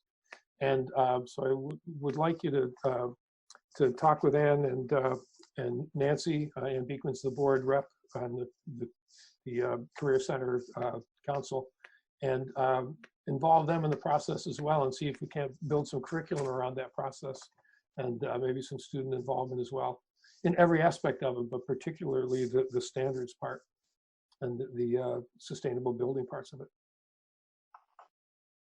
I know that's not in the work plan, but it just seems for a school district that's something that we should try to fit into the process. And Ann and Nancy, I don't know if you want to comment on that or have any thoughts. So, go ahead, Dave. I was going to, Dave, I'd like Yes. to speak on that. I mean, that is something I think is a great idea. I've done it on schools that I've worked on in the past. We'd be more than happy to go in and make it be a learning experience for students, whether we go in and do a demonstration or sort of involve and have students engaged in the process. I think is very important. So I'm happy to do that. And I think it's a great idea. Great. Nancy? I think it would be a great collaboration for our students. Yeah. Thank you. Great. Ann, I think you probably have the same view. How could I not endorse? Great, thank you. Good, and I don't want to sound too pessimistic, but it's entirely possible we may be looking for some off-site learning opportunities for students next year, because we can't be on-site all the time. So we'll see where that goes. I'd be happy to collaborate with teachers and get involved in a class situation. It'd be great. I'd love it. Great, thank you. We've started a little bit of that in with Dan Braden and the STEM program. So we can broaden that out to more elements of the Career Center if there are other populations we should be talking to. Great, thank you. Is there Frank, anything else we need to, anything else on your list that we should try to deal with tonight on this topic? No, I think those are the key things for this group to move forward and keep the board posted on progress. So I would say maybe if the board has a general timeline, I don't think you want to talk about it now, but as to when we might start a conversation with the public around a public hearing, that will be helpful, but obviously there's so much to sort through with this pandemic before we get to that. You know, we'll take that as we come, but that'll help us outline, you know, a timetable for deliverables back to the board. Great, great, thank you. Are there any other comments or thoughts from the board before I ask for public participation, if anyone wants to? Is there any of the public present? Feel free to unmute yourself and just start talking. I have to change screens to see everybody, and I can't do it quickly enough to see it in a timely manner. Okay, well, I don't see or hear anything, so I will move us on to our next next topic, and we're going to leave the land of somewhat familiar and manageable processes and get into the land that we're in now, which is running a school district in a remote learning process. So I ask Lyle to, this is the administrative report on how that's going. And thank you, David. I just wanted to say, yes, on Corey, on behalf of Stevens and Associates, thank you to the school board. We're looking forward to this. Thank you to Kelly and Frank, and we will be back in touch in the near future. Thank you. And I was remiss in not thanking you and not even Frank for that, for having such a coherent presentation that responded so perfectly to our concerns and questions. So thank you. Thank you all very much. Great. Pleasure. Yeah. Bye-bye. Bye. Bye. Okay, Lyle, thank you for that extensive report. I hope it doesn't take you as long to do something like that as it would have taken me, because you wouldn't get anything else done all week. But would you share as much as you'd like to, or I know there are some additional things as well, or updates you might want to give us too. Sure. So the majority of the last week and a half has really been spent on the required continuity of learning plan that we submitted to the state last week ago today, actually. And in that plan, we had to really address everything you could probably think of, everything from how we're reaching out to students who don't have internet, how we're integrating students' IEP goals, how we are ensuring that we're still feeding students, how we're addressing mental health needs of families. So all of that is included in our plan. Administrators, Deb Cardane, Paul Smith, the academic coaches have all worked tirelessly on that plan for the last, as I said, last couple of weeks. Other things in the plan include how we're doing activities such as music lessons. So music teachers are still doing music lessons, and that's part of the plan. PE, art activities. So both what we're considering core subjects and activities that are a little more hands-on and active. So we submitted that. Actually, we were cited as having an excellent plan. We had nothing that we needed to update or go back and redo in our plan. So thank you again to everyone who took part in putting that together. In this plan, we've talked and I've outlined this in your information. We've talked about how counselors are working to ensure that any families that we've not heard from in a few days, counselors are specifically reaching out to find out if everything's okay. And if counselors can't get in touch with a family, we have each school putting together a protocol to determine whether or not we need to do some well child checks. Technology, of course, is a huge portion of this. Paul Smith and Gary Parzik have both been working on our technology needs, and we've designated someone at each site. We've put together a list of safe, and I use that term in quotes, safe websites. That's on the parent resource page on the WSCSU website, so that if parents are looking for some additional things for kids to do, that's there. We have actually, in my notes it says we're in process, but we have purchased Remind for all teachers. So that is a way that teachers can communicate with families and yet block their private numbers. So that's a way that teachers can also do some well child checks or remind families of upcoming class meetings, that type of thing. Food, we're up to about 1,200 students, and food's being prepared at BUHS, at Putney, and at Academy. It's delivered through vans or buses. John Sessions has done an amazing job ensuring that we have volunteers to help deliver the food or package the food.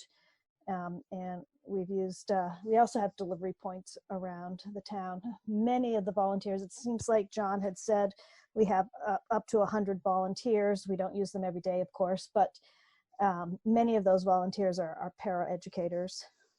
Let's see.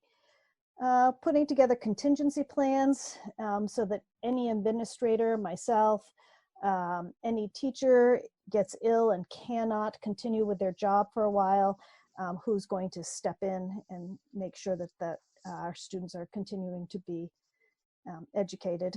I think one of the major things that we should just let you know is that we are very concerned about burnout, both for our families, because this is a very different way of educating, and for our teachers. So we've determined that starting after April break, which is next week, new learning only will happen on Mondays through Thursdays.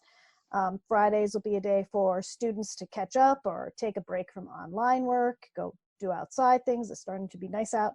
Outside projects, family time, and teachers will be able to use that day for planning, collaborating with colleagues, doing some professional development type things. Attendance, we're just starting with attendance to make sure that we are in touch and with families and students. This week, we're creating feedback family surveys to find out what's going well and what ideas that families might have of changes we might need to be considering. Always we're assessing and reassessing how distance learning is going. So that'll be an ongoing project that we're working with. And assessment is probably the next big topic that we'll start looking into, how we're going to assess students. There's still not a specific end of year date. At one point, it was my understanding that the agency was going to identify an end of year date. Recently, I've heard that we will do our 175 days, which would take us pretty much where we had originally planned in the calendar, mid-June, but that's still to be determined. The other thing still to be determined, and I think Steve Theron might comment on this later, is spring sports. I had heard this week, I got a press release from the Vermont Principals Association that they are going to make that determination by April 30. In my mind, it seems unrealistic to consider that we would be having a spring season. Thinking about, we're still supposed to be doing stay at home until May 15th, just seems to be contradictory. I was asked about last meeting about BCTV doing some educational programming.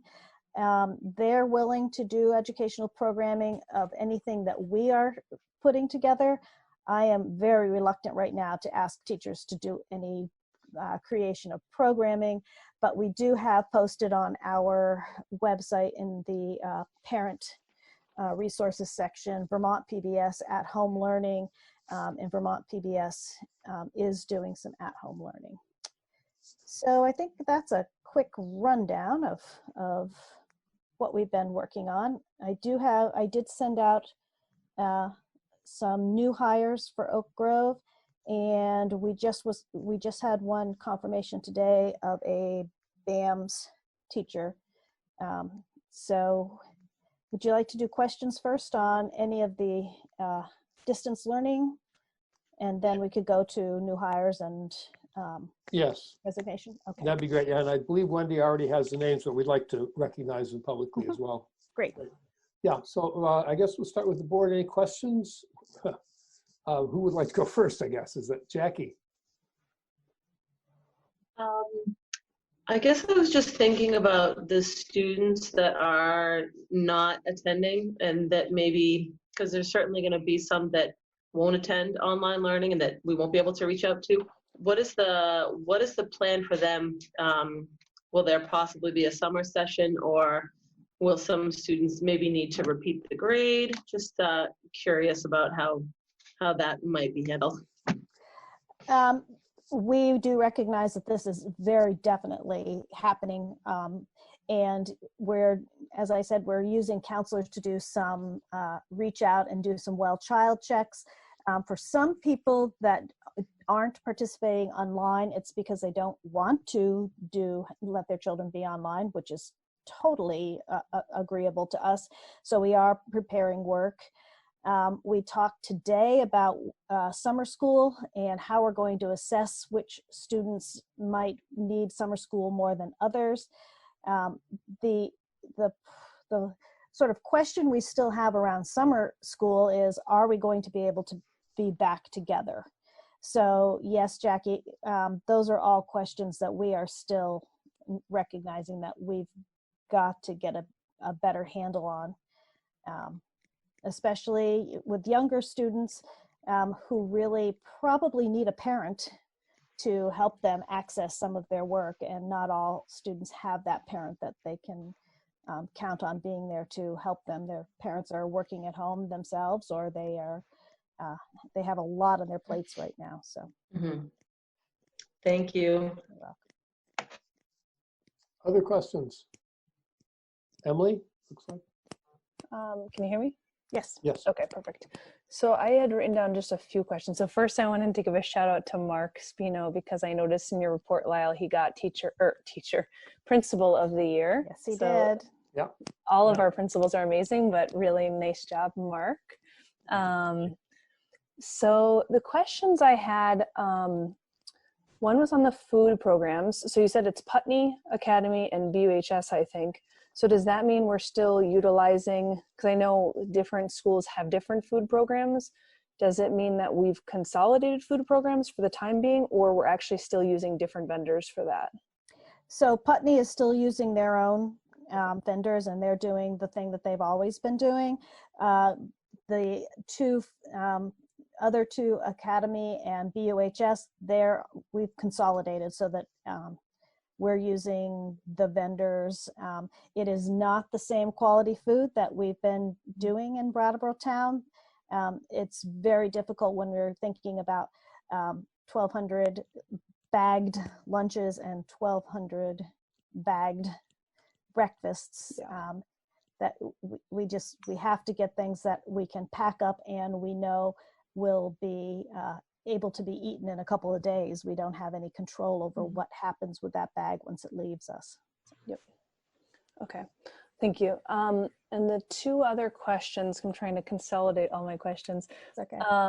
So one is, because Jackie brought up something and then it made me think of something. So I'll say that one, and then the one that might be a little longer. So do you know what % of students you feel like aren't attending? Like I just want to kind of get a breadth of like, is there like in elementary school, we have about 50% attendance, or like, do we know those numbers? David had actually asked for that data as well, and we don't know yet. That's something that we are working on. And this is our first week of really mandatory new learning. And so this is the week that teachers are really using to get this new learning into place. So the week after vacation, we're going to start. Counselors know right now who we have not heard from. So we have some preliminary numbers, but I don't want to. Yeah, I'm not secure in those numbers yet, right, to share. Okay, perfect. And the last question, just to ground it, and maybe this is it could be you answering, or maybe it's a principal. I don't know who's most appropriate, but I guess like there's so much going on that I'm having a hard time conceptualizing, like, what does that really look like for, let's say, a third grader? Like, are they just on the computer for 6 hours, like bouncing from music to other things? Or like, so I guess I assumed no, because you guys are thinking holistically. Everybody's shaking their head no. Okay. So the question is like, what could somebody just give me an example of like what a day would look like maybe in elementary? Because high school, I could kind of conceptualize it a little more, because it seems like college learning when you're online. Right. Part of the plan, and then I'll turn it over to a couple principals. Part of the plan, we did include some research that I think Deb Cardane may have done for us about how much time we would expect it would be okay for kindergarten through second grade to be online, and how actually it may have been an elementary and high school, because we do not want our kids online for 6 hours. Yeah.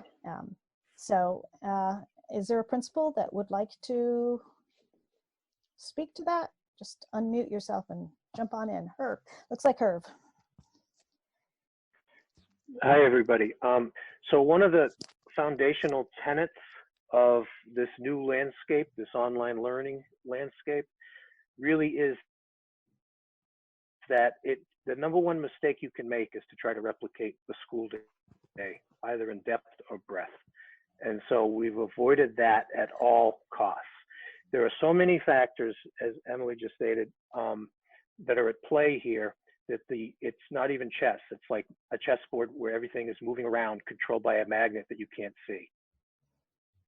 So for things, for example, the capacity of families to engage with us, particularly the younger kids, K2, K3, they almost always need a parent to be helping them with anything that's coming across on a Chromebook or so forth and so forth. And also for those kids that are working in a combination, sort of a hybrid environment with Chromebooks and then some packets or other work that teachers might send home, they're also going to need support. So there are morning meetings, there are required sessions for kids a little bit more heavily as you go up through the grades, fairly light in the younger grades. What really has to happen is families have to make the best choices they can, given their capacity to engage with us in this endeavor. And we have to respect that. And I think that so far, so good. Is there another principal that wants to speak about, or Deb or Paul, about what a typical day might be for our younger students? Deb? Sure. Our younger students are doing a mixture of face-to-face contact with their families, and then also, or with their teachers, and then also some meetings where teachers are sending songs on, through a video. Remind app is a really amazing tool because they can just send a video out and all the kids get this greeting from their teacher every morning. We're really encouraging a menu to give kids lots of choices. So when they're working through their day, they might choose to play a game online, and then they might choose to go do an outdoor activity. And the teachers have been really cognizant about offering options online, but then also really encouraging kids to take some ownership over their learning, and parents are joining kids at these circle times. And we had a really good story today about with a family whose the older siblings are meeting with the families, with the younger siblings, with the teachers. So it has been a little bit of a silver lining in that our teachers are really getting excited about the inclusion of the families that with our younger kids, for sure. Thanks, Deb. I think Kelly Young may have had a question.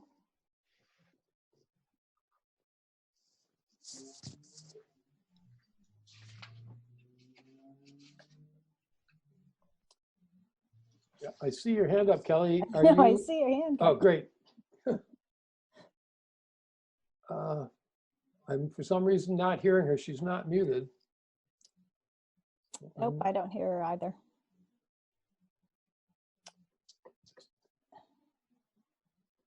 Can you hear me? Yep, now we can. Yes, good.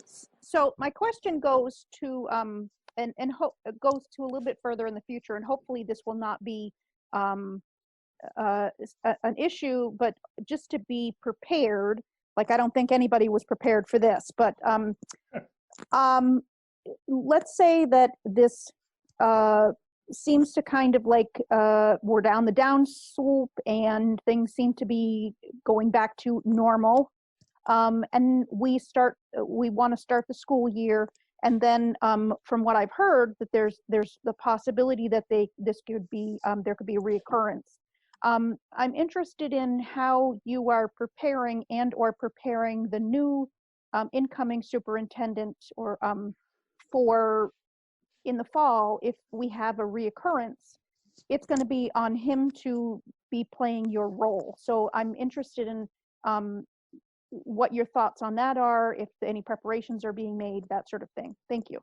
Yes. So the first preparation that we're making is thinking about, as Jackie had just asked, about summer, and are we going to be able to hold any summer classes, how we would identify that. We are also looking ahead right now to reentry and what reentry will look like, what types of assessment we have to do, and to find out where kids are. We are not planning at this time to retain anyone. If there was any question about retention, that those conversations would have started with families before we ended. I think Andy Skarzinski's here, but he and I have a Google Doc with questions and answers for each other, information for each other, and we have a time set up to talk, and Andy will be starting to join some of the leadership meetings that we have, so that he'll be a part of any conversations as much as he's able to. Of course, he has a full-time job right now. So I've been trying to make sure that I'm respectful of his time in his current position, but absolutely he will be a part of the sort of reentry plan. And part of that reentry plan will have to be, as you said, Kelly, will have to be, do we need to be making plans if we have to go out again for any length of time?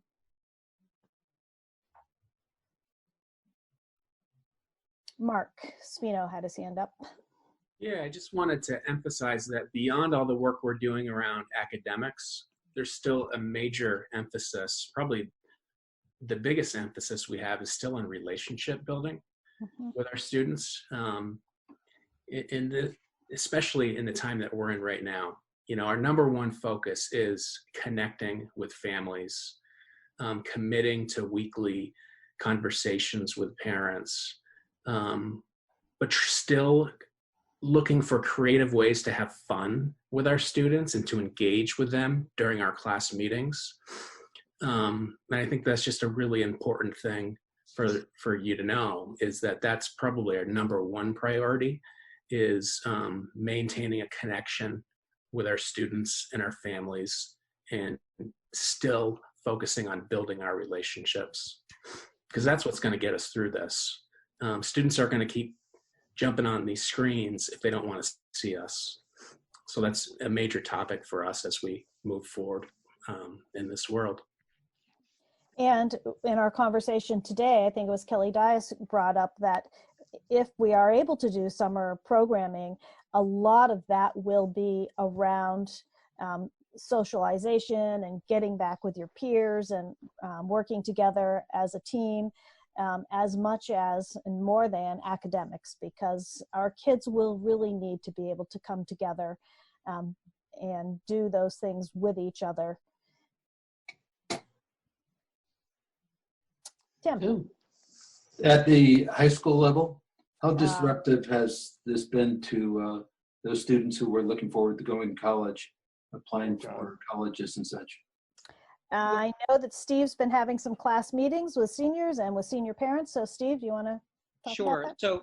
So, you know, we of course feel worst of all for our seniors, because, you know, they're missing out on a lot of the rituals that we all take for granted. You know, I'm in pretty regular communication with the folks that were planning the prom. We talk about graduation a lot. We talk about what that could look like. In terms of the college process, though, that's kind of proceeding as it always has. You know, kids are still finding out if they're getting into colleges. We're still getting scholarship applications for senior awards. So, you know, all of those processes are in pretty good shape. You know, we've moved a lot of those forms to a virtual environment so kids can access them easier. And so that's going okay. Really what we're starting to think about is, you know, as Mark pointed out, you know, how do we reestablish our community when we come back together? What does that look like? What happens for that kid, whether they're in 8th grade, 9th grade, or 10th grade, who's in a sequential math or science program, and how do we address and backfill the gaps in knowledge that they're not going to get? And that's a big part of what we've started to talk about with our department heads. And, if we have a budget and we have the resources to do summer learning, what does that look like? Because, we also have to think about backfilling driver's ed driver's time. So yeah, there's a lot of things. But in terms of the straight up college process, that application process was pretty well underway for most kids. So now it's a question of, making sure transcripts are sent out. There's a couple of recommendation letters, but by and large, the application deadlines have passed. So we're in decent shape. The other thing we're a little worried about is, SAT, ACT exams. SAT has canceled exams through, I believe, the end of June. And so they're going to begin to hold multiple months, multiple tests per month, which they normally don't do to kind of address the backfill. But again, that's a process we're kind of waiting to unfold. And, the biggest, for me, probably one of the biggest problems is seniors and senior parents, really want to have a celebration and they'd like us to plan it. But we can't plan it until we know when we can reassemble. And so and every time I mention that, people get it and they understand, but that's a big frustration. So, a group of seniors have asked me if they could start doing some contingency planning about what graduation might look like, and so we're starting that process now. And we know that all colleges have to expect that their incoming freshman class is probably in the same boat as ours. The majority of the schools in the country are closed. Other questions? Is anyone from the public? We have 25 or 30, more than 30 people, I think, from the public involved in this meeting, which is kind of more than we get on a regular Wednesday when we meet in person. So it's kind of, I imagine you must have something on your mind, and I would bet a lot of it, some of it has to do with the remote learning. So again, if there are any questions from the public, please, I'm not sure I can see your hand, but you can unmute and ask your question. Well, this is Maureen Ward from Central School. Hi, Maureen. But I'm also a parent of a senior in the high school, and I'm just glad to hear that there is some kind of discussion going on about maybe pulling something together for a closing celebration when we know that we might be able to be together again as a group. I just think that that's an important closure for the seniors. So thank you for putting that on the table and having that be something that is getting looked into. I appreciate it. Other comments? Lyle, anything else, Lyle, you want to? Tim does. Go ahead, Tim. I thought that Ed Week article you sent was pretty interesting, David.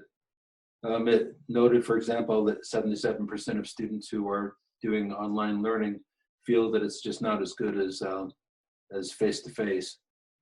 But of course, it's way too early to look at what the learning outcomes are. But maybe this is premature, but I think it speaks to the need for the idea that you propose for fiber optic connections.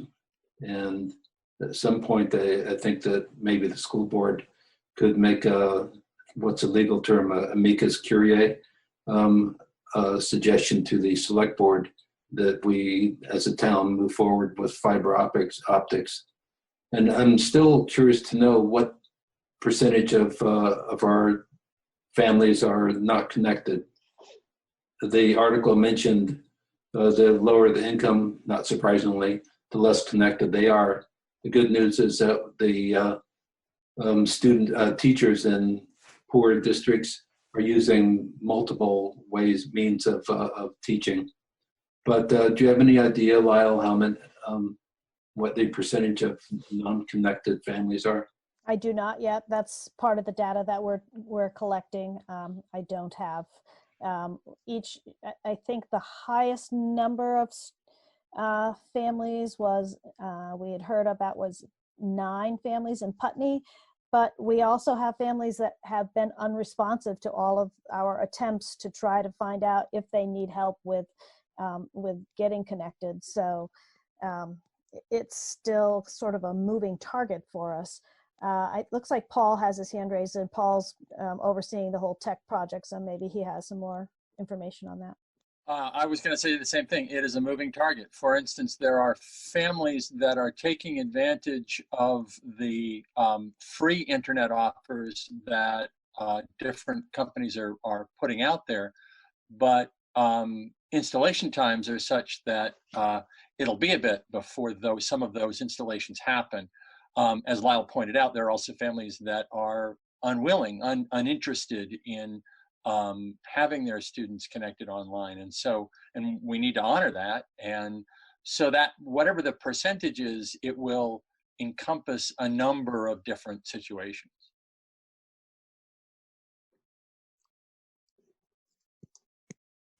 Thank you. So the only other, Deb Cardane has her hand up as well. I just want to say one of the things we're really focusing on is thinking differently about how we're differentiating our instruction, and that level of differentiation is really around how are we reaching our kids. So if there are families that either are choosing not to have internet or are unable to access, we're making it our business to explore what are the other options. Is it a pack at home on the bus with the food delivery? Is it phone calls? So we're definitely trying to think very outside the box as far as gaining that access with families. The other thing we had tonight, David, was a couple of hires of replacements for teachers that have retired. So at Oak Grove, Mary is here. Mary, you want to just read your 3 people, and then the board could accept or not? Sure. I have 2 classroom teacher positions and a librarian leave replacement. So for first grade, we have hired Kylie Weld. She's coming to us from a pre-K classroom in Massachusetts. She seems like she'll be a wonderful fit for our school, and she will be taking over for Stephanie Moransky. In third grade, we have Logan Robinson, who is currently an academic support teacher at Oak Grove. She's accepted the position to replace Deb Perotti, who is retiring. And our librarian, Lexi Oliver, is taking a 1-year leave of absence. And to replace her for the year, we have hired Catherine Haggerty. That position has gone from a full-time position to a 0.6 position. So all 3 of those we are happy to have join us and move into new positions for next school year if you would gladly accept them. Thank you. Are there others, Lyle, or should we move The on only those? other one we have is a resignation, and I'd have Keith read that. So if you wanted to do the new hires, and then we can move to Keith with the resignation. Could I have a motion to accept the new hires at Oak Grove as presented, please? So moved, Emily. Thank you. Second. Who is that? Liz. Thank you, Liz. Okay. Any further discussion? All those in favor, please raise your hand or say aye. Aye. Aye. Any opposed? Okay, we have accepted the recommendation. And okay. And Keith, we got a letter of resignation today. Keith Lyman got it. I haven't seen it yet. So if Keith, I think Keith's here. Yep, Keith, if you could be willing to read that, please. Sure. Wondering, let's see, can you see my screen? Yep. It works. Yeah, so maybe you can, I'll just let everyone read that really quick. And as you're reading it, just really sad to lose her. She's fantastic.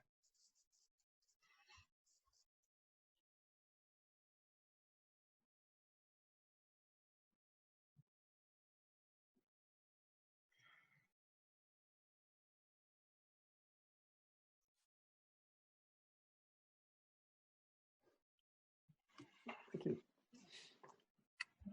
So, she's moving down to take a job in Springfield, Mass.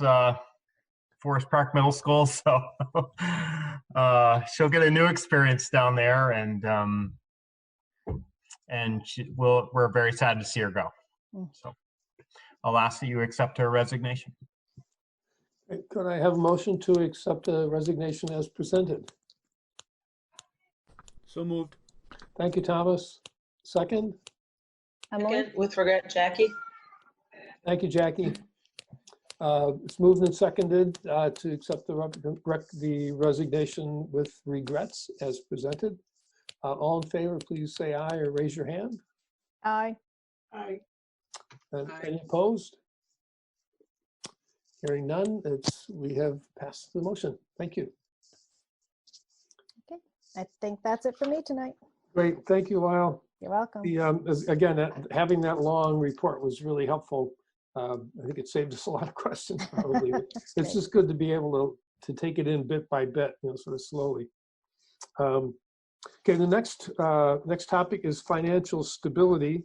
This, this is something that we've never faced before, and that's the seeming likelihood of revenue shortfalls and the inability of the people to pay their taxes. And since it's all unknown and all moving parts, I think there's very little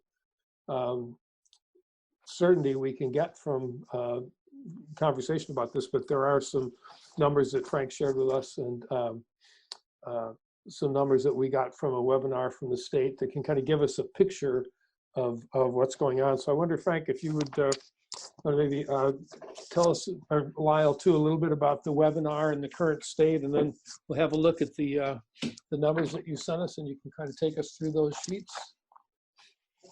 So the webinar was a week ago tomorrow, and the forecast, of course, looking for this quarter and possibly into the summer was quite grim. A lot of it due to the fact that because the state is pretty much closed, we are not taking in revenue from rooms and meals tax, from the lottery. There is, of course, the assumption that people that have lost jobs are going to have a hard time paying their property tax right now. So it was not an encouraging webinar at all. Frank has put together numbers of where we are now and what that might look like moving forward. So I'll stop talking and turn it over to Frank. Okay, so a couple of kind of the big picture points, and then maybe I'll flip to fiscal year end forecast for this year. So I'll share a couple of documents with you.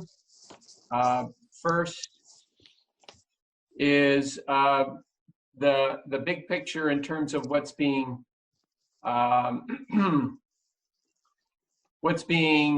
considered in the legislature. So this is a page, it's page 12 out of our annual report for the Southeast School District. It's the projected tax impact. And what you're looking at here are there are two versions of bills to address the statewide issue of uncertainty in fiscal year 21. So one of the bills, it's the Senate version of the bill, my understanding it's going to be discussed this Friday, there's a proposal to freeze the 18 districts without approved budgets. So that's us, and that's Springfield, and it's Wyndham Northeast, and a number of other systems in our area, but it's also South Burlington, and so on. But one proposal is to freeze at this education spending number for the current year. And what that would mean is a $2 million reduction to the budget plan that we've developed. So obviously that would be extremely severe for us. Another version that I know the VSBA, the VSA, and as Lyle mentioned, she's meeting with Becca Ballin and others. We are hoping is a House version of a similar bill, and that is to provide a base ed spending amount of 40 million here, and then to add a inflator of the average budget increases that pass. And that inflator right now is 4%. So you see what that would do to us is instead of us getting a 5% increase on ed spending, it would be 1% less, which, that's $406,000 difference. So, still it would have an impact on us clearly, but it would be nothing like a $2 million impact. So those are the two legislative discussions that are in play for fiscal year 21. We don't know, how that's going to work, but we're obviously encouraging folks to contact their legislative representatives and advocate, particularly for districts like us where we have a lot more poverty than South Burlington and some of the others. This sort of an impact would be far more damaging to our system than it might be into one of the wealthier districts in the state. So that's the big picture for next year. Totally unknown as to what that outcome is going to be. When we dial it down to our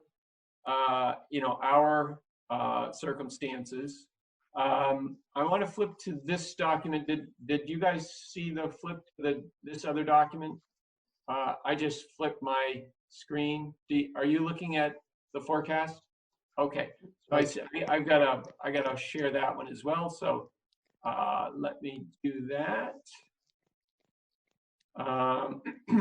So I wanted to move to the document that I had sent to you through David. It's a forecast of our fiscal year to date, and so I just started with talking about the state of the state from next year's point of view. This is a look at how we might end up this year. And that obviously tells us a little bit about our financial stability, to start the new year. So the document I'd sent, there were two documents. This one that I'm sharing with you is the one that shows our current budget that we were actually just looking at in a very summary level. Okay, current budget 49 million in revenues, and we had a approved budget of 50 million.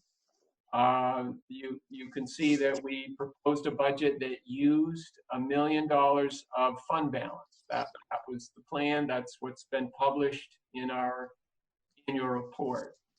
Here's a preliminary forecast. When we look at the revenues, I'll go over a couple of the major deviations from the plan, but I'm at this point estimating 48 million in revenues, 49 million in expenditures, and not utilizing as much as the fund balance as we had originally proposed. So under the current forecast, based on my work with principals, with Lyle, with the state, I see this fiscal year end ending up slightly favorable. 167,000 as a percentage of 50 million is 0.3%. Not a substantial difference. But the good news is, I do not see a deficit in the school district, the Wyndham Southeast School District. The variations from the budget on the revenue side You see I've got approximately 900,000 receiving less than the plan. It's really primarily the transition of us being separate districts when we planned this budget, FY20, that was passed, remember, just 4 days before the year started because of so many interruptions in the governance conversation across the state. When we administered the current budget, things like Guilford being a separate entity and paying the high school were eliminated. And so that's why that's not going to occur. This 600,000 in state revenues is a similar sort of a scenario where the state redirected transportation aid to the supervisory union and not to the SD. That's across the state, so not unique to us. We also had fewer vocational students that will drop the vocational aid that comes to us. These revenue shortfalls are more than offset right here under the tuition and assessments costs. So it's somewhat of a wash. And then because we're not in school here on the fourth quarter, as Lyle said, we are still making quite a commitment to education every day, every week. So there are expenses. You will see more expenses go through the warrants for the variety of things that are being delivered to students and families. But I don't see us spending all of those resources. So that's going to create a little bit of a surplus in those discretionary accounts. The salary and benefits are, this 1% variance at this point, which is just a kind of it could be plus or minus in any given year, given turnover and or people making plan changes for health insurance and those sort of things. So these are kind of a typical variance. And as you know, the governor has directed school districts to continue to pay staff through the end of the school year. So we would not expect to be a whole lot different in our biggest chunk of our budget. So overall, I think this is a fairly cautious estimate. I don't think it will be much worse than this. I think it could be better than this. It depends on there's no indication that our major source, which is the state revenue, that is 86% of 49 million, this state. There's no indication that they, Beth Pierce, treasurer, and others have said they plan on making the education spending grants as planned. And then the towns, the extent to which they have a portion of this 42 million. Remember, they collect on behalf of the state, and then they send the school district the money that is associated with the school property tax. If a town is not able to collect that last fourth quarter, Mark Peralt in the webinar last week and others in the state government have reiterated at this point, there seems to be no change in the current statute, which says a town will have to borrow in order to pay the school. The statute it's Title 16, it's Section 427 that basically says the town treasurer must remit the school property tax to the education fund and to the school district 20 days after taxes are due. It's not when they're paid, it's 20 days after they're due. So I've seen this interruptions from year to year over a long period of time where towns have had to go and borrow funds in order to pay the districts. And I believe this is where the legislature at the state level and at the federal level know that across the country, towns are going to have trouble with their revenues, and I believe there are strategies coming together to help address that. And where we started the conversation is the biggest strategy, which is the legislature considering passing budgets for the 18 districts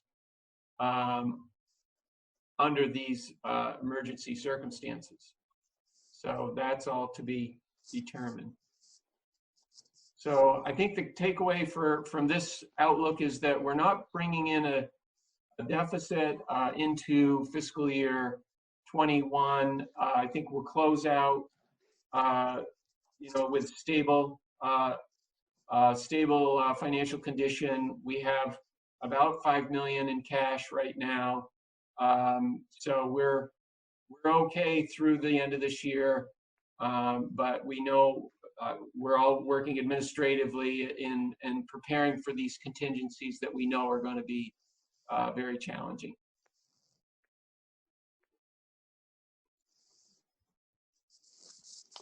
Any questions for me? Board members, any questions on Frank's presentation or the forecast? Yes, Tim.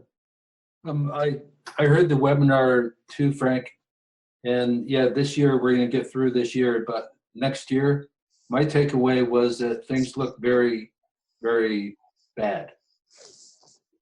What? I would agree with that, and that's where when you hear from the legislature when they're considering freezing our budgets to the FY20 education spending level, that's a reflection of how concerned they are. That our spending plan was up 1.8% or 900,000. They're dialing us back behind that to authorization to spend that would be a $2 million cut. And that's the first conversation that we're seeing out of the legislature to address what you heard in that briefing to the legislature by the Joint Fiscal Office. So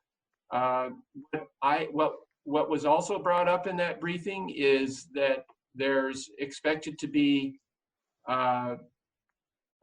28 million in the CARES Act federal funding for the state of Vermont, and the Agency of Education has interpreted that number for us here at Wyndham Southeast as an approximately 800,000. So these are things that there's no certainty to, but they are in play, and I do see some mitigating resources and strategies coming to help alleviate. I think, unfortunately, this is what we're going to see. We're going to see some extremes in the conversation because there is so much uncertainty, and then as more concrete actions take place, we'll be able to start planning and address our workforce, address employment contracts here, and those other things that we must do to get ready to operate school for next year. Yeah, Tim, go ahead. The Leadership Council at Guilford Central wrote a very good letter, I think, which was a reminder asking the board, what are we doing about all this? So with that thought in mind, I jotted down a few guiding principles that this board might consider as when we come to the point where we have to consider budget reductions. Some of them are obvious, but I think that it's important to state the obvious sometimes. One of the first principles, I think, these are really up for discussion. But the first principle is that we should make every effort to ensure that the continuation of quality instruction, especially but not limited to those students who are most vulnerable, most at risk, we should focus on those students who are most vulnerable. Under the thought, I always think that the mark of true civilization is how we take care of the most vulnerable. School districts should be the same way.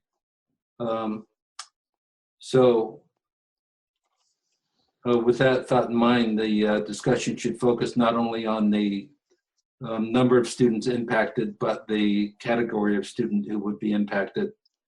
There are some students, as we know, who succeed no matter what, and then there are other students who need help. Another principle would be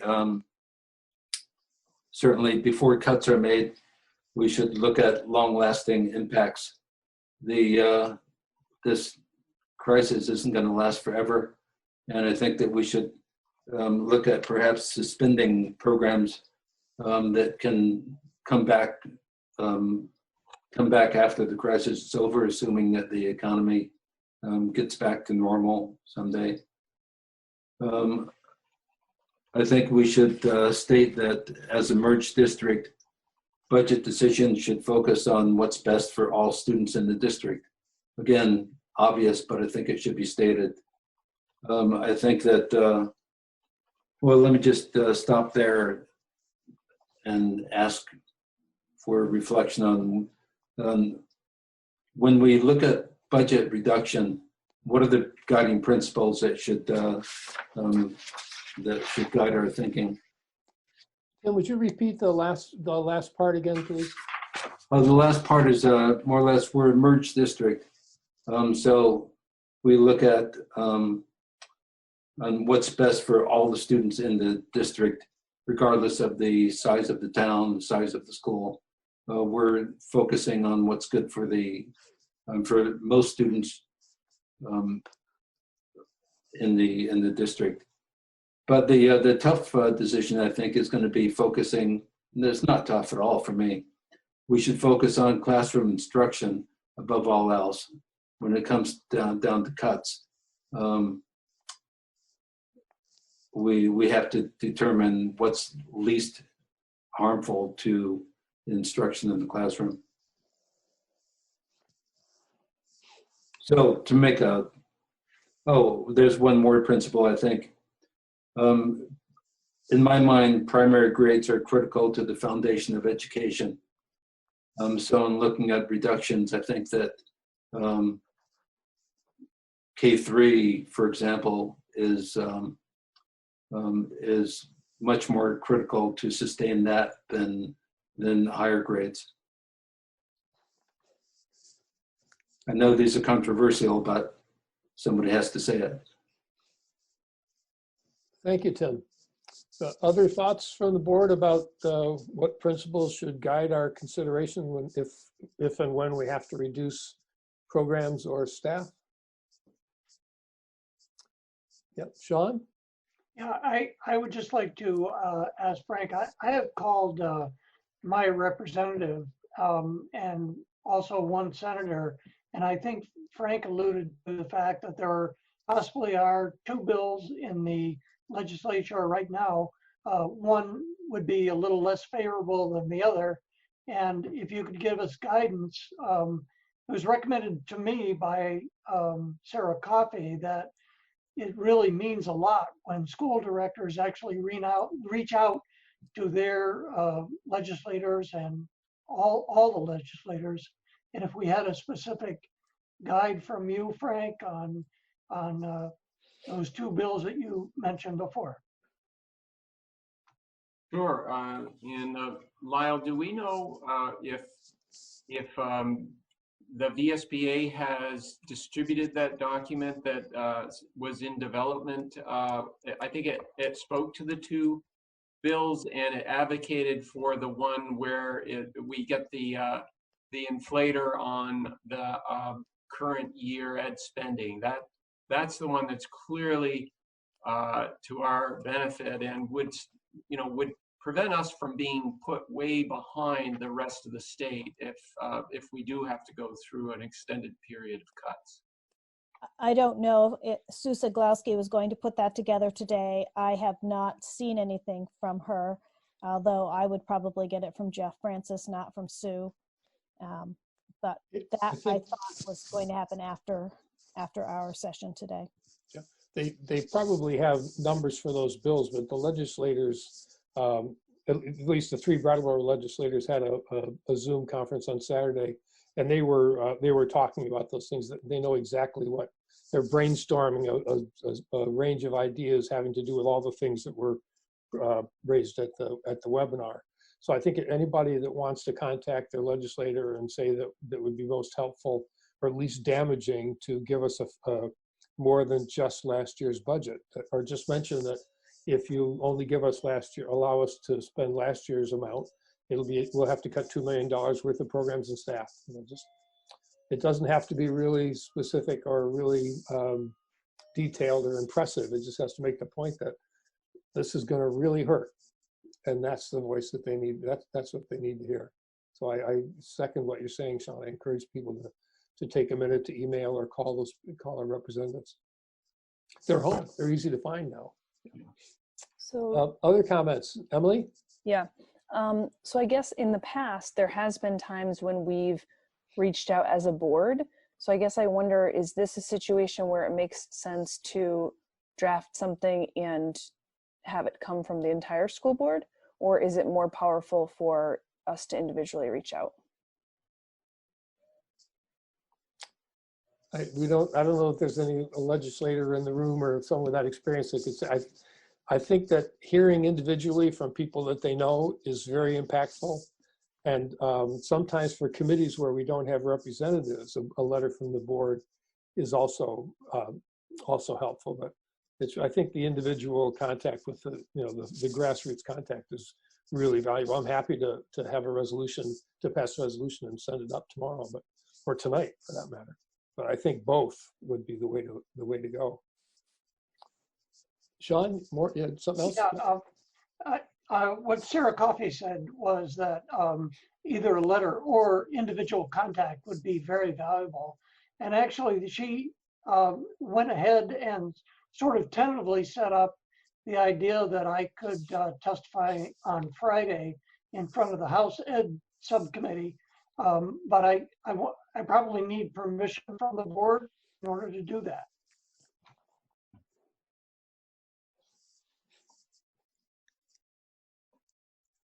Any thoughts? Comments? I mean, Sean would be advocating for obviously the one that's more beneficial to us. So I guess it seems like a really great idea. Yeah. Yeah, and Sean, and anyone can advocate for what we want individually as people. The fact that we're school board, but we can't say you can point out that you're a member of a school board when you sign that. You can't say it's a school board's position unless we all agree, which obviously we will in this case, but none of us are restricted from expressing our opinions to our legislators in any way. It's the policies and oaths don't replace the Constitution. Yeah, Jackie. So then do we need a motion to agree to allow Sean to speak on our behalf? Is that possible? Sure. I'd like to see if we have a couple other hands up, and then wait a little bit before we decide on the motion. Liz? Yeah, Sean, when you testify, can you also point out that the 4% might not be particularly good because of the rate of poverty and the addiction issues and everything that this area entails, because it's not going to be the same all around the state. Yeah. Other thoughts or comments? Well, we have two things that have come up. One is if in the situation which we'd never faced before, being a region that's always had strong community support, we haven't ever had to really look seriously or too seriously at reductions. We've had to move some things around and change things, but we basically had support. Now we're looking at a situation where people aren't going to be able to support us because they simply don't have the income. So we are looking at serious reductions, and Tim has raised the concept of having principles that the board supports in terms of proposals that are developed for where to reduce spending, whether it's 400,000 or 2 million, where those things, where we want those things to be looked, where we want the administrators to look first or last, depending. I guess what you're saying, Tim, actually is the last place to look is at anything that affects the most vulnerable, anything that affects quality instruction in the classroom, and anything that harms the primary grades. So that's one question we have in front of one potential action that we have in front of us, and the other is how to communicate with the legislature our desire for the 4% cost factor. What was it called? Inflation factor, Frank? Yeah, inflation factor. Yeah. Yeah, Kelly Young has her hand up, David. Oh, thank you. Thanks. Go ahead, Kelly.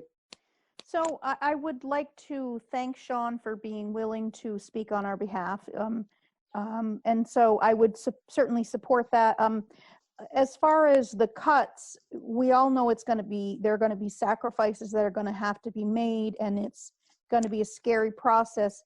I would just caution making having preemptive thoughts on anything over third grade or anything, this specific because yes, there are vulnerable populations in our areas, but each kid is valuable.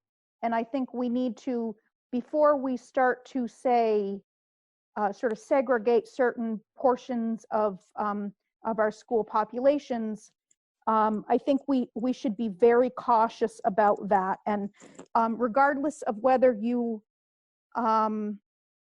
don't happen to, maybe just by a little bit, not fall into what someone may categorize as a vulnerable population, that student personally will be losing out. So I'm aware, I acknowledge that there are quite possibly going to need to be some cuts, some sacrifices, some very difficult times ahead, but I would be very concerned, and I would encourage caution when just sort of when targeting where these cuts need to come.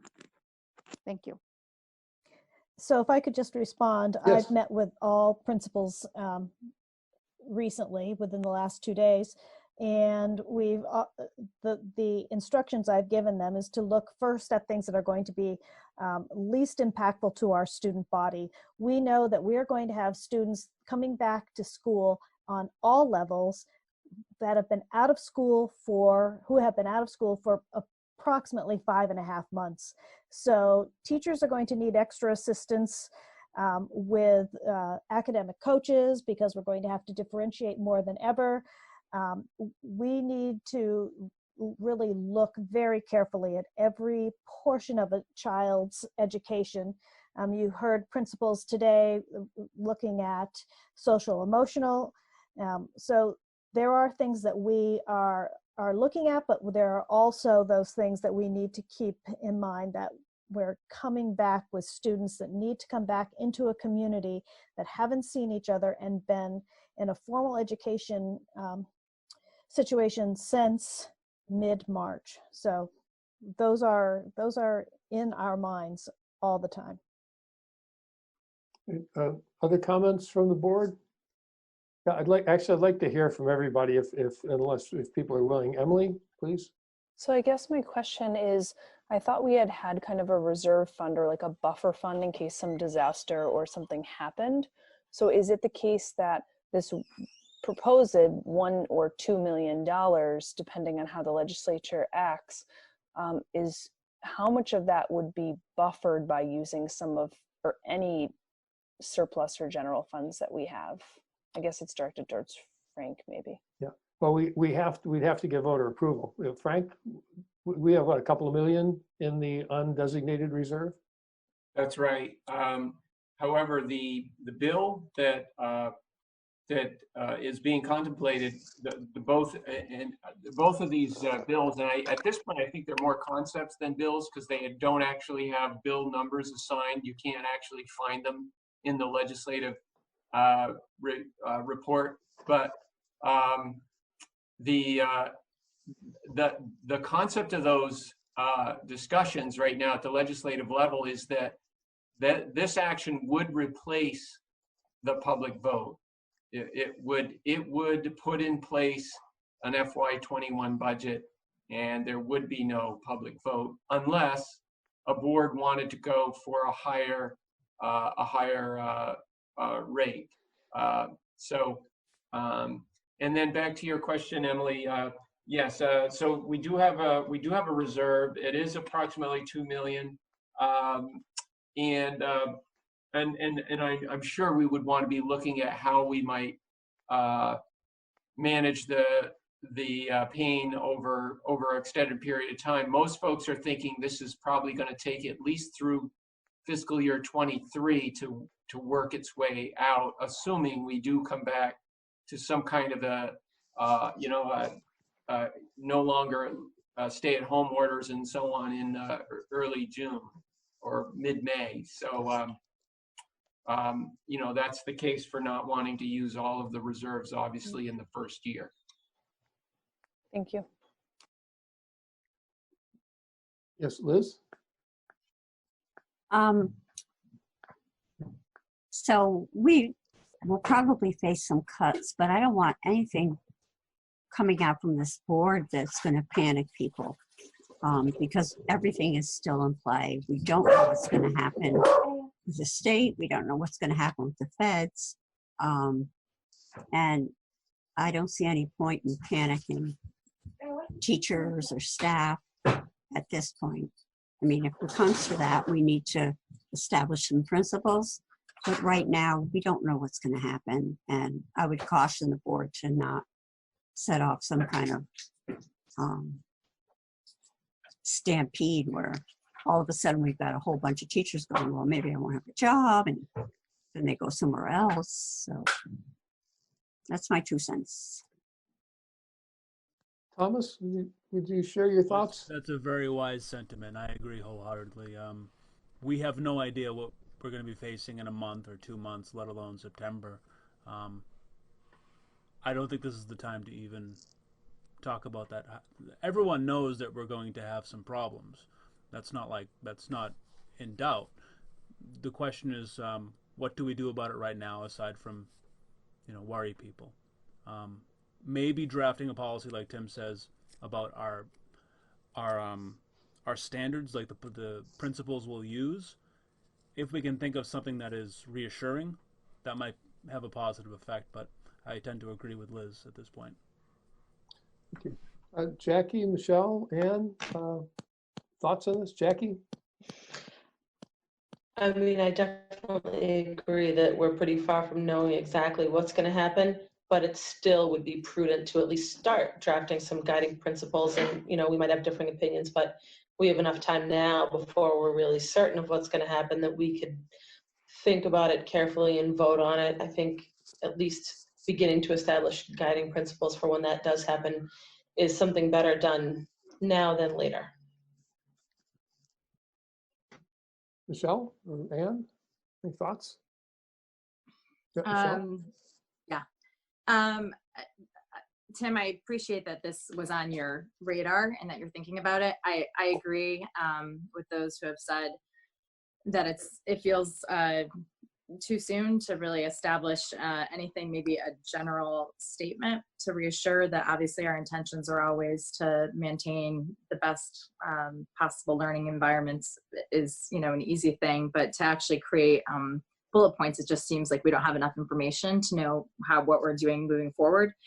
I do sort of have a question. As far as, and it's hard to even begin to think about cuts. I guess it was because that webinar, there was so much focus on well, I should say at least he mentioned it a few times, union contracts. And I'm wondering if ours has been finalized. The last thing I want to think about is cuts for teachers, but if it's still open, I was wondering, do we know, was there a growth this year? Was there an additional expense this year?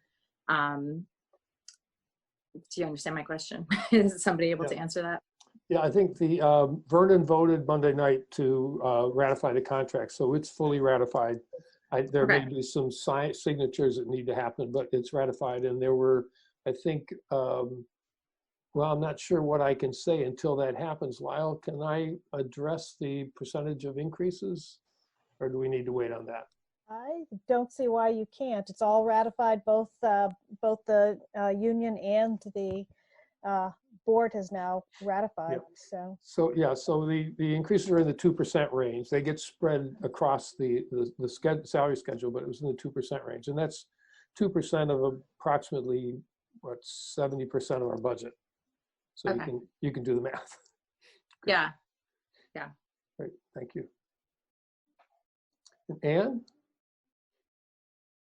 Well, obviously we are going to have to consider what we are and aren't going to do, but I would caution all the members of this board that we don't necessarily know what the needs are or what cuts can be made, and we're going to have to depend very heavily on our administrators. For example, just because Brattleboro has big problems doesn't mean Putney doesn't have big problems, or Guilford. And we can think about it, we can have guiding principles, but I don't think we can make the decision that one group of grades should be benefited at the expense of others, or that we definitely know all the situations without relying heavily on their guidance and on our principals to keep making their budgets. So it's a good idea to have ideas, but remember, we don't know everything. I wanted to, sorry if you Yeah, don't go ahead, Thomas. I wanted to say something. We're talking about a serious economic problem here. We do not have to approach this as what cuts will we make. We're so far ahead of this that we can put political pressure on making sure that, if necessary, maybe revenue has to be increased. I know we don't have full control over that as a board here, but we are far ahead of maybe the point where we have to worry about that. We can say right now, just as citizens and as a board, we're not going to react to this as what do we hurt in the school district. We're still so far ahead of it. We can put pressure on our politicians as well. So great, thank you, Emily. And Sean, I think you wanted to speak again too. On that, on that note, I did want to, so maybe it moves us into the second topic, which is, or what are we going to do about reaching out to the legislatures? I guess I'd like to move for us as a board to write a letter. We can still individually contact them, but I think like the more we can get out as a unified group, a letter in favor of this, maybe Frank will help us with the language, but in favor of this additional fund, I think that would be prudent. So it's being proactive, but in a different way. Thank you. Frank, maybe you have some movement language? Oh, yeah. Frank, just before you do that, I just want to kind of assess where we are and see if I understand. Everybody has had an opportunity to speak, and I thank you. There were lots of really thoughtful comments. Somebody today asked me what I was thinking, and I wrote, the first thing I said is, well, here's what I'm thinking, or here's my comment, and then I immediately put in parentheses, but I always change it after I hear really, really good ideas from other people. And I think that the collective wisdom here is pretty sound, and I'm really grateful for the good thinking that's going on. I think we are at the point where we don't want to say or do or restrict or really define anything until we have more evidence or more certainty about what the parameters are, if there are parameters, what they are. And I think we want to be a lot more certain. So I think we can probably move on from that and get to Emily's motion, but I want to make sure that we we sort of had closure on that, the question about establishing standards. So Sean, if this is about further comment on the establishing of standards, I'd be happy to hear from you. Otherwise, I'd rather wait and move on with Emily's motion. So, okay, so Frank, do you have information enough of it? Can you give us some language for? You are a motion writer here. We're going to make you the clerk. Sure. So what I had in mind was there is a well articulated position on the issue by the VSA and VSBA. It sounded like Lyle was under the impression, and I am as well, that there's a document being drafted for the legislature's consideration on Friday as part of public testimony, and that it represents the input of at least 15 of the 18 supervisor unions and their superintendents and board chairs. They were all part of this Zoom meeting at noon today. So that's a little background to say that a motion, a very straightforward motion, would be that the Wyndham Southeast School District Board requests the legislature to support the VSBA and VSA request to fund schools at the FY20 ed spending level plus the inflator. There's that could be the motion. I know none of us have seen the document. Lyle, you don't have a document, do you? Yeah, we this has all been part of looking at something that was drafted in the Senate as a pre-bill, I guess as you call it, and then it was edited. One version added the inflator, the other version took it out. So the VSBA and the VSA's position is to support the version that has the FY20 budget plus a 4% inflator. And you know, we feel in this environment that would be a very good place to be. Okay, let's. So I want to suggest here then that we entertain a motion to the legislature, I guess to the Senate Ed and House Ed committees. Yeah. A motion that the Wyndham Southeast Supervisory District requests the legislature support the VSBA VSA proposal to fund school districts without approved budgets at the FY20 rate plus the 4% inflator. Excellent. And Wendy, did you get that mostly? Yeah, I think so. Can I read it back to you? Yes, please. Okay. The motion is for the Senate and House Education, is it committees, commissions? Committees. Committees, Yes. Hold on, let me get that. To request here's where it's a little foggy, so you're gonna have to help me. So motion to the Senate and House Education Committees to request the legislature to support the VSA and VSBA's proposals to fund schools without approved budgets at the FY20 levels plus the inflator. Yes, just say funds districts rather than schools. Oh, okay. Yeah, and I'll write this up and send it. It's actually the Senate Committee on Education. So, you know, I mean, there's specifics about it, but that gets to the heart of the motion. Okay, yeah, if you could send that to me, that would be great. Thank you. Okay, yeah, David, in the morning. Yes, yes. I could also make it's just technical, but it's important. When we refer to the rate, what we're talking about is the FY20 education spending. Ed spending rate, okay. And maybe instead of using rate, we would say amount. Ed spending amount, okay, great, thank you. Okay, so between Wendy and I, we can get we can perfect this.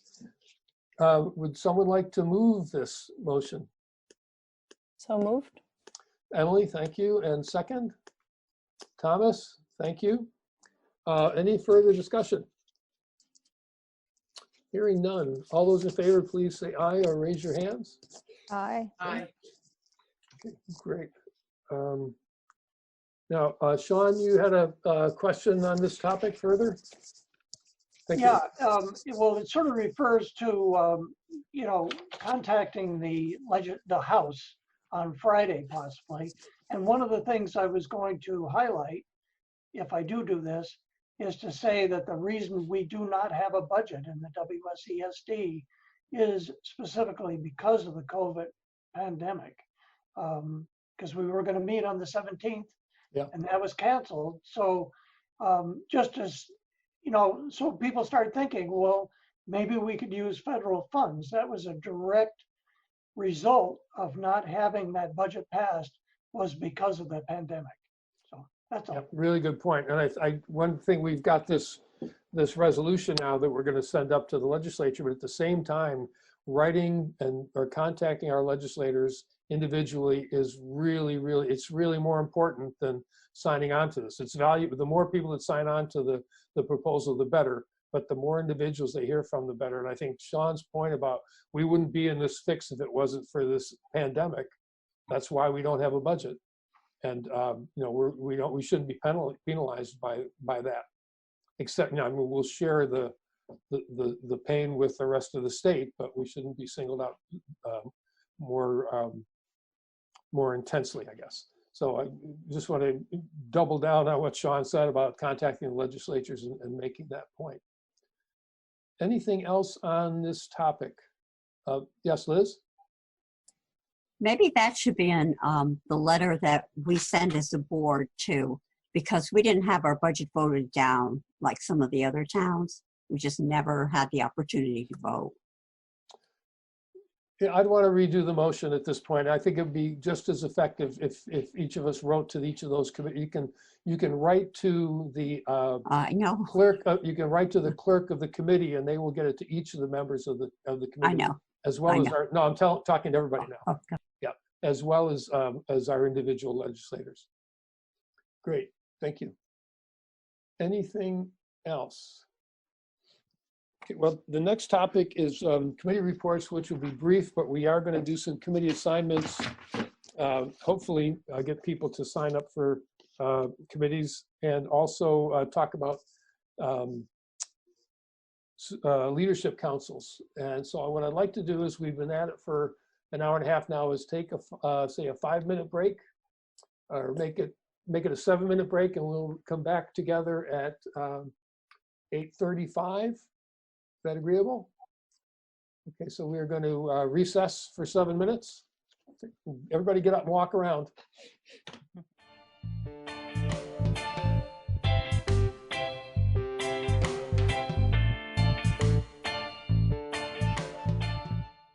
Okay, if people can turn their cameras back on, so we can see everybody, that would be great.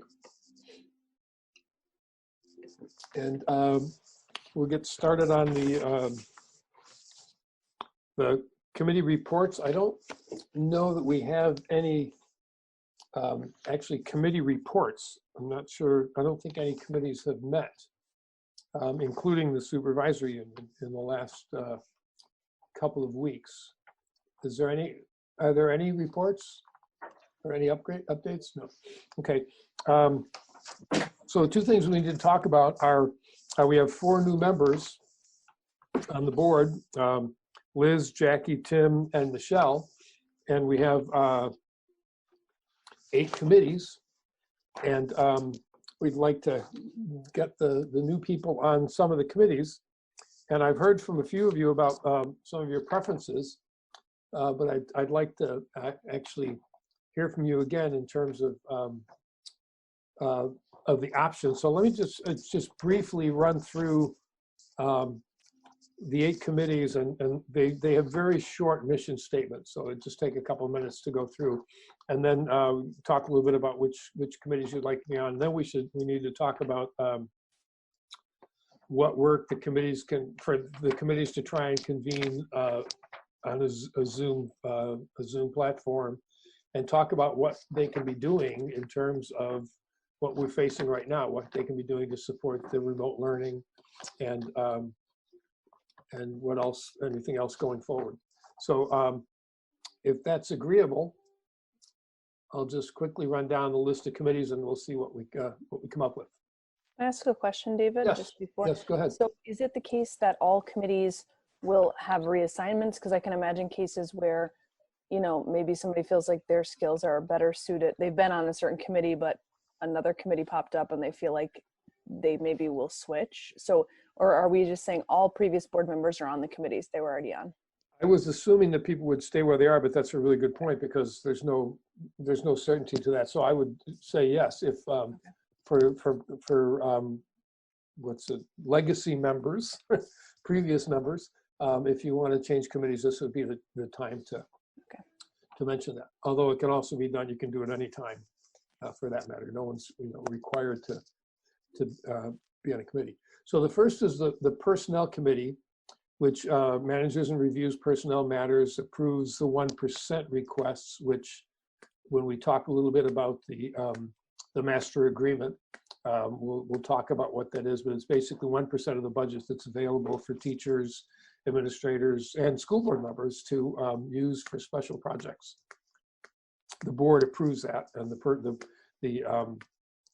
the Personnel Committee, now that we're a single board, a unified board, the Personnel Committee has taken over the responsibility of approving those requests. Participate in supervisory union negotiations and other personal matters as required. Currently, Anne, Sean Murphy, Kelly Young, and Carrie Amadon, representing Vernon, is on that committee.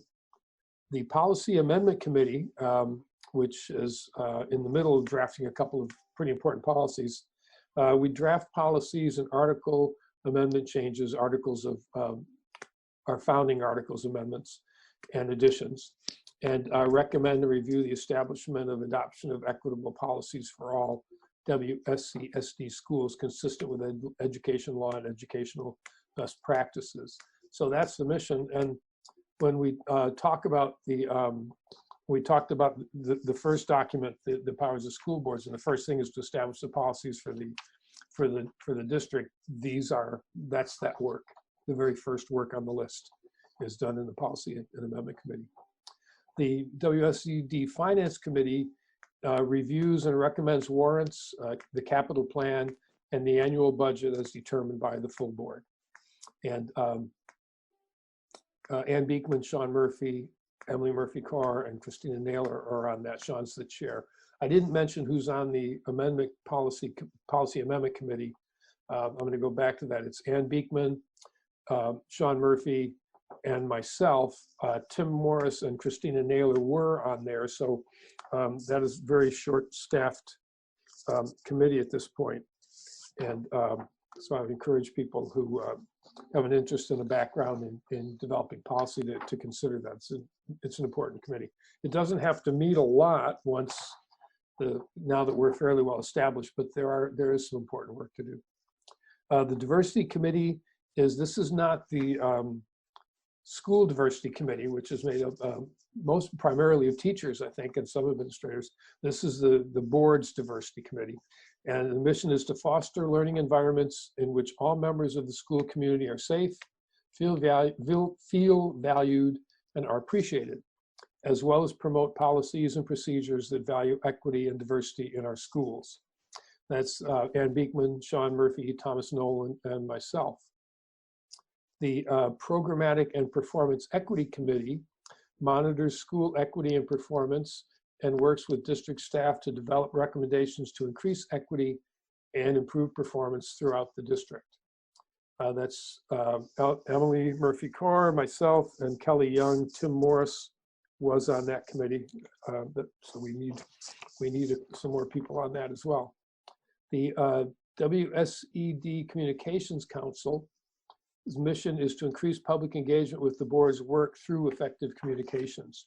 And an example of what this committee would be doing is when we start to get reports on the development of the proposals for the academy project, this committee would be the part of the board that puts together the communication documents that would go to the media, public relations, or press relations and press releases. It would also get a pretty good list of social media as well that committee is working on. Tim Morris was on that committee. Emily, I think, operates in a kind of a support role and loans her skills to that committee. I was on it partly, and the other member is Jamie Contois, who is a community member from Putney and a former Putney board member. So that committee needs some additional support as well. The Sustainability Council, it was initially the Sustainability Council, it was renamed the Climate Crisis Task Force. And that mission, the mission of that committee is to assist the board in developing practices, promoting curriculum, and determining purchases that will lessen our environmental and climate change impact. And that committee has 1 and possibly 2 students on it. Thomas Nolan and I are the current board members, and Paul Smith joins us pretty regularly. We also have a community representative, Howard Burrows, who's a member of the Brooks Public Library Board, the Brooks Memorial Library Board in Brattleboro. I'd add Tim to that as well. What's that? Tim Maciel as well. Oh, Tim is on that committee now? You are on the committee, correct, Tim? I guess I am. I didn't know it was official. Okay. It is now. I'm sorry. I don't mean to speak for you. I was just trying to clarify. No, go ahead, Thomas. I mean, that may be how we get staff on people on these committees. I'm not going to force them. But that's how hard it is to get on one of these committees. So let me just go down. With the Personnel Committee, we definitely could use at least, well, no, we're actually in pretty good shape there. So I think with the Policy Committee, the Policy Amendment Committee definitely needs 1 or 2 additional members. David? Yes, Tim? Can you explain what the Policy Committee does that the entire board just doesn't do? Yeah, the Policy Committee goes into the real details of developing the policy. We recently found out that we don't have a specific sexual assault policy, and everybody thought, oh my, why don't we? And so the committee looked into it and looked up the statutes, and it turns out that neither does the state. That sexual assault is mixed in with the hazing, harassment, and HHR. HHP and bullying. Yeah, with the bullying statutes. And so the committee decided that they wanted to look at some sample language and put together something explicitly addressing sexual assault. So that's what the board does. We confer with the attorneys, we confer with administration, and then we wind up asking Barb Nowakowski to figure it out for us, and she types it up and it comes out perfectly and everybody approves it.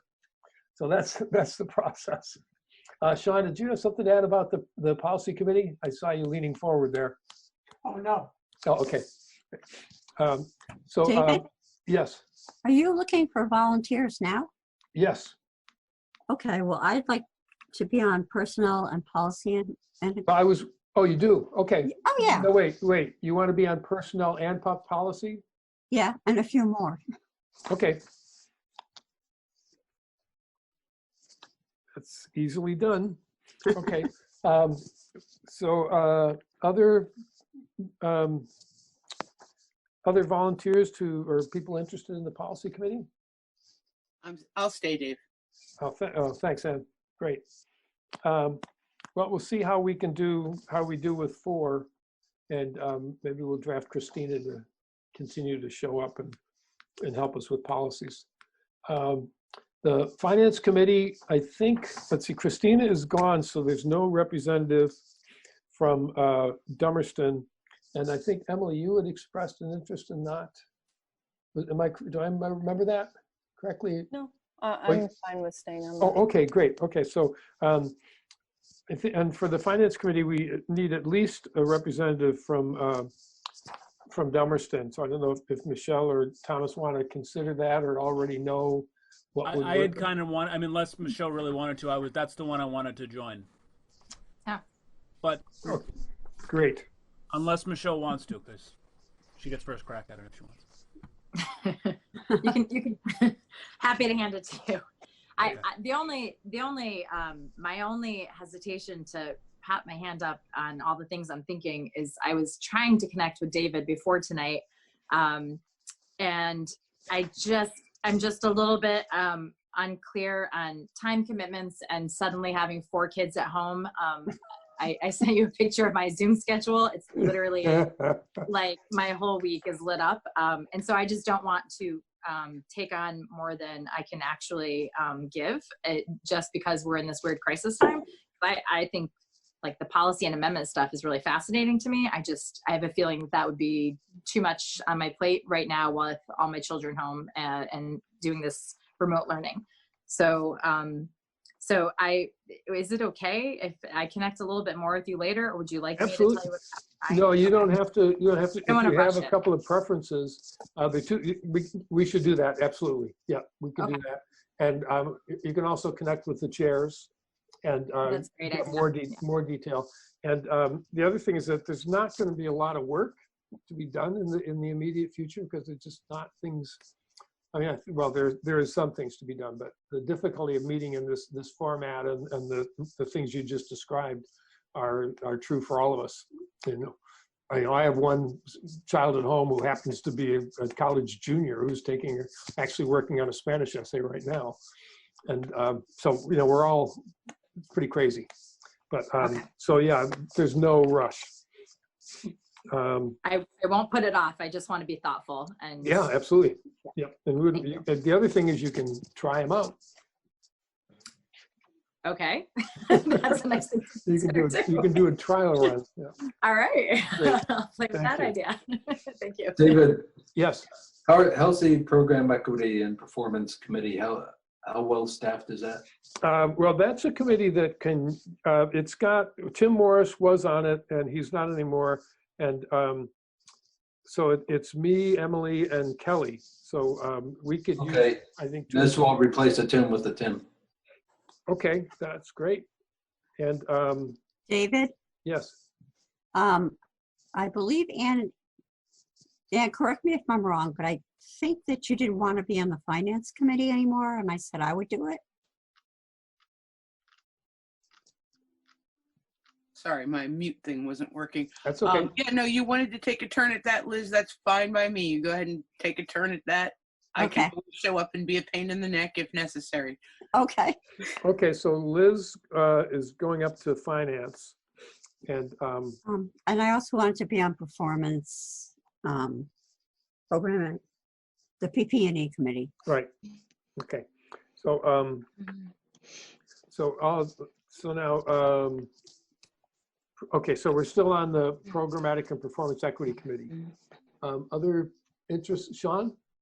Well, I just wanted to mention at this time that the finance committee meets at 5 o'clock, the first meeting of the month. So before the regular board meeting, which is always was at the Cusick room and now will be virtual, but it has a regular meeting schedule. I thought if people were interested in that, it might be beneficial to know that's when we meet. Great. Okay, Jackie. Well, I was first raising my hand for finance committee, but then also PPE. Great. Well, good. Let me put you there and there. Okay, great. Any other, anybody else for performance or programmatic and performance equity committee? Good, that's a good, strong team. The Communications Council. Right now, the primary member is Jamie Contois from Putney. And so again, there's not going to be an awful lot of work for that group to do, but if you like communicating and working out effective language for public communications, this is a great spot for you if you're an articulate person. Jackie's got her hand up. You do that sort of in your regular life, don't you? Sure do. Great. Well, Jamie's going to be really happy. I would love for Jackie to be the Brattleboro rep and for me to maybe recuse myself from the committee. Great. And we'll just call on you when we absolutely have to have Yeah, help. that's fine. Thank Great. you. Great. Thank you. Anybody else want to try the Communications Council? Yeah, I'm comfortable with adding my name to that. It seems great. pretty straightforward with what that would entail. Yeah, and a lot of it, because we now have Zoom, it used to be a problem for the committee. The committee would have to physically meet to go over language, draft language and stuff. You couldn't do it online, but now that we have Zoom meetings, we can convene a meeting and record it, and you can work on language from home. So I think it's actually going to be, we may wind up working this way even after we don't have to. Oh, yeah. Oh, that's great. Jamie's going to be really excited. The last one is the Climate Crisis Task Force, and I'm told that Tim is already on it. That's me and Thomas so far, and Tim, and boy, that's a pretty and then Paul Smith too. So that's pretty male-dominated committee. We also have Django Grace, who's an 8th grader who will be at BUHS next year. Who's a fascinating young man. And I mentioned Howard Burroughs from the town. Any other interest in the Climate Crisis Task Force? Well, we'll leave it as it is for now. This is great. This is, we're in good shape. I would ask let me just go through.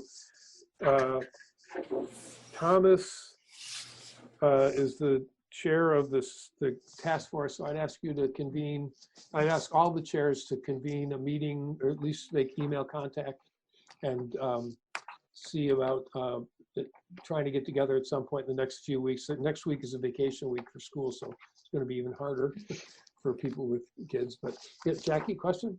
Sorry, did we skip volunteering for the diversity committee? I really meant to do that too. Oh, well, I got your name there, but I think we probably did skip over it. You just knew. Yeah, I just knew. Yep. Yeah, the diversity committee is Ann Beekman, Sean Murphy, Thomas, and myself, and Thomas is chair of that as well. That would be fantastic, Jackie. David, Kelly Young has her hand up. Oh, hi, Kelly. What would you like to say? So at the end of this, can you send out an email just confirming who's on each? So, yes. The chair will know who to send the email to. Right, and I will, that's a really good point. And I will also send this to Barb, and she'll put it up on the web as well, but I'll send it out in the morning as an email. Thank you. Great, thank you for that suggestion. It's a great idea. I just want to make one note. Yes. So PPC typically, but I'll email out everybody, but it's for something for you guys to think about. Typically, we met on the opposite Wednesday of the board meeting in the evening, so that could accommodate. And sometimes we'll often have administrators there who are kind of presenting or supporting. I'll email out to make sure it's good for everybody, but just to keep in mind. Great, thank you. So Emily, you're going to take care of that, and Thomas, the diversity committee. I'll contact Jamie about the Communications Council. Sean will contact Liz, Jackie, Thomas, and Emily about the Finance Committee. The Policy Committee doesn't have a chair without Christina anymore. So, Ann, would you like to chair the Policy Committee? Sure, Dave. Thank you. Okay, great. And then Kelly on the Personnel Committee. So great, thank you. Now we now that we are 10 and we have 10 schools, it's time to sign up for Leadership Council. So we currently have Sean is on Leadership Council in Guilford. I think Ann and Liz, are you both attending the Putney one? We have been, but if you want to officially assign me to the Career Center, I remain. Oh, that's right. Right, that's right, Ann, I forgot. Yeah, you can obviously, board members can go to any of the leadership councils and attend their public meetings. It's never an issue. But yeah, thanks, Ann. I forgot about that. You wouldn't want to do. You already have one. So that leaves. David, I'm always at the Putney Leadership Council. What's that? Meeting. I'm always at the Putney Leadership Council meetings. Yeah. So I'll be there. Okay, good. Okay, so we have Academy, Green Street, Oak Grove, Dummerston, BUHS, and Dummerston, Guilford, Putney, Career Center, BAMS, and what am I leaving out? Guilford, Putney, Dummerston, Academy, Green Street, Oak Grove, BUHS, and BAMS. Well, that's only 9. The 10 includes Vernon, doesn't it? No, it includes EES. Yes. EES, thank you. Thank you. Okay, great. So anyone want to nominate themselves for any of those schools? It doesn't have to be in your community. It's nice if it is, but it doesn't have to be. Is there any idea of when they meet? No, there are only a few that are established, and the meeting, Sean's got some information on that, but I'll just tell you the little bit that I understand so far is that different councils are setting up their own times and shifting them. Sometimes they meet late in the afternoon, sometimes in the early evening, and so there's no real pattern. And we also haven't talked about length of term, although we can wait and see how things work out and then talk about that when we have a little bit more experience.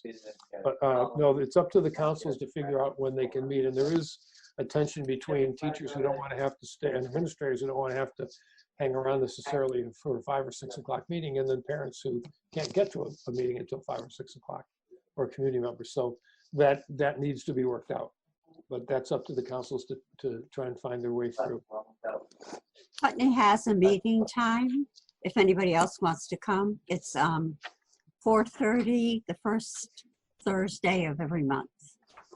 We did a compromise between parents and teachers and administrators.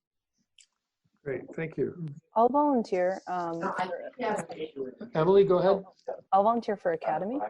Okay. Thank you. Yeah, got some things. I actually looked them up. I'm sorry, so they're either getting some feedback from somebody's mic or somebody's trying to talk and I can't hear what they're saying. It appears to be Kelly. Ah, okay. Thank you. So Green Street. Now Mark's right there, so you better. Okay. Thanks, Jackie. Oh, Jackie has it. Yeah, she grabbed it. You got to be quick, Tim. Okay. What about Oak Grove? That's you. Other Dummerston, BUHS, BAMS, EES? I'll volunteer for BUHS. And that was? Kelly. Kelly, thank you. You can put me down for Dummerston. Okay.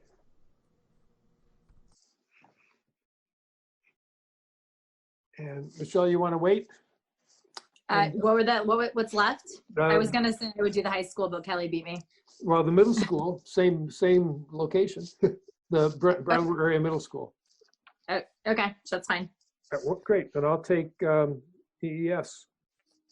EES provides food. It's a good gig. I know, I was on the policy council for years, twice, 2 different times.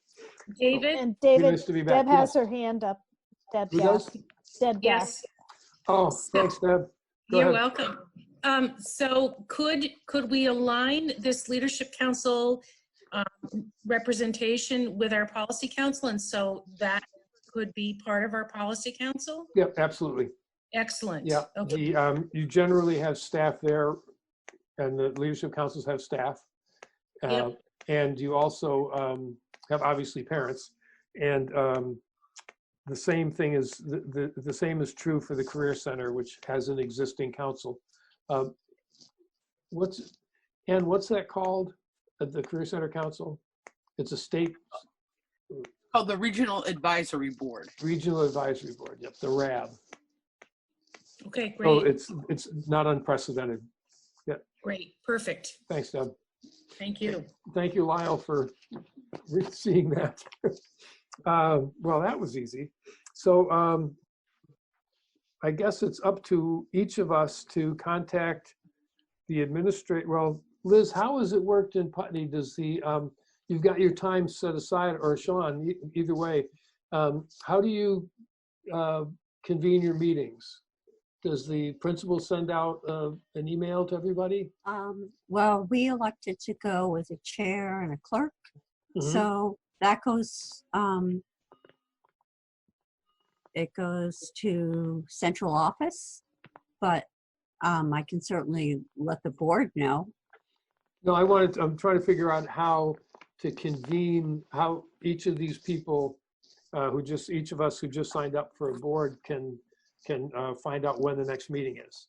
So it's always posted, but I could also let you know. Well, no, I wasn't, not so much for Putney, because we know you're on Putney and you know when it is, but everybody else has to contact their individual schools to figure out when that committee is going to meet. So Sean, how do you do it in Guilford? Well, they establish an agenda, so it is posted on the website, and then we also have a regular meeting time, so it's the 1st and 3rd, I believe, Fridays at 1 o'clock. Okay. And actually, now they're meeting every week since the COVID issue has come on. Right. Okay, so I think what I'm gonna propose is that we each contact the administrator in the building that where we've joined the leadership council, and let them know that we're there, and to convene a meeting when they think they can manage. For those that are already in place, it's going to be a lot easier. For councils that don't yet exist, it's going to be more of a challenge. But because of the value of the input that we've been getting from Putney and from Guilford, from those leadership councils, it's really obvious that the idea was a sound one, and that having that voice, being able to have the teacher voice immediately available every few weeks or month, and the staff or the administrator and the parents is really helpful. It really does inform our work. So we want to get these set up so that we can have regular access to those voices in all of the school buildings.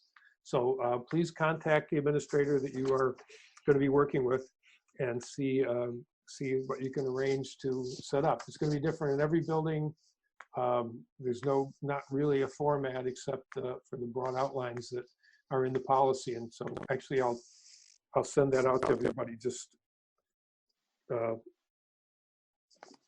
I'll send that out again. It actually was an amendment to the articles, or to our articles of agreement that was amended this whenever that vote was. So I'll send that around to everybody. So it's a good template for how to proceed. David? Yes. Sean, I think you're on the leadership council for Guilford, is that right? How are we going to respond to that letter of concern that they wrote?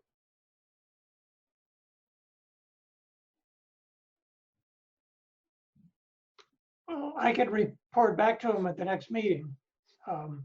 That's usually what I do. They always have a board member report. So they have an administrative report, board member report at every meeting. So I can report back to them at that time. And I also, on David's suggestion, forwarded them the webinar and the other information that we received on the budget, which was our question. Oh, the webinar would be good. Yeah. Yeah, they certainly do deserve a good response.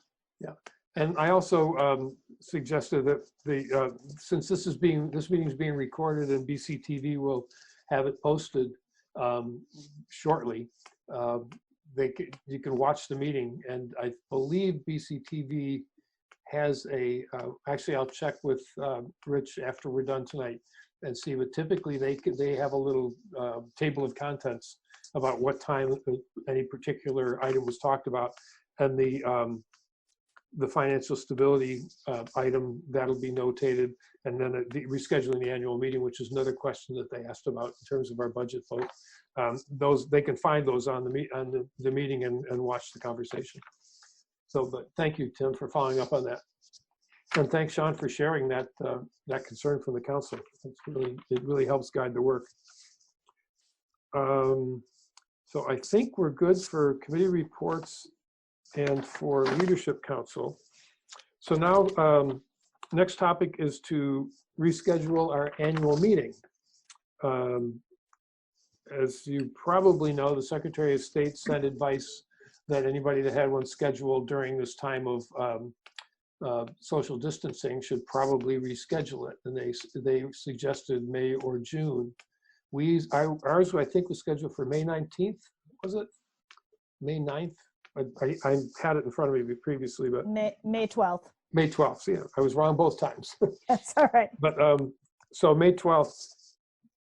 So I guess I'm open to suggestions for what we should do. I think we should try and reschedule it just in case we could meet. The other suggestion from the secretary was that we consider remote or mail-in ballots. And so anyway, Thomas, you had a thought? I was going to ask, is it illegal or completely impossible for us to do it like this? Yes, it's illegal and impossible. Okay. There's no way to verify. What the governor signs so that we can do this does not apply to that? No, this is, people can find this meeting and they can tune in. The only people that are not, it's not available to are people who don't have internet access, and they've decided that was okay for now. That some people would not be able to attend the public meeting. But the annual meeting is, you have to sign in, you have to be checked in as a town resident, a voting resident of the town, and that's impossible to do online. Yeah, I wasn't thinking. To verify the voters. Yeah. I say we push for however possible, mail-in absentee voting, because it has to be done. We have to do it, but it's not worth people risking their lives for if we can control it. So, just like what would happen in Wisconsin was ridiculous. Yeah. This would be ridiculous if we can control it. If we could do mail-in ballots, there's no reason not to, in my opinion. David? Yes. So part of this pending legislation that we were discussing earlier, that we wrote the resolution on, that actually removes the requirement for a public vote. So you may want to not address it this meeting, just because that's going to be discussed this Friday, and there may be some more guidance that comes out relatively soon.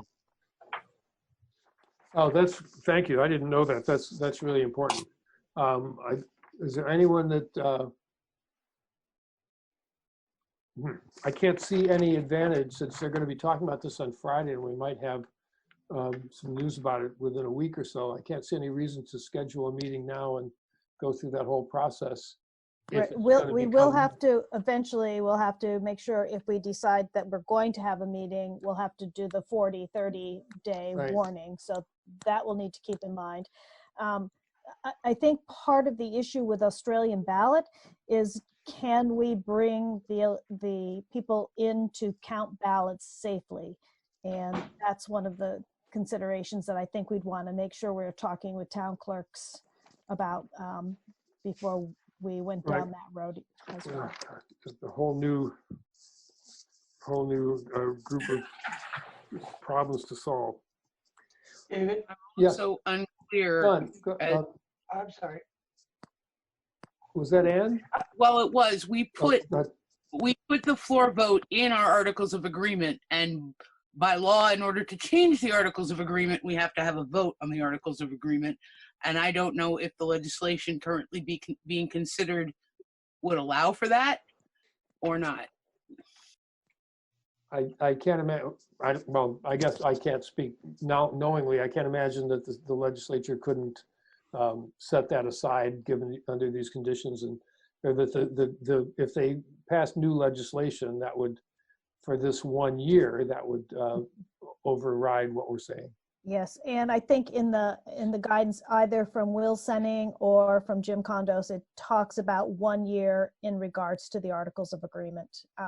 I'd have to go back to reread it to be specific, but it seems like they had talked about Articles of Agreement in one of their. Good point, Ann. Well, definitely got to have to chase that one down. Sean? Yeah, I approached our town clerk in Guilford, and she didn't warm up to the idea of having an election through the mail at all, because you have to have the BOC there. Is too risky, and so it did not float very far. Yeah. David, Carrie Yes. Amadon has her hand up. Carrie, thank you, Lyle. Hey, David, thanks. I'm sorry, lawyer's daughter coming out in me. At the May 17th meeting, I think we just postponed to a certain date. Is there any legal thing we need to do? Do we actually need to get 7 people in a room on that date to postpone again? Not if the legislation is passed saying that we don't have to pass a budget. But if the legislation doesn't pass on Friday, is there some bizarre obligation we have to gather people in a room and say, we're going to postpone again? I'm sorry, just my brain went, wait a minute, what did we do at that meeting? Yeah, we'd have to get clarification on that. It seems Okay. like, when you've got the governor saying don't meet, and then the statute saying meet, who do you listen to? So yeah, more unknowns. Okay. Thank you.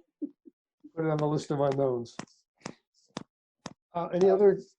Well, I just wanted to clarify what was just said. There's not going to be a vote in the legislature this Friday. It's just going to be the subcommittee. So I think if the vote does take place, it'll be at a time uncertain. Yeah, it won't be. They won't take a long time though, because they know about the July 1st deadline. Yeah, and just since you mentioned that, Sean, one other thing, that meeting will be streamed. If you go to the Vermont Legislature website, you can watch them to discuss that on Friday. Everything is on Zoom now. But what I'm hearing is that we probably don't need to do anything now. The July 1st is the deadline, so if nothing happens, we have to have a warning before 40 days, or probably 45 days before July 1st. So mid-May, we're going to have to finally make a decision. We meet again the first Wednesday in May. So I think it's the 5th or the 6th. So we can, between that, there are 3 weeks between now and then, so we can make a determination based on what happens in that period of time. And if we need to meet more immediately, we can do one of these really quickly and set a new date for the annual meeting. So can we move on from annual meeting? Great. Do we have to approve? Do we have minutes to approve? Oh, the April 1st and April 9th minutes. We don't have any warrants on this warning, Lyle, but we did get a couple of warrants in email. So we need to approve those warrants as well. Generally, we've been doing all of those on the first meeting of the month. Okay, great. So Thank you. I'll get used to that gradually. Yep. Thank you. So we do need a motion to approve the minutes of April 1st and April 9th. So moved. Thank you, Thomas. Second? Second, Ann. Thank you, Ann. All those in favor of approving the minutes, please raise your hand or say aye. Aye. Thank you. Opposed? Okay, we got that out of the way. Do we have any visitors that would like to be recognized? Actually, you'll have to recognize yourself if you want to, or anyone from the public who wants to address something that is not on our agenda. Please unmute and speak so we can hear you. So no recognitions and no public comments. Do we have any communications, Lyle, that need to be David? shared? Yes. Aaron Kachuk has a hand up. Oh, great. Aaron, Deb Gass does too, or is that left over? Yep. Aaron, can you unmute and address us, please? Yes, hi. Hi. I just want to thank you guys all for all your hard work in this crazy, crazy time. It just feels good listening to this meeting and hearing all these thoughtful You're just being so thoughtful with all of this, and I just wanted to thank you. And thank you for showing us the way for so many years. 1 year, Dave. Deb, your hand is up, but it's okay. Well, now it's gone. I can do it. Sean, but Frank, I see your hand. Yes, are we in communications? I wanted Yes. to. Yeah, Okay. we're in free Okay. fall.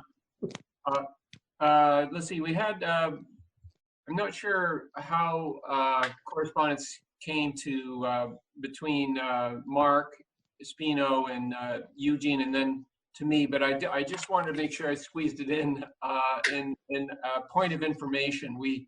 Apparently we've got some trees that appear to be creating a hazard at the Green Street School playground and the walkway. So we had a consultant forester give us an assessment of that risk and identified some trees. I just wanted you to know that Mark and I will be working with these folks. We'll get some estimates on removing trees on that on the bank. It's just to the west of the building, you know, between the Kroll lot, the Powers House, and the Green Street building. I don't know if you can visualize that. Yeah. But I actually just did a quick stroll through there. There's some giant old trees that are just hanging right over the playground, and clearly, safety issues. So I wanted you to be aware we'll move ahead with that work, but thought you should know. Great, thank you. Mark? Yeah, and I'll do my best to put together some communication for the neighborhood and then the greater Green Street School community. Whenever you take trees down, it's people aren't happy with you. So part of our plan, we're not happy about taking these trees down, is not only taking them down, but then replanting trees. So that's part of the scope of the project, not just removing, but also replacing. The Wyndham County Natural Resources Conservation District is having their tree sale. The deadline for, they're very small trees. You might want to get something a little bit bigger, but they have trees that are particularly good for birds and for wildlife. Consideration. Great. Yeah, thanks for that. We have a couple other contacts as well. Yeah, great. Appreciate it. Okay, I think that we are ready for executive session, unless is there anything else I've missed or people want to bring up or need to discuss? Okay, then we have Lyle, the executive. We have two executive session topics. There's going to be just one. Just one, okay. Yep. And what is it? It's a report out on a request the board made, previous board, on a union personnel issue. So it's a contract issue, a personnel issue. Okay. So I move that we enter an executive session to discuss a personnel issue where the board has determined that premature general public knowledge would clearly place the school board or people involved at a substantial disadvantage. Invited into the executive session are the superintendent and... That's it. That's it, great. So we invite the superintendent to join us. Could I have a second, please?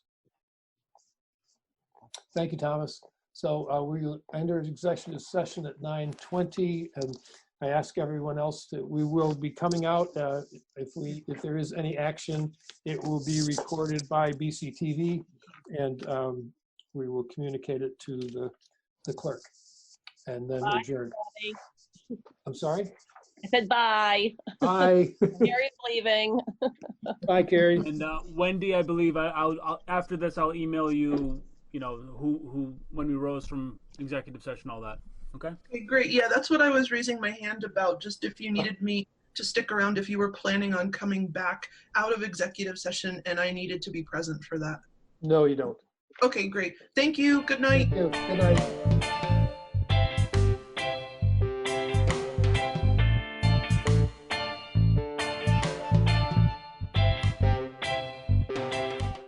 Motion to adjourn. We can stay on, Rich, and we'll figure this out. Motion. Yes. There being no further business before this board, I move that we adjourn. May I have a second, please? Second. Liz? Oh, a lot of seconds to get on to adjourn. Before we do, I just really appreciate, Aaron Kachak said it kind of nicely, but probably better than I could, but I really appreciate the people willing to state their their deep values on these questions, and that all of us, regardless of what the view is or how we participate, it's everybody, we're all coming from the place of wanting what's really best to take care of our kids. And I'm just really grateful to be part of a group like this, especially at a challenging time, because it's good work. So thank you. Thank you, David. So all those in favor of going home? Oh, we're already home. Oh, we're all. Looks like everybody. Bye. Right. Thank you. Good night. Good night.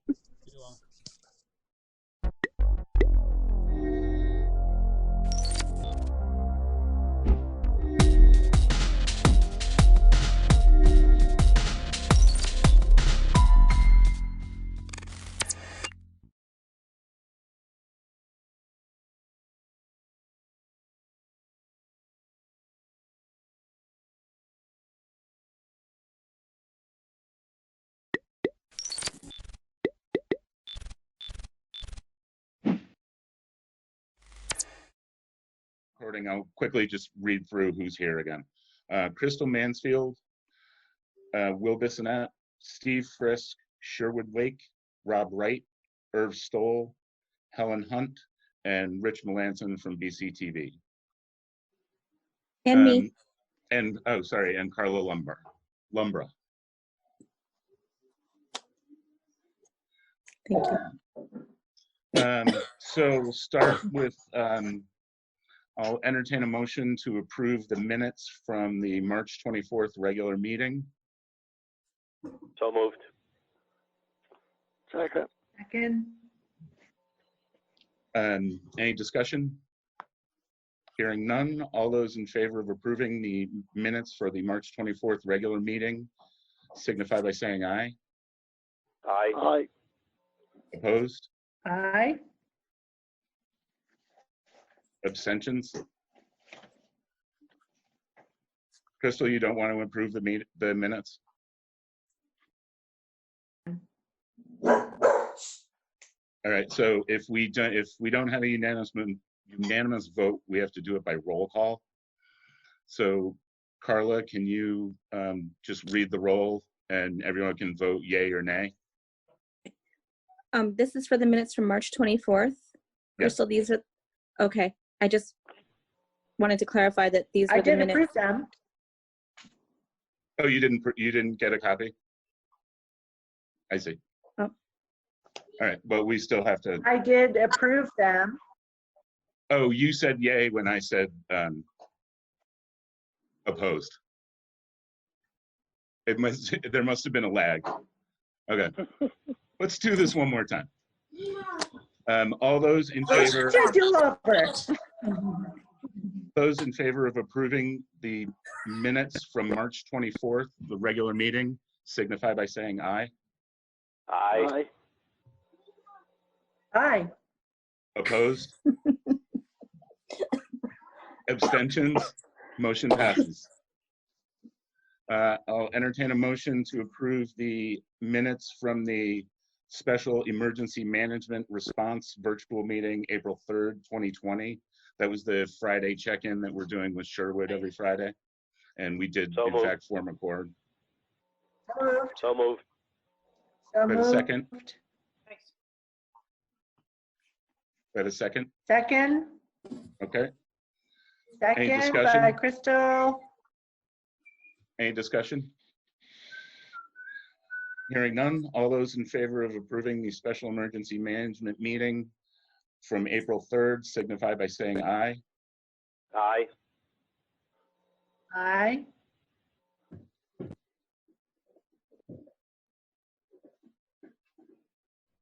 Aye. I will vote in the affirmative. Opposed? Abstentions? I abstained because I never knew nothing about the meeting. Yeah, it's a check-in that we do with where Crystal represents the hospital, and then Sherwood and Steve is representing the highway department. So yeah, but so it makes no difference. If it's a select board to do with the select board, it should have them all be notified. well, we don't make any decisions. We're not representing the select board is the thing. Right. Still, It's information that nobody else, that we don't get, but just, you can't just have a few of the select board be at a meeting, because that's a quorum. Which Right, is 3 of them. And that's why the Which is minutes. why Carla takes minutes. That's why you have to notify everybody. Okay, going forward, I will. So I will let everybody know about that going forward, starting this week. So we did not have a unanimous motion, so we need a roll call vote. Carla, you want to read the roll? Sure. All those in favor of approving minutes for the special emergency management meeting on April 3rd? Will Bissonette? Yes. Crystal Mansfield? Aye. Stephen Frisk? Yes. Rob Wright? Yes. Irv Stoll? I abstain. Okay, motion passes. I'll entertain a motion to approve the special select board meeting from April 8th, 2020. So moved. Second. All right, any discussion? Hearing none, all those in favor of approving the minutes from the special select board meeting of April 8th signify by saying aye. Aye. Aye. Opposed? Abstentions? Motion passes. Okay, I would entertain a motion to take the agenda out of order and start with members of the public. So moved. Second. All those in favor of taking the agenda out of order signify by saying aye. Aye. Aye. Aye. Opposed? Abstentions? Motion passes. So Sherwood, Yes. what can you tell us about the LEMP and other stuff? Okay. The LEMP is the same pretty much as we've done for the last 3 years that I've been doing it. The only thing that is that was started last year at the suggestion of state emergency management was the delegation of authority, which basically means if there's an emergency wherein several entities have to come together in accordance with incident command system and the NIMS system, that there's an emergency management or that there is a person designated as the incident commander. And in most cases, it's the emergency management director, especially when you're talking about a place as small as we are. The emergency management director can designate somebody else to be the incident commander, but in general, it starts out with the emergency management director. Just a quick example of something that would be designated away, or incident command be designated away. If there was a huge forest fire that involved all kinds of resources, highway, anything that would involve getting state emergency management involved, because it's a fire, you would designate the fire chief as incident commander. He would run that circumstance from this perspective of the town, and then emergency management would fall back into a kind of a subordinate role to fill resources. So last year we signed this delegation of authority. It also allows for $10,000 to be designated per an emergency that you don't have to vote on. If we have a situation where we need to spin up an EOC, we need to feed people, we need to house people, we need to buy resources for that particular emergency. If it exceeds $10,000, then at least 3 of you would have to vote as usual to approve that. But this is not money that's put into a budgetary item. It's not a line item thing. It's only there as a contingency. We have just started using, as an example, that contingency on the COVID-19 issues, which I can get into a little bit later. So in this particular case, there is nothing different from last year, other than some names have been changed. To protect the innocent. Changing in positions. Right. Okay. So what is it we need to do, Sherwood? Well, I've gotten permission from the state, received permission from the state to allow this to be signed by Will via electronic signature. So once you have voted to accept it, he can sign off on it and I can transmit it to the state. Where this is extraordinarily important, and I probably should have told you this before, is that when FEMA designates funds in what they call the Stafford Act, which pays a certain percentage of disaster relief. Without this, we could end up footing the entire bill for whatever relief was necessary in town. With this, we end up paying roughly about 7.8% of the bill. There's a couple of other instances or a couple of other things that have to be done, not this year, to keep that 7.8% match. So what basically we need with this is a vote from you that you have it, you have all the questions answered that you need, and that you vote to approve sending it forward. And of course, the contingency on would be on page 2 of the packet you have. Okay, I would entertain, anybody have any questions for Sherwood? Okay, hearing none, I'd entertain a motion to approve the LEMP and have the chair sign it and have Sherwood transmit it to the state. So moved. Second. Okay, any discussion?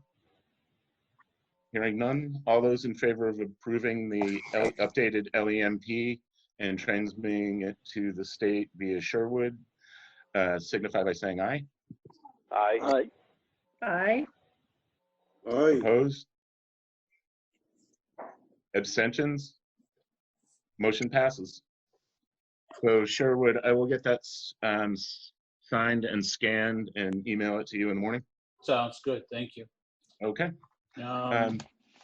Would you like that update? Sure. Okay. So what's been going on with COVID-19 is when it first started, or there were first mentions of it and starting to hit in this area, we convened a meeting of all of the local emergency response partners. That involved the school district, the hospital, the town, the fire department, members of the town staff, to discuss plans moving forward, how we were going to respond to it. Since that time, we have held weekly emergency response meetings. These are in the form of briefings that basically I put together the week's worth of meetings that I've been attending, and they're pretty much daily at this point.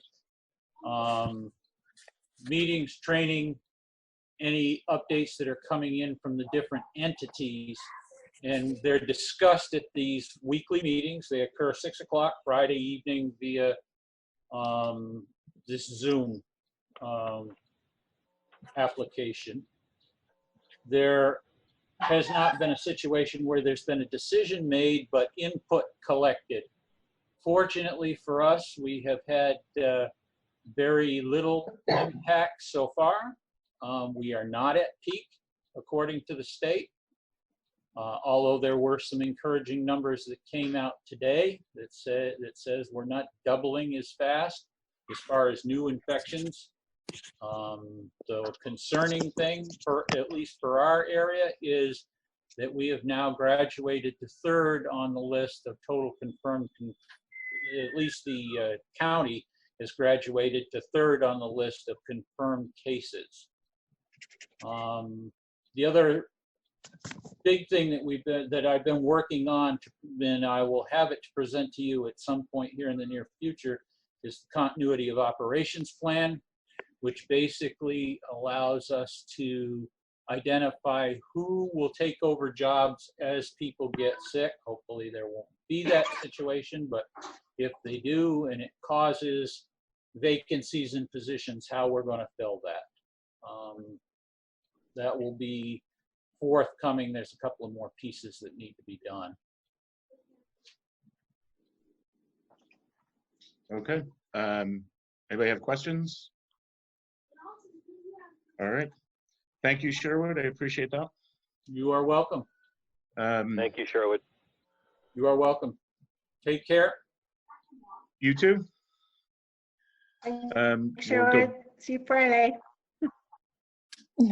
Yes, absolutely. All right, let's go back up the agenda and we'll do the warrants. Rob, do you have a copy of the warrants? Did you able to grab it today? No. Okay. Okay. So, did nobody get a copy of the warrants? Pretty much. I was heading to work. I didn't know anything about this until, or I knew about the meeting, but not anything about signing warrants or taking them home or anything else. So. Oh, okay. Well, I apologize about that. It was in an email at some point. We might have to, well, let's move down the agenda for a second. I talked to VLCT last week about the warrants. We can adopt a single signatory has to sign them, as long as once they are signed, the summary sheets are dispersed. So, which is what I tried to do today, is make copies of all the summary sheets so that you guys could look them over, you know, like we do, without making copies of all of the invoices. But if there was something that you wanted to bring up, we could deal with it. So I think the plan going forward is we should think about doing that, and then we will discuss the warrants at the meeting, pass them or not, and then I would go in the next day and sign all of them. Or we could have the treasurer do it, or Irv, or you know, whoever you guys want to do that. We could set that up. I would support that, Will, just because from my perspective, it's really a challenge for I realize I work right around the corner, but I would share with you all that it's really a challenge to try to get to the town hall during working hours for me. And I went today and the building was all locked up, as it should be, but I didn't bring my keys, so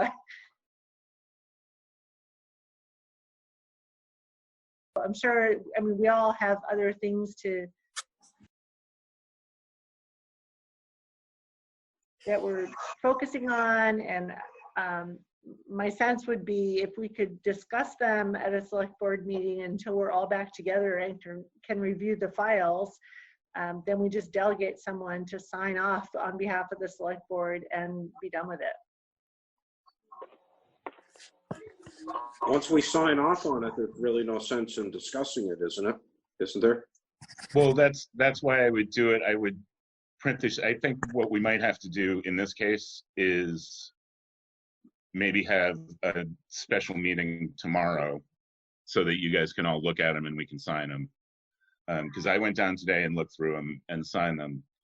But going forward, I would get the copies into our boxes probably Tuesday mid-morning so that everyone can swing by town hall, grab them, or I can email them to everyone who can get them through email. And then I wouldn't sign them until the following day so that we could discuss them first before they got signed and make any amendments that we need. Yeah, I would think that would be fine. It's fine with me. And email works really well for me because physically trying to get to town hall while things are happening at the hospital is next to impossible. Yeah. Steve, Irv, what do you guys think? Well, I got a question on these ones that the copies I've got.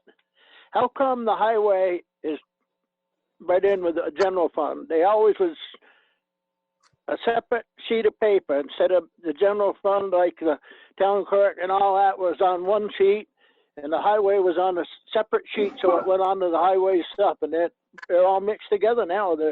Yeah, I don't know. I don't know. I picked them up. I went down there this morning. Elaine had them all printed up. And I did notice as I was going through them that the general has the general has everything but payroll on it. Yeah, but the But it payroll should was have been all broken up. The payroll was all on one thing.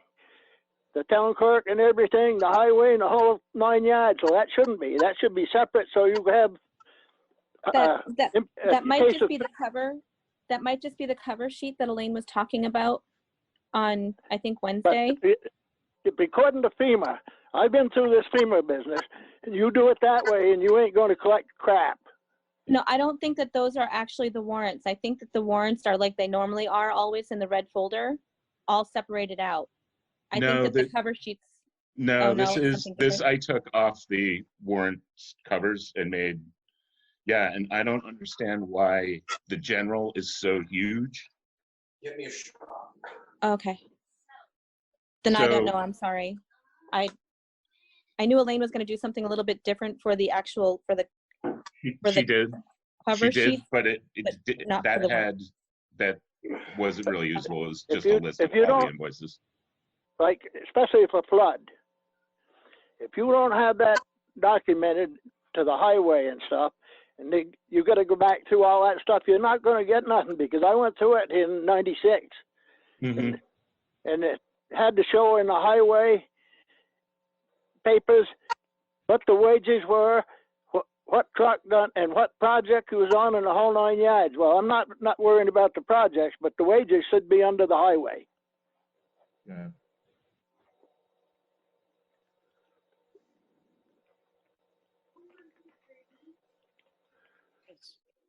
I don't know what to do here. No, Irv, I don't have the documents in front of me. I got a copy. I know it's a little different than what it was, but I got a copy of one of the old pay orders where we had to do it, and I'm just bringing it in, and Elaine can look at it. Okay. It's just, yeah, it's weird. The payroll. Yeah, I feel like she printed this differently. Yeah, but the payroll is under the highway. It's not under the general fund, like where all the rest of the wages are.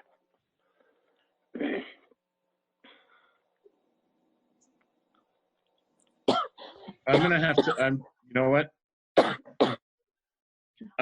Let's table warrants, and I'll go down to town hall tomorrow and talk to Elaine and figure out what is good. Because Irv, I'm not really exactly sure what you're saying about the payroll. Yeah, I can see. You have the sheets that I put in your box, right? Yeah, I got all the sheets right here in front of me. Which warrant are you looking at? The number 6, the general? Just a second here.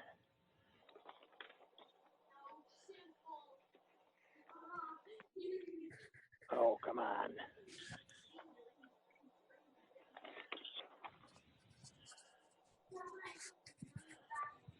Well, number 7, for example.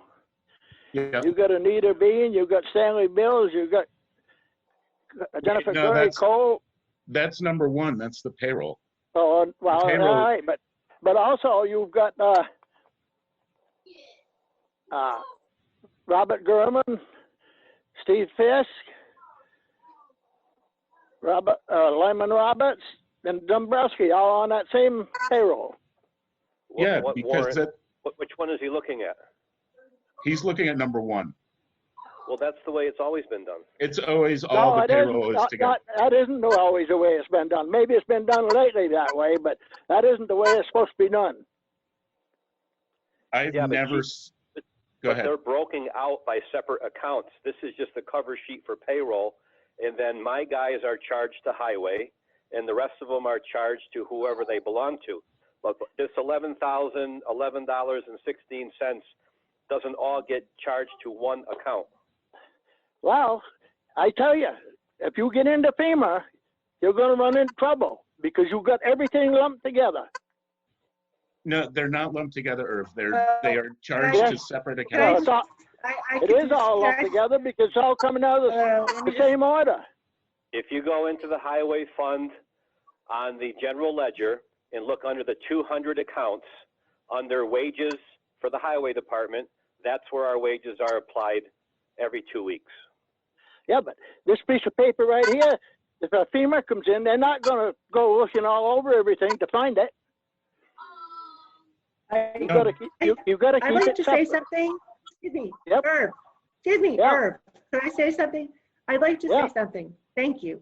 I'd like to say, I think what you're trying to express to the group is that any payroll that is associated with what we're doing right now for COVID or whatever needs to get sorted differently. I think you're saying that the highway department, that things need to get sorted differently than we have typically sorted them. Right. That should be like there should be a separate number for the highway department, and then that would be strictly separated from all the rest of the general fund. In other words, you take the four highway workers, or if they contract anybody, they should all be on a separate sheet. Not saying the checks maybe are the same, but the information should be on a separate sheet in case if FEMA comes in, if we have a flood and stuff, if you can't prove anything and show the payroll sheets and stuff, forget it, because I spent a month going through that stuff and straightening it out. Well, if that were the case, we would have Elaine pull the payroll records by account. Yeah, but FEMA's not going to sit there for 2-3 days waiting for them to pull the stuff out. No. Well, we can give them the time cards. But I say the checks and stuff should be on a separate list for the highway. What I'm saying is I have not seen payroll done any differently than this in my tenure on the board. Yeah, no. This is how we were doing it. Can I speak for a second? I'm sorry. Go ahead. I think that Irv is thinking that the entire payroll comes out of the general fund, but that page is broken out to the appropriate departments. It's just totaled up for payroll reasons. So I think that he's thinking that the highway department payroll is coming out of the general fund because he's seeing it all on one list. If you look at this sheet, you can't tell any different. Right, because this is the summary sheet that's always on top, and then we go through the time sheets and the list from the front office and the highway stuff. Yeah, but I'm saying if you have an emergency and FEMA gets in here, you're going to have one hell of a job.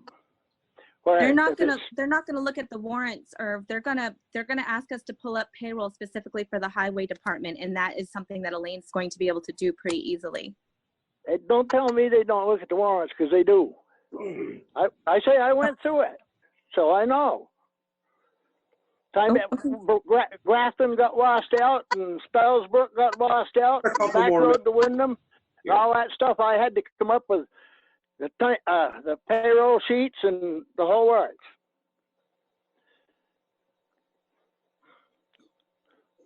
I'll tell you what happened. I do think I'll that tell you the way it is now is they had a board in there after I got off the highway that changed everything around just to suit themselves, and it's never been right since. Okay. So I guess the big thing we want to talk about is so we can get the warrants paid tomorrow. Yep. Can everybody meet tomorrow night briefly and go by town hall tomorrow at some point to look through the folder and sign off on the warrants? I already did that today. You did? Okay. So Steve? Yep. Irv, did you do that too? No, they weren't there. When I was in there at about noontime. They were in the red folder. I didn't see that. In the office next to our boxes. All right. I'll do that tomorrow. Okay. All right. So do it we will before noon sometime. Okay. Does anyone have it? Since Steve, you looked through them, or if you need to look through, okay. So we're gonna have to table warrants and have a special meeting tomorrow night to do the warrants. I'm sorry, everyone. This is just way more difficult than I thought it would be. But for the future, I would entertain a motion to move to a single signatory on the warrants going forward to be done the Wednesday after our meeting so that checks can go out and everyone will be given the summary sheets on the Tuesday of our meeting day so that you can look them over, and if you have questions, we can go through questions. So moved. Second. Any further discussion? Hearing none. All those in favor of moving to single signatory on the warrants going forward until this crisis is over, signify by saying aye. Aye. Aye. Aye. Rob? Yeah, sure. Opposed? Abstentions? Motion passes. So we will, once the crisis is over, we will go back to our regular format. We'll just have to vote to go back to everyone having to sign them. And if it takes me on Tuesday afternoons driving around to drop copies off for people, I can do that. Okay. I'll pick mine. I'll pick it up. Okay. I'm going to sign it tomorrow. Okay, thanks, everybody. Appreciate that. Okay, so we're tabling the warrants. Brings us to in everyone's box was a copy of counter money, which you can all pick up tomorrow if you didn't get in today. So one thing Anita wanted me to bring up was she would like to waive dog fees while this crisis is going on, late fees for dog licenses, since no one can come in and get them. So I put it on the agenda with an end date of 5/15, which matches the extension of Governor Scott's executive order. If this is still going on, again, we can vote to extend that. So I'd entertain a motion to waive late fees for dog licenses until May 15th of 2020 while town hall is closed. So moved. So moved. Second. Any discussion? Hearing none. All those in favor? Sorry. Sorry, I'm just want to say that if you do it till the 15th, you got to give people like at least a week after that to actually register their dog. Yeah, of course. So that was we will revisit it probably the week before to see if that's a real date. Right, exactly. But that'll be the day that they have to have them registered by. Well, that's the day that we'll stop charging late, that we'll start charging late fees after that. We can That's move right. it. Right. So, I mean, if you guys want to move it a little later to account for that week. When is, let me, What when if is our we next, said June when's our 1st? meeting? Is a meeting before that or after? Yeah, it should be Second the, and fourth Tuesday. So it would be before so then. our So meeting what would if we be said the, June 1st? yeah, our meeting would be the 12th. All right, then, so if we, what you said, if we make it, and then we can discuss it at that meeting, and if we find out we have to go longer, then fine, or else it ends. Yep. I think that sounds reasonable. That's what I think it is. That way we know what's happening. Yep. Any further discussion? Oh, we lost Crystal.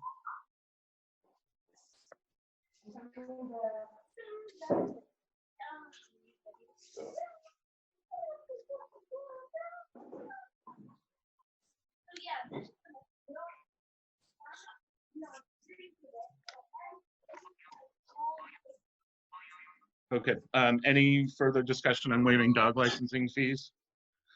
Hearing none, all those in favor of waiving dog licenses fees until May 15th, 2020, to be discussed at the meeting just prior to that, signify by saying aye. Aye. Aye. Opposed? Aye. Abstentions? Motion passes. Okay, next item is, do we want to consider having the town purchase a Zoom account to do these meetings on? Right now, I'm using my personal account, which is not that big a deal to me. But I was thinking in the event that I were to fall ill, we would have to have another account. It's $14.95 a month, and it can be canceled. You don't have to like pay for a year ahead. You can go month to month and cancel. So as we get past this, if we decide we didn't need it anymore, we could do that. Yeah, I absolutely think that's a good idea, Will. And others, I think it's a really good idea not to use your personal account. I think it should be a town account. This is town business. It's only appropriate. We could also have it then for other town entities, like Sherwood could use it for emergency management meetings. Absolutely. The listers could use it if they wanted to. Okay. Yep, I agree as well. All right. So I have a second. Second. Second. All in favor of using town funds to purchase a Zoom account in the amount of $14.95 a month, signify by saying aye. Aye. Opposed? Aye. Abstentions? Motion passes. Okay. We did that. So we have a liquor license renewal for a first-class hotel license to sell Martin Venice beverages from B Borough Corporation, 311 Lawrence Drive, West Townsend. And that's what they are doing business as. It's the Windham Hill Inn. So I would entertain a motion to approve the renewal of the liquor license for the Windham Hill Inn. So moved. So moved. Second. Moved. Okay. Who wants to name on this one? All those in favor of renewing the liquor license for the Windham Hill Inn, doing business as Beboro Corporation, signify by saying aye. Aye. Opposed? Aye. Abstentions? Motion passes. Who seconded? I think Sorry. Irv. Okay, thank you. So I'm going to leave this in the red folder in the warrants. No, I'm going to leave it on the clipboard if when everyone's going in to pick stuff up and sign warrants, if we could sign the liquor license, it'll be right on top of the clipboard. Rob, sign on the left.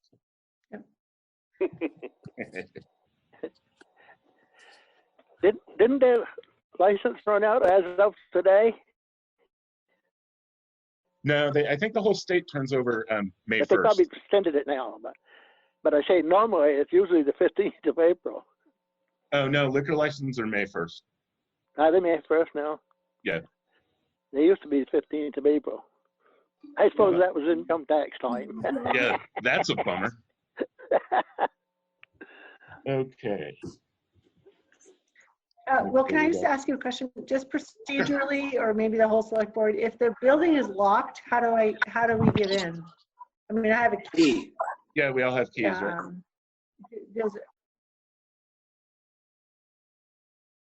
Does anyone So not just have let keys? yourself in and go back there and let yourself into Elaine's office? That's okay? Gloves and a mask. Thank you. Yep. Okay, that takes care of the agenda, except that I will entertain a motion to. I hate to interrupt, but Highway didn't do I'm a sorry. report yet. Oh my God, I'm so sorry, Steve. Okay, highway report. You're doing great, Will.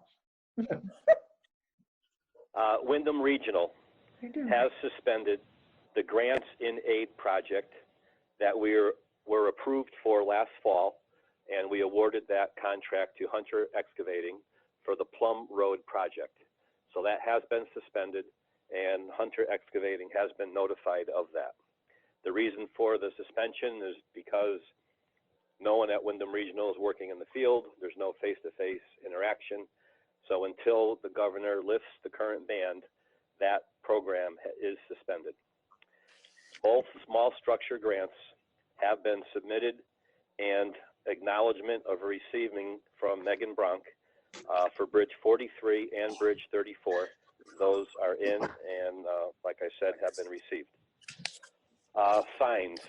If you remember several meetings ago, I mentioned that we had some street signs that came up missing. Some of them were found in Mercedes Pit in Newfane.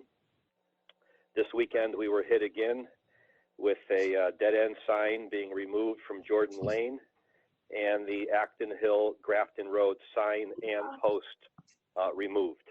I did call the state police, filed a report, brought them up to speed on all of the signs that have been taken down or stolen, and they did some increased patrols on the Grafton Road and Acton Hill and the Simpson Brook. More than we've seen. I had people calling me last night asking why the state police were driving up and down Acton Hill.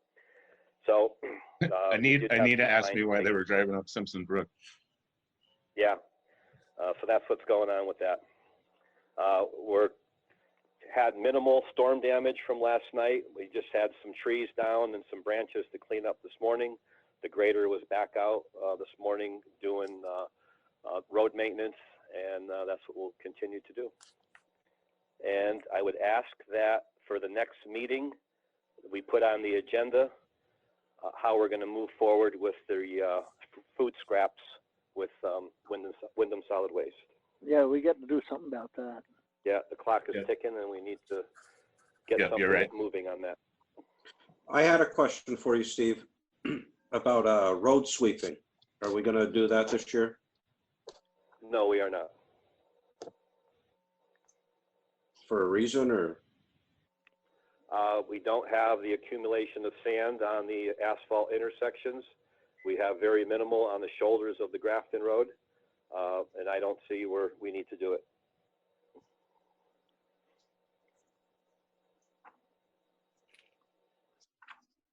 Okay. Thanks, Steve. Again, I apologize. No problem. I'm a little frazzled over here tonight. So I would entertain a motion to enter executive session under 1 VSA 313 AF for discussion of attorney correspondence. So moved. Second. So moved. All those in favor of entering executive session under 1 VSA 313 AF signify by saying aye. Aye. Aye. Opposed? Aye. Abstentions? Motion passes. So I am going to move Helen into the waiting room.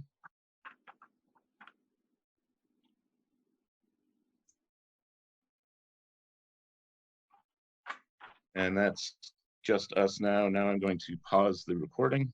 I'm going to put Rich in the waiting room.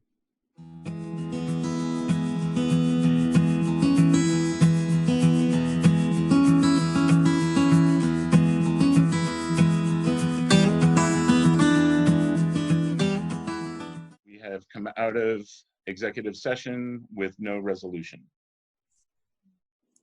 So I would entertain a next regular meeting is the 28th of April at 6:30, right here on Zoom. So I would entertain a motion to adjourn. So moved. Second. Okay, we are adjourned. Thanks, everybody. Thank you, Rich. Have a great Good night, night. everybody.